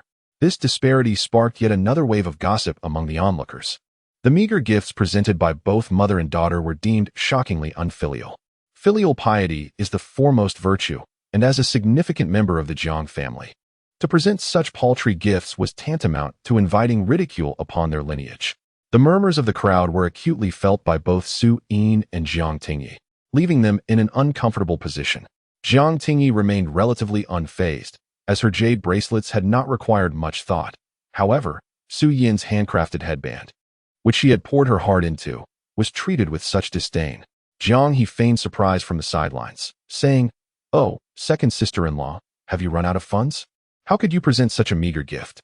If you lacked money, you could have informed me beforehand. I am not one to be stingy. I would have lent you some. But now, you are embarrassing our Jiang family in front of everyone." His words, laced with sarcasm, masqueraded as concern for Su Yin, yet they were little more than a cruel taunt. In the midst of this, Su Chun furrowed his brow, initially uninterested in the gift-giving segment. He found Jiang He's remarks increasingly distasteful. Though Su Yin attempted to maintain a facade of composure, her disappointment was apparent. which only added to Su Chen's growing coldness. At that moment, Jiang Mingho, as if drawn to provoke, interjected, "By the way, I almost forgot, the second branch has another younger member, Su Chun. What gift have you prepared for the old lady? Please don't tell us that yours is as meager as theirs." His words were a blatant jibe. With a sudden motion, Su Chen cast aside the chopsticks he held and rose to his feet. In full view of the assembly, he slowly approached the old lady's platform. Yet he did not present any gift. Instead, he bent down and retrieved the headband that Su Yin had painstakingly crafted from the pile of gifts. He then returned it to Su Yin, saying, "Aunt, it seems this gift is not valued by them. Let us take it back." "Take it back?" Su Yin was momentarily taken aback. Could a gift once given truly be reclaimed? Su Chen nodded calmly, stating, "Yes, Aunt, you have a pet dog in your yard, and it seems to be in need of a headband. Why not give this one to it?" At this utterance, the entire hall fell into a stunned silence. Everyone believed they had misheard. Su Chen audaciously declared his intention to reclaim the gift intended for the matriarch and present it to a dog. "Su Chen, Jiang," he glared furiously, demanding clarification. Today marks the 70th birthday of the matriarch, and Su Chen had the audacity to utter such words in public, utterly oblivious to the consequences. Yet, Su Chen did not even spare Jiang He a glance, calmly stating, "A dog can at least bark in response. It may even comprehend that your intentions are benevolent and show gratitude. In contrast, humans often return kindness with disdain and coldness. Thus, is it not abundantly clear to whom the gift should be bestowed? The act of gifting, after all, is a manifestation of filial piety. If such sentiments are treated with contempt, is there any point in feigning respect?" "Su Chen." Jiang He was visibly taken aback by Su Chen's words, his face alternating between shades of blue and white, clearly infuriated. Su Chen's remarks implied that the matriarch was even inferior to a dog. At that moment, a servant's shrill scream pierced the air. Turning to look, they saw the matriarch trembling, pointing a shaky finger at Su Chen, her eyes rolling back in fury. Drenched in cold sweat, on the verge of fainting. Instantly, gasps filled the room, and a throng of people rushed forward to support the matriarch, attempting to stabilize her. Jiang He, furious, exclaimed, "Su Chen, should the matriarch suffer any misfortune due to your provocations, I will be the first to skin you alive. And you, second sister-in-law, Ting Yi, will not escape blame either." Chapter 61. A lesson in the moment. Su Chen stood firm, awaiting the unfolding events. The filial duties had already been fulfilled by Su Yin and her daughter, leaving them with a clear conscience at this moment. Moreover, had the other party not gone too far, Su Chen would not have retaliated so fiercely. After a brief interval, the matriarch finally regained consciousness. "Mother, are you all right?" Jiang Shan and Jiang He quickly supported her on either side. "I am fine," the matriarch replied, shaking her head, her gaze fixed on Su Chen, still simmering with rage. "Young man, since you have spoken so boldly, I shall make myself clear today. Henceforth, I will not accept any gifts from your branch. Do not even think about presenting me with anything." The matriarch's words were resolute and authoritative. As she spoke, she picked up the pair of jade bangles gifted by Jiang Ting Yi and hurled them back at Su Chen. Su Chen raised a hand to catch the bangles, responding coolly, "This is quite satisfactory. We had no intention of gifting them to you anyway." "Humph." The matriarch scoffed, her anger still simmering within her. Just then, a thunderous voice erupted from the crowd, accompanied by a figure striding purposefully forward. "Today marks the 70th birthday of the matriarch, and as a younger generation, you have openly disrespected her at this celebration. I, on behalf of all present, shall address your arrogance." This individual, pointing an accusatory finger at Su Chen, spoke with righteous indignation. The one stepping forward was none other than Wang Zhong. His eyes fixated on Su Chen, his words resonated with conviction, leading onlookers to believe he was genuinely defending the matriarch's honor. In reality, Wang Chang's resentment stemmed solely from his recent defeat to Su Chen in a sparring match. As a genius at the condensation realm, losing to someone in the Qi induction realm was, in his eyes, the utmost humiliation. However, it was his own underestimation that led him to suppress his cultivation to the Qi induction realm, resulting in his loss. At this moment, an opportune chance presented itself, and Wang Chong was determined to seize it to regain his honor. Indeed, such an arrogant youth deserved a thorough reprimand. To equate elder Madame Jiang with something less than a dog, and to utter such words at her birthday banquet was simply outrageous. The guests in attendance began to voice their support for Wang Chong to teach Su Chen a lesson. Only Master Ouyang from Tianyue Academy and Master Yu from the Alchemy Guild remained silent. Both held esteemed positions and had no need to curry favor with Elder Madame Jiang or the Jiang family. Thus they chose to remain uninvolved. No, Su Yin exclaimed urgently. This is Elder Madame's birthday banquet. How can we resort to violence? I have no objections, came a chilling voice, as Elder Madame herself interjected icily. As she spoke, she cast a disdainful glance at Su Chen, her eyes flashing with fury. Clearly, Su Chen's earlier remarks, claiming she was inferior even to a dog, had ignited her wrath. Second sister-in-law, Jiang Shan, who had been silent for a long while, finally spoke, raising an eyebrow as he said, if Wang Chong wishes to discipline Su Chen, as an elder, you should refrain from interfering and merely observe. With that, Jiang Shan turned his gaze to the distinguished guests seated nearby, addressing them. Master Ouyang, Master Yu. Head of the Wang family, head of the Yi family. I sincerely apologize for the spectacle. The 4 individuals Jiang Shan mentioned were indeed the highest-ranking attendees present. Master Ouyang merely nodded in acknowledgement and said nothing further, as the matter bore no significance to him, nor did he express any interest. Master Yu cleared his throat, indicating his stance. A son who defies his elders deserves a measure of punishment. The head of the Wang family, being Wang Chong's elder, expressed no dissent. In his view, it was fitting for Wang Chong to quell Su Chen's arrogance. As for the head of the Yi family, indifferent to the affair, he naturally followed the prevailing sentiment. Thus, all present unanimously agreed that Wang Chong should teach Su Chen a lesson. Su Chen, seemingly having anticipated this outcome, curled his lips into a sardonic smile, exuding indifference. Aunt, there's no need to involve them. I shall resolve this matter myself, Su Chen declared. Huh, you possess courage. Wang Chong replied with a heavy laugh. It seems that our earlier spar has led you to misjudge both your own strength and mine. However, you shall soon rectify that misconception. You will come to realize just how vast the chasm is between the Qi induction realm and the condensation realm. As he concluded, a fierce expression crept across Wang Chong's face. This time, he was determined to reclaim his lost honor. Then let us step outside the banquet hall for them to engage in a duel, Jiang Shan suggested calmly. In the martial arts family, it is not uncommon for duels to take place during banquets. One simply needs to step outside the banquet hall to find ample space for a contest. A group of individuals gathered in the courtyard outside the hall, where a Tinjiang Square area lay vacant, perfect for a fight. Kid, this time you cannot escape. Wang Chong sneered coldly, a murderous glint spreading in his eyes as he lowered his voice. I will ruin you. Daydreaming, was all Su Chen replied. Wang Chong chuckled derisively, casting a glance at the onlookers before raising his voice. Ladies and gentlemen, for the sake of fairness, and considering it is the birthday celebration of Elder Madame Jiang, it would be inappropriate for blood to be shed. Therefore, I propose that we engage in unarmed combat. Excellent. Unarmed combat will truly test our strength. The crowd erupted in approval. The prospect of a bare-knuckle fight stirred their fervor. Su Chen, however, wore a mocking smile, realizing Wang Chong intended to beat him senseless. After all, his earlier victory in a fistfight had evidently emboldened Wang Chong to resort to such brutality. You'll likely find yourself defeated even more swiftly, Su Chen remarked with an insouciant smirk. His words rang true. If Wang Chong were to wield a weapon, he might endure longer. But engaging in hand-to-hand combat was tantamount to inviting demise. Wang Chong burst into laughter, as if he had just heard the most absurd joke. You must be dreaming. How could I ever lose to you? His expression darkened, a sinister smile creeping across his face. This time, you are courting death. Do not blame me. With that, Wang Chong clenched his fist, channeling strands of true essence, and swung it towards Su Chen's face with ferocity.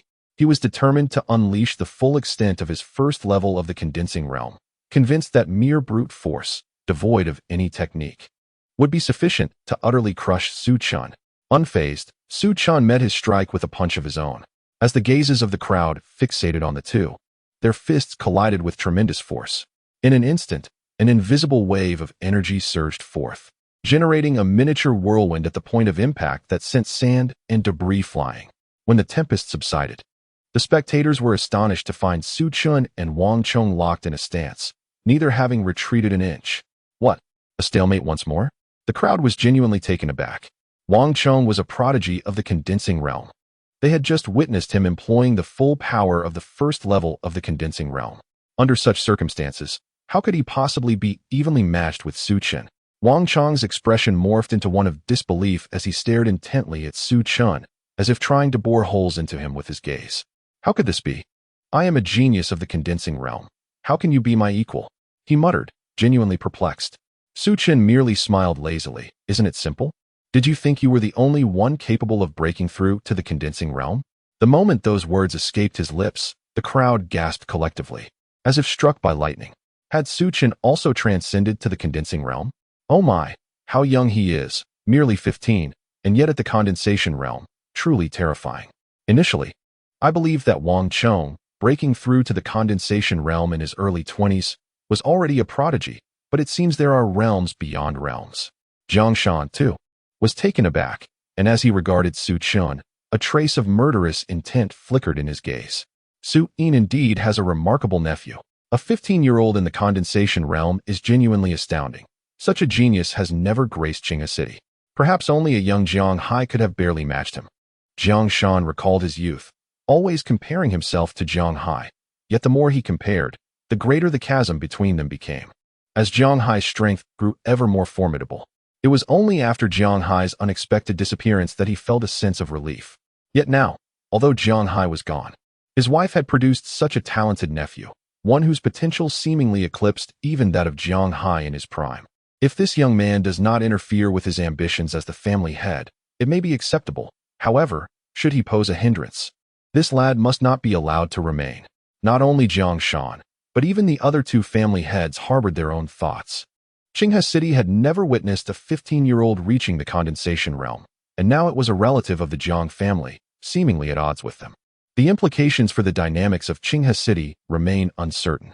Even Ouyang, a mentor from Tianyue Academy, could not help but cast a glance at Su Chen, though after a mere moment, he nonchalantly shifted his gaze away. While a 15-year-old achieving the condensation realm may be considered an extraordinary talent in a small town like Qinghe, he had encountered prodigies who reached this level at the age of 10 within the academy, making it seem less remarkable. However, if Mentor Ouyang were to learn that Su Chen had ascended from the 7th level of the Qi guiding realm to the condensation realm in just a month, his perspective might very well shift. In the arena, Wang Chong inhaled deeply, suppressing his earlier arrogance. After 2 encounters, he had developed a profound respect for Su Chen and no longer dared to underestimate him.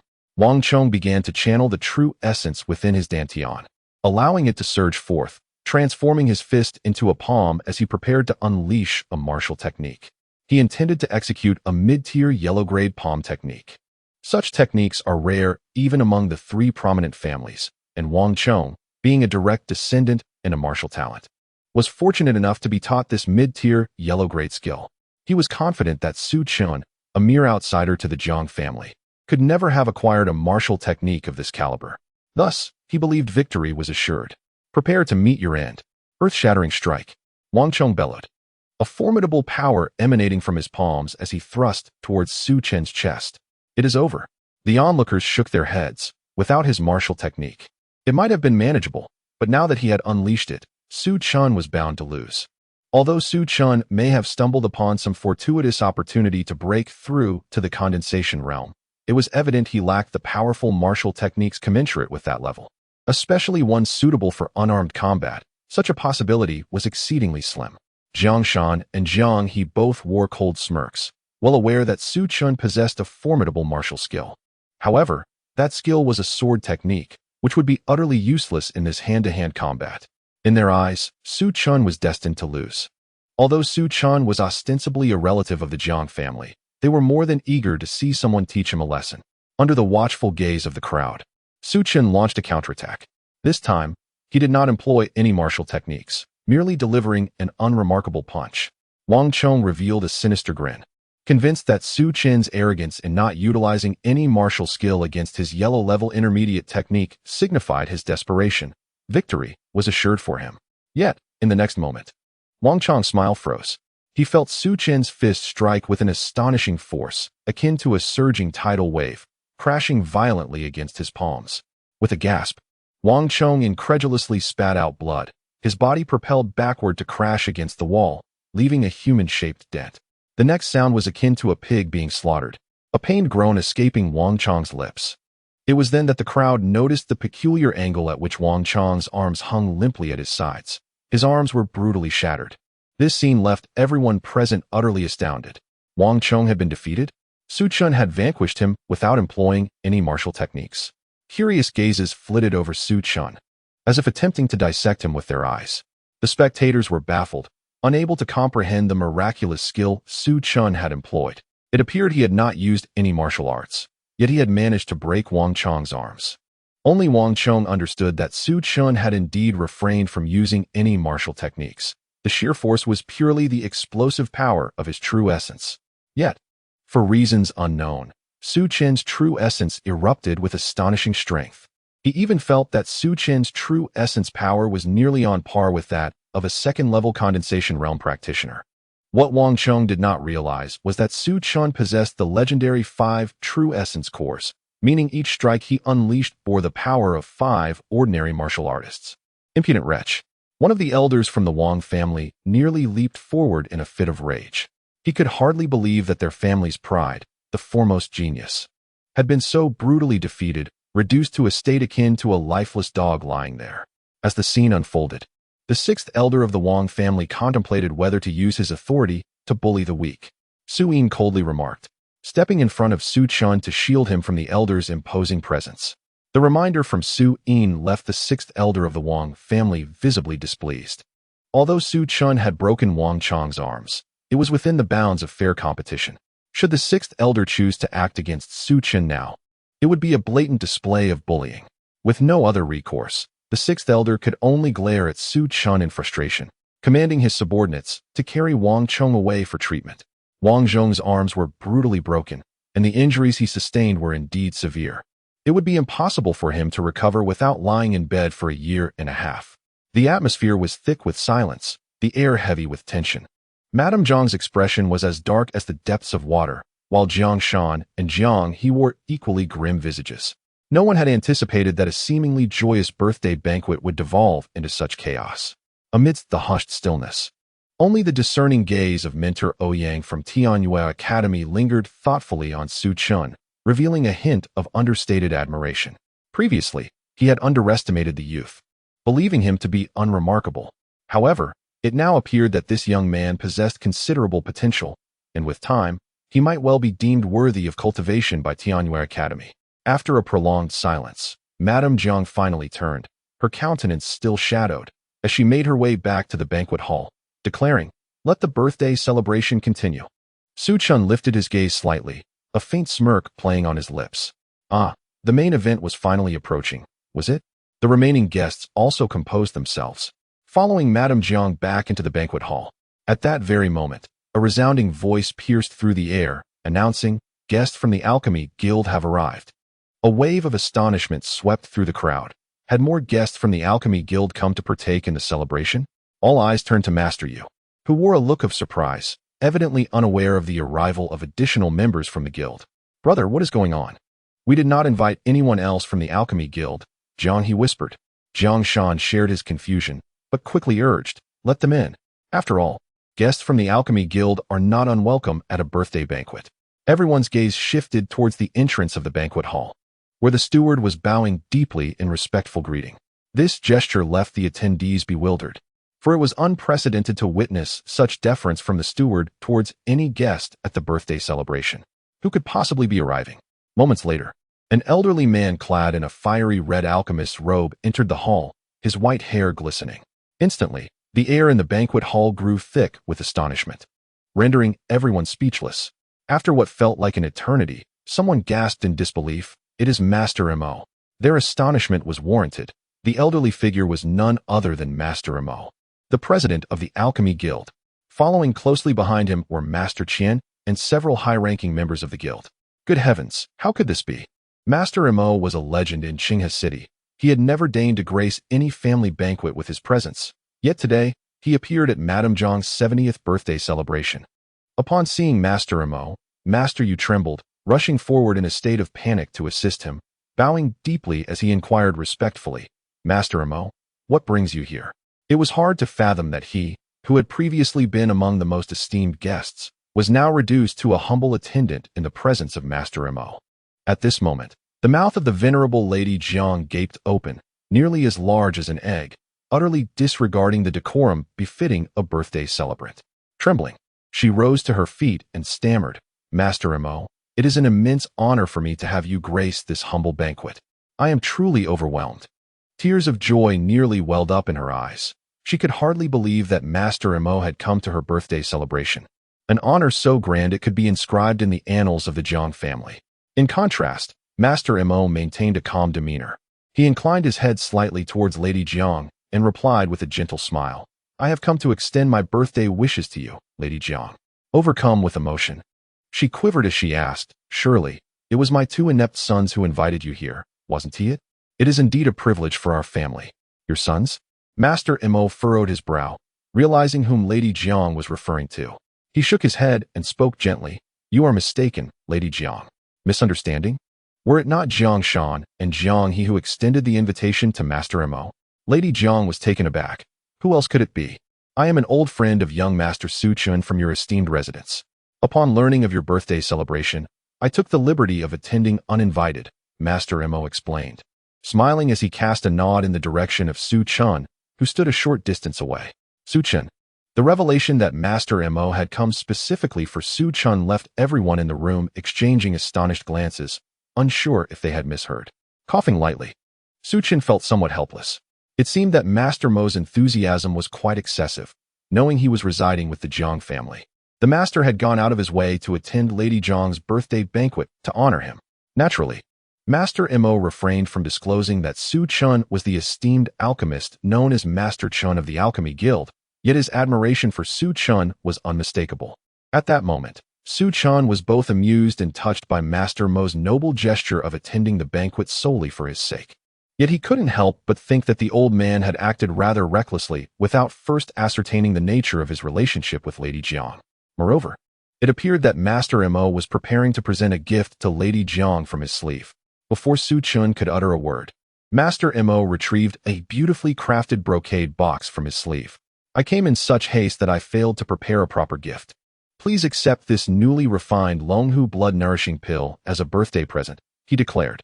The entire banquet hall erupted in astonishment at the mention of the Longhu blood-nourishing pill. This rare elixir could significantly enhance a warrior's physical prowess and fortify their body. Especially for aging martial artists, it could invigorate bodily functions and even promote longevity. Such a precious pill was virtually unattainable on the market, and even when it did surface, it would be valued at tens of thousands of taels of silver. However, those would typically be inferior products born of failed attempts. Incomparable to the quality of one personally refined by Master Mo. Madame Jiang, what immense fortune you possess to receive the precious blood-generating pill personally bestowed by Master Mo. Observing Madame Jiang, she trembles with excitement, striving to maintain her composure and not lose her dignity. "I humbly thank Master Mo for this generous gift." At this moment, she has entirely forgotten her previous discord with Su Chun, her eyes now filled with insatiable greed, fixated solely on the radiant blood-generating pill held by Master Mo. She extends her hands, eager to receive the pill from Master Mo's grasp. Suddenly, a cold voice pierces through the hall. "Wait." Chapter 64. A true thickness of skin. Madame Jiang halts, turning her head to discern the audacious individual bold enough to interrupt this moment. To her chagrin, she finds it is none other than Su Chun, standing tall with a frigid gaze. Once again, it is Su Chun. Enraged, Madame Jiang is about to unleash her ire when Su Chun's voice echoes once more. "If memory serves me right, it was you, madam, who resolutely declared in front of everyone that you would no longer accept any gifts from our second branch.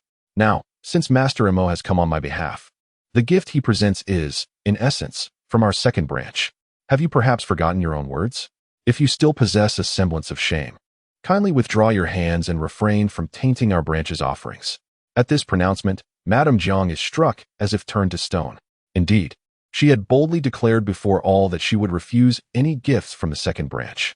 However, she had never anticipated that the second branch would summon Master Mo to bestow such a rare and precious blood-generating pill. To accept it now would be akin to slapping her own face. Consequently, Madame Jiang's cheeks burn with embarrassment, her pride shattered. She feels utterly humiliated. Unable to retract her previous statement before the scrutinizing eyes of the assembly, yet she cannot suppress her yearning for the blood-generating pill. At this juncture, Jiang Tingyi can no longer contain herself and mockingly remarks, "You were so adamant about refusing our second branch's gifts, yet upon seeing the blood-generating pill, you wish to act as if nothing has transpired. Your audacity is truly astonishing." Her voice, though not loud, resonates clearly, and every individual present hears it. Even with her thick skin, Madame Jiang finds her composure faltering, her face alternating between shades of green and red, awkwardly withdrawing her hands. Nevertheless, even as her hands retract, her eyes remain fixated on the blood-generating pill, her heart aching as if it were bleeding. Such a magnificent elixir, and yet she allows it to slip through her fingers. However, Master Mo will not permit Madame Jiang to linger over the pill for long. Having grasped the underlying tension between Su Chun and Madame Jiang from their exchange, Master Mo swiftly retracts the blood-generating pill into his sleeve, maintaining an appropriately gracious smile. "I wish Madame Jiang blessings as vast as the Eastern Sea." Madame Jiang gazed helplessly as the dragon tiger blood pill slipped from her grasp, suppressing the urge to curse in frustration.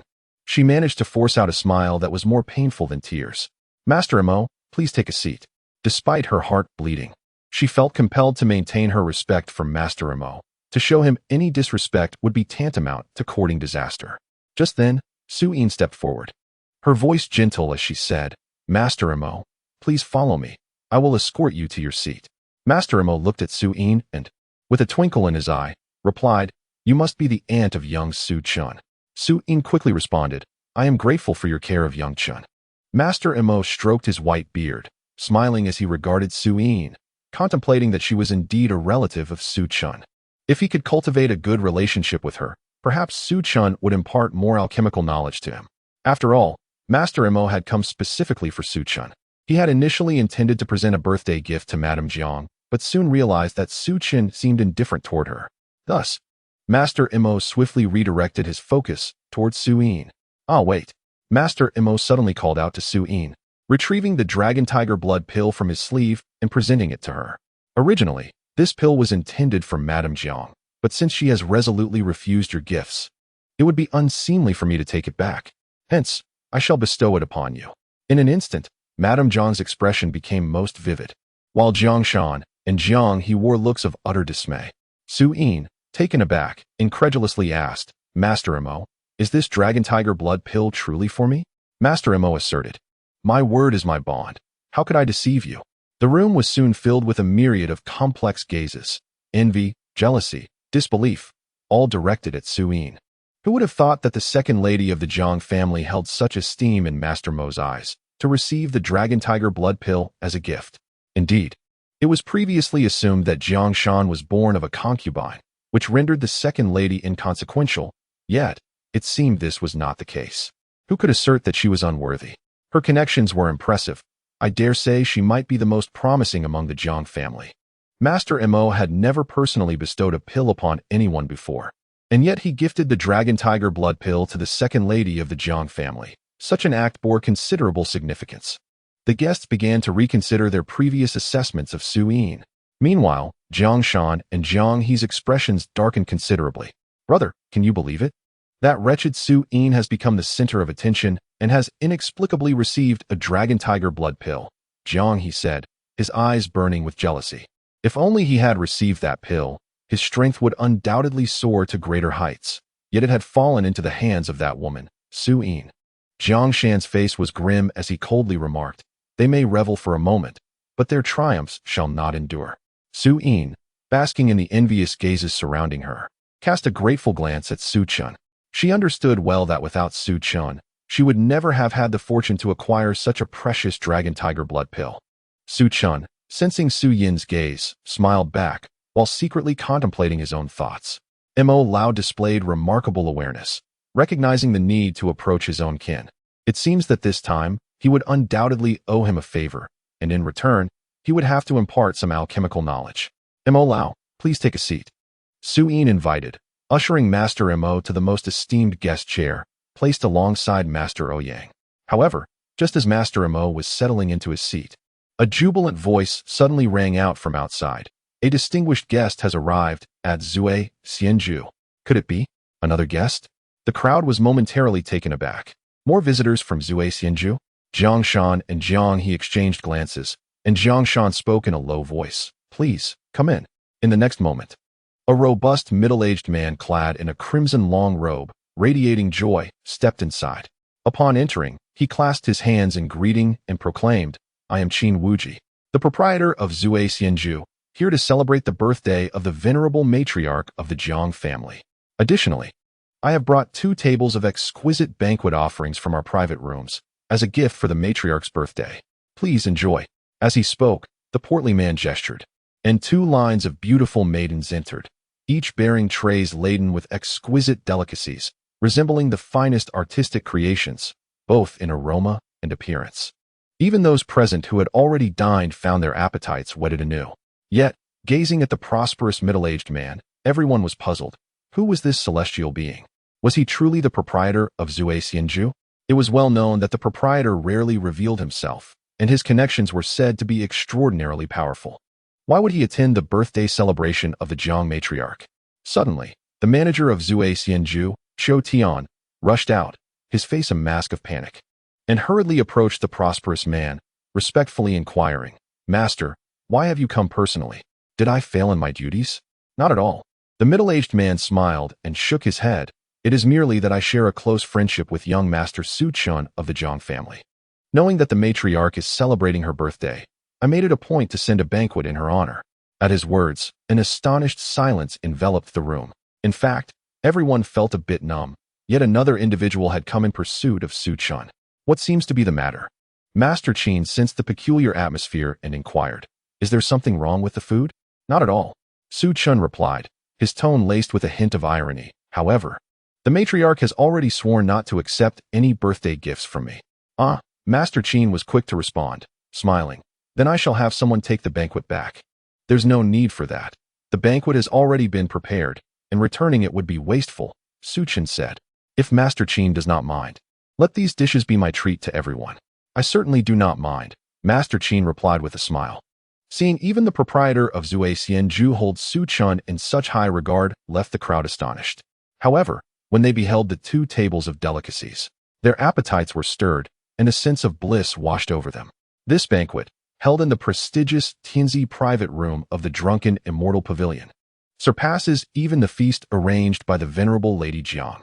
Such a lavish spread is typically reserved for the heads of the 3 prominent families. However, this celebration is not in honor of Lady Jiang's birthday, but rather a generous invitation from Su Chun. Regardless of the host, the exquisite cuisine is the true delight. Yet, as Lady Jiang, along with Jiang Shan and Jiang He, surveyed the attendees indulging in the sumptuous offerings from Manager Qin, their expressions darkened with unprecedented displeasure. The feast, more extravagant than their own planned celebration, was infuriatingly not a tribute to Lady Jiang, but a gesture from Su Chun to the guests present. Witnessing the guests relish the banquet orchestrated by Su Chun felt akin to a public humiliation for the trio. The joyous occasion had devolved into something more bitter, leaving them with no one to blame but Su Chun for their ire. Lady Jiang's eyes blazed with fury as she glared at Su Chun from a distance, gritting her teeth and declaring, Expel this wretch from our Jiang family. She would not tolerate Su Chun's audacity to remain in the Jiang household after such an affront. Jiang Shan, with a brooding nod, shared her sentiment. Since Su Chun's arrival, he had repeatedly thwarted his plans, and thoughts of banishing him from the family had long taken root in his mind. Jiang Shan continued, Mother, regarding that matter. He referred to the exchange of Jiang Tingyi's spot at Tianyue Academy for Jiang Yuewu's. Lady Jiang, maintaining her composure, shook her head. Now is not the right moment. The second branch is currently flourishing. If we announce the exchange during the birthday celebration, Su Chun will undoubtedly meddle, perhaps even enlisting Master Mo and others to intervene. Thus, they were compelled to delay their plans for another day. Jiang Shan's gaze, sharp as a serpent's, fixated on Su Chun, a flicker of malevolence glimmering in his eyes. Once Jiang Yuewu's matter is settled, I shall not let this young man escape unscathed. At that moment, a seed of animosity towards Su Chun had already taken root in Jiang Shan's heart. Were it not for Jiang Yuewu's unresolved situation and the absence of the family seal, he would have dealt ruthlessly with Su Chun. As the guests finished their meals and departed with satisfaction, Jiang Shan and Jiang He stood grimly at the entrance, their expressions foreboding. This birthday feast had certainly not been a joyous occasion for them. For Lady Jiang, it It was an utter disgrace. And she felt no desire to linger in the banquet hall any longer, swiftly departing for her quarters. Before leaving, Mentor Ouyang from Tianyue Academy, maintaining a calm demeanor, paused as he passed Jiang Shan and Jiang He, stating, "Please convey to Jiang Tingyi that she should prepare her belongings. I shall depart for Tianyue Academy within 5 days." Jiang Shan's heart raced, and he quickly donned a cheerful expression, replying, "Understood, I will inform her." However, his gaze turned cold as it darted toward the distant Jiang Tingyi, silently concluding that the matter of the name exchange was indeed pressing. As Su Chun, Su Yin, and Jiang Tingyi returned to their abode, Su Yin cautiously took out the precious Longhu blood-nourishing pill, exclaiming, "In this lifetime, I have never encountered such a rare elixir." At that moment, Su Yin felt as though she were dreaming. Master Mo had truly gifted her such a valuable Longhu blood-nourishing pill. "Xiao Chun, you are at the prime of your cultivation. This pill is most suitable for you. I am older now, and it would be a waste for me to take it," Su Yin remarked with a hint of reluctance as she glanced at the pill. Su Chun, however, chuckled, "Aunt, you are still quite young. How can you say you are old? Moreover, this Longhu blood-nourishing pill is more suited for those in their prime or elderly. For someone like us, consuming it would not allow us to harness its full potential, thus wasting such a precious medicine. Is that so?" Su Yin replied, somewhat skeptical. "Indeed, Aunt. It would be best to reserve this pill for your use." Su Chin smiled, speaking a truth that resonated. The Longhu blood-nourishing pill was indeed better suited for the middle-aged and elderly, and he was not in dire need of it. Su Yin then nodded, joyfully stowing the pill away. Subsequently, Su Yin hesitated, saying, "At the banquet today, they did not mention transferring Tingyi's quota at Tianyue Academy to Jiang Yuewu." Su Chin smiled. "That is because they changed their minds at the last minute, realizing that the banquet was not the right occasion for such negotiations." Su Yin pondered, nodding thoughtfully. Had Jiang Shan and Jiang He broached the subject, they might have faced Su Chin's rebuttal. Nonetheless, they were unlikely to relinquish their intentions. However, Su Chun continued nonchalantly, "They know that as long as I am in the Jiang family, I will undoubtedly thwart their plans." Su Yin furrowed her brow, contemplating for a moment before exclaiming, "Xiao Chen, are you suggesting they intend to expel you from the Jiang family?" "Indeed," Su Chun replied, a smirk playing on his lips. "I have become a thorn in Jiang Shan and Jiang He's sides. If I am not mistaken, their agents are already on their way." Su Yin immediately stood up, her face aflame with anger. "I will never allow you to leave the Jiang family." Su Chun, however, merely smiled, unfazed. "It matters not, even if I am absent. As long as my cousin masters the techniques I have taught her, defeating Jiang Yuewu will be effortless." Su Yin slowly turned, saying, "Xiao Chun, I do not wish for you to remain in the Jiang family merely to assist us. It is because we are family, and no matter the circumstances, we shall always stand together. I will not let them drive you away." She turned resolutely, her words ringing with conviction. "We are family." Su Chun savored her declaration, his eyes unwittingly moistening. It had been years since he had tasted such familial affection. Even in his past life, where he ascended to the status of a pale emperor, basking in glory, his loved ones had long departed from his life. Despite his exalted position, he could not attain the simple happiness of an ordinary person. Now, having been granted a second chance at life, Su Chin silently vowed to protect these cherished relatives. It was in that moment that a loud bang echoed through the air. A group of menacing figures burst through the door, shattering the tranquility of the courtyard in an instant. Su Yin rose immediately, confronting them with a frigid demeanor. "Have you grown weary of life? Do you dare invade my courtyard?" "Apologies, second madam," replied Jiang Qin, a confidant of Jiang Shan, lounging nonchalantly at the entrance, a sinister grin adorning his face. "We are here to escort Master Su Chin away from the Jiang family." Witnessing this scene, Su Chin's lips curled into a sardonic smile. He remained silent, leaning against the courtyard wall, casually toying with a pebble in his hand.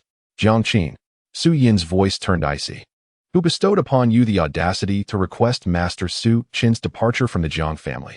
With a casual shrug, Jiang Qin retorted, "Naturally, it was the eldest master who instructed me. Everyone, go ahead and collect Master Su Chin's belongings."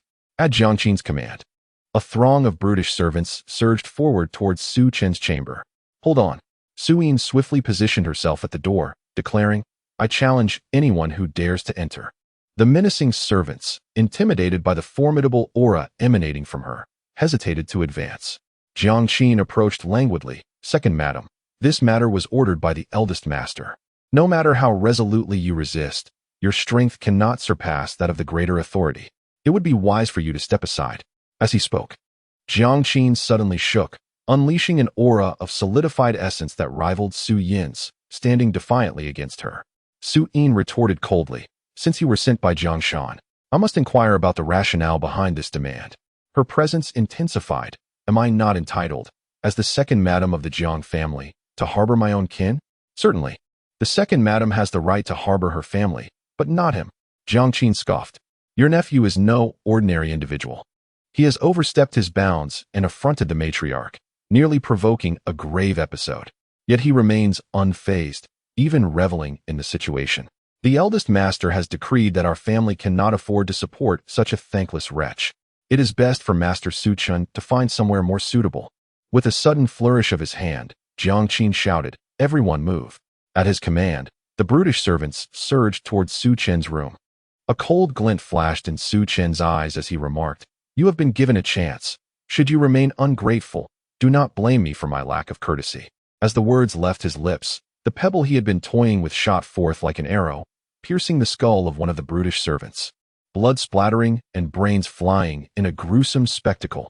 The remaining servants, caught off guard by Su Chen's sudden violence, momentarily froze. Seizing this fleeting opportunity, Su Chun propelled himself forward, his movements akin to a dart, striking two of the brutish servants squarely in the chest with powerful punches. They did not even have time to utter a sound before their ribcages shattered, leading to their demise. In the ensuing chaos, Su Chun deftly snatched a long knife from the waist of one fallen servant and swung it mercilessly at the others. The gleaming blade traced a half circle in the air, cleaving the remaining 5 brutish servants in half. In a mere span of 2 breaths, the courtyard lay strewn with lifeless bodies. A look of incredulity flickered in Jiang Qin's eyes. He could hardly fathom that Su Chun possessed such audacity to brazenly commit murder within the Jiang family premises. "Su Chun, you are remarkably bold." Jiang Qin seethed, his voice laced with fury. "To dare kill within the Jiang family. Do you even consider your own worth?"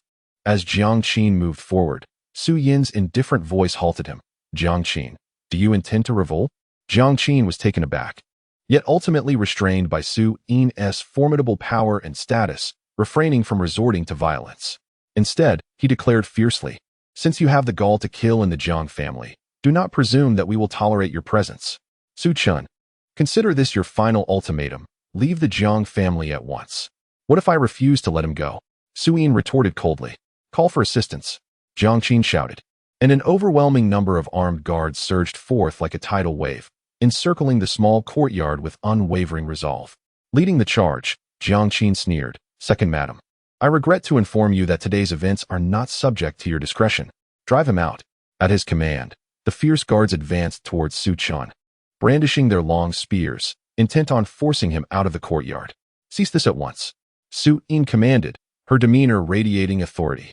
"If Su Chun is to leave the Jiang family today, then both Tingyi and I shall depart as well." "Aunt." Su Chun furrowed his brow. He truly did not mind whether he remained in the Jiang family, yet he was taken aback by his aunt's willingness to make such a statement on his behalf. Although she bore the surname Su, after many years of marriage into the Jiang family, it had long become her home, intertwined with shared memories of her and Jiang Hai. While Su Yin may not vocalize it, Su Chun understood she held deep sentiments for every blade of grass and every tree within the Jiang estate. Not to mention Jiang Tingyi, who was of Jiang blood, regardless of the strained relations with both the first and second branches. This was the place where her ancestors had lived for generations. How could she truly bear to leave the Jiang family? Yet now, his aunt spoke of leaving the Jiang family for his sake. A warmth blossomed in Su Chen's heart as he recalled Su Yin's earlier words, "We are family." Perhaps this was the essence of kinship, a sensation he had not experienced for centuries. Chapter 67. The Southern City Tournament. "Aunt, there is no need for that. I can leave." Su Chen shrugged, for he had already exacted vengeance and did not particularly care where he resided. The Jiang family held no allure for him. It was merely a shelter from the elements. Departing from the Jiang family would lead him to better prospects. "Little Chun, do not speak," Su Yin admonished fiercely, positioning herself protectively before him like a mother hen shielding her chick. "In the past, you have always assisted me. can you not allow me to shield you this once? Very well. A warmth filled Su Chen's heart as he smiled slightly. He was not overly concerned, for he knew that as long as Su Yin stood by him, the opposition would inevitably relent. Indeed, upon hearing Su Yin's words, Jiang Qin's gaze faltered, his earlier aggression considerably diminished. Second, madam, Su Yin decisively interrupted him. If little Chen leaves, then Tingyi and I shall depart too. This matter is non-negotiable. Jiang Qin's eyes flickered, and for a moment, he found himself in a quandary. Logically, the first and third households should not care whether Su Yin departed or not. They might even welcome her early exit. However, the crux of the matter lay in the fact that Jiang Tingyi could not leave at this juncture. If she were to depart, how could she compete for her coveted place at Tianyue Academy? Realizing this, Jiang Qin hesitated to utter any words urging Su Chen to leave. With a sullen expression, he replied, "Understood, second madam." Without casting a glance at the lifeless bodies on the ground, he waved his hand and commanded, "Let's go." Thus, he led the imposing group of martial guards away, evidently to inform Jiang Shan. Su Yin watched their retreating figures, a cold smile curling her lips as she beckoned a servant to come in and clear the bodies. "Little Chen, you can rest assured here at the Jiang residence. If we must leave, we shall do so together," Su Yin asserted with unwavering resolve. "Understood, Auntie," Su Chen replied with a smile before turning and returning to his chamber. This banquet appeared to be a resounding triumph for Su Chen. However, a profound sense of crisis loomed within him. Having offended the Wang family several times, he knew they would not let the matter rest so easily. Furthermore, Jiang Shan and Jiang he would eventually discover that the family lord seal was absent from that cave. At that moment, the wrath of the Wang family, along with Jiang Shan and Jiang He's ire, would be directed solely at him. Therefore, before that day arrived, Su Chen needed to elevate his strength as much as possible. The Wang family, along with Jiang Shan and Jiang He, let us settle the accounts of our past lives in this one. A flicker of cold light danced in Su Chen's eyes. Yet, before that, Su Chen's foremost task was to prepare for the duel with Yi Xian in 5 days. Shaking off his thoughts, he resumed his body-tempering bath. Only 4 nights remained until the completion of this process. Time flew by swiftly, and in the span of 4 days, Jiang Shan remained eerily quiet, showing no signs of action. It seemed as though he had relinquished the idea of exchanging Jiang Tingyi's spot at Tianyue Academy for Jiang Yuewu's. However, Su Chen was acutely aware that Jiang Shan would not simply give up. His silence was merely a prelude to waiting for the opportune moment. Unbeknownst to Su Chen, his name had spread like wildfire throughout Qinghe City overnight. He had become the talk of the town. A 15-year-old prodigy in the condensing origin realm, an unprecedented occurrence in the history of Qinghe City. Moreover, this remarkable 15-year-old had bested the genius Wang Chong, who was also in the condensing origin realm. Even more astonishing was the appearance of Master Mo, the president of the Alchemy Guild, and the elusive manager Qin of Zui Xianju, both of whom publicly supported Su Chen. It was well known that these two rarely acknowledged anyone in Qinghe City. Yet they had coincidentally rallied behind Su Chen, a gesture that inevitably sparked much speculation. In an instant, the name Su Chen became synonymous with unparalleled genius, overshadowing the brilliance of the previously revered prodigy, Yi Xian. During these days, the streets and alleys buzzed with discussions about whether the title of Qinghe City's foremost genius would change hands. At this moment, an explosive piece of news emerged. Su Chen is set to engage in a martial contest with Yi Xian at the arena in Qinghe City in 5 days' time. This sensational news spread like wildfire throughout every nook and cranny of Qinghe City, capturing the attention of everyone from the esteemed elders of families to the common folk. The central question on everyone's lips was whether the title of the city's foremost genius would change hands. The majority held a skeptical view, for Yi Xian's prodigious talent was evident to all. He had broken through to the condensation realm at the tender age of 18 and had now reached the 2nd level of that realm. Moreover, being a student of the esteemed Tianyue Academy in the imperial capital, it was likely that he had learned formidable martial techniques there. In contrast, Su Chen was merely at the 1st level of the condensation realm and lacked the foundational skills that came with being a Tianyue student. Thus, the outcome of the battle appeared exceedingly clear-cut. Unbeknownst to Su Chen, these discussions were taking place. He immersed himself fully in rigorous training, consuming minor essence pills during the day and diligently practicing the Chaos Immortal Record to enhance his cultivation, while engaging in body-tempering baths at night. On the morning of the 5th day, As the first rays of dawn pierced the darkness, Su Chun leaped from the bath. His skin shimmered with a lustrous sheen, appearing almost crystalline under the morning light. A gentle touch would reveal that his skin had become remarkably resilient, as if impervious to even the sharpest blade. Su Chun understood that his skin now resembled a layer of armor.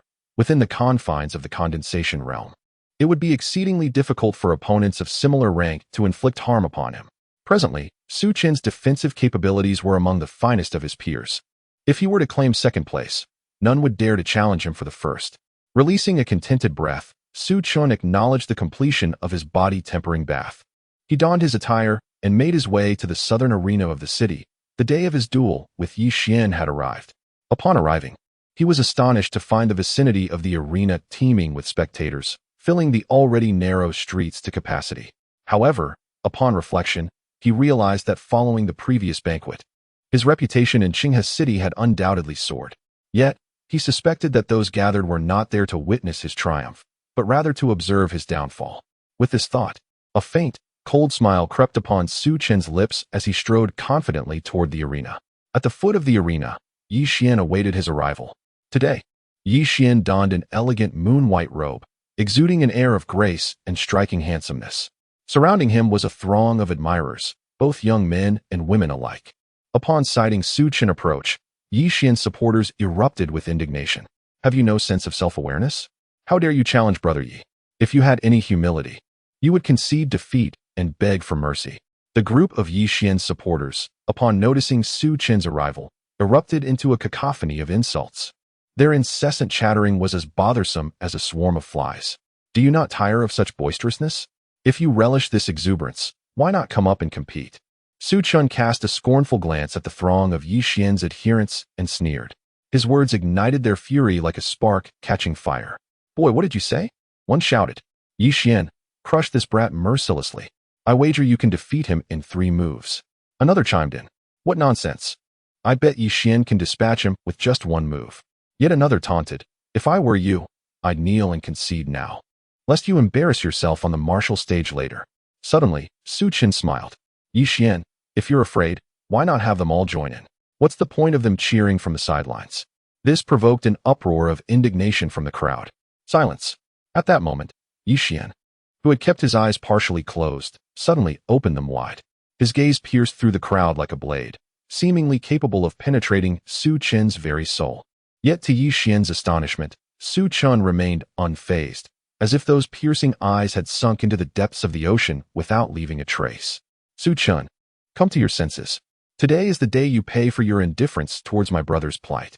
A cold voice echoed, and Wang Bingyan emerged from the back of the crowd, her resentful eyes locked onto Su Chun. Yi Xian, may I claim one of his hands and one of his feet? Wang Bingyan turned to Yi Xian, her icy demeanor transforming into a radiant smile as she ingratiated herself.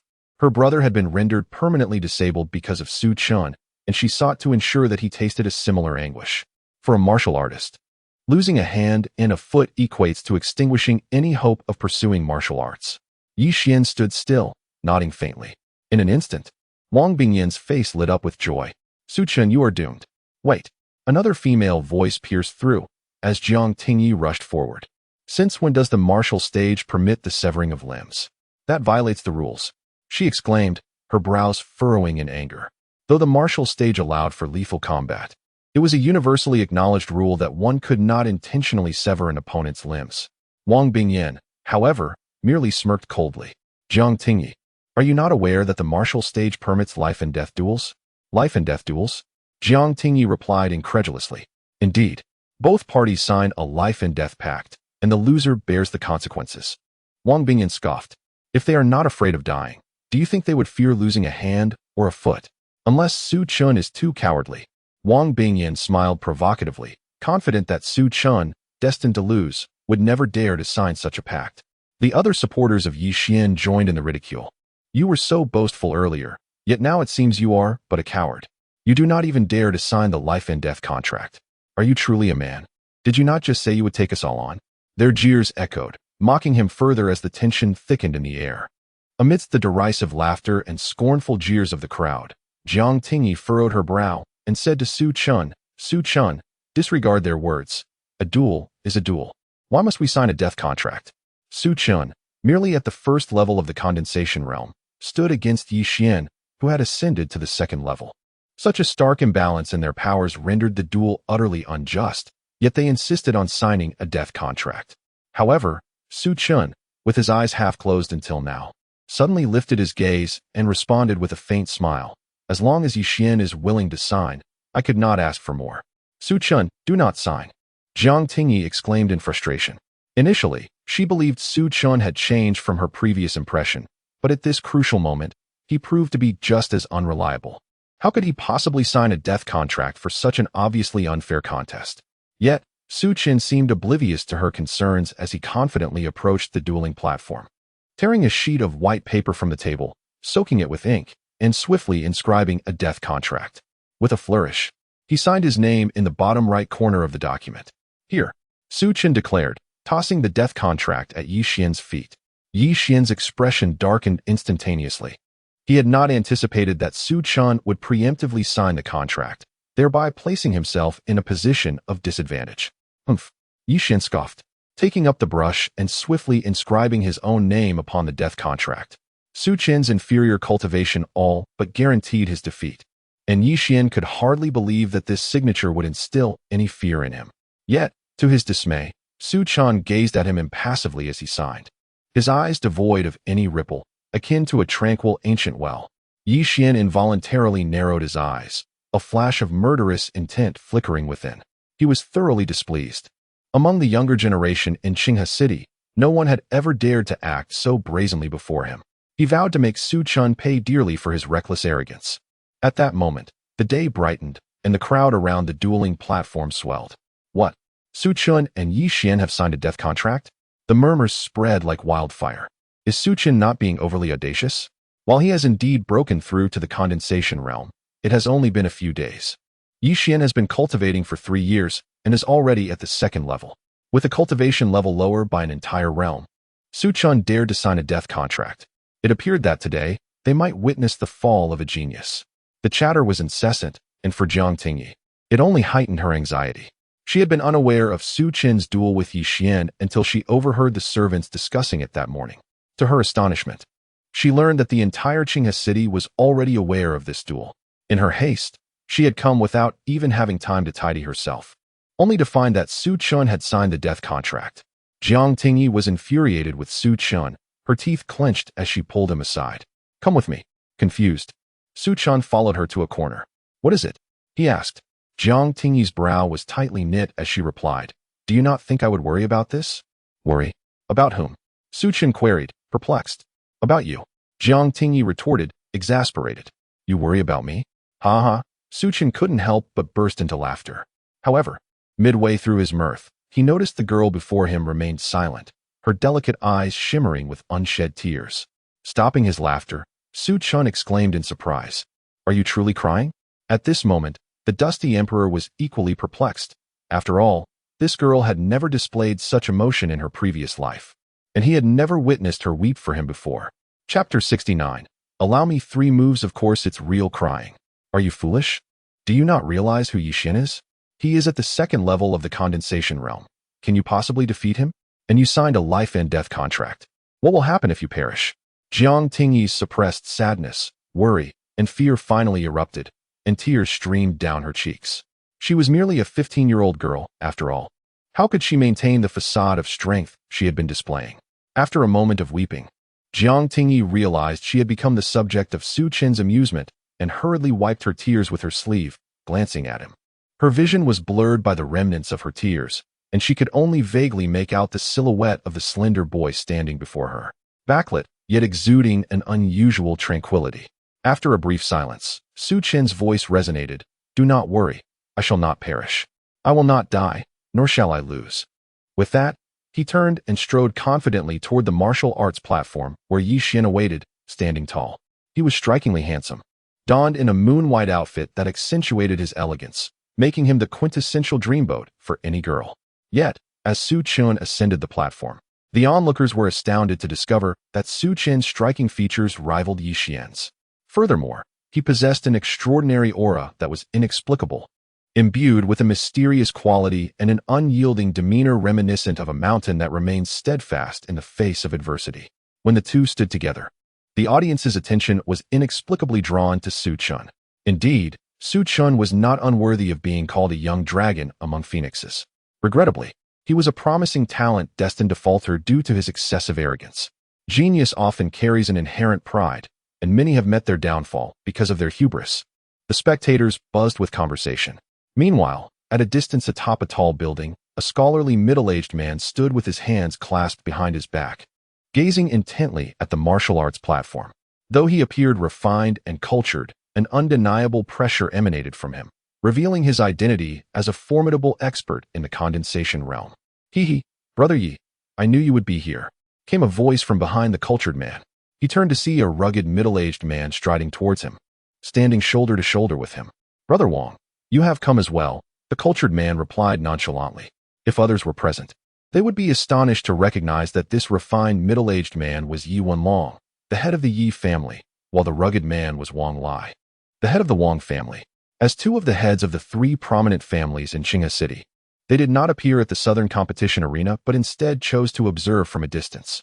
"I have come because a member of my family was injured by that Su Chun, almost ruining his martial arts prospects." Wang Lai scoffed. "I actually hope that Yi Xian fails to kill him today. That way, we, the Wang family, will have the opportunity for revenge." Yi Wenlong replied nonchalantly.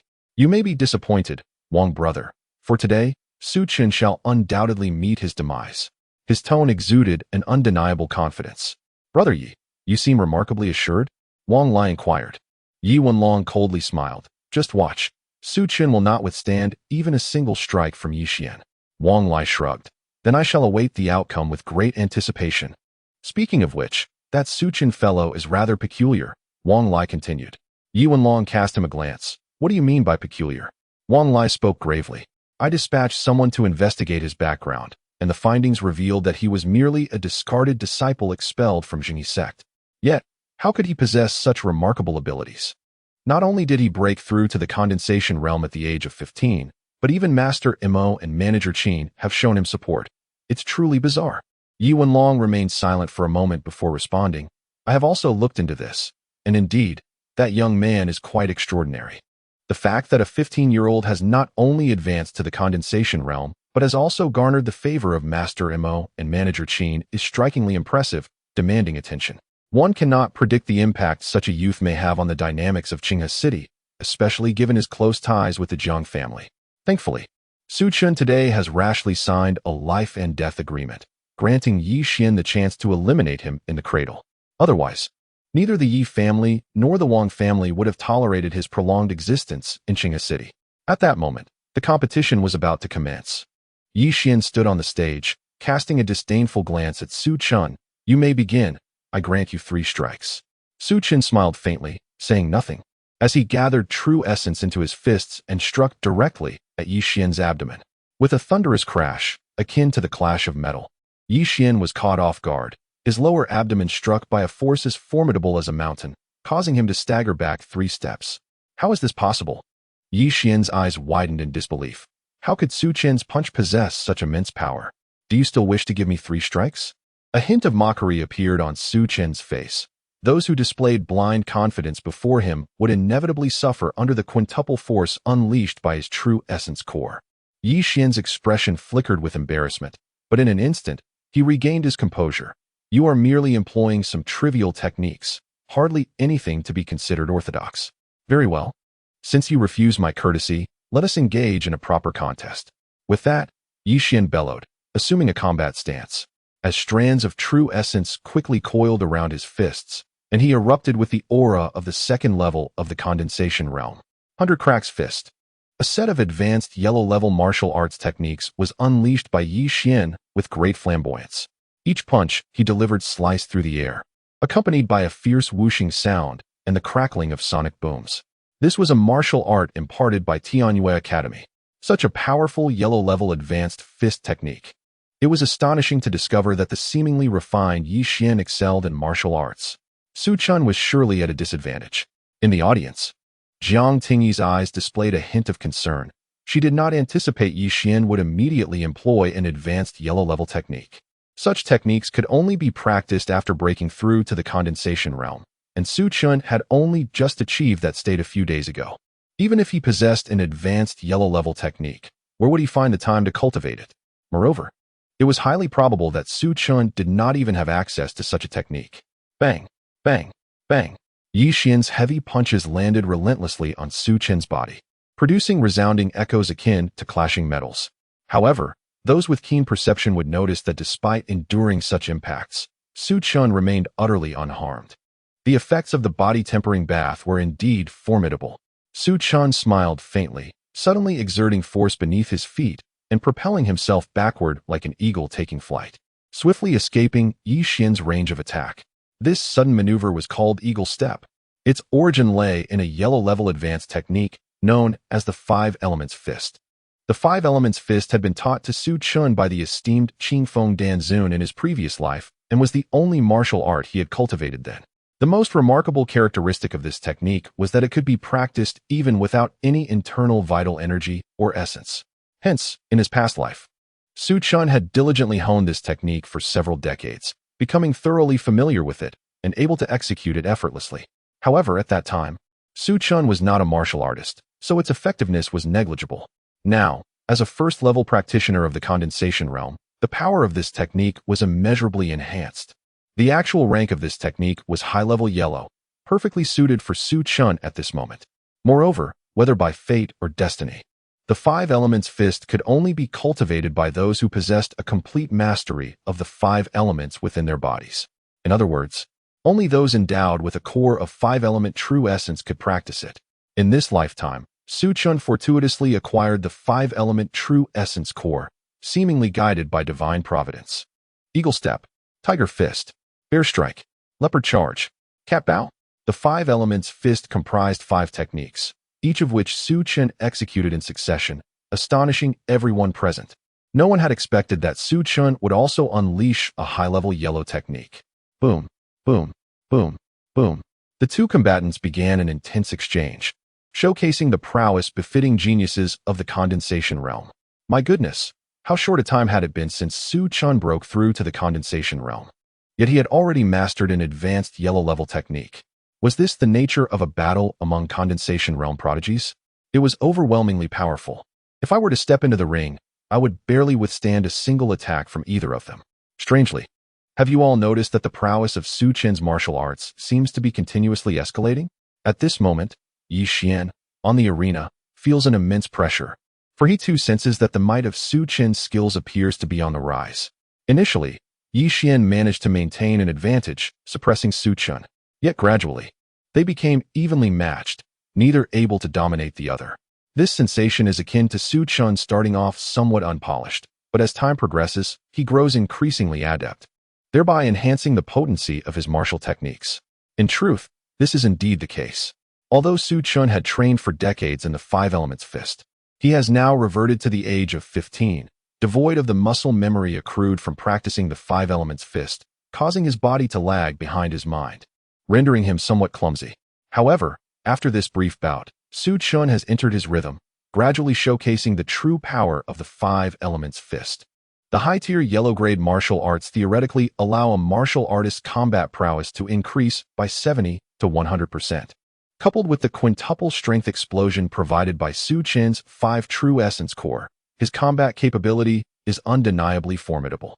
Despite Yi Xian possessing a second-level cultivation in the essence-gathering realm and also employing high-tier yellow-grade martial arts, he feels increasingly impotent when faced with Su Chun. This is naturally due to Yi Xian lacking the 5 True Essence core, which grants him only a single-fold strength, whereas Su Chun enjoys a 5-fold advantage. Even with Yi Xian's superior cultivation, he cannot bridge the chasm created by this disparity.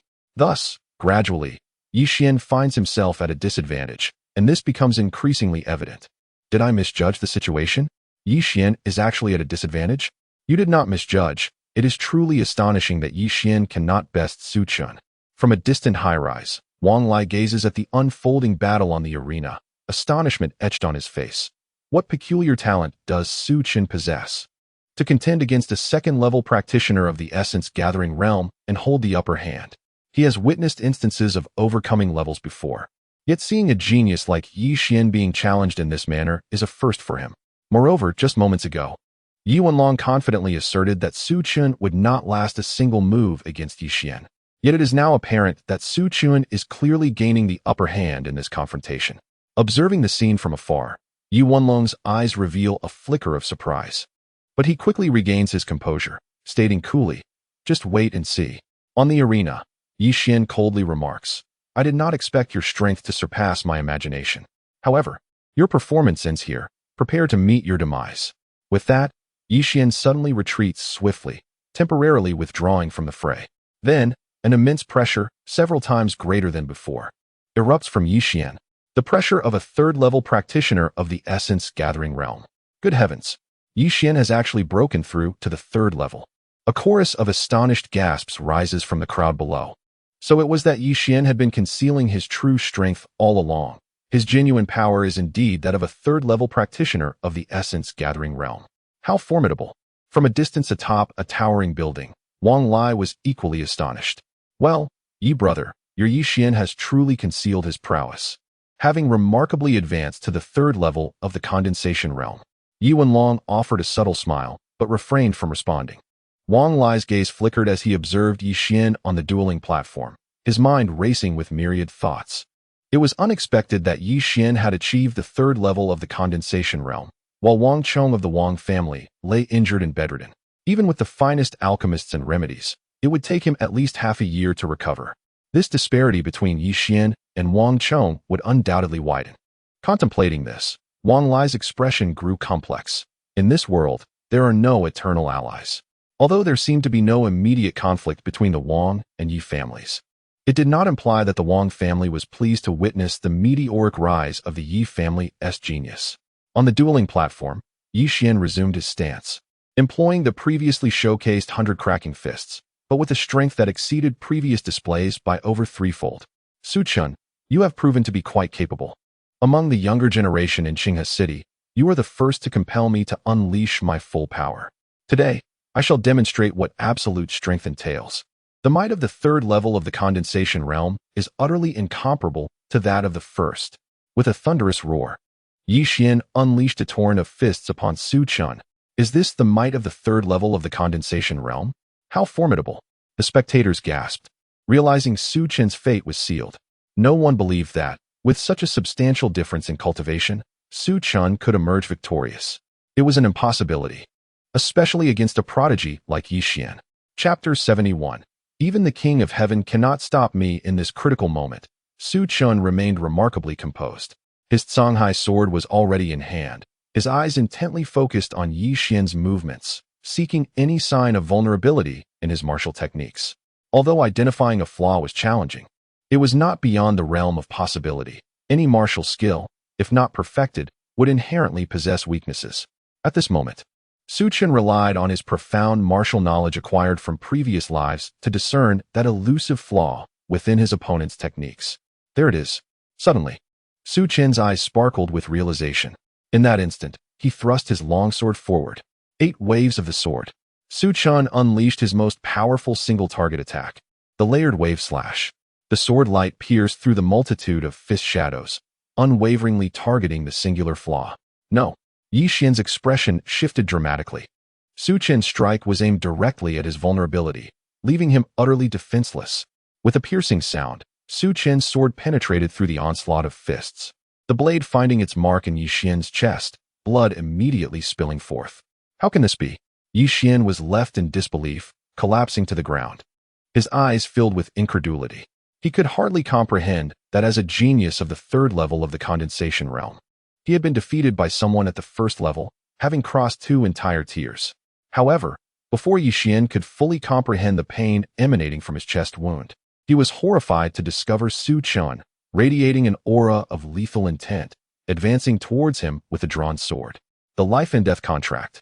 In a sudden flash of realization, Yi Xian understood that this duel had been sealed with a life and death agreement. Su Chun, do you dare to kill me? He exclaimed incredulously, his usually refined demeanor vanishing, with veins bulging ominously on his forehead. If you slay me, the Yi family will not spare you, nor will Tianyue Academy. Yet, Su Chun appeared oblivious to his threats. unwaveringly directing the glinting tip of his sword towards Yi Xian's abdomen. From a distance, atop a high platform, Yi Wenlong's eyes widened in alarm as he witnessed this unfolding tragedy. In an instant, he leapt from the tall building, hurtling towards the martial arts arena in the southern city. However, there was one who moved even swifter. Stop! A figure raced towards the southern arena, slender and tall, exuding a chilling presence. It was Mentor Ouyang from Tianyue Academy. Mentor Ouyang. A flicker of hope ignited within Yi Xian's heart. Although he was not well acquainted with Mentor Ouyang during his time at Tianyue Academy, as a student of the institution, he believed that the mentor would not stand idly by and allow him to perish at the hands of an outsider. Su Chun, the mentor from Tianyue Academy, is coming. You are doomed. A sinister glint flashed in Yi Xian's eyes. Su Chun had dared to threaten his life, and once saved by Mentor Ouyang, he would surely settle the score with Su Chun, Tianyue Academy's mentor. Su Chun murmured, his tone frigid. Let alone a mere mentor from Tianyue Academy. Even if the King of Heaven himself were to arrive, it would not deter me from slaying those I wish to. With unwavering resolve, Su Chen's sword plunged into Yi Xian's abdomen. As the blade stirred, a sound akin to a deflating balloon echoed from Yi Xian's core, his dantian completely obliterated. Rather than extinguishing his life, Su Chen chose to render him a cripple, ensuring that Yi Xian would never again have the opportunity to rise in the martial world. In the realm of martial arts, this punishment was far more vicious than mere death. To be stripped of one's dantian meant enduring a fate worse than death itself, particularly for someone like Yi Xian, who had once been hailed as a genius. This torment would haunt him for a lifetime, much like Su Chun in his previous life. Had he not encountered the fortuitous opportunity presented by the Qin Feng Dan Zun, he too would have languished in suffering. Su Chen's decision to punish Yi Xian was not solely due to the latter's malicious intent to kill him. While the life and death contract had been proposed by Wang Bingyan, a mere admirer of Yi Xian, it was clear that such an idea could only have been suggested with Yi Xian's encouragement. Furthermore, Su Chen's animosity towards Yi Xian was deepened by a past betrayal. Jiang Tingyi had once idolized and trusted her elder brother Yi Xian. Upon learning of her engagement to Wang Sheng, she had fled the Jiang family under the cover of night, seeking refuge with Yi Xian in an attempt to escape Qinghe City. However, instead of assisting her, Yi Xian had callously ordered her capture and return to the Jiang family. The reason lies in his desire to avoid trouble. However, even if your intentions towards her are innocent, you possess no authority to become an accomplice to wrongdoing, especially when you usually present yourself as noble and righteous. Yet at a pivotal moment, you betray those who have placed their trust in you. Thus, in this lifetime, Su Chun has orchestrated such a fate for Yi Xian, a means of avenging Jiang Tingyi's past grievances. Brother Yi Xian, Wang Bingyan in the audience cried out in anguish. How could this happen? Wasn't I the one who invited Brother Yi Xian to sever one of Su Chen's hands and feet? How did it come to this? Gazing at Yi Xian, who lay on the competition stage like a lifeless dog, she questioned whether this was still the familiar Yi Xian she knew. Boldly, who permitted you to incapacitate him? At that moment, Mentor Ouyang finally arrived at the competition stage, his face a mask of fury. As an instructor at Tianyue Academy, how could he be unaware that crippling a martial arts genius's dantian is far more brutal than killing him? While Su Chun may not have slain Yi Xian, he had nonetheless rendered Yi Xian's dantian incapacitated, which was a blatant disregard for Ouyang's status as a teacher at Tianyue Academy.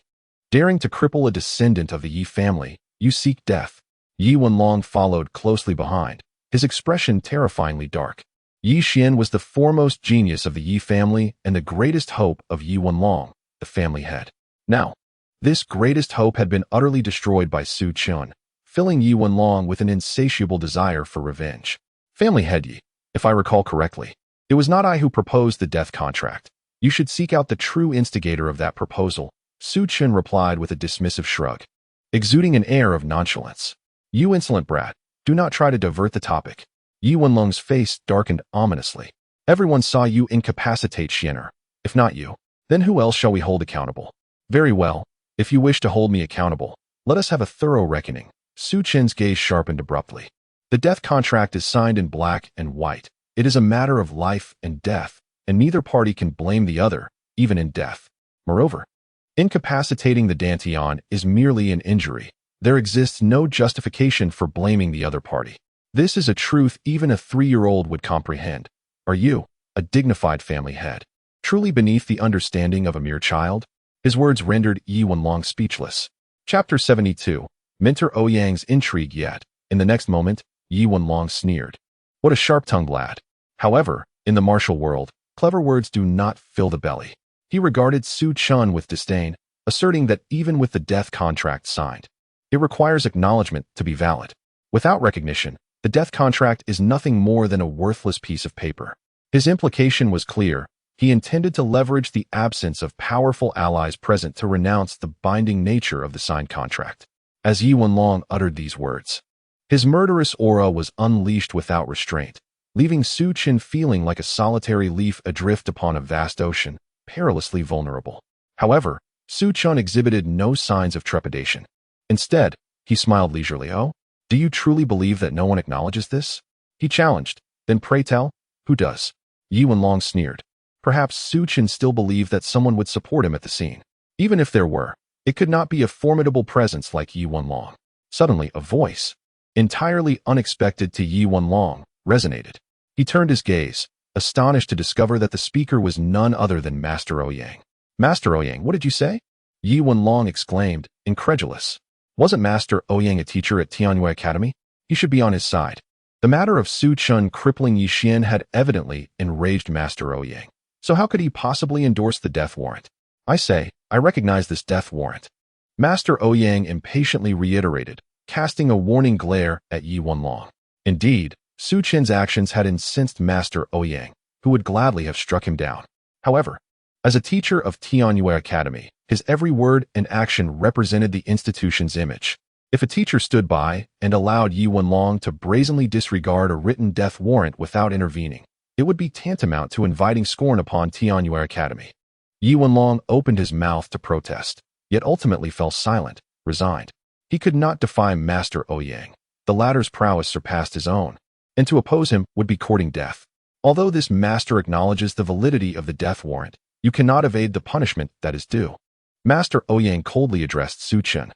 While you may escape death due to the existence of the warrant, you have nonetheless incapacitated a student of Tianyue Academy. The Academy cannot allow you to go unpunished. Therefore, I must take you back to Tianyue Academy to await your fate. Taken back to Tianyue Academy? Su Chun scoffed. I will not go.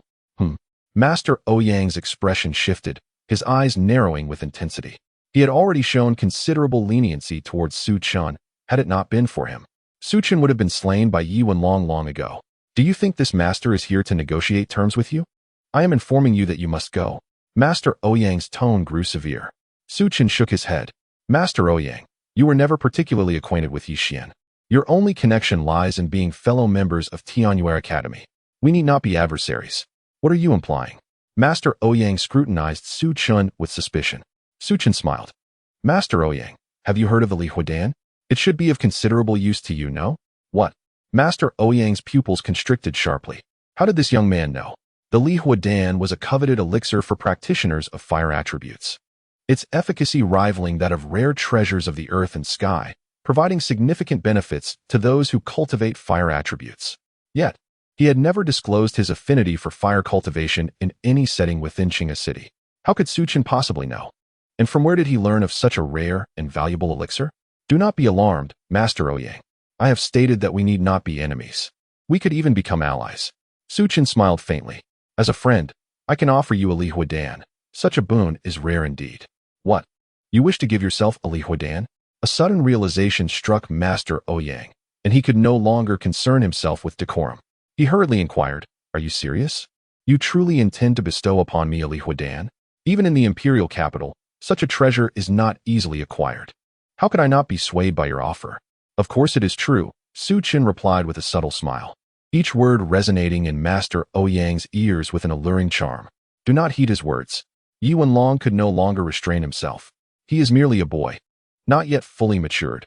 How could he possibly possess something as precious as a Li Huidan? Do not be deceived by him. Rather, it is you who is deceiving this master. Master Ouyang retorted sharply, turning to face Yi Wenlong. Do you think I am blind? At the banquet for the matriarch of the Jiang family, the president of the Alchemy Association from Qinghe City was so eager to befriend Su Chun. Can you guarantee with absolute certainty that Su Chun cannot produce a Li Huidan? Was he to dismiss Master Mo's warm demeanor towards Su Chun? Though Master Ouyang did not fully believe that Su Chun could indeed provide a Li Huidan, he recognized that even a modicum of credibility warranted the gamble. After all, Master Ouyang was a man of intellect. Su Chun smiled slightly. He relished engaging with such astute individuals. Master Ouyang turned his gaze directly upon Su Chun and stated, "Within a few days, should I lay my eyes upon a Li Huidan, then the incident involving Yi Xian's disgrace shall be deemed an unfortunate accident, of which I shall claim no knowledge." If Master Ouyang professed ignorance, then Yi Xian's injuries could be classified as mere misfortune, and Tianyue Academy would not pursue accountability. Agreed. Su Chun chose not to elaborate further. Meanwhile, Yi Wenlong seethed with barely contained fury, nearly on the brink of a breakdown, unable to fathom how Su Chun had effortlessly resolved the crisis through such means. Unwilling to concede, Yi Wenlong contemplated further objections. Yet Master Ouyang silenced him with a warning glare. Until the acquisition of the Li Huidan, Master Ouyang would not permit Yi Wenlong to approach Su Chun. Very well. You will regret this. Yi Wenlong could only shoot a resentful glance at Su Chun before uttering a final remark. After all, Master Ouyang could not remain in Qinghe City indefinitely. He could protect Su Chun temporarily, but not for eternity. Chapter 73. In comparison to her, Yi Wenlong's words barely registered with Su Chun. He merely addressed Master Ouyang with a calm demeanor. "I have one more condition. Upon acquiring the Li Huidan, you must immediately escort Jiang Tingyi away from Qinghe City and return to Tianyue Academy." Agreed, no problem. Master Ouyang readily accepted, as his purpose for coming to Qinghe City was indeed to fulfill the directive of retrieving Jiang Tingyi for Tianyue Academy. Stop. Jiang Tingyi cannot go to Tianyue Academy. At that moment, several voices interjected abruptly, disrupting the conversation. As Su Chun turned his gaze towards the direction of the voice, he discovered Jiang Shan emerging from the shadows, accompanied by a group of individuals. Jiang Shan. Su Chun narrowed his eyes. At this moment, Jiang Shan's unexpected arrival was perplexing, as Su Chun knew that Jiang Shan was not one to engage in unprepared confrontations. Could it be that there were unforeseen complications regarding Jiang Tingyi's admission? Ouyang Mentor. Jiang Shan did not even spare a glance at Su Chun, but rather directed his words towards Mentor Ouyang, stating, "I have a matter to report to you. That is, Jiang Tingyi must not attend Tianyue Academy." Presumptuous. Ouyang Mentor's eyes narrowed, visibly displeased. "Is it for you to decide whether Jiang Tingyi can attend Tianyue Academy?" Ouyang Mentor had misunderstood. Jiang Shan, with utmost respect, stepped forward and presented a piece of paper, explaining, "We discovered this among the relics of the late family patriarch. Hence we felt it necessary to report this matter to you." The relics of the Jiang family patriarch? Ouyang Mentor furrowed his brow as he took the paper from Jiang Shan's hands. Unfolding it, he remarked with a frown, "The will of the late patriarch Jiang?" "Indeed." Jiang Shan replied respectfully. In this will, the late patriarch stated that although the spot at Tianyue Academy was secured by Jiang Tingyi's father, Jiang Hai, the ultimate recipient of this position must be determined through competition among the younger generation of our family, selecting the most deserving candidate. I cannot disregard the wishes of the late patriarch, thus I present this will for your decision. Mentor Ouyang, Jiang Shan articulated. Ouyang Mentor's brow furrowed deeper. If this will were authentic, it would indeed pose a complicated dilemma. The spot at Tianyue Academy had been allocated to Jiang Hai's daughter, Jiang Tingyi, as previously agreed upon with the academy. However, the sudden emergence of the late patriarch's will, which mandated that this spot must be contested among the younger members of the Jiang family, complicated matters significantly. The late patriarch was Jiang Hai's father, and adhering to the patriarch's wishes was paramount. Not only was Jiang Hai currently missing, but even if he were present, the existence of this will would compel him to comply. This development presented a significant quandary for Ouyang Mentor. Ignoring the will would signify a lack of respect for the deceased patriarch, potentially inviting criticism. Conversely, adhering to the will would create difficulties for Su Chun's side. Is this will genuinely left by the late patriarch? Ouyang Mentor inquired, his brow still furrowed. Absolutely, it bears the official seal of the family patriarch. Jiang Shan asserted. It is widely known that the seal has been missing since the passing of the late patriarch, thereby further validating the authenticity of this will beyond doubt. At that moment, Su Chen's gaze turned icy, his eyes piercing like swords directed at the will in Ouyang Mentor's hand.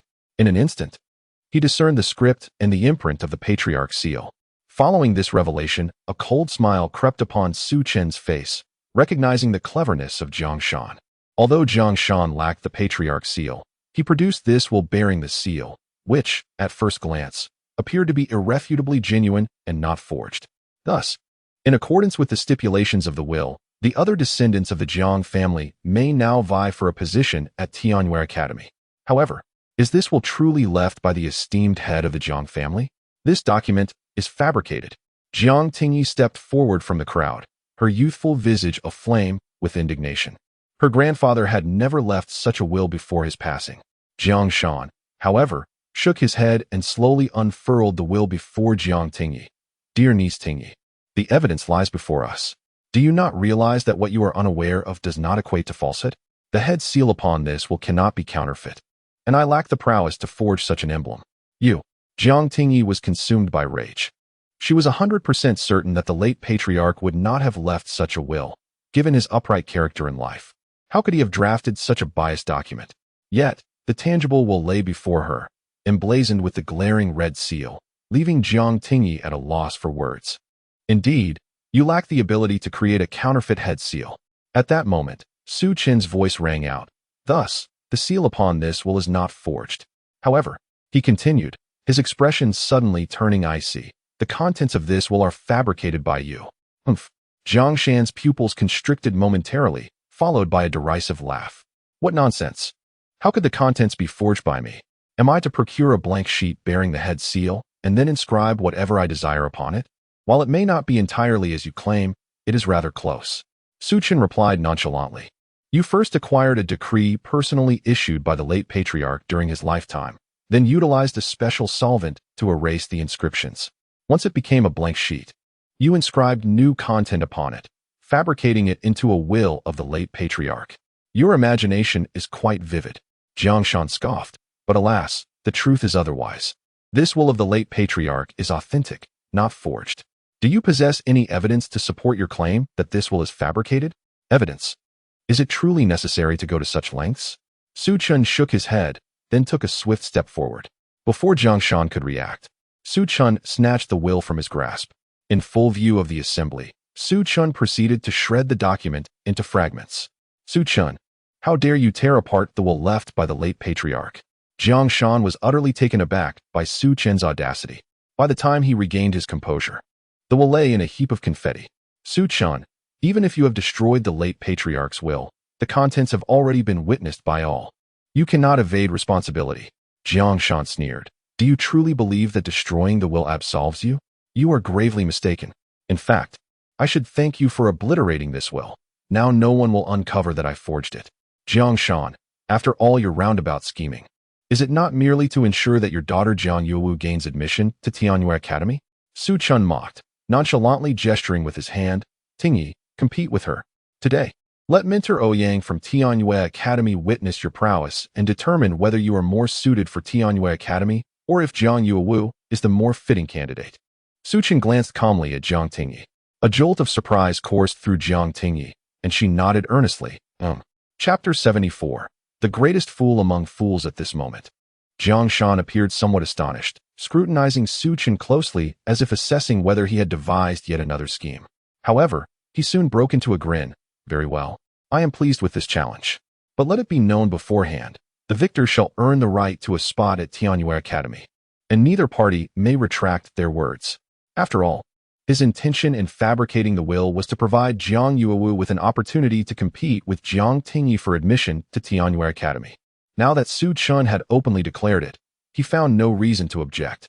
Su Qin lifted his eyelids slightly. That sounds fair. But I must also declare that if Tingyi emerges victorious, you must publicly acknowledge your forgery of the will and kneel before me, calling me grandfather. Jiang Shan clenched his teeth. What difficulty is there in that? I agree. After all, Jiang Yuwu was unlikely to lose, rendering his agreement inconsequential. Admirable courage. Su Qin remarked with a hint of indifference. Mentor Ouyang, may I trouble you to act as the judge?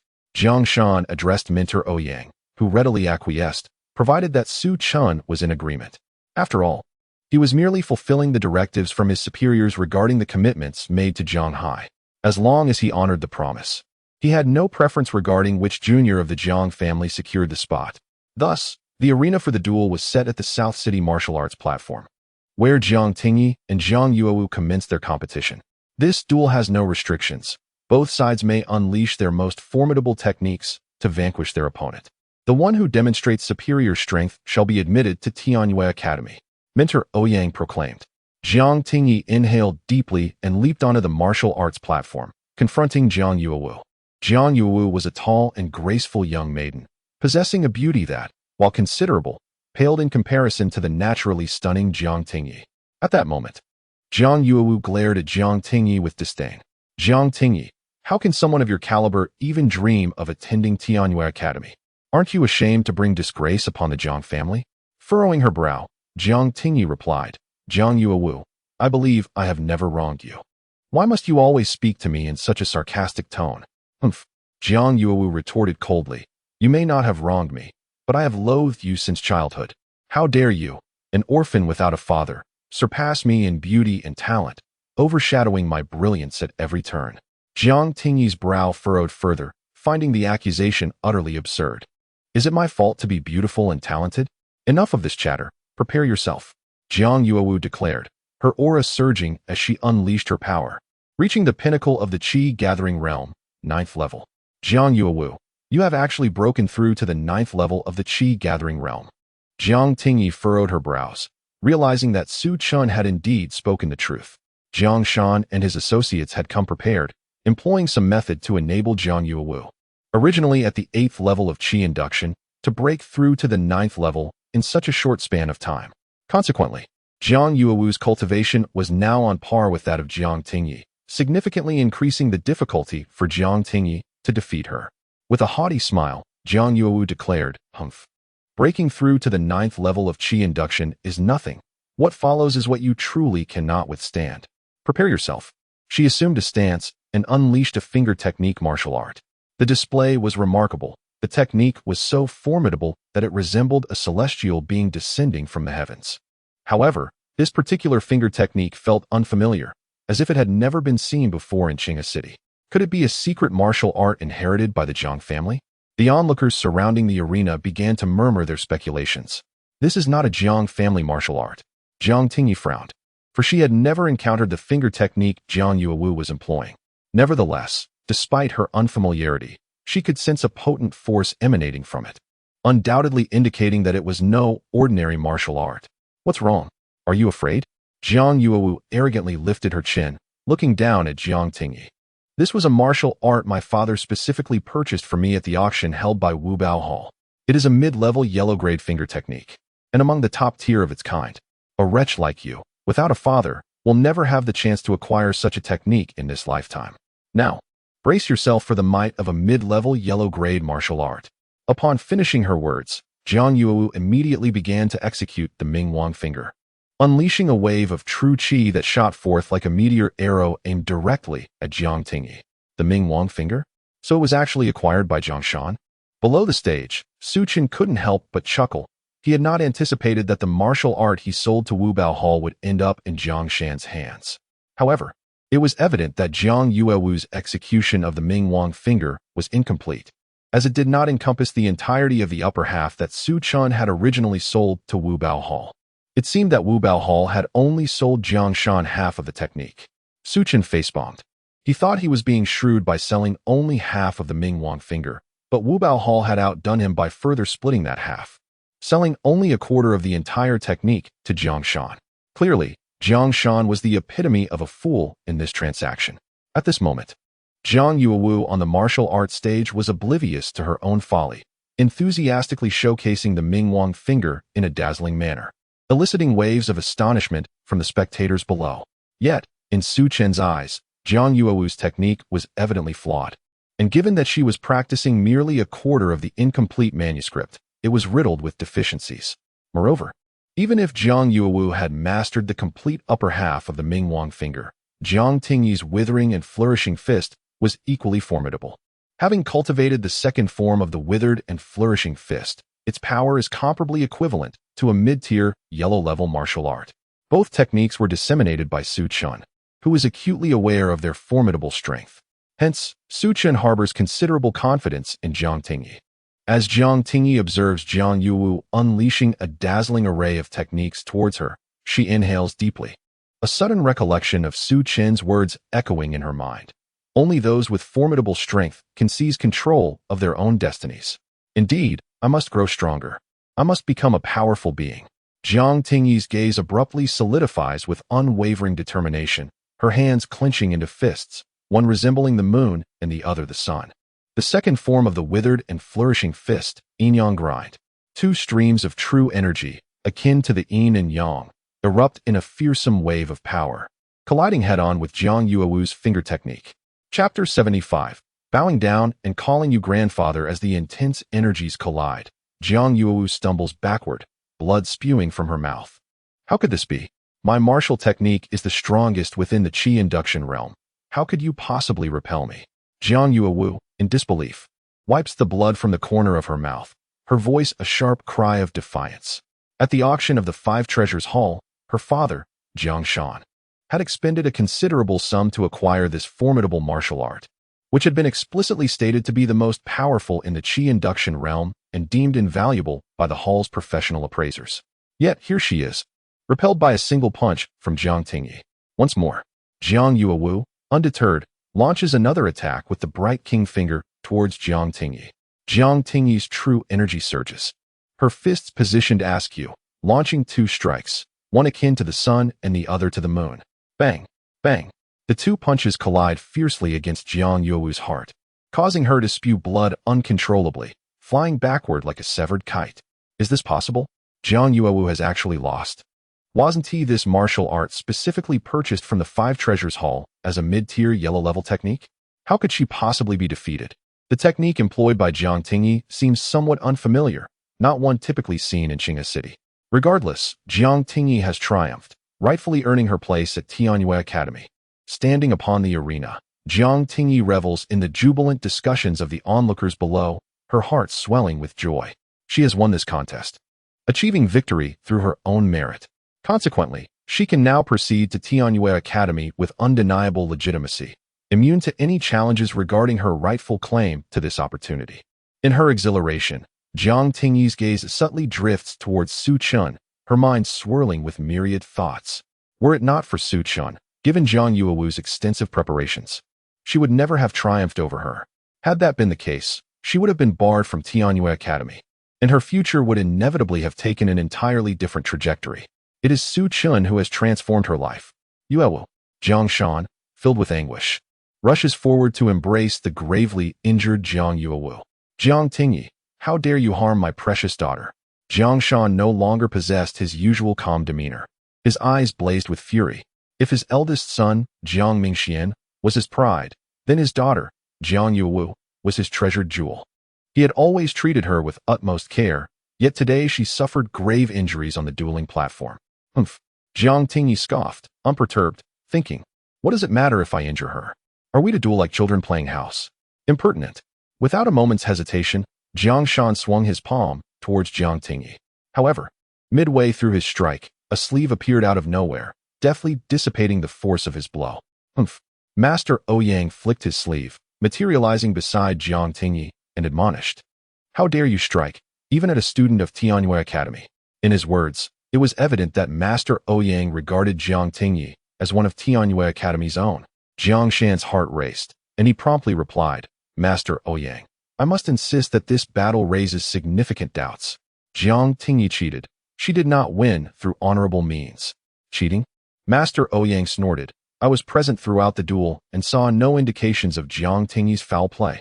Unbeknownst to Master Ouyang, the martial technique employed by the young Jiang Yuewu was a valuable skill I procured at great expense.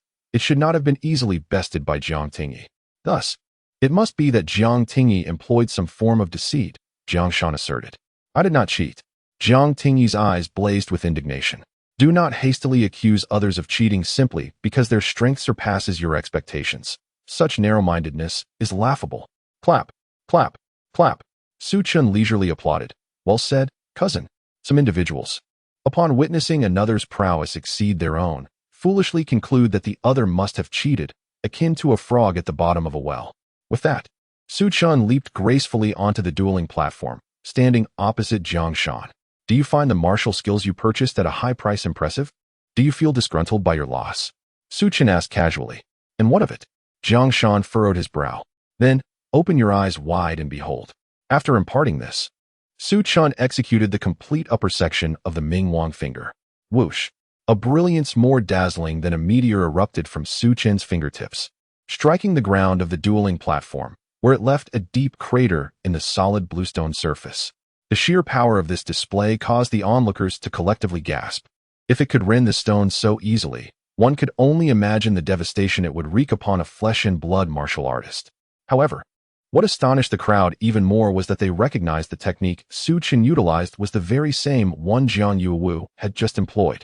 Yet, Su Chen executed this martial art with a finesse and mastery that far exceeded Jiang Yuewu's, making her earlier attempts appear as clumsy as a child's play. What transpired? How could Su Chen wield Jiang Yuewu's martial technique, and with such superior skill? Even Jiang Shan was rendered speechless. How could this be? This was a technique he had acquired at considerable expense. How could it be so effortlessly learned by Su Chen? Moreover, the prowess with which Su Chen executed this martial technique was such that, even if Jiang Yuewu were to compete, it would be difficult for her to rival him. Indeed, even Jiang Shan himself would find it impossible to match Su Chen's skill. A fine martial art, and yet you have all rendered it into a chaotic display. Su Chen remarked nonchalantly. Now, is there anyone still unwilling to concede? Jiang Shan felt a lump of indignation lodged in his throat, causing his face to flush involuntarily as he could not help but inquire, where on earth did you learn this martial skill? Su Chen replied coolly. If I were to disclose it, the only one who would be embarrassed is you. Indeed, there was no need for further contention. Mentor Ouyang concurred, declaring, I hereby announce that the spot at Tianyue Academy belongs solely to Jiang Tingyi, and there will be no further changes to this selection. Thank you, Mentor Ouyang. Su Chen said with a faint smile. Just remember the fire-leaving pill. A glimmer of light flickered in Mentor Ouyang's eyes. Witnessing their exchange, Jiang Shan was consumed by frustration. The realization that Su Chen had mastered the very martial skills he had purchased at great expense felt like a thorn lodged in his throat, impossible to expel or swallow. Let us go. Jiang Shan suppressed his fury, directing his subordinates to carry Jiang Yuewu away. As they departed, he shot a resentful glare at Su Chen, vowing to settle the score with him in due time. Wait. Su Chen's voice suddenly rang out. Have you forgotten the terms you agreed to? Bow and call me Grandpa. Chapter 76. Observing the tiger fight from the mountain Su Chen, Jiang Shan gritted his teeth, feeling the weight of the crowd pressing down upon him. A wave of mortification washing over him. Yet, he recognized that he had verbally committed to the terms. If he did not fulfill them, leaving today would be far from easy. His face turned an unsightly shade as he forced out two words through clenched teeth. Grandpa. The tone he used conveyed that Su Chen was not his grandfather, but rather the very embodiment of his paternal nemesis. With a resounding thud, Jiang Shan's knees fell to the ground, and he knocked his head 3 times against the floor in Su Chen's direction. Having completed this humiliating act, Jiang Shan's expression darkened more than ever, and he hurriedly left with his subordinates. Today, he had utterly lost face at the southern arena. However, Jiang Shan could find some solace in the fact that the humiliation he suffered was merely superficial. The Yi family, on the other hand, had sustained a tangible loss of a top-tier genius, severely weakening their strength. Thank you so much. Jiang Tingyi approached Su Chen, taking a deep breath and speaking with an unprecedented sincerity. Su Chen, nonchalantly smiling, replied, What are you thanking me for? You earned this spot through your own efforts. Although he had imparted the withering and flourishing fist to Jiang Tingyi, it was not an easy martial art to master. Had she not dedicated herself to relentless practice, she would never have been able to defeat Jiang Yuewu today. If only my father were still here, he would surely be overjoyed to know I have entered Tianyue Academy. Jiang Tingyi said softly after a moment of silence. Jiang Hai. Su Chen felt a stir within him at the mere mention of this man's name. In his previous life, he had never encountered Jiang Hai. In the memories of that past existence, Jiang Hai was a figure shrouded in legend, once the most gifted prodigy of Qinghe City. Endowed with extraordinary talent, yet mysteriously vanished during a family mission a decade ago. Moreover, from the inadvertent snippets shared by Su Yin, it seemed that Jiang Hai's disappearance was far more complex than it appeared on the surface. In his former life, until Su Chen turned 30 and ventured to the Dan region, no news of Jiang Hai's discovery ever emerged. Would the circumstances be different in this life? Suppressing his thoughts, Su Chen spoke. Cousin, you should return home first. I have some matters to attend to. He intended to visit the Alchemy Guild to concoct the Li Huadan promised to Master Ouyang. In an instant, Su Chen's figure darted away from the southern arena of the city. At that very moment, within the Yi family estate, several alchemists emerged from Yi Xian's chamber. Upon seeing Yi Wenlong waiting outside, they all shook their heads. Master Yi, Yi Xian's injuries are far too severe. He was pierced in the dantian by a sword imbued with true essence, rendering it utterly destroyed and beyond repair. You must accept this sorrow. Accept sorrow? How can I possibly accept sorrow? Yi Wenlong's eyes blazed with fury. Yi Xian was his most promising descendant, having just broken through to the third level of the condensing essence realm, with a boundless future ahead. Now, having lost his dantian, he would be condemned to a lifetime of being bedridden, a fate he could never reconcile with. Yi Xian's incapacitation was not merely a loss for him, but a calamity for the entire Yi family, which would suffer greatly as a result. Su Chen. Yi Wenlong ground his teeth, spitting the name through clenched jaws. You have rendered my Xian a cripple and expect to escape unscathed. Dream on. Summon Yi San at once. He commanded. Meanwhile, at the Wang family estate, the head of the family spoke. Today, Su Chen has rendered Yi Xian's dantian useless. The Yi family will undoubtedly seek retribution. I suggest we. One elder from the Wang family gestured in a cutting motion. Wang Lai rhythmically tapped his fingers on the armrest of his chair, contemplating before uttering 5 words. Let them fight it out. The elder was dissatisfied. Master, shall we not lend a hand? Su Chen has already broken both of Wang Zhong's arms. He will require a year and a half to recover. If we do not avenge this grievance, how shall we preserve the face of the Wang family? Wang Lai cast a casual glance at the elder. 6th elder, I understand that Wang Zhong is your beloved grandson. We will certainly avenge his injuries, but not at this moment. Currently, the Yi family harbors the deepest animosity towards Su Chen. With Yi Xian's dantian destroyed, Yi Wenlong will undoubtedly harbor a profound hatred for Su Chen. There is no need for us to intervene. Yi Wenlong will ensure Su Chen faces utter ruin. Why should we expend our efforts in this matter? To take it a step further, even if the Yi family fails to subdue Su Chen and both sides suffer, that outcome aligns perfectly with our desires. Wang Lai's words dripped with coldness, and a smile played at the corners of his mouth, as if he eagerly anticipated the mutual destruction of the Yi family and Su Chen. Su Chen arrived at the Alchemy Guild, confidently announcing Master Mo's name and requesting an audience with him. Presently, Su Chen has garnered a modest reputation in Qinghe City, well known among the alchemists of the Alchemy Guild, who recognize Master Mo's high regard for him. They even attended his birthday banquet to show their support, unaware that Su Chen is, in fact, an honorary guest elder of the guild. Young Master Su, please follow me. I shall escort you to meet Master Mo, exclaimed the apprentice receptionist with a hint of enthusiasm, clearly perceiving Su Chen as a favored prodigy of the esteemed master. This perception is not entirely unfounded. For most, their imagination would scarcely extend beyond this point. Who could fathom that Master Mo actually regards Su Chen as a mentor, hoping to receive his guidance? Before long, Su Chen arrived at Master Mo's alchemical chamber. Master Su, Master Mo exclaimed, his expression a mixture of surprise and delight as he rose to his feet. Su Chen smiled and replied, Master Mo, please refrain from calling me master in public or private.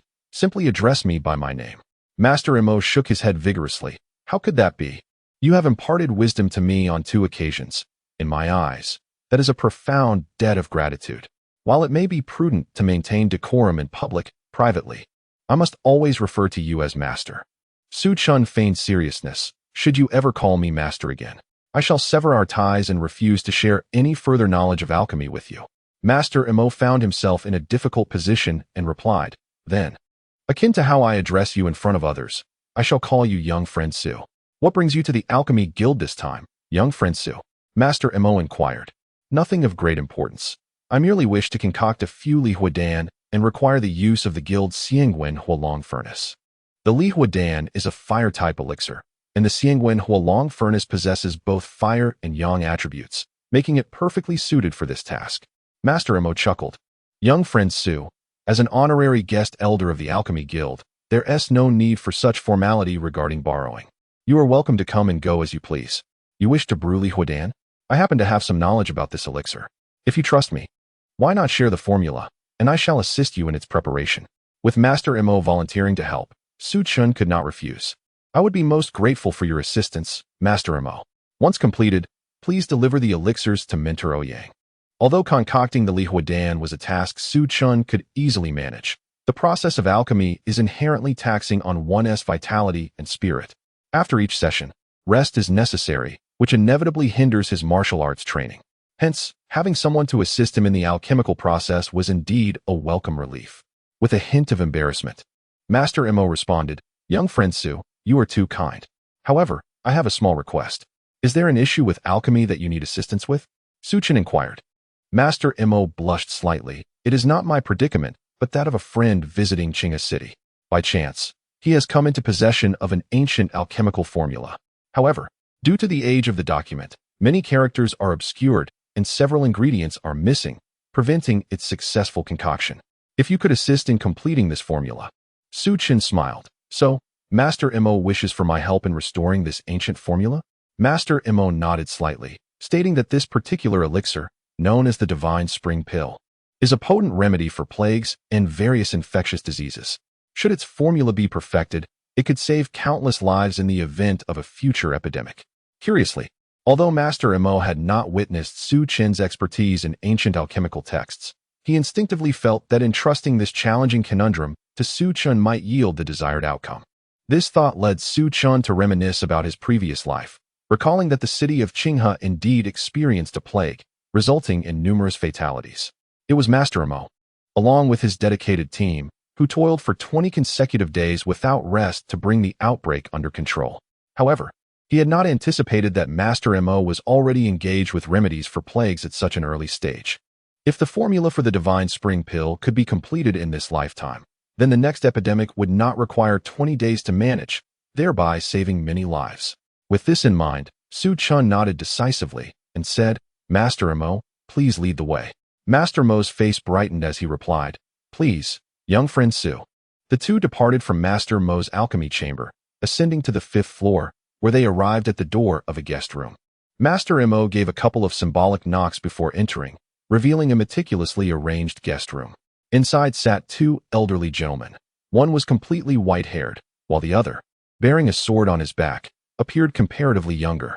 Upon seeing Master Mo enter, the white-haired elder rose with a smile, gesturing towards the younger swordsman, and said to Master Mo, "Brother Mo, you have arrived at the perfect moment.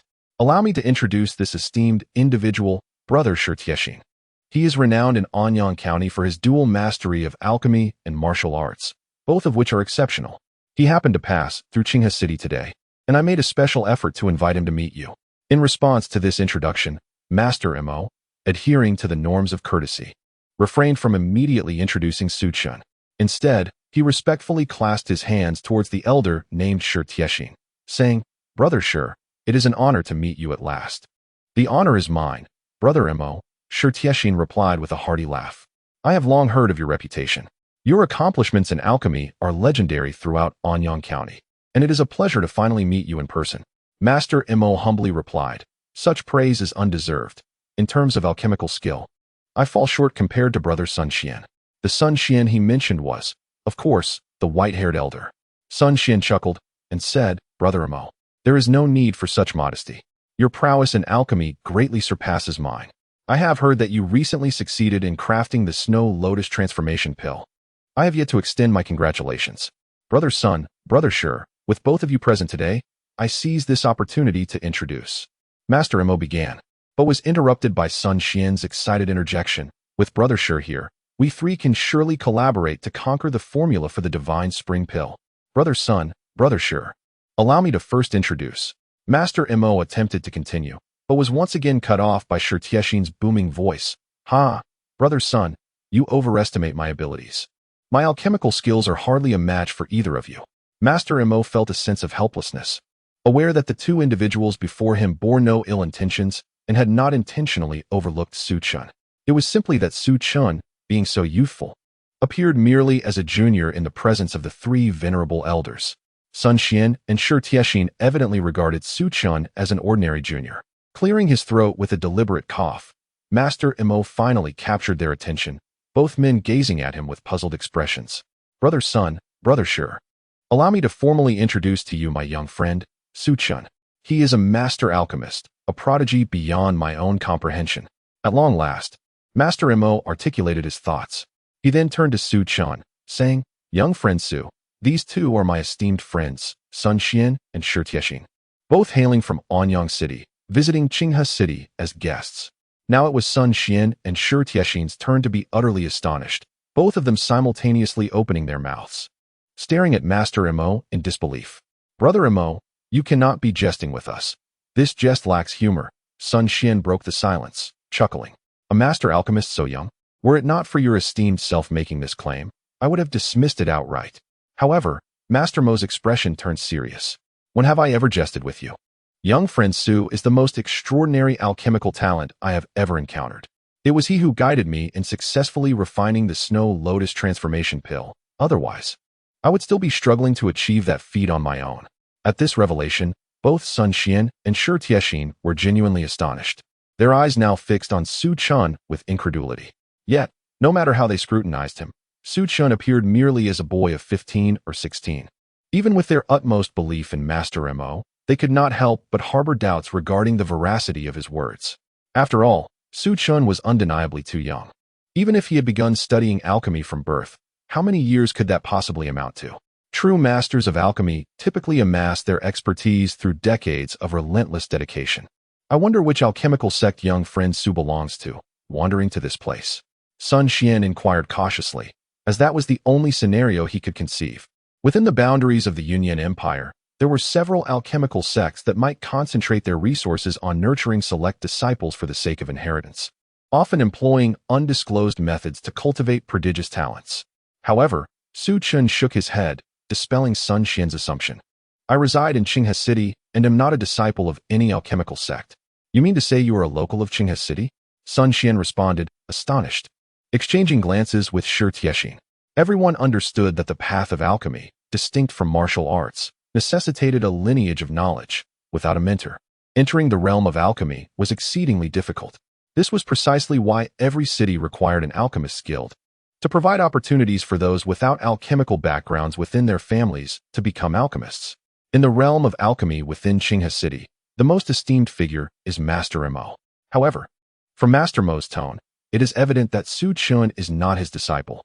This raises the question, from whom did Su Chun acquire his alchemical knowledge? Among Sun Xian and Shi Tiexin, the latter is known for his fiery temperament, and he bluntly stated, "Brother Mo, I speak candidly. Do not take offense. But how could a mere child from Qinghe City be a master of alchemy? You must have been deceived by him." As he spoke, Shi Tiexin fixed his gaze on Su Chun, saying, "You, young man, who gave you the audacity to come here and deceive us? You must be either exceedingly bold or simply tired of living." Su Chun had long found this individual irksome. Upon hearing his words, he raised an eyebrow and replied coolly, "Do I truly require your validation to determine whether I am a deceiver? Dear Su, please do not take it to heart. Brother Sun has never encountered you before, which is why he speaks so. Once he comprehends your capabilities, his opinion will surely change." Master Mo interjected quickly, then urged Sun Xian, "Brother Sun, do present the ancient formula for the divine spring pill that you obtained." Regardless of Shi Tiexin's current remarks, should Su Chun successfully complete even a portion of the ancient formula, it would silence Shi Tiexin's criticisms. However, Sun Xian hesitated, for the ancient formula had cost him a fortune. Although it was incomplete, it remained a valuable treasure, and he felt reluctant to casually reveal it to a stranger. "Come on, Brother Sun," Master Mo pressed on. Yet, observing Sun Xian's expression, Master Mo began to suspect, "Brother Sun, do you not trust me?" No. Sun Xian quickly clarified, "Brother Mo, we have been close friends for many years. My visit to Qinghe City is solely to discuss this ancient formula with you. How could I possibly doubt you? Then why the hesitation in presenting the formula?" Master Mo furrowed his brow. Sun Xian hesitated, unsure whether to voice his doubts. He did not trust Su Chun and was reluctant to display his precious ancient formula before him. This uncertainty did not escape Master Mo's notice, prompting him to remark, "Brother Sun, it seems you harbor doubts about our young friend. I can vouch for Su Chun's character, as he is under my guidance. Moreover, if we are to complete this formula today, we must rely on him. Even if you do not trust him, surely you must trust me?" Master Mo's displeasure became evident. While Sun Xian was inclined to trust Master Mo, he found it difficult to place his faith in Su Chun, a young alchemist who far exceeded his understanding. Alas, brother Sun, you truly squander my goodwill in bringing Su Chen to meet you. Master Mo, now genuinely upset, stood and waved his hand, commanding, "Someone, escort him out. Please show him the door." Sun Xian, taken aback, exclaimed, "Brother Mo, are you truly dismissing me?" "Indeed." Master Mo huffed. "Your lack of faith in Su Chen equates to a lack of faith in me. If this is how our friendship is to be, you may leave my presence at once." Confronted with the resolute demeanor and tone of his old friend, Sun Xian found himself wavering, contemplating whether he should simply present the formula after all. At that moment, Shi Tiexin unexpectedly interjected, "Brother Mo, there is no need for anger. It is entirely natural for Brother Sun to hesitate. After all, who would believe that such a young master of alchemy possesses such prowess? If it were me, I would certainly not reveal the ancient formula. What if he were to steal it and disseminate it further?" This statement, however, was akin to pouring gasoline on a fire, further inciting Master Mo's ire. "Very well," he retorted, "since you both think this way, then let us depart together. Guards, escort these two out." Seeing Master Mo truly enraged, Sun Xian hastily pleaded, "Brother Mo, please do not be angry. I can present the formula, can't I?" "Too late," Master Mo snorted disdainfully. "You can ponder over this ancient formula at your leisure. I shall not accompany you any longer, nor shall I impose upon my young friend Su." Turning to Su Chen, Master Mo's expression shifted to one of deep remorse. He understood that Su Chen had come to assist him solely out of respect, and yet he had been subjected to Sun Xian's insolence. At this moment, Master Mo felt a profound shame, rendering him incapable of asking Su Chen for further assistance. Observing the shame on Master Mo's face, Su Chen offered a gentle smile and reassured him, "It is quite all right. This is not your fault, Elder Mo. I would not hold you accountable." He then cast a dismissive glance at Sun Xian and Shi Tiexin. "Is a mere ancient formula for the divine spring pill truly worthy of your reverence? Such trivialities do not impress me in the slightest. Remember, my willingness to assist you today is solely due to Elder Mo's reputation. Otherwise, I would not deign to acknowledge you fools, and you should keep your meager treasures to yourselves." With that, Su Chen tore a sheet of paper from the table and began to write with great flourish. Initially, Master Mo, Sun Xian, and Shi Tiexin were perplexed by his actions, but as time passed, Sun Xian's eyes widened in astonishment, unable to contain his surprise. "Aren't these the very materials listed in the formula for the divine spring pill?" His astonishment was justified, for Su Chen had inscribed the precise materials from the ancient formula that Sun Xian possessed, each item perfectly corresponding to the original. For a moment, had Sun Xian not been certain that the ancient formula had remained solely in his possession, he might have doubted whether Su Chen had seen it before. Su Chen did not transcribe the entire list of materials in one breath. Rather, he wrote only a substantial portion before pausing. Nevertheless, each material aligned perfectly with the ancient formula, none being absent. This was enough to leave Sun Xian utterly astounded, his eyes now as wide as saucers, filled with a mix of disbelief and intrigue as he gazed at Su Chen. In that instant, Master Mo felt a sense of vindication, bursting into hearty laughter.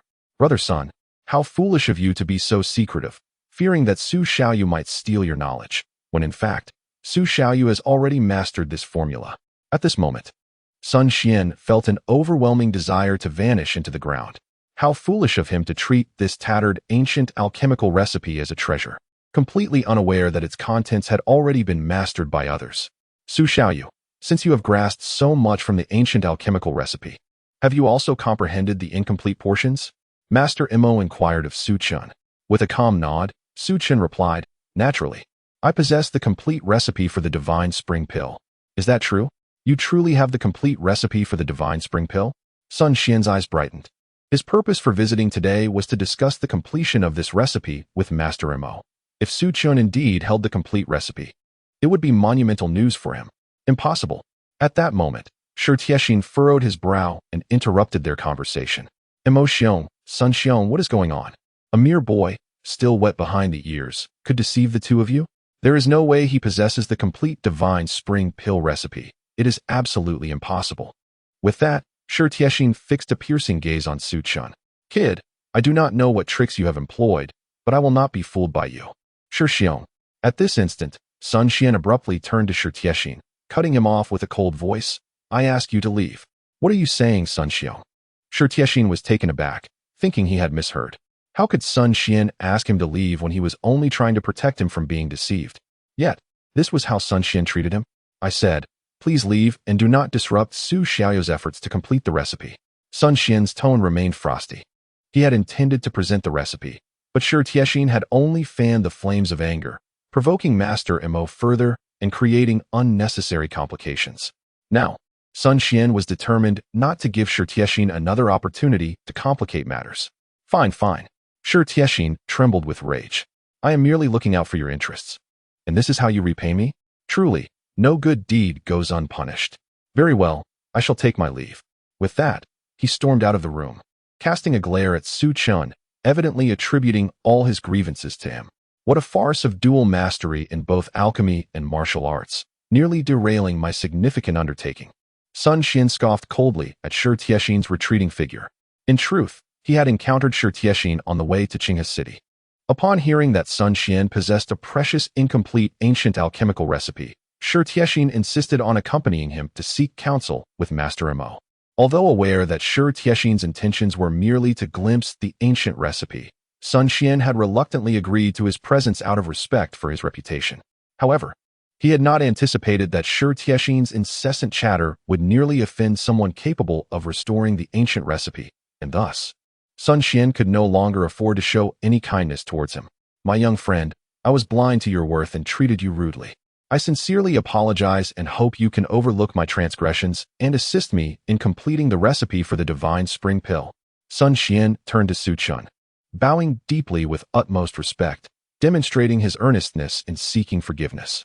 Master Mo let out a cold snort from the side and said, just now, when I asked you to present the elixir formula, you hesitated and made excuses. Now, look at the situation. Young Su came with good intentions to assist, yet he was met with suspicion. If the roles were reversed, would you be pleased? Sun Xian found himself at a loss for words. Indeed, if he were in the same predicament, he would not feel pleased either. He could only blame his own narrow-mindedness for doubting that a mere 15-year-old could possess profound knowledge of alchemy, which led to his offense against the young man. Young Su, I sincerely apologize, Sun Xian lamented, unsure of what else he could say, repeatedly offering his apologies. Master Mo shot him a glare, approached, and performed a respectful bow towards Su Chun, saying, Young Su, I implore you to forgive this transgression on his behalf, and I hope you can overlook this small grievance. Upon hearing these words from Master Mo, Sun Xian anxiously watched Su Chun, fearing the young man might utter a refusal. If anyone else had been present, witnessing the two renowned alchemy masters of Anyang County fervently seeking to appease a mere 15-year-old boy, they would surely think the world had gone mad. Su Chun nodded, saying, For the sake of Master Mo, I shall assist this once. After all, it was only fitting to repay the kindness of Master Mo, who had earlier offered to help him refine the Li Dan. Upon hearing Su Chen's words, Sun Xian was filled with elation. Thank you, young Su, he exclaimed. Su Chen picked up the brush once more, completing the elixir formula he had started earlier. With a flick of the paper, he declared, Here, take it. Sun Xian joyfully stepped forward to accept the paper and quickly produced his treasured ancient formula. Upon comparison, his excitement soared as Su Chen's Shen Quan Dan formula matched perfectly with his incomplete ancient formula, merely filling in the 4 missing ingredients. This confirmed that Su Chen's formula was indeed the authentic Shen Quan Dan. Overwhelmed with emotion, Sun Xian bowed deeply to Su Chen again, expressing, Thank you, young Master Su, for your generous provision of the formula. His face beamed with fervent excitement.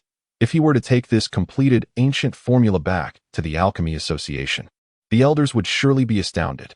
They had spent an entire month in vain attempting to reconstruct the complete formula, yet here he was, having visited Qinghe City, and obtained the complete formula effortlessly. Master Mo shook his head and said to Su Chun, Young Su, do not take offense. This is simply his nature. He is a respectable alchemist of the Alchemy Association, albeit a bit eccentric at times. Alchemy Association? Su Chen's attention sharpened at the mention of these words. He had heard of the Alchemy Association in his previous life. As the name implies, it is the headquarters of the Alchemical Guild. In Anyang County, there are 5 cities, each hosting a branch of the Alchemy Association, with the headquarters located in the capital city of Anyang. The Yunyuan Empire comprises 6 counties. with each county housing an alchemy association overseeing the branches in its respective cities. As they stepped out of the room, Master Emo shook his head at Sun Xian, who was still chuckling heartily. Chapter 80. Promotion Day. By the way, Master Emo, I would like to ask for your assistance in gathering information about a matter. Su Chen said. What is it? As long as it falls within my capabilities, I will certainly do my utmost to help. Master Emo responded with great enthusiasm. It concerns Jiang Hai from the Jiang family, who has been missing for 10 years without a trace. Would you be able to help me inquire about him? Su Chen understood that someone of Master Mo's esteemed reputation as an alchemist often possessed extensive connections, making it more feasible to uncover information that might elude the average person. Jiang Hai. Master Emo nodded in understanding. Very well, I will try my best to find someone who can assist you. However, considering the length of time that has passed, it may be challenging to obtain any useful information, so prepare yourself for that possibility. Su Chen nodded appreciatively. I am already grateful for your willingness to help, Master Emo. After a moment of contemplation, Master Emo suggested, if you truly wish to ascertain Jiang Hai's whereabouts, I have a recommendation. Please, go ahead, Master Emo. The most reliable source of information in Anyang County is the Yanba Pavilion, located in Anyang City. It is an establishment dedicated to gathering intelligence and conducting information business. Master Emo elaborated. However, the owner of Yanba Pavilion is reclusive, making it difficult for ordinary individuals, even those of high status, to persuade him to procure information for them. The only means to obtain information from Yanba Pavilion is to exchange it for a precious item. An item of rare value can yield a single piece of information. Su Chen's interest was piqued. He had not heard of Yanba Pavilion in his previous life, but it indeed seemed a promising avenue for uncovering details about Jiang Hai. However, he promptly shook his head. I do not possess any such rare treasures with which to barter for information from Yanba Pavilion. Master Emo furrowed his brow in deep thought. And after a moment, he suddenly clapped his hands together. I've got it. Do you have a plan, Master Emo? Indeed, I do. Master Emo replied, a smile spreading across his face as he regarded Su Chen. Have you ever heard that alchemy associations have different ranks? I have heard a bit about it. Su Chen nodded. The Alchemy Association in Qinghe City is ranked as a first-tier organization. This classification is determined by the highest grade of pills that the Qinghe City Alchemy Association is capable of producing. If the association can produce second-tier pills, then it can be elevated to a second-tier rank as well. But Master Emo, you are already capable of refining second-tier pills, Su Chen remarked, furrowing his brow. The Snow Lotus creation pill he had guided Master Emo to create had reached a rank of 2.5. Not to mention, the Li Huadan that Master Emo had just promised to help him refine also reached second-tier status. Furthermore, only those who have successfully refined second-tier pills and obtained the title of second-tier alchemist are deemed worthy of being called masters. Master Emo should have been able to refine second-tier pills long ago. Master Emo let out a wry smile. While I can personally refine second-tier pills, the criteria for the Alchemy Association to be promoted to second-tier status require that, in addition to the president, there must be another individual capable of refining second-tier pills. In other words, 2 individuals must simultaneously possess the ability to refine second-tier pills. The alchemy branch in Qinghe City has been stagnant at the first rank for an extended period, as there is no other practitioner capable of concocting second-tier elixirs, resulting in frequent ridicule from other alchemy branches in neighboring cities. Master Emo sighed with a wry smile, and soon the triannual promotion day for the alchemy branch would arrive once more. Will the Qinghe City alchemy branch remain unable to ascend to the second tier this time? Su Chen inquired. Logically, it should be impossible to achieve promotion, yet Master Emo gazed at Su Chen with a hint of expectation. If you, my young friend, were to participate, the outcome could indeed differ. Su Chen chuckled awkwardly, realizing the roundabout nature of Master Mo's intentions. However, he wondered how this related to the Misty Pavilion and the rare treasures within. Master Emo responded with a smile. Of course, there is a connection. If the Qinghe City Alchemy branch were to ascend to the second tier, not only would the annual resources, equipment, and funds received from the Alchemy Association double, but we would also receive a promotion reward from the association, the invaluable panlong grass. Oh, Su Chen's interest was piqued. He was aware that panlong grass was a rare alchemical material, priceless in the market. If I were to exchange panlong grass with the Misty Pavilion, it should facilitate inquiries into Jiang Hai's whereabouts. Master Emo grinned. So, my young friend, you are now inclined to accept this deal? I shall participate in the promotion day. And the Panlong grass will be mine, Su Chun replied with a smile, as the terms were quite favorable for him. After all, he had concocted elixirs countless times in his previous life. Agreed. Master Mo exclaimed eagerly. This transaction was undoubtedly advantageous for the Qinghe City Alchemy branch, as the resources gained from achieving the second tier would accumulate to equate to several stalks of Panlong grass. For both parties, this arrangement was a win-win situation. When is the promotion day? Su Chen asked. It falls on the first day of next month, which is 20 days from now, Master Mo replied. Su Chen nodded. I will be there on that day. Young friend, I shall await your arrival. Master Mo beamed as he escorted Su Chun to the entrance of the Alchemy Association. After departing, Su Chun made his way toward the Jiang residence. However, as he passed through a secluded alley, he suddenly halted. Someone is following me.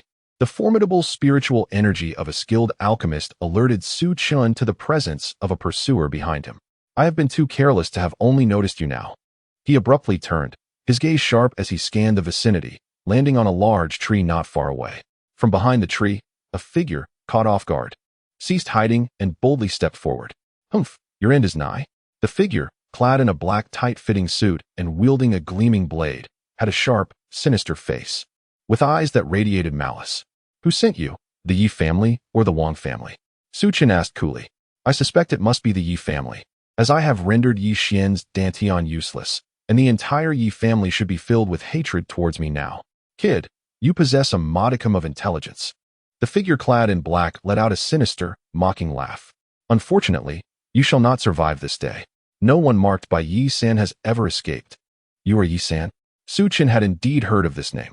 Yi San was an elder of the Yi family, known for his clandestine assassinations, rarely seen in public, and thus relatively obscure. However, to underestimate Yi San would be a grave error. He navigated the shadows, engaging in many nefarious deeds for the Yi family. His hands stained with blood, earning him the title of a merciless executioner. The Yi family had dispatched an elder to assassinate him. They certainly held him in high regard. Su Chun smiled faintly, the Songhai sword already in his grasp. Prepare to repent in hell. The gravest mistake of your life was to provoke the Yi family. Yi San declared fiercely, then propelled himself forward with remarkable speed, his gleaming blade aimed directly at Su Chen's vital point. Chapter 81. Playing with poison before me is seeking death. Eighth wave of the sword. Su Chun immediately unleashed his sword technique, striking the opponent's blade with force. The resounding clash of metal echoed painfully, sending a jolt through Su Chen's wrist, nearly causing him to lose grip on the Songhai sword. Third layer of the condensed essence realm. Su Chun swiftly discerned Yi San's cultivation level, which surpassed his own by 2 full realms, a formidable adversary. Although Su Chun had previously defeated Yi Xian, it was only through understanding his opponent's weaknesses that he achieved victory. In contrast, Yi San's combat experience was evidently far richer and more seasoned than Yi Xian's, his techniques so varied that they left no opportunity for Su Chen to exploit any weaknesses. You've defeated Yi Xian, they say. I was skeptical, but now it appears you possess some merit. Yi San cackled wickedly. To perish at my hands would be fitting for such a talent. As he spoke, he licked his lips and lunged again with his blade. Eighth wave of the sword. Su Chun countered once more, blocking Yi San's thrust. However, after the clash, Yi San suddenly opened his mouth, exhaling a breath towards Su Chen's face. Visible to the naked eye, a green powder mingled within that breath. Poison? Su Chun furrowed his brow. Ha ha ha. Yi San laughed triumphantly. You are not entirely foolish. You have inhaled my heavenly fragrance powder. There is no remedy. You may as well resign yourself to your fate. After a moment's pause, ensuring the poison was taking effect within Su Chun, Yi San approached, poised to slit Su Chen's throat. Yet, just as Yi San drew near, the seemingly incapacitated Su Chen suddenly sprang into action. Behold the sword. Su Chun unleashed his blade with the swiftness of a tempest, sweeping toward Yi San. What? Yi San was taken aback, astonished that the apparently poisoned Su Chun could still move. Could it be that this lad was not poisoned after all?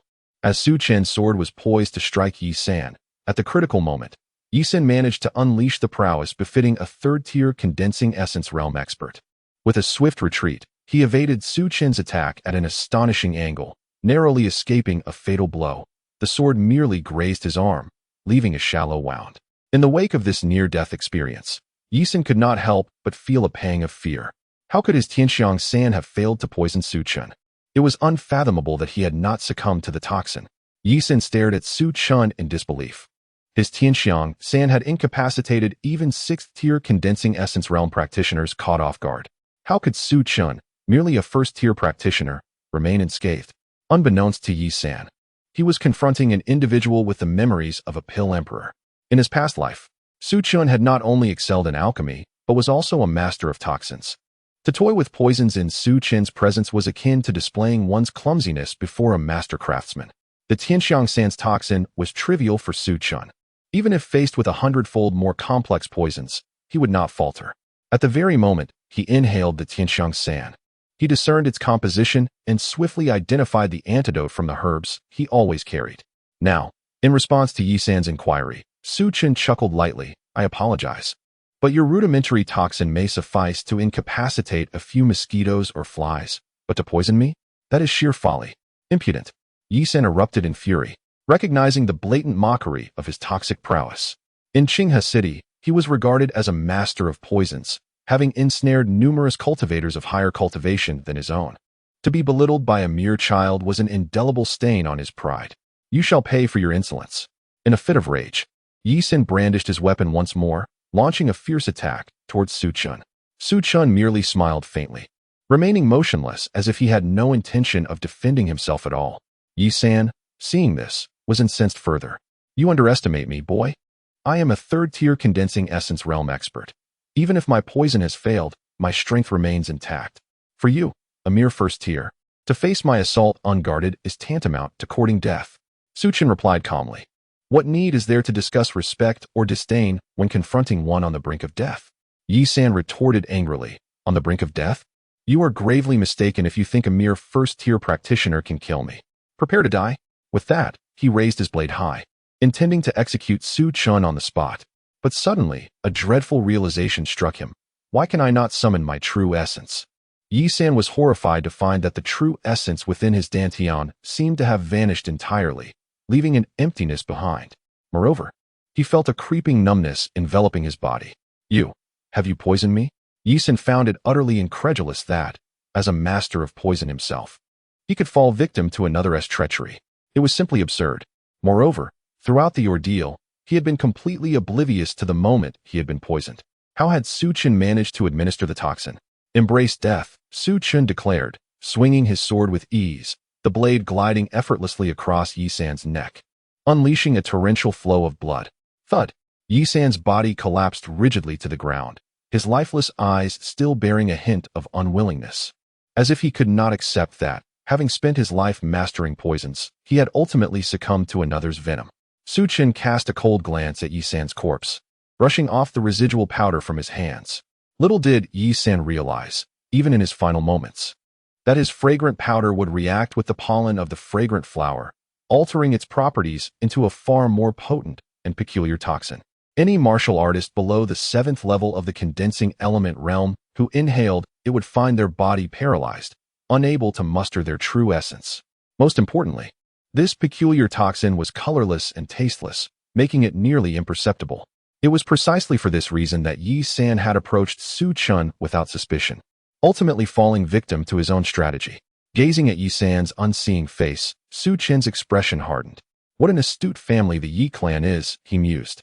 Bound by the presence of Mentor Ouyang, they dare not strike openly against me, opting instead to send an elder skilled in assassination to eliminate me. Should I perish, they would dispose of the body, leaving no trace, and no one would ever know it was the Yi family who orchestrated my demise.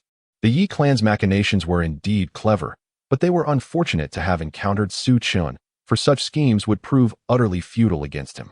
Yet, this assassination attempt served as a stark reminder to Su Chun that he was perpetually in danger. The Yi family would not rest easy until they discovered Yi San's fate. Returning to the Jiang family was not a prudent option. They would offer him no sanctuary. In Jiangshan and Jiang, he would likely rejoice at the prospect of his demise. With this in mind, Su Chun turned away from the direction of the Jiang family and made his way toward the 5 Treasures Hall. Chapter 82. The infuriated Yi family seek out manager men. Su Chun stated directly to the maid who came to greet him. Upon seeing the VIP pass from the 5 Treasures Hall in Su Chun's hand, the maid dared not delay and promptly escorted him to a tea room inside. Master Su, Your arrival is a rare honor. Manager Min exclaimed upon seeing Su Chun, rising with a beaming smile and immediately instructing the maid to prepare the finest tea. Manager Min, you are too kind, Su Chun replied humbly. Please, Master Su, do not be modest.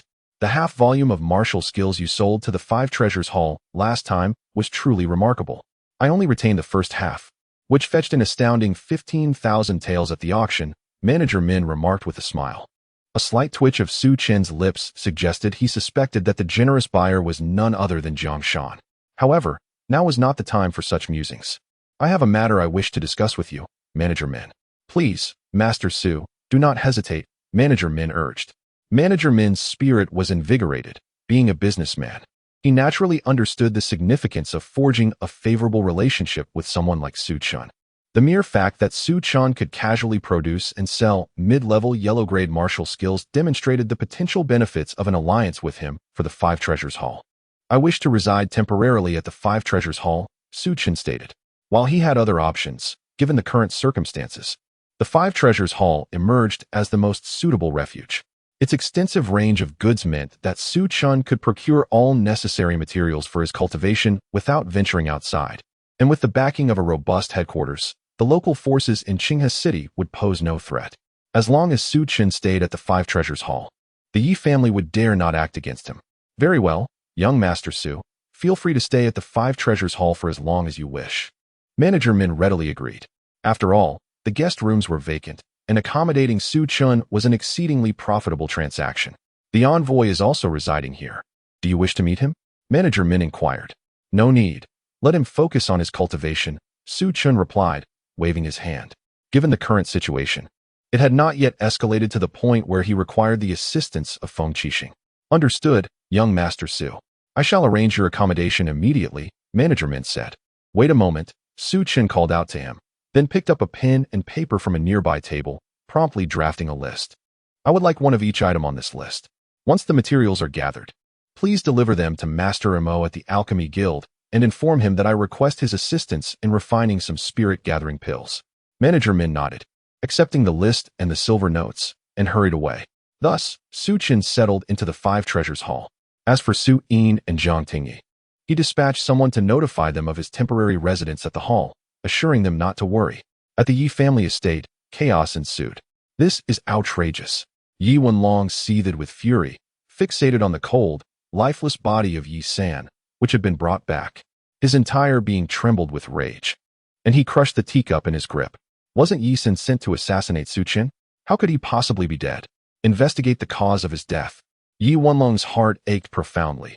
He had dispatched Yi San for the assassination, only to have him return as a corpse. The Yi family's most adept assassin was now lost. Reporting to the family head, Elder Yi San's body was discovered in a secluded alley, a subordinate hesitantly reported. It appears he was poisoned before having his throat slit. How can this be? Yi Wenlong felt a wave of absurdity wash over him. Yi San was renowned for his expertise in poison. Few in all of Qinghe City could rival him in this regard. How could he have succumbed to poison? The notion of a poison expert dying from poison was as ludicrous as saying a fish could drown. However, clear signs of poisoning were present in Yi San's body, an invisible and odorless toxin that caused paralysis throughout the body, rendering his true essence within the Dantian ineffective, which ultimately led to his easy demise by a throat cut. The subordinate continued hesitantly, struggling to believe that the poison master had met such a fate. Yet the evidence was irrefutable. Yi Wenlong's forehead pulsated violently, and after a moment, he coldly spat out two words, Su Chun. There was no need for contemplation. This matter was undoubtedly orchestrated by Su Chun. Otherwise, how could Yi San have been ambushed and killed by another formidable warrior while attempting to assassinate Su Chun? Such coincidences were far too improbable. Su Chun, I ultimately underestimated you. Yi Wenlong ground his teeth in frustration. Although Yi San did not rank among the top 10 warriors of the Yi family, his expertise in poison and assassination had made him an invaluable asset, having committed many unsavory deeds at Yi Wenlong's behest over the years. Now, in a bid to eliminate Su Chun, he had instead lost Yi San, and the thought of it gnawed at Yi Wenlong's heart. Master, what should we do now? One of his subordinates inquired. What shall we do? Yi Wenlong quickly regained his composure. Naturally, we must kill Su Chun to avenge Xin'er and Yi San. The Yi family and Su Chun were now bound by blood feud. Su Chun had utterly crippled Yi Xian, and Yi San had died because of him. The Yi family could not simply let this matter rest. However, just as Yi Wenlong was about to issue further commands, a hasty informant from the Yi family rushed in to report, "Master, Su Chun has taken residence in Wubao Hall." What? Yi Wenlong could hardly believe his ears. "Are you certain?" "Absolutely certain," the subordinate affirmed. "I saw Su Chun enter Wubao Hall yesterday afternoon, and he is yet to emerge. I inquired with the staff of Wubao Hall, and they confirmed that Manager Min arranged a guest room for him. This Su Chun truly possesses some cunning." Yi Wenlong's expression darkened to an extreme. He could not believe that Su Chun had chosen to stay at Wubao Hall purely on a whim. He must have known that the Yi family would not let him off easily, prompting him to seek refuge there. What struck him as most incredulous was that Wubao Hall would actually allow Su Chun to stay. It was not merely an inn, but had only a few temporary accommodations for distinguished guests. And who exactly was Su Chun that Wubao Hall would extend such hospitality to him? "Master, does this mean we cannot take action against Su Chun now that he is at Wubao Hall?" his subordinate remarked, his countenance darkening. Wubao Hall, bolstered by its headquarters, would not fear any local powers from Qinghe City.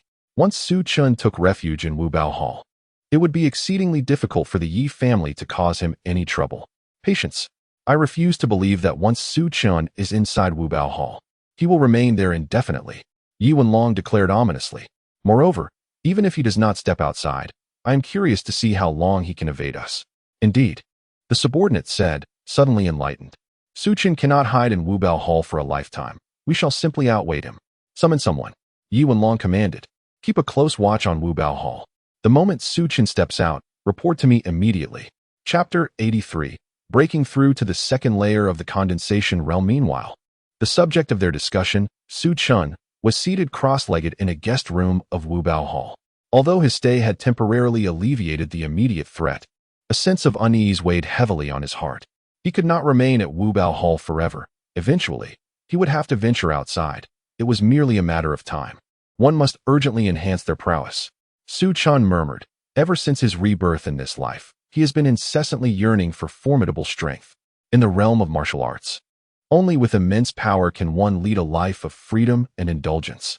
Take the present situation, for instance. If he possessed the strength to rival the Yi family, why would he need to conceal himself within the confines of the Five Treasures Hall? Let us cultivate. Su Chun gathered his focus, reaching for a porcelain vial nearby. He uncorked the bottle and poured out a crimson pill, no larger than a fingernail. This vibrant red pill, known as the Spirit Gathering Pill, is a medicinal concoction intended for practitioners at the condensation realm to consume during their cultivation.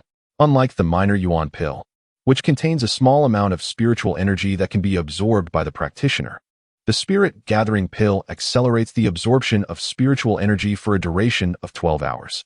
To illustrate, the minor yuan pill is akin to a meal, while the Spirit Gathering Pill serves to hasten the rate of consumption.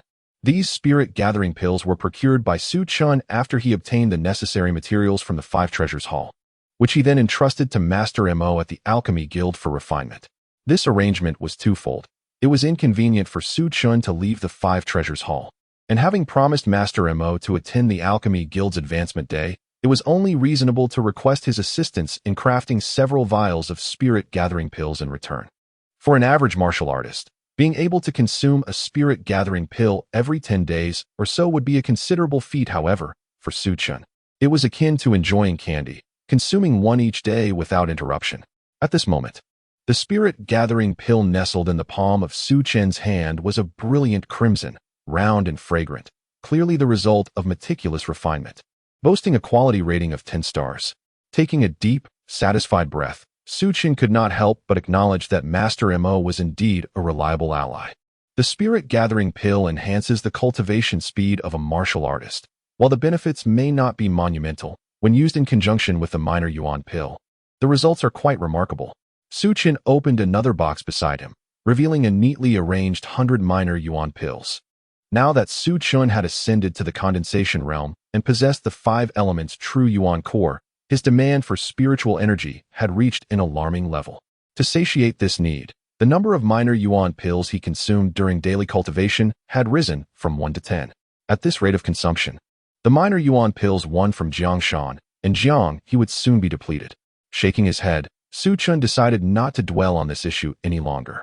He retrieved 10 minor yuan pills and, along with the spirit-gathering pill, swallowed them in one swift motion. With the ingestion of both the minor yuan pills and the spirit-gathering pill, spiritual energy surged within Su Chun's abdomen, and he entered a state of cultivation, operating the Chaos Immortal Record to absorb this energy and convert it into true yuan in his dantian. Under the influence of the Chaos Immortal Record, the benefits of these pills were fully absorbed by Su Chun's body, with no waste whatsoever. Logically, the presence of the 5 elements true yuan core would significantly hinder Su Chen's cultivation speed.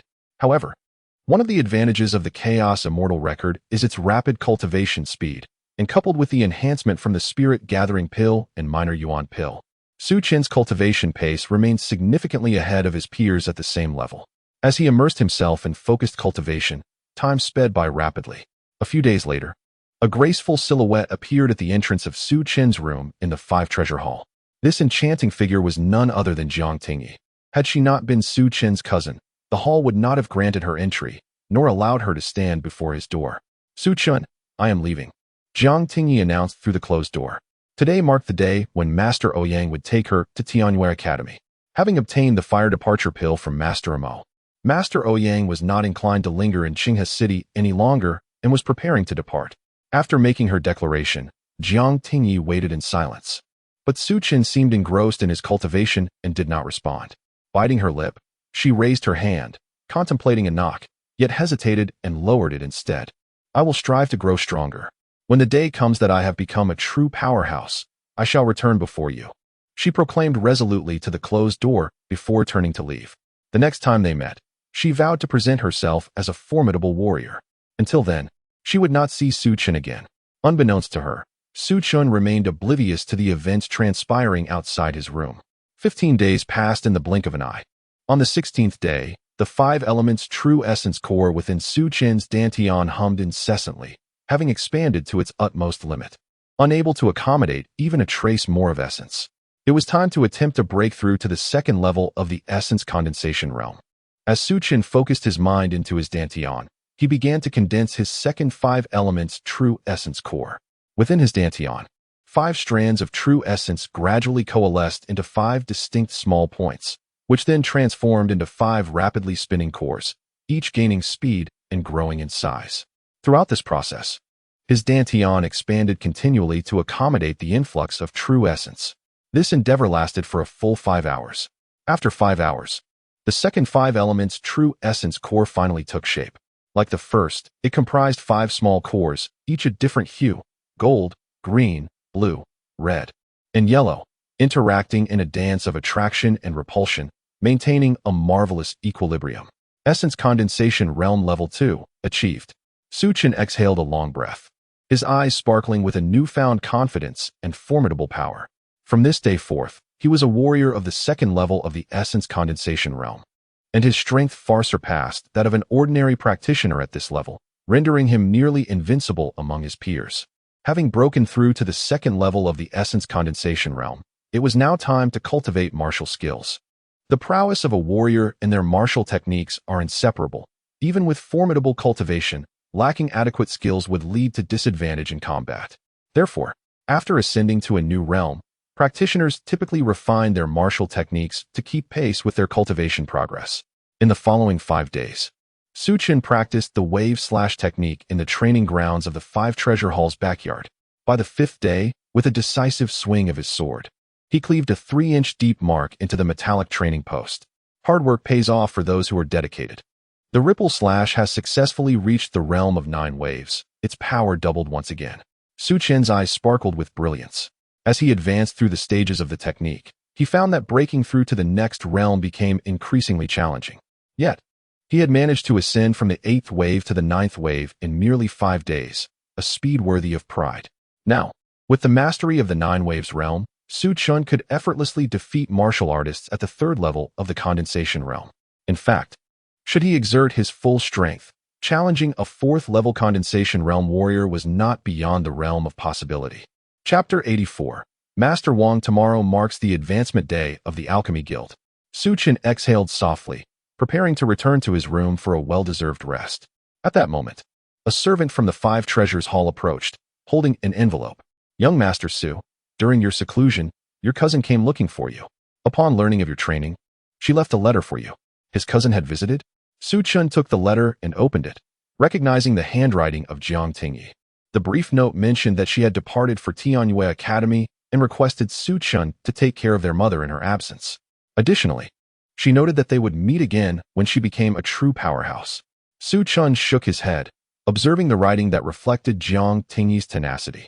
Let her go. He held no worries for Jiang Tingyi. Tianyue Academy was a fitting place for her.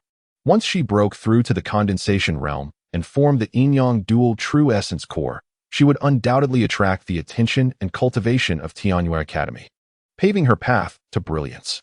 Moreover, since Jiang Tingyi was headed to the imperial capital, they would inevitably reunite, and that day would not be far off.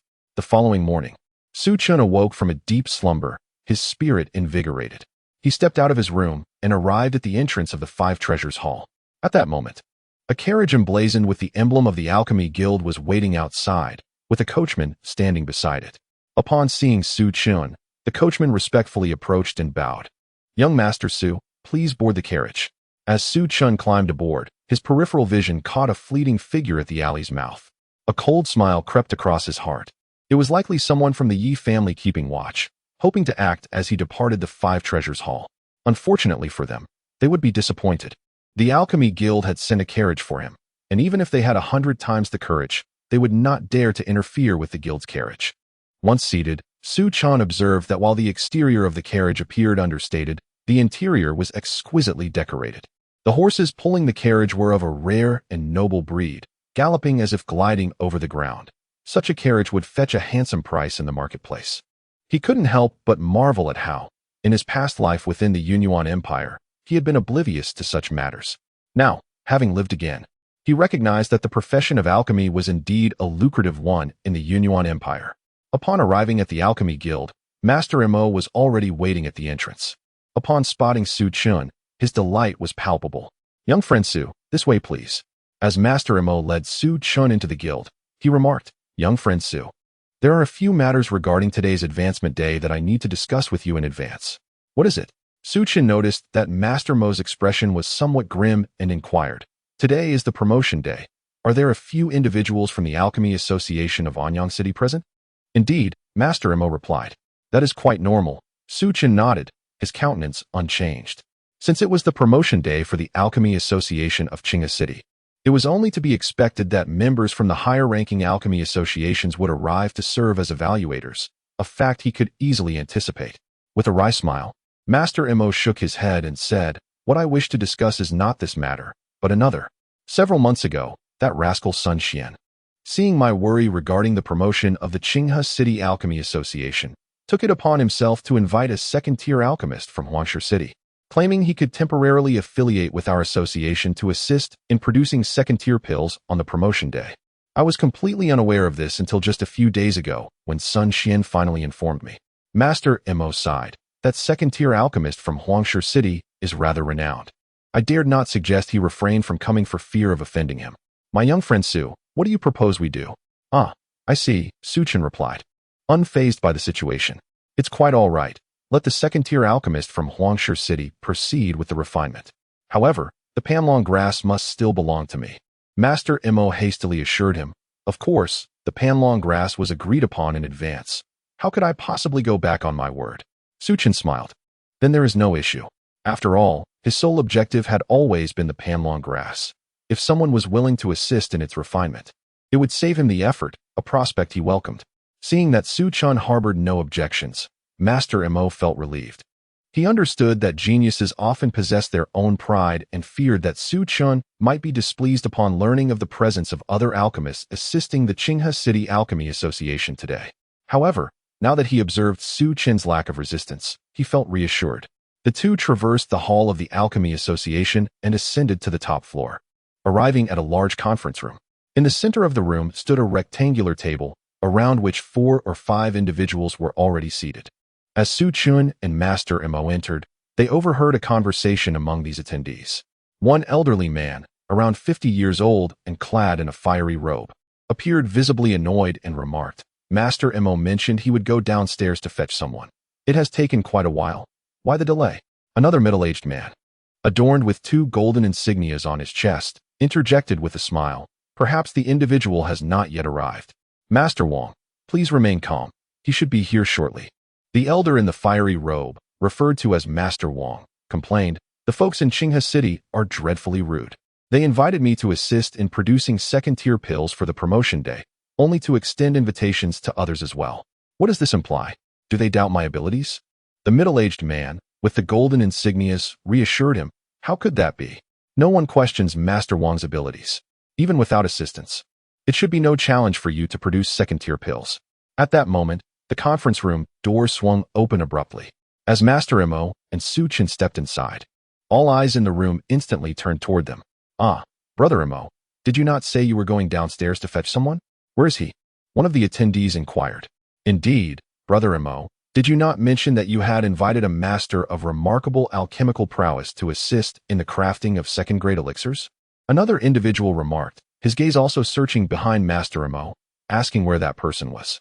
Surely, they have not failed to arrive? That would be most unfortunate. For a master esteemed by Brother Mo must possess extraordinary skills in alchemy, and I wish to make their acquaintance. Master Mo chuckled lightly, gently nudging Su Chen forward, saying, esteemed guests, allow me to present to you the master I spoke of, the illustrious young Master Su Chen. What? Brother Mo, you cannot be jesting with us. The expressions of those in the conference room shifted to one of incredulity and astonishment as they began to scrutinize Su Chen more closely. Master Mo, however, paid them no heed and turned to Su Chen, saying, young friend Su Chen, allow me to introduce you to this gentleman clad in a fiery robe, Master Wang, a second-grade alchemist from Huangshe City. The three individuals adorned with golden emblems are second-grade alchemists from the Alchemical Association of Anyang City, serving as judges for today's promotion event. As for this young lady, Master Mo's gaze fell upon the last individual present, a girl appearing to be around 17 or 18 years of age. She waved her hands at Su Chen, cheerfully exclaiming, do not mind me. I am no master, merely here to enjoy the festivities. You need not concern yourselves with my presence. Seeing the girl's whimsical demeanor, Master Mo cleared his throat and refrained from introducing her. Instead, smiling at Su Chen, young friend Su, please take a seat. It was only at this moment that the others in the conference room began to comprehend that Master Mo was indeed serious. Su Chen was the highly esteemed master of alchemy he had referred to, and not merely a junior of his. Nonetheless, the absurdity of the situation left them bewildered.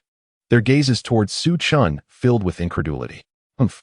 Master Wang huffed with indignation, his face flushed with anger as he addressed Master Mo. Brother Mo, I hold you in high regard, which is why I readily accepted Brother Zhang's invitation to assist you in Qinghe City. However, I did not anticipate that you would invite others to assist, especially someone so young and inexperienced. Brother Mo, are you questioning my capabilities? If you truly believe that I am inferior to this child, I shall take my leave to spare you any further discomfort. Brother Wang, you misinterpret my intentions. Master Mo quickly replied, I certainly did not mean to imply such a thing. However, I was unaware that Sun Xian sought your assistance until a few days ago. I had already extended an invitation to young friend Su, and it would be dishonorable to rescind it. Hence, I invited both of you today. Upon hearing this, the others present began to mediate. Brother Wang, do not be upset. Brother Mo does not doubt your abilities. It is merely a matter of circumstance. Indeed, your alchemical expertise is well recognized. Let us sit and discuss this calmly. Only then did Master Wang manage to regain some composure, yet upon glancing at Su Chen, his frustration resurfaced. It is not my intention to provoke, but how could this child possibly resemble a second-grade alchemist? It is utterly preposterous. The title of master is not one that can be casually bestowed upon just anyone. Another judge from the Alchemy Association remarked, indeed, Brother Mo, is there perhaps a misunderstanding? This young man does not appear to be a second-tier alchemist. His expression suggested he intended to say little brat, but refrained. It is essential to understand that the hierarchy and titles within the realm of alchemy are not to be taken lightly. They adhere to strict standards.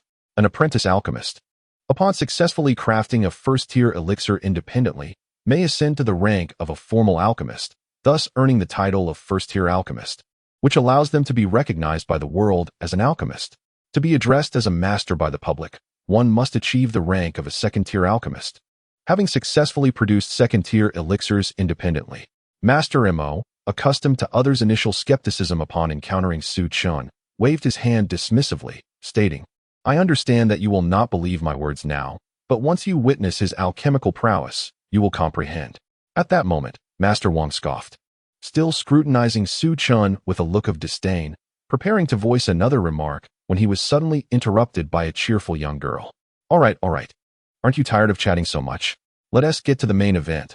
I've been waiting long enough." Turning her sparkling eyes towards Su Chun, she continued with a playful smile, "Since Master Emo holds you in high esteem, I trust you possess genuine talent. Please do not let us down." Su Chun cast her a brief glance, but chose not to respond, taking a seat instead. Master Wang, somewhat reluctantly, fell silent but continued to mutter under his breath. What could a mere child possibly know about alchemy?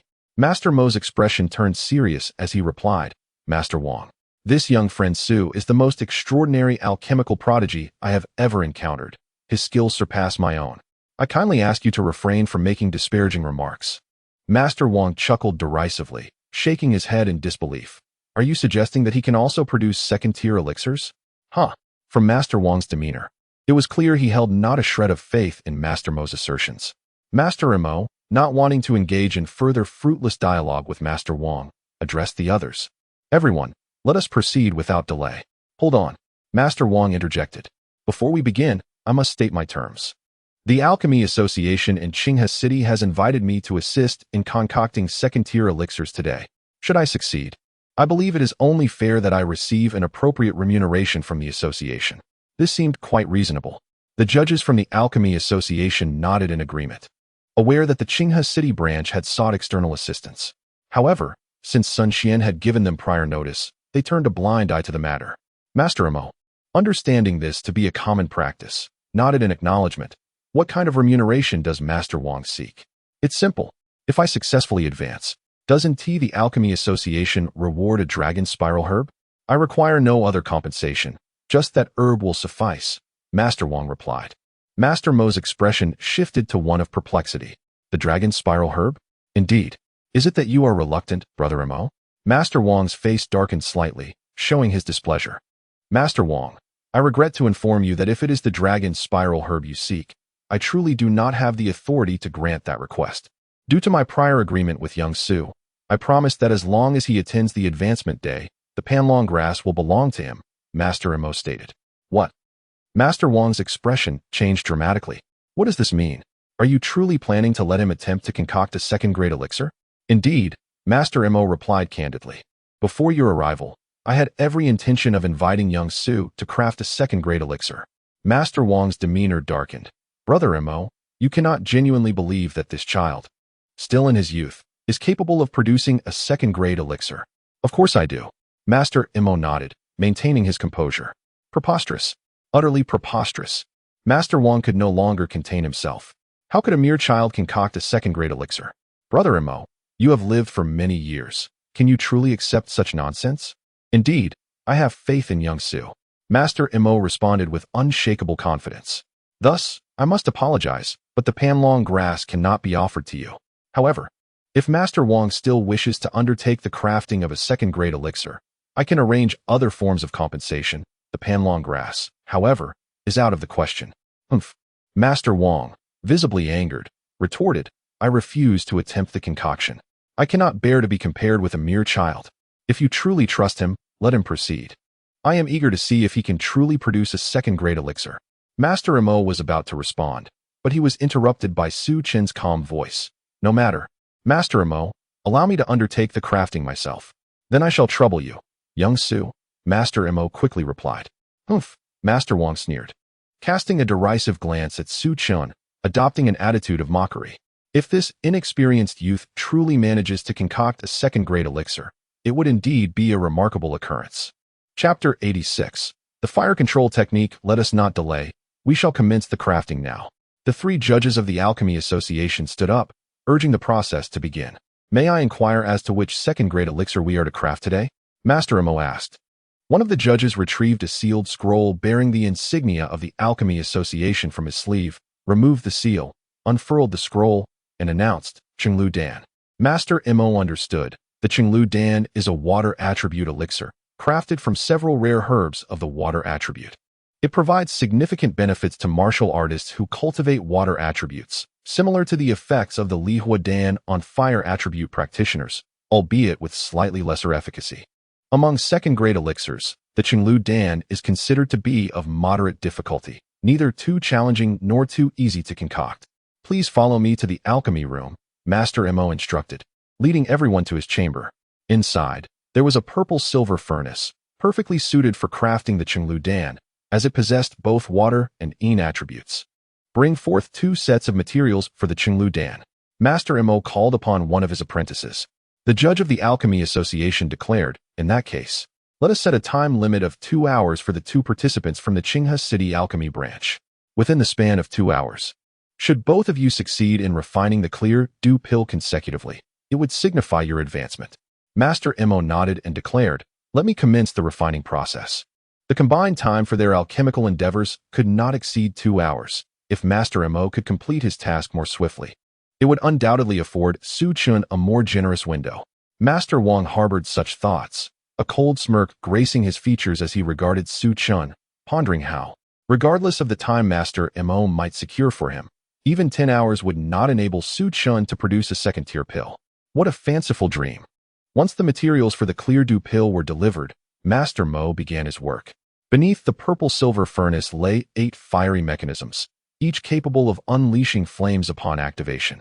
With all 8 mechanisms engaged, Master Mo preheated the furnace and meticulously categorized and introduced the materials. His technique was remarkably steady and adept, showcasing the formidable skills of the foremost alchemist in Qinghe City. After the materials were introduced, he proceeded with the purification to create the elixir, followed by the condensation of the pill. Having completed this series of intricate tasks, beads of perspiration appeared on Master Mo's forehead. Alchemy is an exceedingly meticulous craft. Any lapse in concentration could lead to failure. As more than half an hour elapsed, a dense white mist billowed from the purple-silver furnace, accompanied by the fragrant aroma of the pill, signaling the successful condensation. The pill was complete.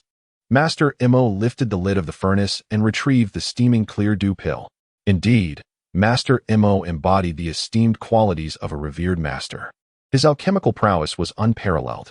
The judges from the Alchemical Guild lauded him, remarking that producing a second-tier pill was as routine for Master Mo as submitting an assignment. Effortlessly achieved. Su Xiaoyu, it is your turn. Master Mo smiled at Su Chun. Su Chun casually nodded and approached the purple-silver furnace. This old man was exceedingly reckless. Despite the opportunity to elevate to a second-tier guild today, he insisted on such capriciousness. The judges exchanged glances, shaking their heads. In their view, with over an hour remaining, if Master Wang were to refine the second clear dew pill, the likelihood of success would be immense. Alas, Master Mo insisted on placing his faith in a mere youth, allowing him to undertake the crucial task of refining the clear dew pill. It seemed the Qinghe City Alchemy Guild would once again miss the chance for advancement. Master Wang wore a mocking grin, believing Master Mo was fated to regret this decision. He had no intention of assisting the Qinghe City Alchemy Guild. Meanwhile, an unknown young lady blinked with curiosity, observing Su Chun with keen interest. Among all present, only Master Mo held confidence in Su Chun. Young Master Su, I entrust this to you, Master Mo silently implored.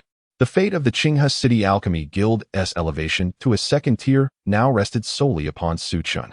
Snap! Su Chun sat cross-legged before the purple-silver furnace, extending his hand to activate the 4 flame mechanisms beneath it. This action provoked a mocking smile from Master Wang. Is he truly unaware that this alchemical furnace possesses 8 mechanisms, merely activating 4? Even the judges displayed expressions of confusion. It was common knowledge that the intensity of the flames should be maximized during the preheating of the furnace to rapidly elevate its internal temperature. Clearly, igniting 4 mechanisms would not produce flames as vigorous as igniting all 8. What a fundamental error to make. Master Wang shook his head in disdain, exclaiming, alas. I never anticipated encountering such a complete novice. What a waste of my earlier discourse. Master Mo also exhibited a hint of skepticism. Yet he placed his trust in Su Chun, believing there must be reasoning behind his actions, and thus smiled in silence. Su Chun, of course, overheard the murmurs and raised an eyebrow, responding coolly, such shallow ignorance. Does activating more mechanisms equate to better results? Should I simply light a pile of firewood beneath the furnace? Master Wang's forehead pulsed with veins, taken aback by such sharp retorts. When had he ever been subjected to such biting sarcasm? Enraged, he retorted, "I will not engage with you." The experts present are well aware of the situation. The judges nodded in agreement. Master Wang's assertion held merit, as the flames indeed needed to be strong during preheating, lest the subsequent alchemical process falter due to inadequate internal temperature. "Open your eyes, you frog at the bottom of the well." Su Chen formed a complex and enigmatic mudra with his hands, appearing rather arcane. What was he doing? Could it be the fabled fire control technique? One judge pondered. Instantly, this inquiry sent ripples of astonishment through the crowd. How could this be? He is but a youth. How could he possibly master the fire control technique? Their astonishment was not unwarranted. The fire control technique, as its name implies, enables one to manipulate flames through profound incantations, a feat achievable only by alchemists of the third rank and above. In all of Anyang County, only a handful of presidents and vice presidents of the Alchemist Association could be expected to possess such mastery. To witness its manifestation in a mere 15-year-old from Qinghe City left them utterly astounded. Chapter 87. The Extraordinary Alchemical Technique. Everyone, remain calm. It may not necessarily be the fire control technique. Perhaps he is merely putting on a show. Master Wang fixed his gaze intently on Su Chen, unconvinced that he had genuinely mastered the technique, believing it to be nothing more than a ruse. However, reality was destined to disappoint him. Su Chen's fingers began to move gracefully, and the clusters of blue flames beneath the furnace rose and fell in tandem with his gestures, as if an invisible thread were guiding the flames at his fingertips. This spectacle left everyone present utterly speechless. Controlling the fire. This was indeed a genuine manipulation of flames. Master Mo's eyes sparkled with excitement. He had only witnessed the application of the fire control technique from the president of the Alchemy Association, which had left him utterly astonished. To his surprise, today he beheld the existence of this technique once again. Not only that, but when Master Mo discerned the trajectory of the flames, he was taken aback. "Su, my young friend, is adjusting the intensity of the flames based on the unevenness at the base of my alchemical furnace. Few are aware that there are flaws at the bottom of Master Mo's purple-silver furnace, rendering it uneven. Consequently, there are times when the preheating is inconsistent, adversely affecting both the speed and quality of the concoction.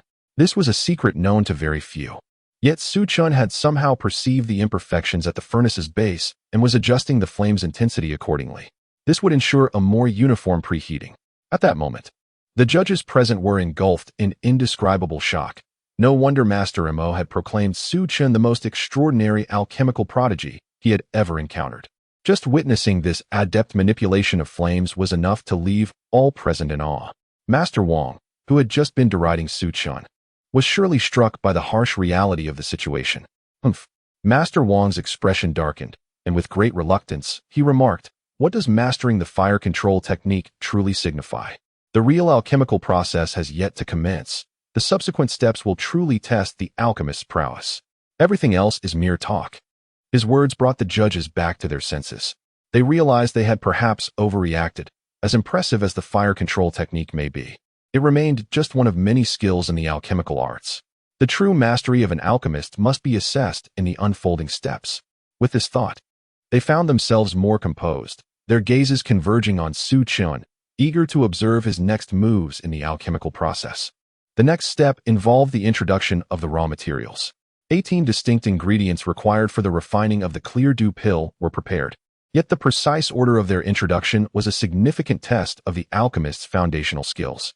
Of course, if one truly attained the level of a second-tier alchemist, this step would pose no challenge. The pressing question was whether Su Chen genuinely possessed the capabilities of a second-tier alchemist or if he was merely putting on a facade. The answer to this inquiry would reveal itself in Su Chen's approach to adding the materials. However, what transpired next left the judges utterly astounded, shattering their preconceived notions. Su Chen, without a glance, swept all 18 materials into the furnace in one fell swoop. What folly is this? The judges' foreheads were etched with tension as they grappled with the absurdity of his method. To call this an alchemical technique would be a disservice. It was sheer recklessness. Each material's timing and sequence of introduction are governed by strict protocols, and any misstep could lead to failure, let alone Su Chen's haphazard approach. If the properties of the materials happened to conflict, the furnace could very well explode. Completely disregarding the traditional refining procedures, this is sheer chaos. Initially, several judges held a modicum of anticipation for Su Chen's refining techniques, yet this turn of events left them utterly disillusioned. Old Emo, is he merely fooling around? Inquired the young girl, her chin resting on her palm, her large, glistening eyes blinking curiously at Master Emo beside her. Fooling around? No, Master Emo shook his head, his gaze fixed intently on every movement of Su Chen, revealing a perplexity in his eyes. Even I cannot ascertain. However, Su's method bears a resemblance to an ancient and long-lost school of refinement. Master Emo was uncertain, for that particular school had vanished long ago. Even he had only heard of it once from his mentor in his early years. Legends state that mastery of such a school requires tens of thousands, if not hundreds of thousands, of alchemical experiences, ingraining every step of the process into one's very bones. Considering Su Chen's youth, how could this be? Master Emo himself found the notion preposterous. Let me refine, Su Chen exclaimed with authority, one hand moving in an extraordinary rhythm, causing the flames beneath the alchemical furnace to dance in synchrony, sometimes intensifying, sometimes dwindling, seemingly chaotic yet imbued with an enigmatic essence. His other hand intermittently struck the furnace wall, each impact producing billowing white smoke, a clear indication of impurities arising from the purification of the raw materials. To the other onlookers, his approach appeared akin to a novice's reckless endeavor. One judge shook his head and lamented, "What a waste of those materials." A complete set of ingredients for refining the clear dew pill represents considerable wealth. There's nothing left to observe. The advancement from the Qinghe City branch has already failed, declared another judge, waving his hand, having pronounced Su Chen's doom before even a single incense stick had burned. Master Emo spoke in a deep tone. "Do not be so hasty. Take your time to observe. What is there to observe? With his method, it is bound to fail," the disheartened judge retorted. "Let us leave this alchemical chamber. At this rate, an explosion is imminent." Master Wang wore an expression of premature resignation, shaking his head and sighing. "Oh Emo, my dear friend, your wisdom has always been profound. Yet today, you have been deceived by this impetuous youth. You should have heeded my counsel. Now, you must regret it." However, just as Master Wang's words fell, a distinct sound resonated within the modest alchemical chamber. Glug, glug. The judges were momentarily taken aback, recognizing that sound all too well. It was the unmistakable noise of a nascent elixir rolling within the furnace. But wasn't it true that only successful congealment would yield a formed elixir? Could it be that, in such a brief span, Su Chen had succeeded in congealing the pill? The gazes of several judges were momentarily transfixed upon the hourglass beside them, struggling to comprehend that merely a single incense stick's time had elapsed, and yet Su Chen had already completed the entire process of preheating, material infusion, purification, fusion, and pill formation. Chapter 88, Star-Plucking Flow. How is this possible? One judge exclaimed in disbelief. How could he possibly accomplish such a multitude of steps in such a brief span? To succeed in refining a second-tier elixir in merely the time it takes to burn an incense stick is utterly unheard of. It is essential to recognize that alchemy is an exceedingly meticulous art. Even a seasoned second-tier alchemist like Master Emo would be drenched in sweat, laboring beside the alchemical furnace for the better part of an hour to produce a clear dew pill. Of course, there is a way to achieve this, Master Emo remarked. Have you not heard of the star-plucking flow? Star-plucking flow?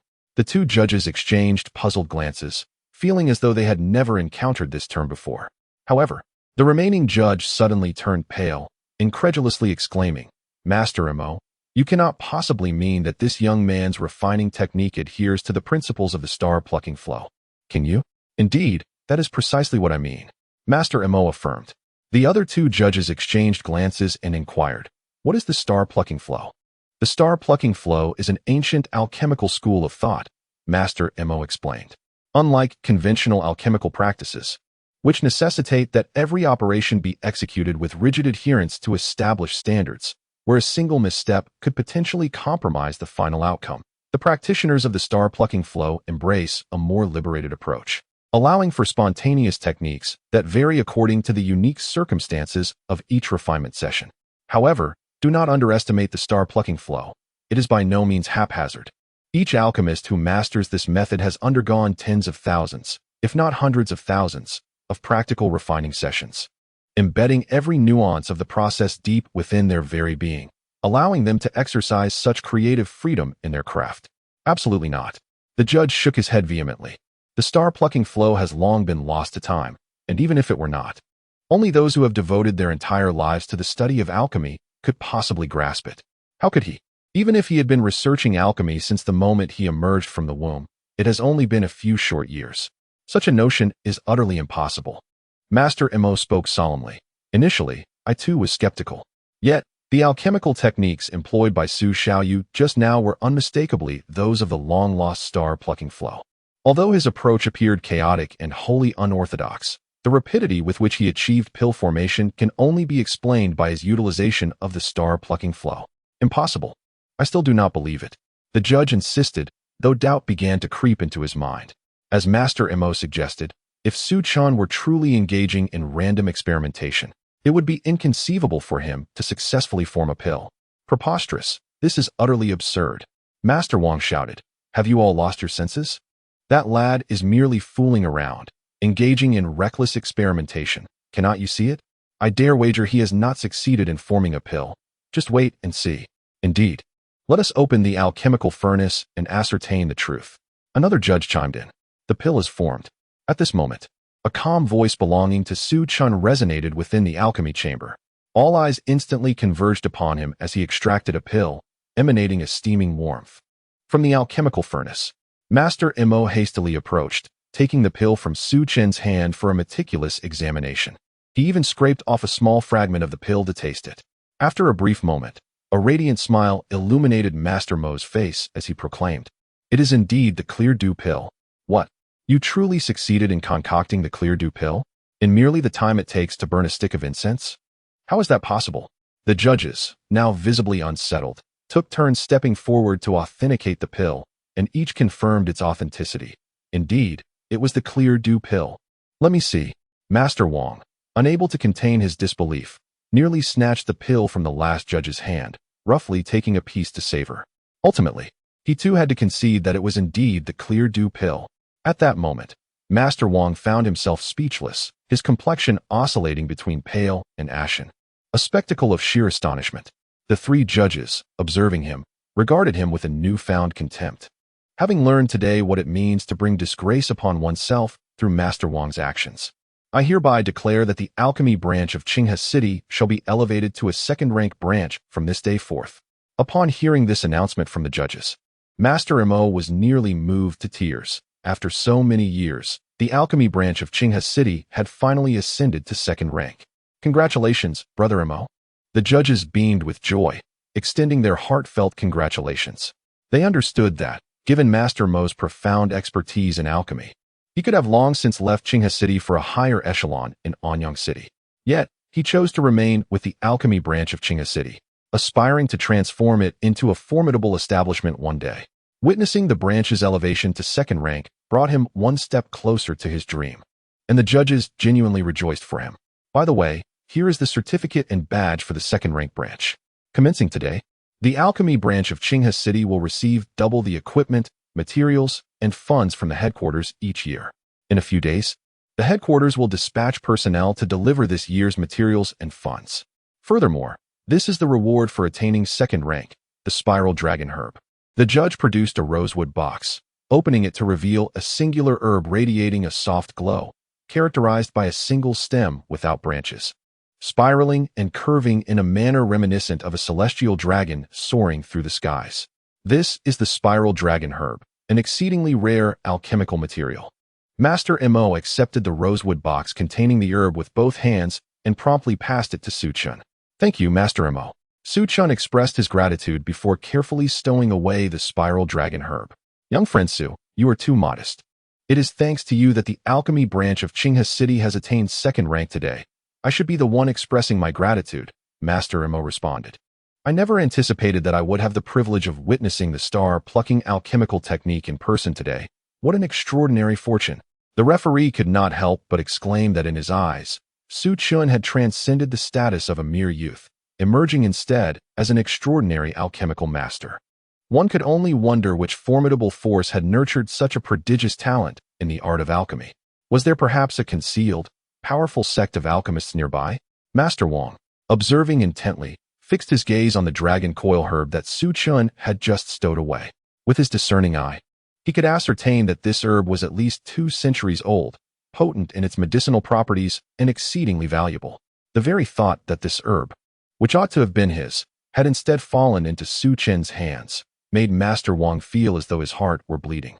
Given his pressing need for the dragon coil herb to concoct a crucial Lingfeng pill, he clenched his fists tightly and suddenly spoke coldly. Hold on. I suspect you cheated during the previous refinement. I accuse you of having created that second-tier pill in advance, rather than refining it here on the spot. Upon hearing Master Wang's accusation, the 3 judges were taken aback. One of them could not restrain himself and remarked, Master Wang, that seems a bit excessive, does it not? We judges are not inexperienced. We can distinguish between a pill refined on-site and one that was pre-made. The Clear Dew pill just now was undoubtedly crafted by Su Chen himself, without a hint of deceit. Yet, Master Wang disregarded their words, firmly believing it impossible that Su Chen had mastered the star-picking method of alchemy. Although he could not discern the exact technique Su Chen had employed to produce the Clear Dew pill, he was confident that such a method of cheating could not be replicated. I challenge you to a duel of alchemy, Master Wang declared solemnly, his gaze fixed intently on Su Chen. A duel of alchemy? Master Mo and the 3 judges were taken aback. A duel of alchemy, by its very nature, was a fierce contest between alchemists, markedly different from standard refining practices. Now, as a second-tier alchemist, Master Wang had audaciously proposed a challenge against Su Chen. Master Mo immediately furrowed his brow, saying, Young Su has just completed a refinement and is not in an appropriate state for a duel. If Master Wang is truly intent on this, it would be wiser to postpone until another day.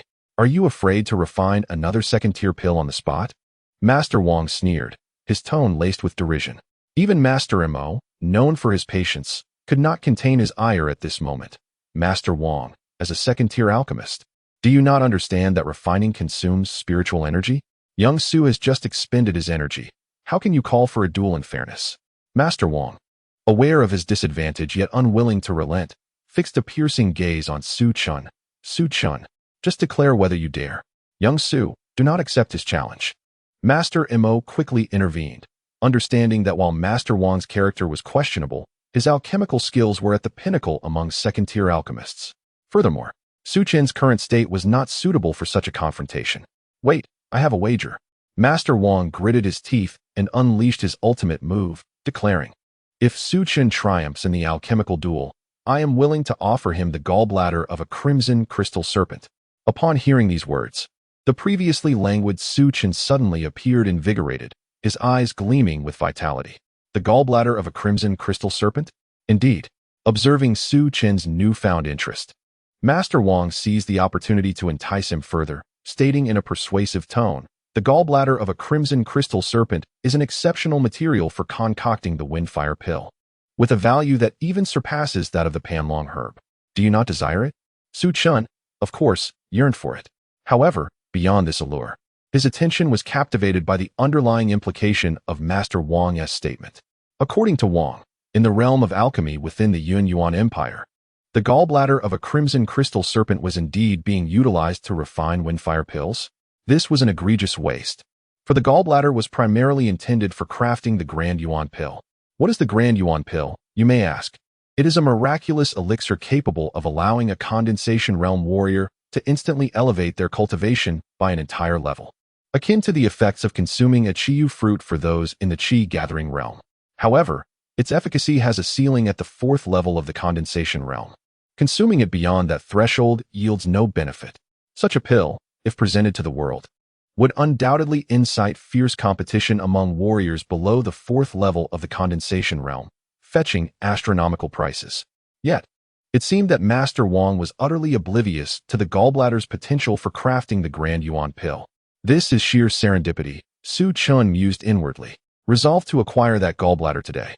Very well, I shall engage in the alchemical duel with you. Upon uttering this seemingly casual statement, Su Chen left Master Wang momentarily speechless. He had not anticipated such ease and had expected to expend considerable effort to persuade Su Chen. All right, should you lose, the panlong herb shall belong to me, Master Wang hastily proclaimed, as if fearing Su Chen might retract his agreement. Friend Su, Master Mo interjected with a hint of disapproval regarding Su Chun. If you continuously refine second-tier pills, the consumption of soul energy will be substantial. Even the most talented alchemists may find themselves at a disadvantage. However, Su Chun merely chuckled. Interrupting, Old Master Mo, there are 3 judges present. I would appreciate it if you could witness this alchemical duel. Sighing, Master Mo acquiesced. Very well, everyone. Please follow me to the dueling chamber. The 3 judges readily agreed, as they had yet to fully appreciate the intricacies of the star-plucking technique. Su Chen's previous refinement had been executed with such swiftness that many steps had eluded their observation. Now, they welcomed the opportunity to witness it once more. The Alchemy Guild possessed a dedicated dueling chamber, distinguished from ordinary alchemical rooms solely by the presence of 2 identical, attribute-less alchemical furnaces, designed for the dueling parties to refine their potions in tandem. Under Master Mo's supervision, Su Chun and Master Wang each affixed their signatures to the alchemical duel contract, signifying the official commencement of the contest, binding both parties to their commitments. Now, I shall outline the rules of the duel. Each party will refine an identical second-tier pill, with the specific type determined by random selection from us judges, within a time limit of 1 hour. After 1 hour, both sides will present their finished products, which we will assess for quality to determine the victor. Master Mo spoke as he retrieved a silk bag, and under the watchful gaze of the assembled crowd, he drew forth a slip of paper, unfolding it to declare, "Purple Star Pill." As the words fell from his lips, several judges collectively gasped in astonishment. To draw the Purple Star Pill was indeed a formidable feat, as it is among the second-tier elixirs known for their intricate crafting process. Master Wang's complexion twitched noticeably. While he had proposed the duel, he had not anticipated the emergence of the Purple Star Pill. The difficulty of concocting such a potion was immense, and even he could not guarantee a flawless success. If there were no objections from either side, the proceedings could commence. Master Wang steeled his resolve. Let the contest begin. After all, if he failed to produce the elixir, then Su Chun would stand even less of a chance. Ultimately, Master Wang believed that Su Chun had merely stumbled upon some luck in his previous attempt.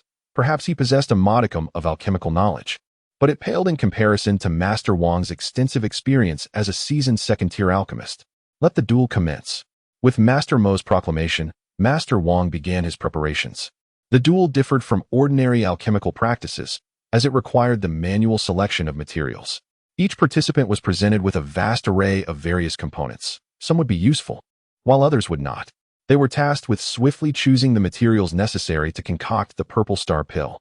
Subsequently, the process involved heating the furnace, adding materials, purifying, merging, and finally, solidifying the elixir. Master Wang diligently executed each step, beads of perspiration forming on his brow. Upon completing the merging phase, he exhaled deeply, feeling confident in his performance. Barring any unforeseen mishaps, he should be able to solidify the elixir successfully. During the waiting period for the solidification, Master Wang glanced over at Su Chun's station, eager to ascertain his progress. However, what he beheld left him astounded. Su Chun sat placidly beside his alchemical furnace, a plethora of untouched materials surrounding him, his eyes gently closed as he appeared to be meditating. Su Chun had yet to commence his alchemical process. Master Wang felt a mix of surprise and irritation.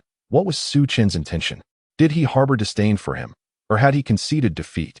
Believing he could not surpass Master Wang, the 3 judges exchanged perplexed glances. Su Chun's demeanor left them bewildered. If he truly felt incapable of winning, he need not have agreed to the duel in the first place. Yet here he sat, seemingly lost in thought.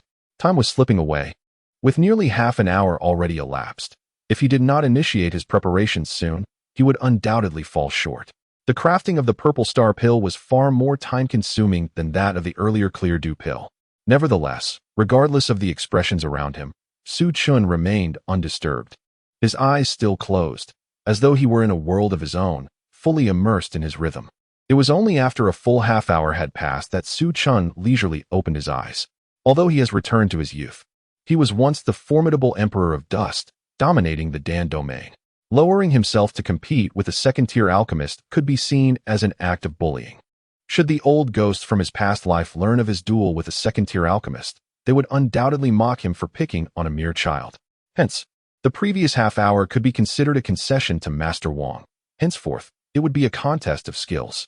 Upon opening his eyes, Su Chen's demeanor shifted dramatically, revealing the innate poise of a grandmaster. He first activated the flame mechanism beneath the alchemical furnace, employing a fire manipulation technique to preheat it. Subsequently, with a swift motion, he swept all the materials at his side into the furnace. The cacophony of materials cascading into the furnace startled the judges. This was not the usual practice of alchemy, but rather a competition. Among the materials were many that were unnecessary for the crafting of the purple star Dan. What was Su Chen attempting to achieve? Among all present, only Master Mo maintained his composure, confident that Su Chen would not undertake a reckless endeavor without assurance of success. Bang, bang, bang. Su Chen proceeded methodically, regulating the flames while rhythmically tapping the furnace with his other hand. Each strike caused a medicinal herb to soar from the furnace. Upon closer inspection, the spectators realized that these herbs were precisely those that were superfluous for the purple star Dan. Su Chen was astonishingly selecting these materials mid-process. This method of alchemy was unprecedented. The level of control required to accomplish such a feat was extraordinary. Purifying and merging, Su Chen swiftly advanced through the subsequent steps. His motions mirrored those from the earlier crafting of the clear Du Dan. At first glance, they seemed chaotic and lacking structure, yet upon closer examination, they revealed an extraordinary elegance and profundity. The three judges and Master Mo, all adept in the art of alchemy, found themselves unknowingly captivated by Su Chen's techniques. Entranced by the spectacle, witnessing this scene, Master Wang was filled with indignation. How could this be? That lad appeared to be concocting haphazardly. Yet the three judges and Master Mo were utterly engrossed.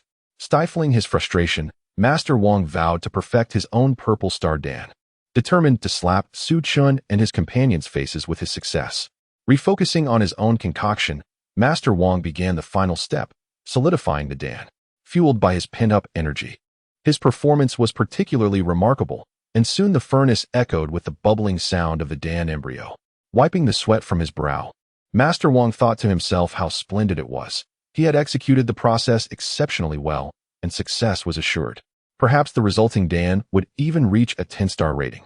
Moments later, Master Wang completed his Dan.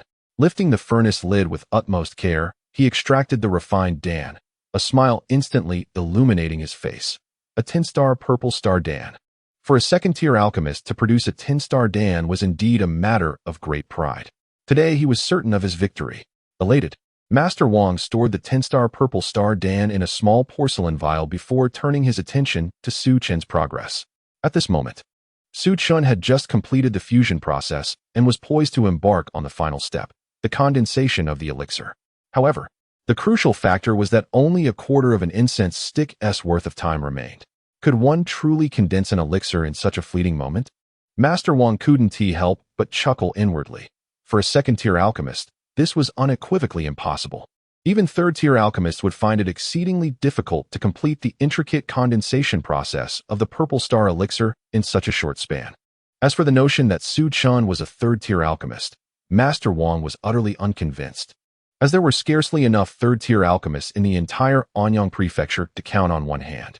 The three judges also shook their heads discreetly, despite the many surprises Su Chen had delivered thus far. Completing the condensation of the purple star elixir in a mere quarter of an incense stick was entirely out of the question. It would be a pity if he failed to finish within the allotted time, as that would mean outright failure. Nonetheless, one of the judges suggested, perhaps we could allow Master Su to continue refining the elixir even after the deadline. That would be a shame otherwise. Unbeknownst to him, he had already unconsciously begun referring to Su Chen as Master Su, though it seemed unlikely that Su Chen would complete the condensation. It was due to his earlier waste of half an hour, not a deficiency in his alchemical prowess. Thus, the three judges still recognized Su Chen's skills in alchemy. Master Mo, however, interjected, "Let us not rush. The time limit has not yet expired. Let us observe." The three judges nodded in understanding of Master Mo's optimism towards Su Chen. Yet they remained convinced that it was impossible for Su Chen to complete the condensation in such a brief time frame. At that very moment, Su Chen, standing beside the alchemical furnace, softly uttered 4 words, "Moonlight over the sea." As soon as the words left his lips, he placed his hands upon the furnace wall, channeling strands of true essence from his palms that rhythmically impacted the furnace wall. Under this forceful impact, the lid of the furnace suddenly shot upwards, and a column of azure flame erupted forth, soaring like a beam of blue light, propelling the lid to the ceiling. This extraordinary scene instantly captivated the attention of everyone present. They beheld a small orb of elixir liquid entirely enveloped by the azure flame, continuously swirling and compressing, visibly diminishing in size while its density increased. One of the judges gasped in astonishment. He realized that Su Chun was not merely heating the elixir through the furnace wall. He was directly using the flames to incinerate the elixir liquid, thereby significantly accelerating the condensation process. The other two judges were utterly astounded. They had never encountered such a technique for condensation, where one could directly scorch the elixir liquid without the intermediary of the furnace wall. What immense precision of control must this require? It was well known that even the slightest miscalculation could char the elixir liquid entirely. Su Chun's audacity to undertake such a method was rooted in his exquisite mastery over the flames. What kind of extraordinary control was necessary to accomplish this feat? One of the judges furrowed his brow, seemingly lost in recollection. After a brief moment, he suddenly exclaimed, "I remember now. This method of pill condensation is called the bright moon in the sea, an ancient technique that has long been forgotten. I have only encountered it in an old tome, and the description within mirrors precisely the technique Master Su is currently employing. Could it be another lost method? How is that possible?" The judge shook his head and remarked, "I too find it implausible. Perhaps it is merely a coincidence. If Master Su is indeed performing the bright moon in the sea, it would be truly terrifying. To simultaneously master the long-lost alchemical school of star plucking and the forgotten condensation technique the bright moon in the sea at such a young age. If true, it would render Su Chun an unfathomable enigma beyond the bounds of common reasoning. Old Emo, is it really as miraculous as they say?" a young girl inquired. Her curiosity piqued.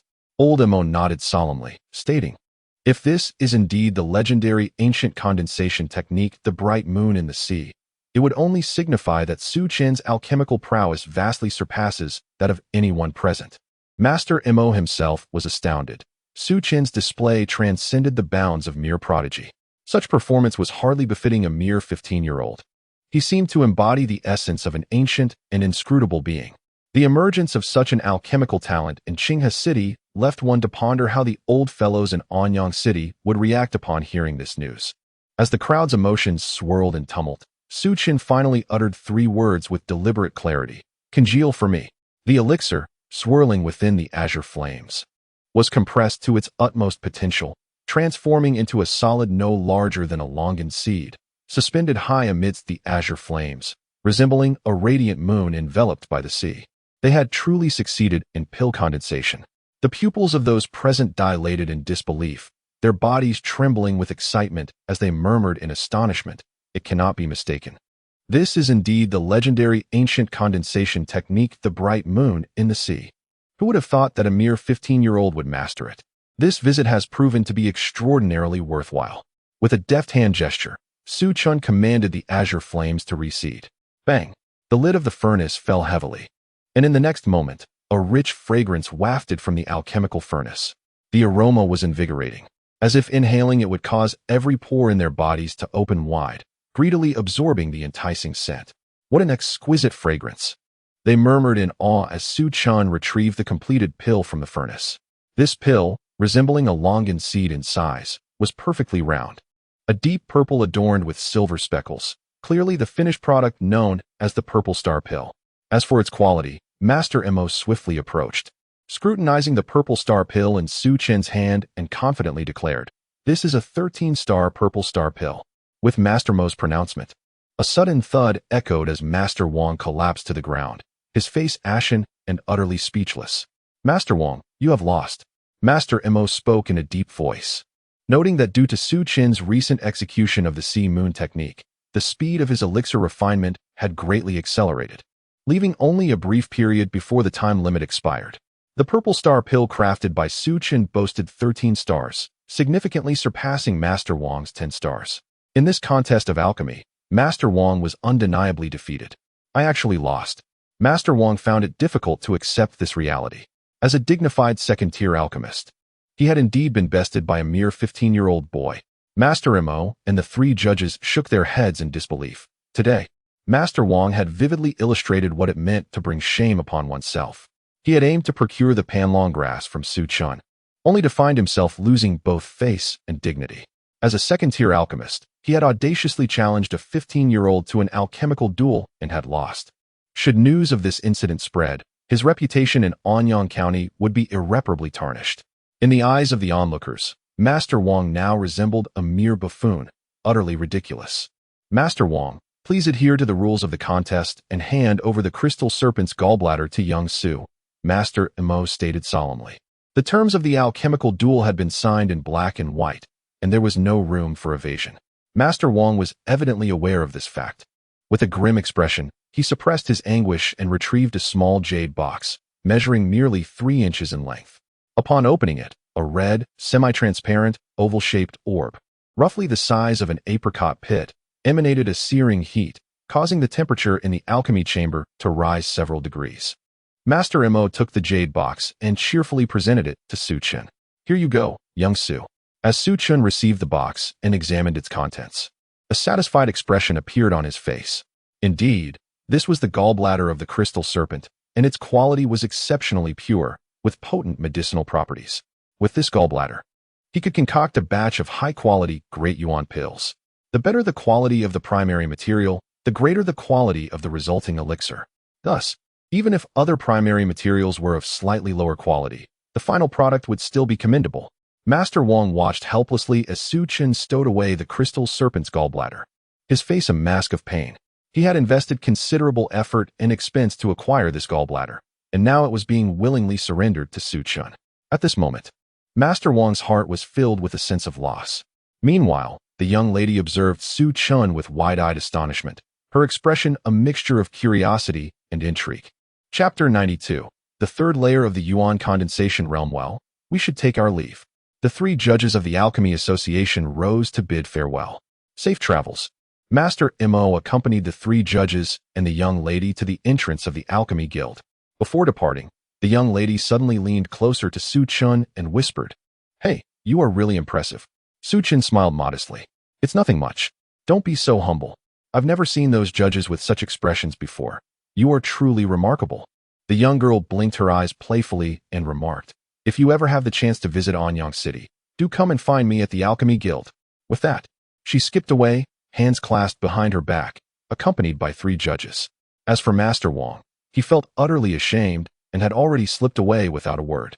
"Young Master Su, I truly thank you for today," Master Mo expressed with deep gratitude.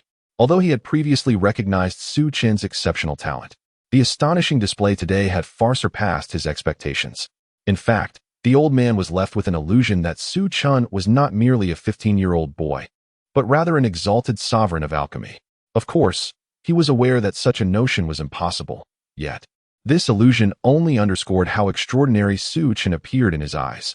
The emergence of such a prodigy in Qinghe City was not merely a stroke of luck for the city, but also a boon for Anyang Prefecture. Master Mo pondered quietly. Perhaps that matter could be addressed later, but it was still premature to discuss it now. "Young Master Su, shall I escort you back to the Wubao Hall?" Master Mo inquired. Su Chun shook his head. "Master Mo, I wish to use an alchemical furnace. Please prepare a non-attribute furnace for me." "Certainly, I shall arrange it immediately." Master Mo responded eagerly. As he watched Master Mo's retreating figure, Su Chun contemplated the inconvenience of consistently traveling to the Alchemy Guild for his craft. If he could possess a portable alchemical cauldron, he could practice alchemy wherever he pleased, which would be immensely more convenient. However, to rely on a cauldron and forego the traditional furnace, one must possess their own alchemical fire. Alchemical fire is a flame that an alchemist cultivates through their own soul power, residing within them, ready to be summoned at any moment. Thus, an alchemist who has successfully condensed their alchemical fire no longer requires a furnace. Generally, only alchemists of the 5th rank and above can achieve this feat yet. Su Chun was no ordinary individual. In his past life, he had mastered a secret technique for cultivating soul power known as the Great Wilderness Soul Refining Scripture. Upon practicing it, he could quickly condense alchemical fire according to his unique constitution, free from the constraints of being a 5th-rank alchemist. During a public alchemical demonstration at Jingyi Sect, Su Chun had even emitted flames from his fingertips, a nascent form of alchemical fire. With his current level of soul power, he believed that once he ascended to the 3rd stage of the Qi condensation realm, he could begin practicing the great wilderness soul-refining scripture to formally condense his alchemical fire. Young friend Su, the furnace has been arranged. Master Imo soon returned to announce. Su Chun gathered his thoughts and followed Master Imo into an alchemical chamber. This chamber housed a furnace crafted from a dark metal. While its exterior appeared unremarkable, Su Chun sensed a unique aura emanating from it, suggesting it was anything but an ordinary furnace. Master Imo explained. This furnace was left behind by the first president of the Qinghe City Alchemy branch. It is said that the first president had a particular fondness for using this furnace. However, as the years have passed, this alchemical furnace has gradually become neglected, primarily due to its formidable complexity, rendering it difficult for the average alchemist to harness its full potential. Thus, it has merely gathered dust in this place. Thank you, Master Imo. Su Chun casually brushed away the dust from the top of the furnace. In truth, he was not particularly concerned about the quality of the furnace. After all, he was once a revered alchemy emperor, effortlessly capable of refining a batch of great yuan pills, rendering the furnace's quality of little consequence. Nevertheless, he was sincerely appreciative of Master Mo's thoughtful gesture. Classified by the grades of medicinal pills, the Great Yuan Pill is categorized as a second-tier elixir. However, in comparison to the Purple Star Pill, the Great Yuan Pill is not as challenging to concoct. Its rarity primarily stems from the difficulty in obtaining the snake gall of the Crimson Crystal Serpent, while the refinement process itself poses no significant challenge. Speaking of which, Su Chun felt a pang of heartache at the thought of the alchemical community in the Yun Yuan Empire, which foolishly used the gall of the Crimson Crystal Serpent to produce the Wind-Fire Pill. It was a grotesque waste. It is not that the Wind-Fire Pill lacks merit. Rather, it pales in comparison to the Great Yuan Pill. This realization starkly highlighted the disparity between the alchemical standards of the Yun Yuan Empire and those of the alchemical domain. In the presence of the alchemical domain, the Yun Yuan Empire's alchemical prowess appeared as infantile as a toddler taking its first steps. With adept skill, Su Chun kindled the fire to preheat the furnace and commenced the refinement of the Great Yuan Pill. The process was not overly complex. It merely required the gall of the Crimson Crystal Serpent and a few supplementary materials. After a quarter of an hour, his refinement was complete. This batch yielded 4 Great Yuan Pills, one of which was of 13-star quality, while the other 3 were of 11-star quality. The quality of the Great Yuan Pill does not predominantly manifest in its efficacy, as the effects are sufficient to elevate the cultivation of warriors below the 4th level of the condensation realm by 1 tier. However, higher quality means fewer impurities contained within, resulting in less accumulation of detrimental substances in the body and thereby minimizing side effects. Su Chun stored away the 3 11-star quality pills and proceeded to consume the 13-star Great Yuan Pill in one swift motion. As the pill entered his stomach, it rapidly dissolved, and torrents of spiritual energy surged forth. The 2-5 elements' true essence nuclei within his dantian began to whirl with fervor, and his cultivation level surged dramatically. He had only just entered the 2nd level of the condensation realm, and ordinarily, it would take considerable time to strive towards the 3rd level. Yet, the potency of the Great Yuan Pill was overwhelming, under the influx of vast spiritual energy. Su Chun's cultivation reached the pinnacle of the 2nd level in a remarkably brief span, enabling him to commence the ascension to the 3rd level. He began to coalesce the 3rd 5 elements' true essence nucleus, witnessing 5 tiny specks of light materialize from nothingness. They quickly expanded as they spun, ultimately forming a substantial true essence nucleus, comprised of 5 smaller nuclei of varying hues. The 3rd level of the condensation realm was achieved. Su Chun exhaled a breath of turbid air, reveling in the abundant power coursing through him. Compared to the 2nd level, the 3rd level represented a significant increase in strength, and he could distinctly sense the enhancement of his capabilities. In the realm of the 3rd layer of qi condensation, one can be deemed a formidable practitioner in Qinghe City. The heads of smaller clans typically possess similar prowess, and even among the 3 prominent families, some elders are at this level of cultivation. Presently, I am confident that I can face a 4th layer qi condensation practitioner without issue. Su Chun possesses this assurance, bolstered by the explosive capacity of his 5 elements true essence core, coupled with the enhancement of his 9-wave sword, allowing him to challenge an opponent 1 tier above with ease. However, confronting a 5th layer practitioner is a different matter. As the transition from the 4th to 5th layer represents a significant hurdle, marking a small yet crucial advancement in the mid-stages of qi condensation, where the increase in strength is markedly pronounced. After a day of consecutively refining 3 batches of second-grade elixirs, Su Chun found his spiritual energy slightly fatigued. Nonetheless, he remained invigorated, reveling in the exhilaration of having broken through to the 3rd layer of qi condensation. Upon returning to Wubao Hall by carriage, he contemplated his next destination. Having ascended to the 3rd layer, he sought a venue to hone his skills, as he urgently needed to sharpen his combat abilities in real-world scenarios. He resolved to venture into the Xinjiang mountain range. Previously, he had only traversed the outskirts of the Xinjiang mountain range, barely penetrating into the mid-region. This time, however, given his present strength, he felt prepared to explore the inner depths of the range. Chapter 93. Unexpected twist. Su Chun exited his chamber and sought out Manager Min, inquiring, "Which room is Feng Qixing in? Are you asking about Envoy Feng, young Master Su? Please, follow me," Manager Min replied, leading Su Chun to another door. He announced, "Envoy Feng, young Master Su has arrived." With a click, the door swung open. Feng Qixing stood at the threshold, his eyes lighting up upon seeing Su Chun. He eagerly asked, "Young Master Su, have you come to teach me the latter part of the Mingwang finger? Let us discuss inside." Su Chun smiled, aware that he had only imparted the first segment of the latter half of the technique to Feng Qixing, leaving him anxiously awaiting further instruction. Once inside, Feng Qixing brewed tea and could hardly contain his excitement as he asked, "Young Master Su, what about the latter part of the Mingwang finger?" Su Chun chuckled lightly. "Do not rush. I have indeed come to teach you the remaining sections." As he spoke, he dipped his finger into the tea, inscribing a few lines on the table. Feng Qixing focused intently, realizing that the sparse lines were the incantations of the Mingwang finger, seamlessly connecting to the portion he had already mastered. Overjoyed, Feng Qixing immediately began to practice. However, after a short time, he discovered that the incantation was still incomplete. He had merely acquired a slight expansion on his previous knowledge. Ceasing his practice, Feng Qixing's face reflected his distress. "Young Master Su," Su Chun replied with a gentle smile, "do not regard me with such dismay. I could not possibly reveal the entirety of the latter half of the Mingwang finger all at once. However, as long as you demonstrate diligence, I shall periodically share a portion with you." Upon hearing this, Feng Qixing's eyes rekindled with hope. He nodded earnestly. "As long as it resolves my issues with cultivation deviation, I am willing to do whatever you ask." "Perfect, for there is indeed a task that requires your assistance." "What task?" "Accompany me to the Xinjiang mountains." This was a notion that Su Chun had contemplated for some time. The terrain within the Xinjiang mountains is intricate and fraught with unforeseen perils. Having a formidable ally by his side would undoubtedly enhance his safety.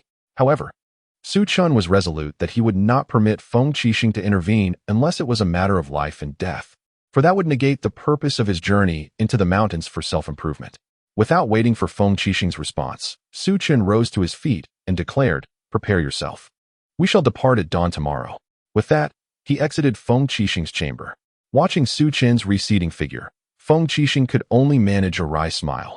What else could he say? At this moment, Su Chun was his anchor.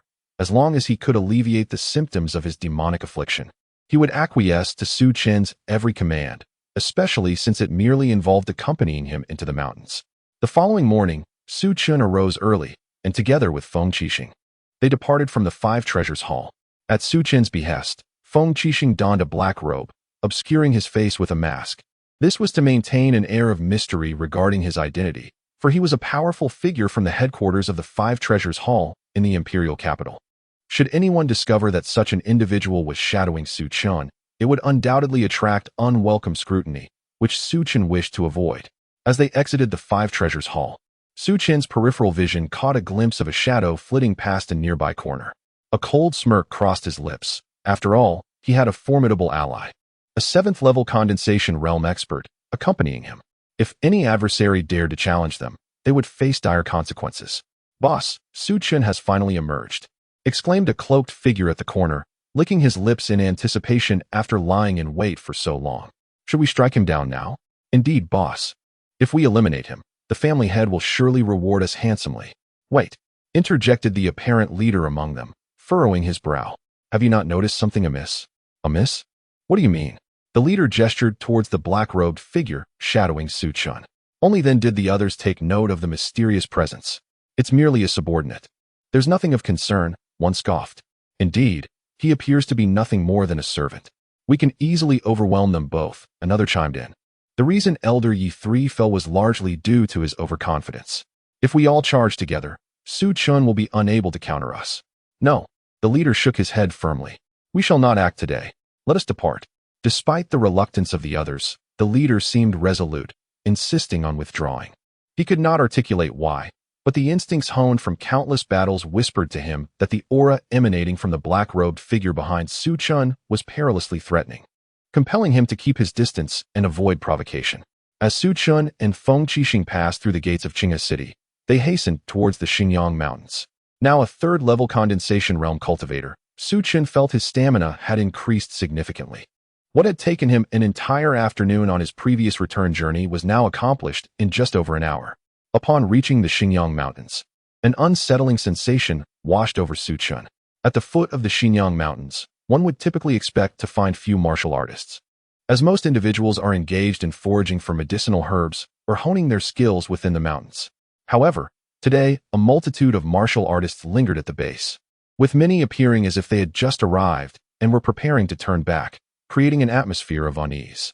Su Chun casually approached a martial artist who seemed ready to depart and inquired, "My friend, might I ask what has transpired in the Xinjiang Mountains today?" The martial artist scrutinized Su Chun and his companion, Feng Qixing, and responded, "Are you here to train in the Xinjiang Mountains? It would be wise not to venture any further. Entry is prohibited today." Su Chun, intrigued, asked, "Why is that?" The martial artist shook his head and explained, "I am not entirely certain, but it seems that the young master of the nearby Iron Clothing sect was murdered in the Xinjiang Mountains. His body was discovered a few days ago, and now the Iron Clothing sect has sealed off the entire area, preventing anyone from entering or exiting, as they seek to apprehend his killer." Understanding dawned upon Su Chun. He had not anticipated that the mountains were under lockdown, and that the situation had arisen due to his own involvement. "You need not proceed further into the Xinjiang Mountains," the martial artist warned. "You will undoubtedly be intercepted by members of the Iron Clothing sect. They are quite ruthless, and anyone who disobeys their commands is dealt with immediately." With that, the martial artist departed. "Thank you," Su Chun called after him. Once the martial artist had left, he continued along the path upward. Feng Qixing remarked, "Young Master Su, did that man not just say that the Iron Clothing sect has sealed off the Xinjiang Mountains? Why then do we still proceed inward? Does my undertaking require your incessant prattle?"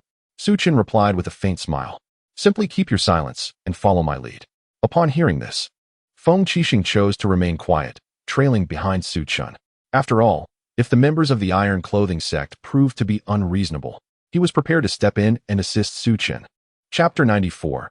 A sudden slaughter of two. The two had not walked far before they encountered two martial artists standing ahead, both seemingly formidable in their abilities. As Su Chun and Feng Qixing approached, the martial artists swiftly moved to block their path, their expressions unfriendly. "Who are you?" one demanded. "Are you unaware that the Xinjiang Mountains have been sealed by our Iron Clothing sect? No one is permitted to enter or exit at will." Su Chun halted and replied, "Might I request a moment of your time? I have urgent business within the mountains and assure you, I will not interfere with your duties." "Request a moment?" The two martial artists exchanged incredulous glances, as if they had heard the most absurd joke. One of them sneered, "You ought to inquire who would dare grant such a favor to our Iron Clothing sect. Allow me to advise you, it would be best for you to turn back." The other added menacingly, "You would do well to heed my warning. Our young master has been murdered, and the Iron Clothing sect is tirelessly pursuing the culprit. We have no time to waste with the likes of you. If you do not leave, do not blame us for our lack of courtesy." Yet, Su Chun remained steadfast, an expression of curiosity upon his face.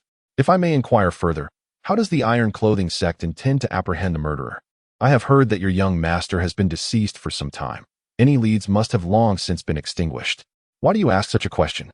The two warriors from the Iron Garment sect squinted as they scrutinized Su Chun, realizing that such matters were classified secrets of their sect, unlikely to be divulged easily.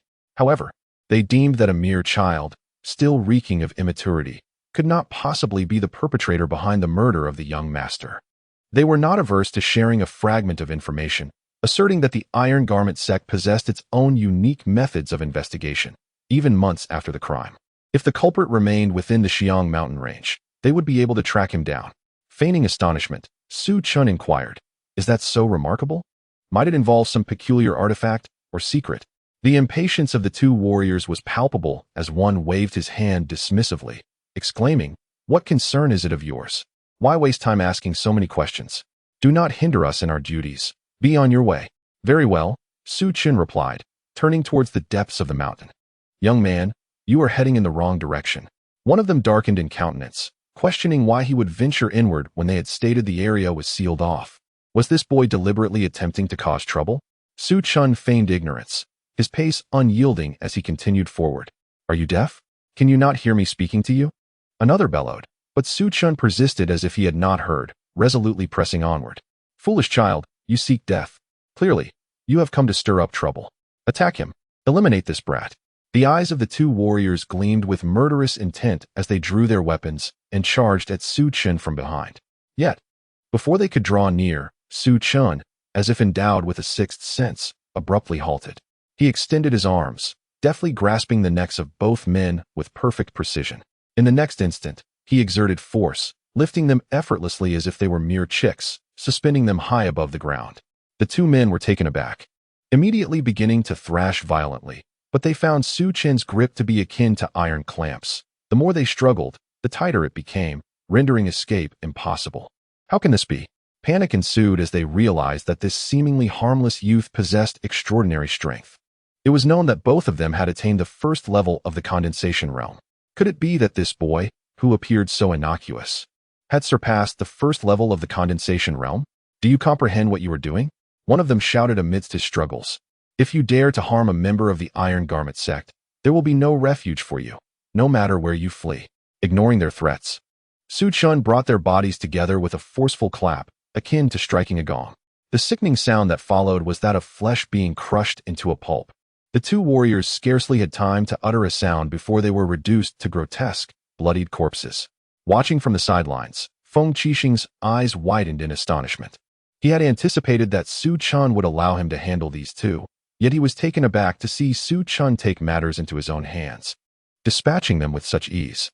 The release of true essence during Su Chun's strike made it abundantly clear that he had reached the third level of the condensation realm. Upon my initial encounter with Su Chun at the Five Treasures Hall, he was merely at the 10th level of the Qi-gathering realm. Remarkably, in less than a month, his prowess has advanced to such an extraordinary degree. It is no exaggeration to assert that even some talents from the imperial capital might struggle to attain such a rapid pace of cultivation. Of course, Feng Qixing remains unaware that Su Chun had concealed his true cultivation level of the first stage of the condensation realm at that time. Nevertheless, even if he were to learn this, it would not diminish Feng Qixing's astonishment in the present moment. "What are you waiting for? Let us proceed." Su Chun clapped his hands, beckoning Feng Qixing to follow. It was only then that Feng Qixing snapped back to reality and trailed behind Su Chun into the depths of the Xinjiang mountain range. However, Feng Qixing sensed that the situation was far from straightforward. Su Chun had slain two members of the Iron Garment sect, and they would not simply let the matter rest. Yet, as a formidable figure from the imperial capital, Feng Qixing harbored no fear of the Iron Garment sect, if necessary. He could easily assist Su Chun in dealing with them entirely. "We shall venture into the inner regions of the Xinjiang mountain range. Should we encounter beasts below the 5th level of the condensation realm, refrain from engaging. Leave it to me," Su Chun instructed. "Understood," Feng Qixing nodded in agreement. The two made their way towards the inner regions of the Xinjiang mountain range, encountering numerous beasts along the path. For Su Chun at this stage, beasts below the 2nd level of the condensation realm held no value for confrontation. There was no need for engagement. By merely exuding the pressure of a 2nd-level condensation realm cultivator, he could easily intimidate the beasts into retreat. Only when faced with beasts of the 3rd level of the condensation realm would Su Chun take action to eliminate them. Moreover, when he did engage, he deliberately avoided striking at the vital points, opting instead for a war of attrition, treating the beasts akin to sparring partners to hone his combat skills.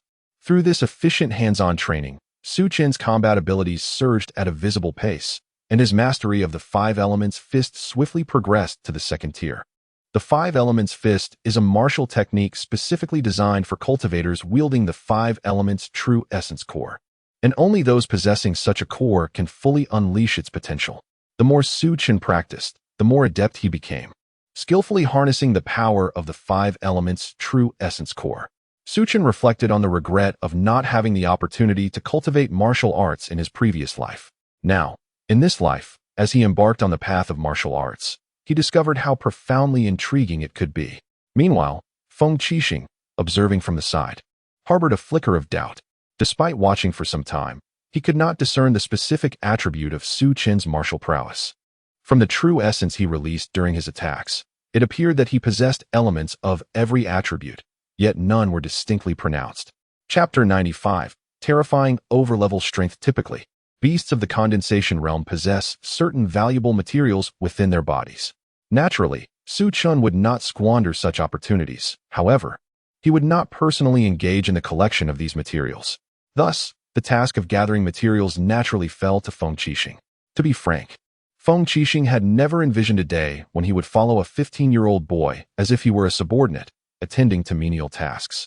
Thus, Su Chen continued his path of slaying beasts while delving deeper into the inner regions of the Xinjiang mountain range. Roar! As they were on the brink of reaching the inner perimeter, a thunderous roar suddenly pierced the air. Turning his head, Su Chen beheld a colossal wolf-like beast, its massive form glistening in a deep crimson hue. This creature was several times larger than an ordinary wolf, most notably possessing 2 heads, both of which gaped open with cavernous jaws, their eerie green eyes fixed intently upon Su Chen. It was a 2-headed blood wolf, a 4th-tier beast of the condensation realm. A spark of excitement ignited within Su Chen's gaze. This was the first 4th-tier beast he had encountered that day, having previously faced only those at the pinnacle of the 3rd tier. At this moment, the sight of the 2-headed blood wolf kindled the warrior's spirit within him. Moreover, if memory served him correctly, the blood of the 2-headed blood wolf was an exceptional material for body refinement. Absorbing it could potentially elevate his physique to a new level. With resolve, Su Chen drew his Songhai sword and approached the beast. Meanwhile, Feng Qixing remained steadfast, adhering to Su Chen's instructions to refrain from engaging any beasts below the 5th tier of the condensation realm, thus standing aside. The 2-headed blood wolf growled with vigilance, glancing warily at both Su Chen and Feng Qixing. Wolves are inherently sensitive to their adversaries, and even this formidable beast, having entered the ranks of magical creatures, sensed Feng Qixing's formidable prowess. Although it felt a twinge of caution, it was unwilling to relinquish Su Chen as its prey. In the beast's eyes, Su Chen appeared significantly weaker than Feng Qixing, making him an ideal target. After all, human warriors, having refined their bodies through techniques and various elixirs, were a substantial supplement for magical beasts. With its 2 heads, the 2-headed blood wolf could launch independent attacks, and the combined biting force of its jaws was exceedingly formidable. Among 4th-tier beasts, it ranked in the upper echelon of combat prowess. Given the natural superiority of magical beasts over their human counterparts, it would not be an exaggeration to say that 2 or 3 4th-tier human warriors would struggle to match it in strength. Feng Qixing, intrigued, pondered how Su Chen intended to confront such a creature. After all, no matter his skills, Su Chen was still merely at the 3rd tier of the condensation realm, and facing a 4th-tier beast posed considerable challenges. The 2-headed blood wolf continued to growl, wary of Feng Qixing's presence, and remained cautious, refraining from attacking Su Chen. Seeing the hesitation of the beast, Su Chen boldly stepped closer, entering its attack range. At this proximity, the 2-headed blood wolf could easily pounce upon him, leaving Feng Qixing with little chance to intervene. The moment the wolf detected Su Chen within its striking zone, it became animated, its predatory instincts flaring. Both jaws open wide, revealing a row of gleaming, dagger-like teeth, exuding a chilling aura. "Come here, you foolish beast," Su Chen taunted deliberately. Instantly, the 2-headed blood wolf's eyes glinted with malice. With a thunderous roar, its massive form surged forward like a blade, lunging directly at Su Chen. Despite its size, the beast moved with surprising swiftness, closing the distance in the blink of an eye. 2 enormous mouths opened simultaneously, revealing glistening teeth, with thick, viscous saliva trickling between them. However, at this critical juncture, Su Chen remained remarkably composed. His hands grasped the hilt of his sword, his entire being frozen in a poised stance, as if gathering strength. Just as the fangs of the 2-headed blood wolf drew within a foot of him, Su Chen unleashed his blade. His speed was astonishing. The entire act of drawing the sword transpired in less than a tenth of a breath, leaving the two-headed blood wolf no time to react. A flash of sword light flickered by, so swift it seemed almost illusory, with a single strike of ninefold waves. The next moment revealed fine lines of crimson appearing simultaneously on both necks of the two-headed blood wolf. Subsequently, the massive heads plummeted to the ground in unison. The enormous body crashed down with a resounding thud. Impressive power. Su Chen nodded in satisfaction. The wave slash had indeed lived up to his expectations. Each cultivation to a new wave significantly enhancing its potency. The sole drawback was the necessity of channeling energy for each attack, relegating it to a formidable finishing move. On the other side, Feng Qixing was rendered speechless, astonished by Su Chen's prowess. Was he even human? Not only was his rate of cultivation astonishing, but now, with a mastery at the third level of the Foundation Establishment realm, he had slain a fourth-level beast. Was there no limit to his potential? It is crucial to note that a fourth-level beast differs vastly from a fourth-level human martial artist, particularly a two-headed blood wolf, whose strength was nearly equivalent to that of 3 fourth-level martial artists. Even many prodigies in the imperial capital did not exhibit such terrifying prowess in challenging realms at the third level of Foundation Establishment. At this moment, in Feng Qixing's eyes, a veil of mystery enveloped Su Chen. Collect the blood and heart of the two-headed blood wolf. Let us proceed, Su Chen instructed. The wolf's blood and heart were its most valuable assets. The heart served as a raw material for alchemical concoctions, while the blood was an exceptional refining substance for martial artists. After gathering the blood and heart, he also severed a wolf's leg, and they resumed their journey, delving deeper into the mountainous terrain. A quarter of an hour later, a pungent scent of blood wafted through the air. Several figures shot forth from the forest, landing around the carcass of the two-headed blood wolf. Upon recognizing the body, they were momentarily taken aback. It was indeed a fourth-level two-headed blood wolf. Look at the incision on its neck. It's clearly a single fatal strike. This individual possesses considerable strength. Perhaps he is the one we seek. Humph. How dare he kill 2 of our ironclad sect warriors and intrude upon our sealed territory? He truly has a death wish. Let us go and pursue the scent of blood. We may yet find this audacious rogue.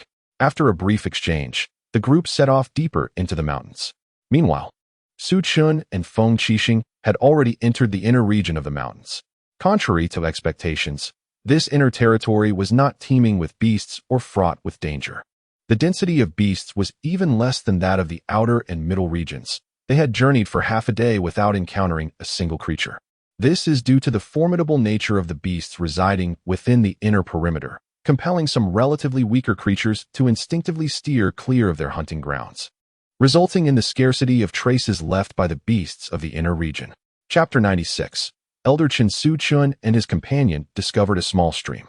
Feng Qixing kindled a fire, skewering the freshly cut wolf leg over the flames, seasoning it with a sprinkle of salt.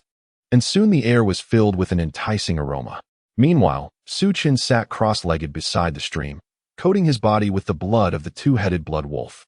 He then activated the Chaos Immortal Record, beginning to absorb the essence contained within the blood, transforming it into his own power.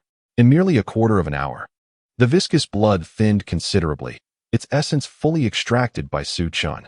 Rising to his feet, his bones emitted a series of crackling sounds, akin to popping beans. As his posture became increasingly upright, his flesh seemingly infused with an inexhaustible vigor. Additionally, Su Chen distinctly sensed that his flesh had grown denser, and the resilience of his skin had markedly improved. Presently, if a martial artist of the same rank were to strike him with a blade, it was unlikely that his skin would even break. The enhancement of one's physique holds immense significance for a martial artist. It not only augments their combat capabilities, but also bolsters their ability to respond to ambushes. For instance, a martial artist at the condensation realm, if conscious and with their true essence circulating throughout their body, would be virtually impervious to harm from a practitioner at the Chi attraction realm. Conversely, if the condensation realm martial artist were unconscious, their defensive capabilities would not be significantly superior to those of a Chi attraction realm practitioner, rendering them vulnerable to a surprise attack while asleep, leading to the possibility of an unceremonious demise. However, should one succeed in enhancing their physique, such vulnerabilities would be mitigated, as the defense conferred by a fortified body is ever present. Yet, enhancing one's physique is no simple endeavor. The resources required are staggering. For instance, The snake blood ginseng that Su Chun consumed during his last body-tempering bath was of considerable value, and that was merely the initial phase of physical enhancement. The resources needed for further progress would only escalate. Approaching the fire, Su Chun began to savor the roasted wolf leg. The flesh of beasts typically contains the spiritual essence of heaven and earth, resulting in a delightful flavor. Moreover, the meat on the leg was primarily tendon, boasting a balanced toughness and an ample chewiness, releasing succulent juices upon biting, accompanied by a subtle fragrance.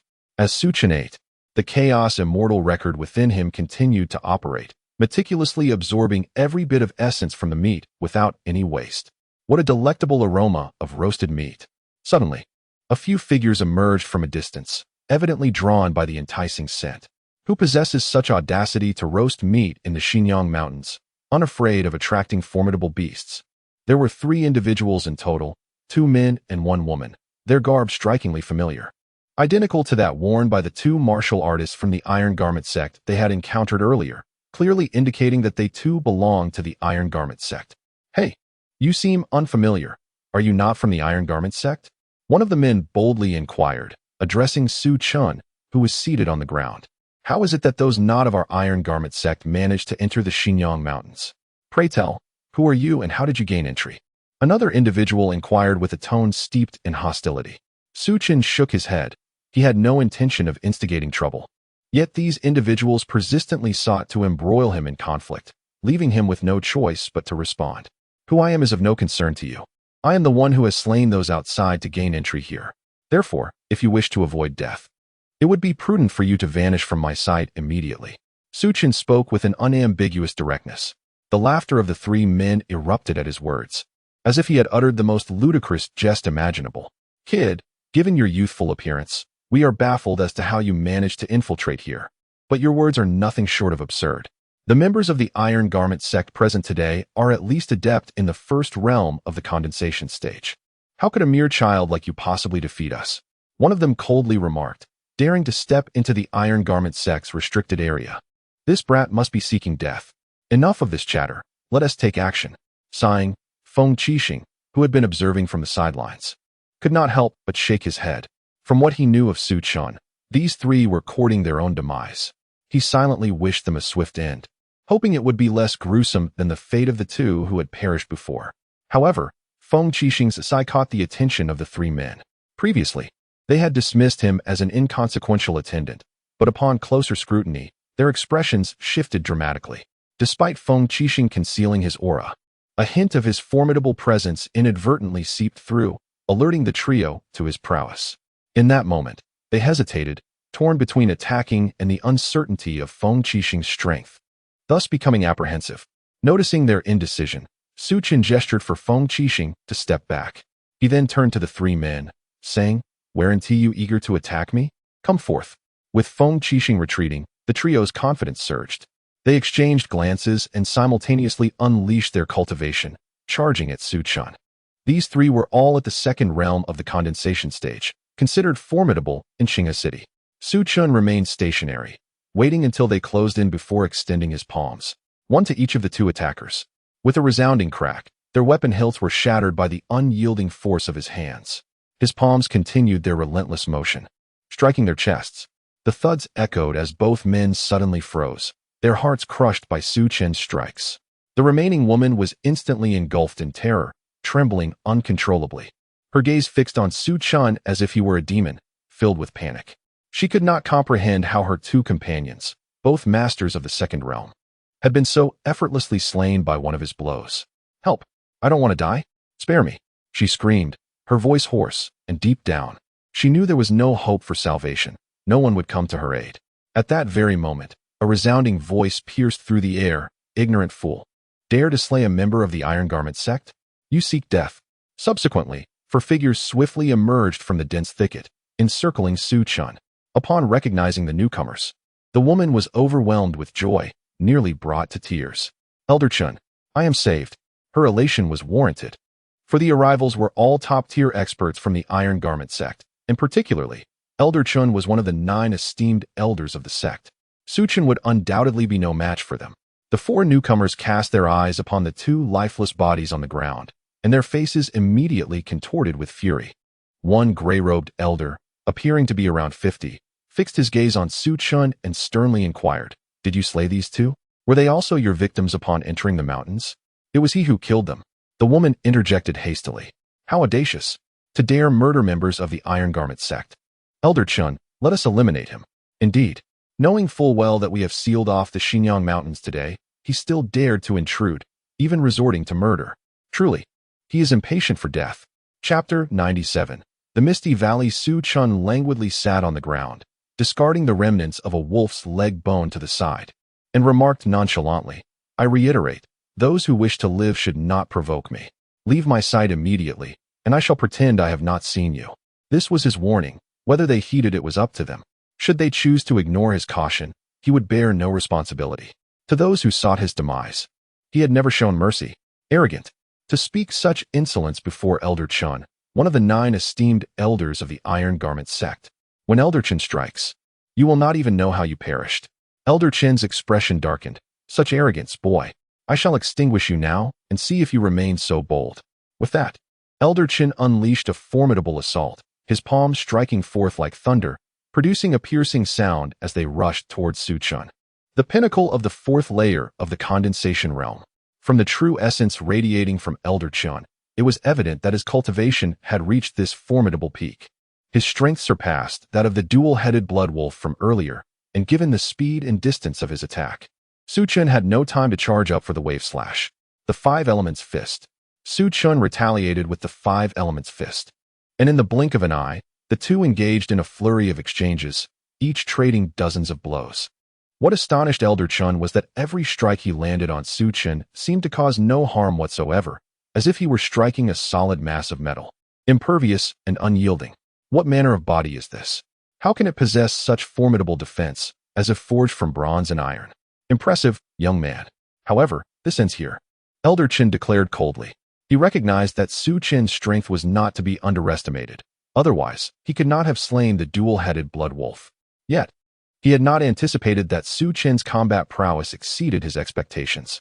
At that moment, Elder Chun abruptly retreated from the fray, drawing forth a gleaming longsword. "Prepare yourself." Elder Chun's palm shimmered with golden light, as he infused the golden elemental essence into his sword, seemingly brewing a formidable killing move. Whoosh. Meanwhile, Su Chun unsheathed the Songhai sword. Golden light, cloud summit.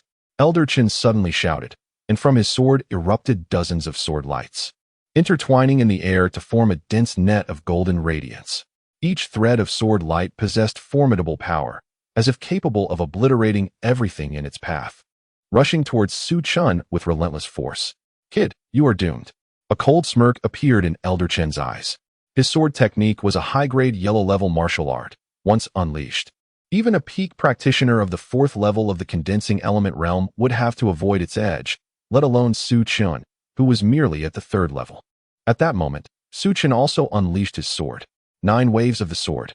The surging white sword light surged forth, violently colliding with the golden sword light net. Crash. In the next instant, a scene that left Elder Chun utterly astonished unfolded before him. His golden sword light net shattered like fragile bubbles under the impact of Su Chun's white sword light. How is this possible? Elder Chun was filled with disbelief. What martial art was Su Chun employing that could instantaneously break his golden light cloud summit? However, before he could comprehend the situation, Su Chun's cascading slash continued unabated, striking fiercely at Elder Chun's chest. Uffed. Elder Chun spat out a mouthful of blood. A horrifyingly long gash carved into his chest, blood gushing forth. His eyes lost their luster as he collapsed, lifeless, in his final moments. It seemed he could not fathom how he had fallen to a mere 3rd-level practitioner of the condensing element realm, especially since he had not underestimated his opponent. You dare to kill Elder Chun." The other 3 were utterly shocked. Elder Chun was one of the 9 elders of the Iron Garment sect, and yet he had been slain by an inexperienced youth. "You are finished. To dare kill an elder of the Iron Garment sect, you shall pay dearly." As they spoke, they immediately turned to flee, intent on reporting this news to the others in the sect. However, Su Chun would not allow their escape. Barely 2 meters away, 2 of them were pierced through the chest by his sword from behind, dying on the spot. The last remaining individual trembled in terror. shaking uncontrollably as he saw Su Chen approaching with his sword. He quickly cried out, "Don't kill me. I have important information to share with you. I assure you it will pique your interest. Spare me." Su Chen paused. The man hastily produced a yellowed piece of paper from his bosom, saying, "I am a trusted subordinate of Elder Chen. Not long ago, he fortuitously obtained this ancient map. He came to the Xinjiang Mountains intending to secretly seek out the locations marked on this map without informing others." Su Chen accepted the yellowed paper and saw that it was indeed a map, exuding the traces of time, with a marked location clearly indicating an area within the inner region of the Xinjiang Mountains. "What is significant about the location marked on this map?" Su Chen inquired. The man shook his head. "I do not know. The map does not specify. However, Elder Chen took great care with this map, deliberately leaving it in my possession to prevent anyone from stealing it from him. Thus, I surmise that this location must harbor something of great value." I accepted the map. Su Chen rolled up the weathered parchment, "And as for you, in gratitude, I can ensure you receive a complete corpse." Before the man could utter a word, Su Chen struck him in the heart with a single palm, shattering it and causing his demise. "Please, don't kill me." The last surviving woman was truly panicked at this moment. She had initially believed that the arrival of Elder Chen and his companions was her salvation, only to find herself facing such a grim fate. I had warned from the outset that if one wished to avoid death, they should leave promptly before the fighting commenced. Now it was too late. Su Chen shook his head and, with one swift stroke of his sword, ended the woman's life. Monstrous, simply monstrous, Feng Qixing could only lament. When Elder Chen had made his move, he had expected to intervene on Su Chen's behalf, yet to his astonishment, Su Chen once again performed the remarkable feat of defeating a stronger opponent, overcoming a peak 4th-tier practitioner with his own 3rd-tier cultivation. At that moment, the only words that could describe Su Chen in Feng Qixing's eyes were monstrous. He could hardly fathom what it would be like when Su Chen fully matured. "Let us venture to the location indicated on the map." Su Chen was confident that a map which had garnered such attention from Elder Chen must possess noteworthy significance. The site recorded on the ancient map lay within the inner confines of the Xinjiang mountain range. Without delay, the two set forth towards the location marked on the map. After more than an hour, they finally arrived at the designated spot, only to find that it was the entrance to a valley. Standing at the threshold, they could see only a short distance into the valley before it became shrouded in thick mist. Such a scene, even to the most obtuse observer, would reveal the unusual nature of the valley. Chapter 98. Heavenly Fire. Feng Qixing furrowed his brow and said, "Young Master Su, there is likely an array within this valley." As a resident of the imperial capital, he had certainly encountered the existence of arrays. In the capital, many major factions employed them to ensure security and deter foreign invaders, including the headquarters of the Wubao Hall. However, the presence of an array in a remote area like Qinghe City was quite surprising to Feng Qixing. "Young Master Su, it would be wise not to enter. This array resembles a maze. While it may not possess lethal capabilities, one could easily become lost within, potentially trapped forever," Feng Qixing cautioned. Su Chen gazed at the mist within the valley and smiled faintly. "No matter, you stay outside and guard. I will venture in for a look." Arrays, for the people of Qinghe City, were indeed perilous. However, for Su Chen, to dare to employ an array before him, the Emperor of Alchemy, was akin to flaunting one's inadequacies before a master craftsman. In his previous life, Su Chen was a polymath who, unable to cultivate martial arts, devoted his intellect to various other disciplines. Aside from his expertise in alchemy, his mastery of formations was unparalleled within the realm of alchemy, instilling awe in all who beheld it. The complexity of the maze before him was trivial. In his past existence, he could effortlessly arrange countless such formations. As he strode confidently into the mist-laden valley, he sensed the intricate aura of the formations surrounding him. Frowning slightly, he murmured, "This resembles the dragon-elephant locking prison formation." A look of incredulity crossed his face. The dragon-elephant locking prison formation was a heavenly grade formation. How could such a formidable array possibly exist within the Yuanyuan Empire?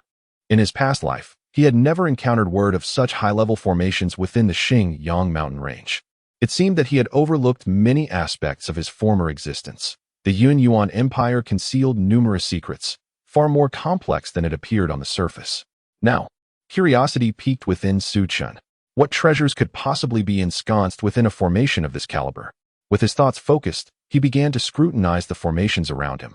In its prime, The dragon-elephant locking prison formation was formidable enough to thwart even Emperor-level powerhouses. However, the version within this valley had clearly endured the ravages of time. The energy within the formation had dissipated significantly, leaving behind a mere fraction of its original power, less than 1% of its peak potency. Fortunately, this was the case otherwise. With Su Qin's current level of soul power, breaching the dragon-elephant locking prison formation would have been an impossible feat, not to mention Elder Chun. Even had he not succumbed to Su Qin, recklessly entering this valley would assuredly lead to his eternal entrapment. With his soul power fully unleashed, Su Qin navigated through the formation, adeptly avoiding any potential peril without encountering a single obstacle. After half an hour, he arrived at the center of the valley, the very heart of the formation. It seems there is a faint essence emanating from beneath the ground. Su Qin immediately detected an extremely subtle aura from below, seemingly belonging to some form of creature. It appears something is sealed beneath, he murmured. Human? A voice suddenly broke the silence, its emergence wholly unexpected. How did you discern that?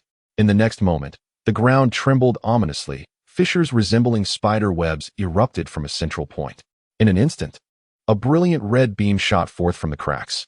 Under Su Qin's gaze, the red light swiftly transformed into a mass of crimson flames, hovering 3 meters above the ground. The flames twisted and contorted, taking on the semblance of a face with eyes and a mouth, resembling a grotesque visage formed entirely from fire. Looking down upon Su Qin with disdain. So you are merely a feeble human, the fiery visage sneered coldly. Oh, so you are a fragment of heavenly fire trapped within the dragon-elephant locking prison formation, Su Qin replied, unfazed by the menacing countenance, a light laugh escaping his lips. What? The flame-faced entity was taken aback, its fiery form flickering momentarily. Human, how do you know that I am the heavenly fire? Isn't it evident? You possess intelligence. If you are not the heavenly fire, what else could you be? Su Qin shrugged nonchalantly, as if the question posed was rather simplistic. Few humans could discern the identity of this heavenly fire. The flame-faced being spoke ominously. Had it been an ordinary human warrior, they would likely have been terrified by its appearance, let alone recognize its true identity. In truth, it was a source of fire, a sophisticated one that had developed intelligence. In the realm of martial arts, such advanced fire sources were referred to as heavenly fire. Fire sources were coveted by alchemists. For those who could refine the fire would enhance their own alchemical flames upon absorbing a fire source. If one were to absorb heavenly fire, it was highly probable that their flames would ascend directly to the celestial level, capable of refining anything. However, heavenly fire was exceedingly rare, and even those of the alchemist emperor rank had rarely refined it. Though Su Qin's expression appeared calm, his heart was tumultuous.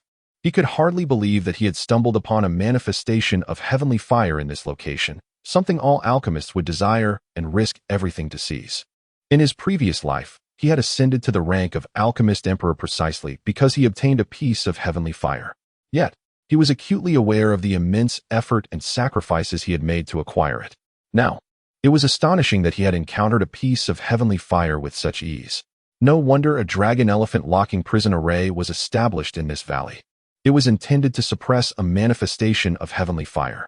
The power of heavenly fire was formidable. Thus it was only reasonable that such an elaborate formation was employed to contain it. Dragon-elephant locking prison array.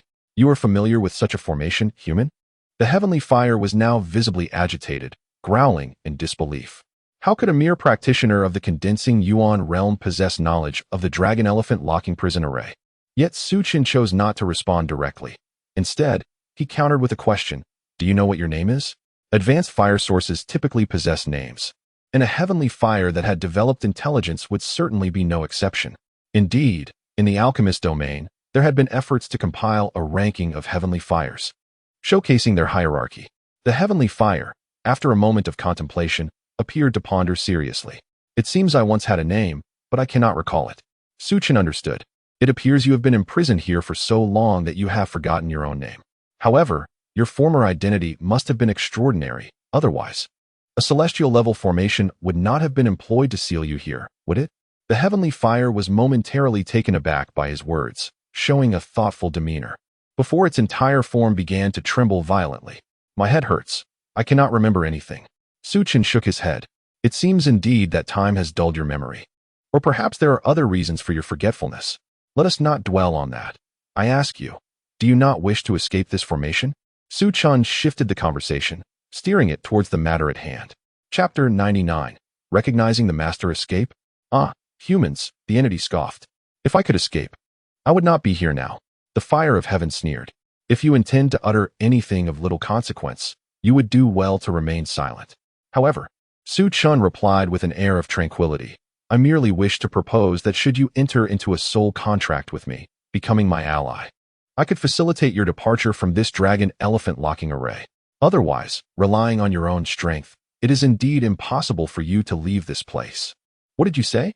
The fire of heaven erupted in fury, roaring, you are utterly delusional. Daring to speak so brazenly of a soul contract with me, a mere ant of the condensed origin realm. How preposterous. Unwilling, are you? Then continue to languish here for several hundred years, perhaps even thousands. Su Chun calmly stated, my ability to traverse to the center of this array demonstrates my capacity to lead you out. Alone, you stand no chance. Human, you possess tremendous audacity to speak to me thusly. The fire of heaven bellowed, as an array of fireballs descended upon it like a cauldron overturned in the air. Torrents of flames cascading downwards, encircling Su Chun in a vast inferno. The fiery ring constricted further, the flames drawing ever closer, transforming the area within a meter of Su Chun into a sea of fire. Human, to provoke my wrath means certain death. The fire of heaven growled. Though it had been confined within the array for countless years and was not in its prime, vanquishing a mere condensed origin warrior was still well within its capabilities. Yet, Su Chun stood composed, unfazed by the terrifying blaze. Even as he spoke, should you slay me, I assure you, regret will follow. Regret? I shall never regret. The fire of heaven retorted, though it pondered the validity of the human's words. Did it truly wish to remain trapped in this cursed realm indefinitely? If freedom was desired, this human was its sole hope. After all these years, no one else had ventured into this valley. He was the first. The fire of heaven wrestled with its turbulent emotions. This human must not be harmed, must not be harmed. However, even if I allow you to subdue me, you shall never possess me, it declared ominously. Despite its diminished state, it was still a being of celestial fire, its soul power far exceeding that of any condensed origin human warrior. Is that so? Then let us put it to the test. Su Chun replied with a serene smile. Human, you have brought this upon yourself. Should you perish here, do not blame me. The fire of heaven coldly warned. If this human could not withstand its soul power, then any hope of escape would be futile. After uttering its threat, the fire of heaven shrank to the size of a fist and swiftly entered Su Chun's body. It believed that given Su Chun's feeble cultivation, he would inevitably crumble under its soul pressure. Yet, as the thought crossed its mind, it suddenly felt an immense force of soul energy descending upon it, akin to a mountain. How is this possible? Your soul power, how can it be so formidable? The celestial fire erupted in disbelief, exclaiming how a practitioner of the condensed origin realm could possibly possess such formidable soul power. Su Chun remained silent, enveloping the celestial fire's spirit with his own soul force. In truth, although his cultivation was currently limited to the condensed origin realm, through the full exertion of the great wilderness soul refining scripture, he could momentarily elevate his soul power to an exceptionally high level, albeit for a fleeting moment.